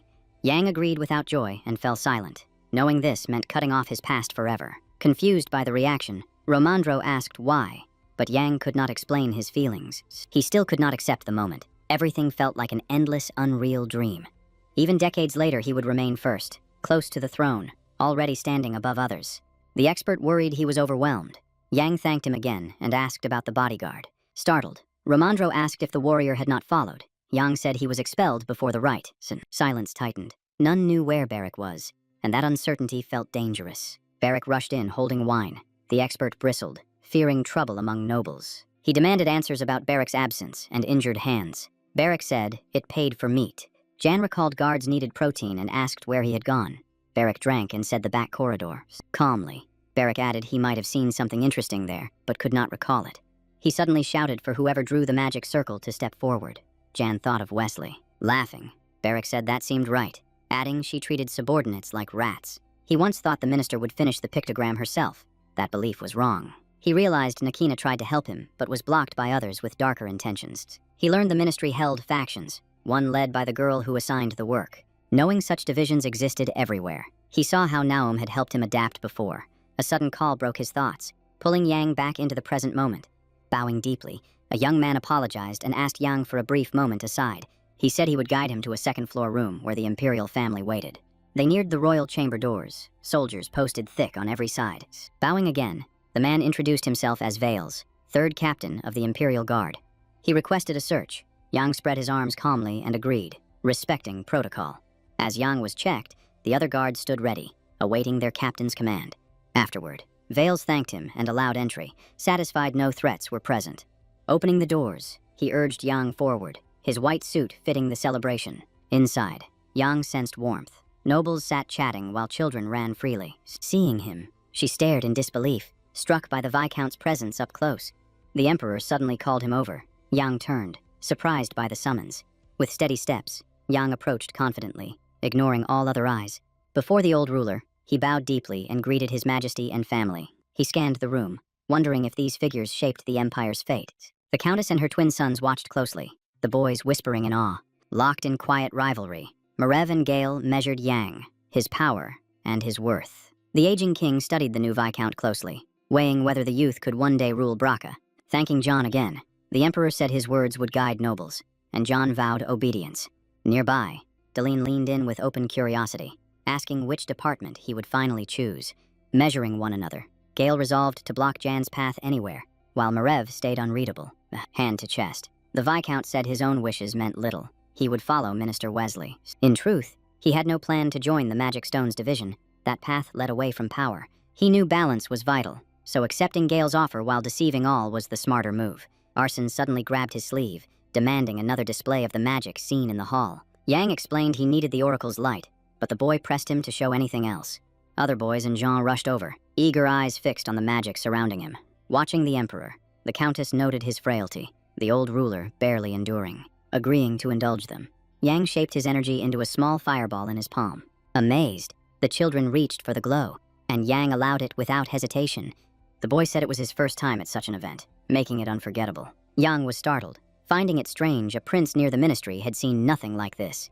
While Jin sat beside his mother, Arson kept watching the Viscount with open admiration. Unable to hold back, Deline scolded her son, saying Sir Ian was no court clown. Yang reassured her, saying the day brought him joy, and he wished to give the prince happiness.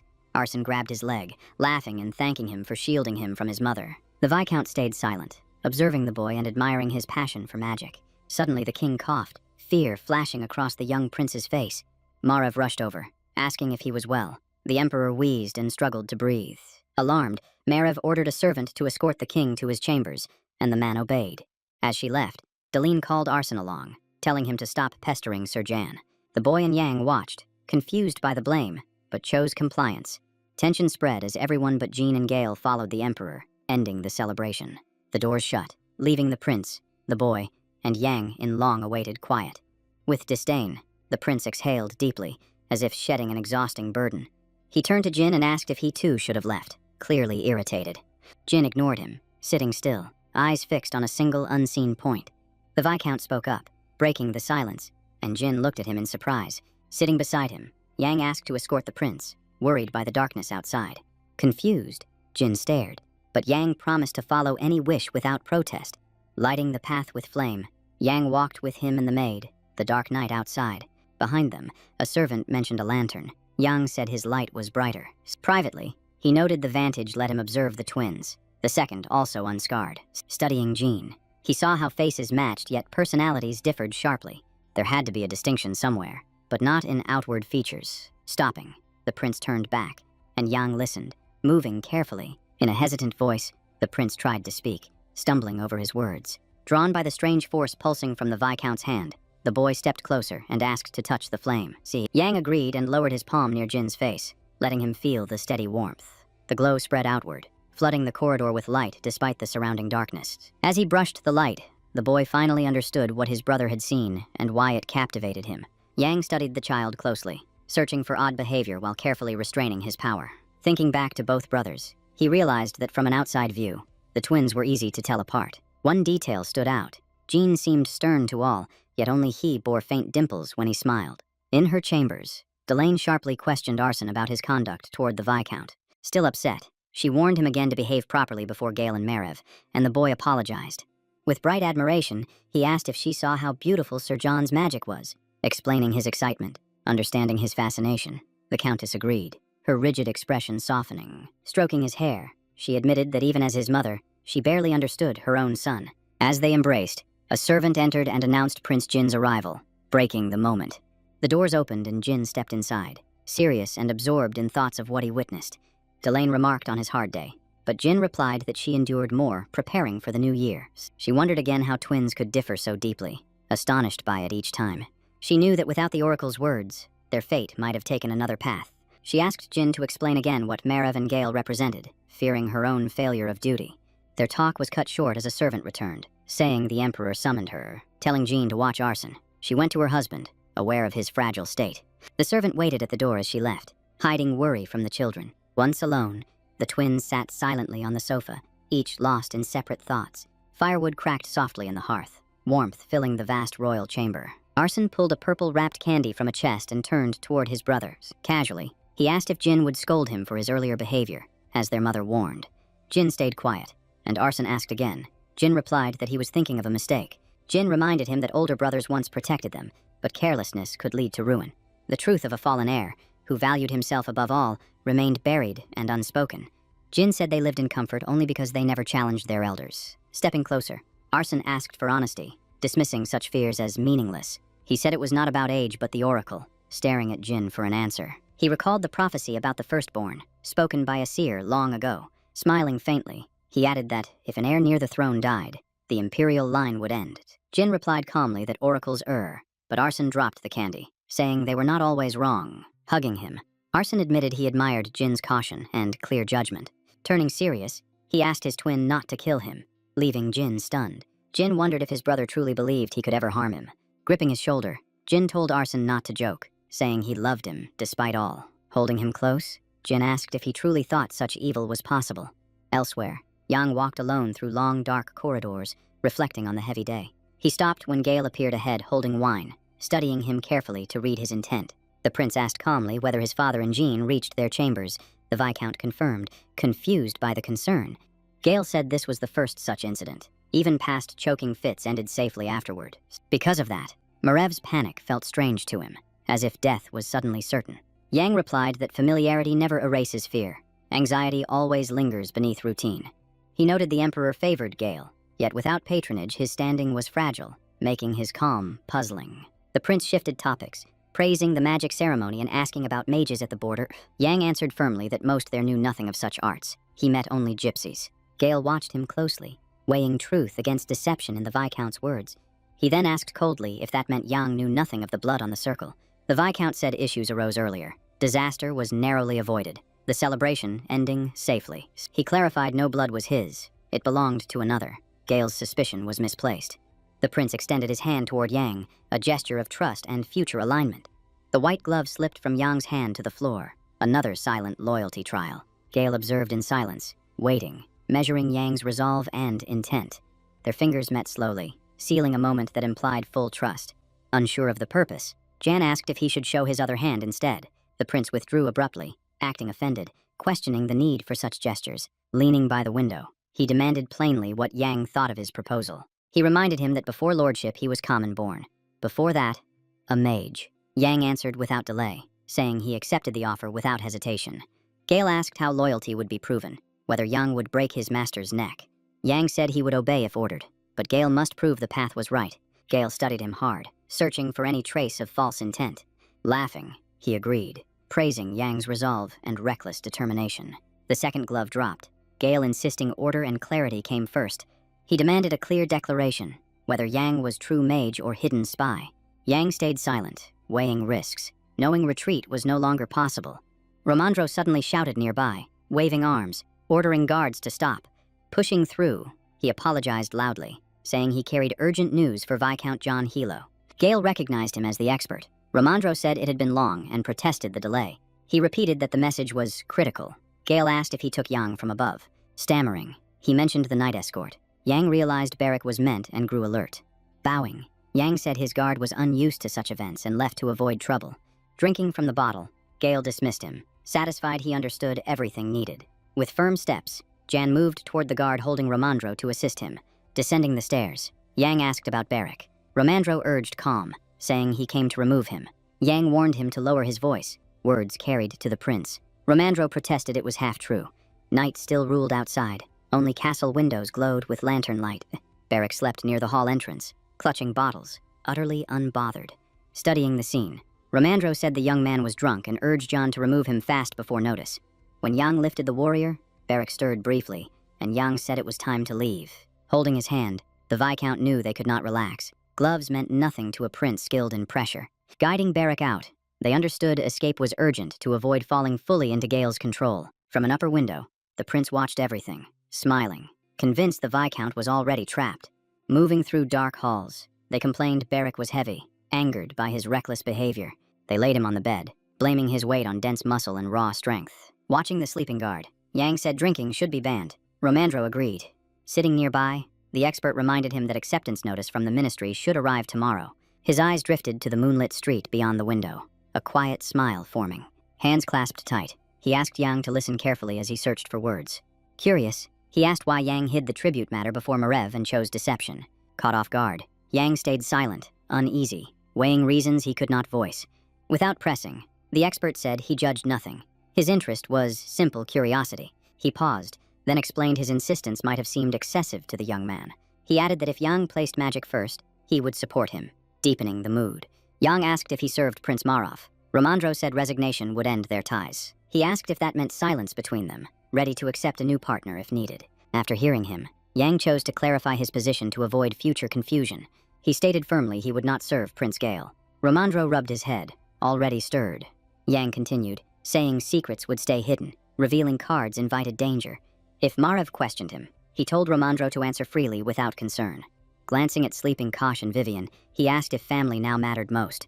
He assured control of all matters. Romandro noted Yang had proven himself at the border. As dawn neared, Romandro said he would secure the scroll for long storage. Yang thanked him. Romandro asked if helping was not natural after shared days. Yang reflected that fate placed the expert beside him at the border. Suddenly, someone tried opening the door, confusion rising over the early hour. A maid entered, saying a guest awaited the Viscount. Yang wondered who arrived so early. It was Bach of Akrut from the Imperial Guard, dressed plainly. Her presence changed. Seeing Yang, she stood straight in uniform, noting their long absence. At the mansion gate, she said she came to collect her late father's belongings. Barrack suddenly rushed in shouting, demanding answers about guards and events. Spotting the girl, he recalled their clash. She ordered him to hold his tongue. Inside, Yang asked Romandro to use the living room for talks. The expert agreed. Passing by, Yang said she was Patreus's daughter, sparking Romandro's curiosity. Soon they sat facing each other with Barrick and Romandro present for fairness. Yang opened a blue box and handed it to Bacheva, saying it held her father's ring. She studied the ring calmly, seeming to recognize it. Yang asked her familiarity. He added it carried a deadly poison. Contact brought decay and swift fatal end. After hearing him out, the girl confirmed it was Patreo's ring, unaware it carried poison meant for suicide. Curious, the hero asked how long it had been worn. She said since her father left the guard for new service. The Viscount realized the ring appeared during service under Melina, meaning the old man gifted it. Deceiving her, the official announced her father's death, blamed John, and claimed Petreo died defending him. Hearing Bacheva's account, the hero was shaken by the elder's selfishness and calculated greed. With regret, he said her father deeply trusted her, never hesitating when asked about his family. That was all he could offer. Judgment now rested with the girl sitting silent, head lowered. She never understood why her father always wore the ring, once even asking if he met someone. He only laughed sadly and stayed quiet, shielding her from his troubles. Yang explained the poison was common in slave trade. Following it could expose Melina's role. Closing the box, she gripped it tightly, vowing to protect her father's honor at all costs. Rising sharply, she saluted the Viscount and chose to leave, having gained what she needed. She bowed deeply in thanks, saying nothing more, needing time to think clearly. He felt truth in that salute beyond words and knew she would not retreat. At last, he said he accepted her thanks and held no resentment for the alley conflict. See.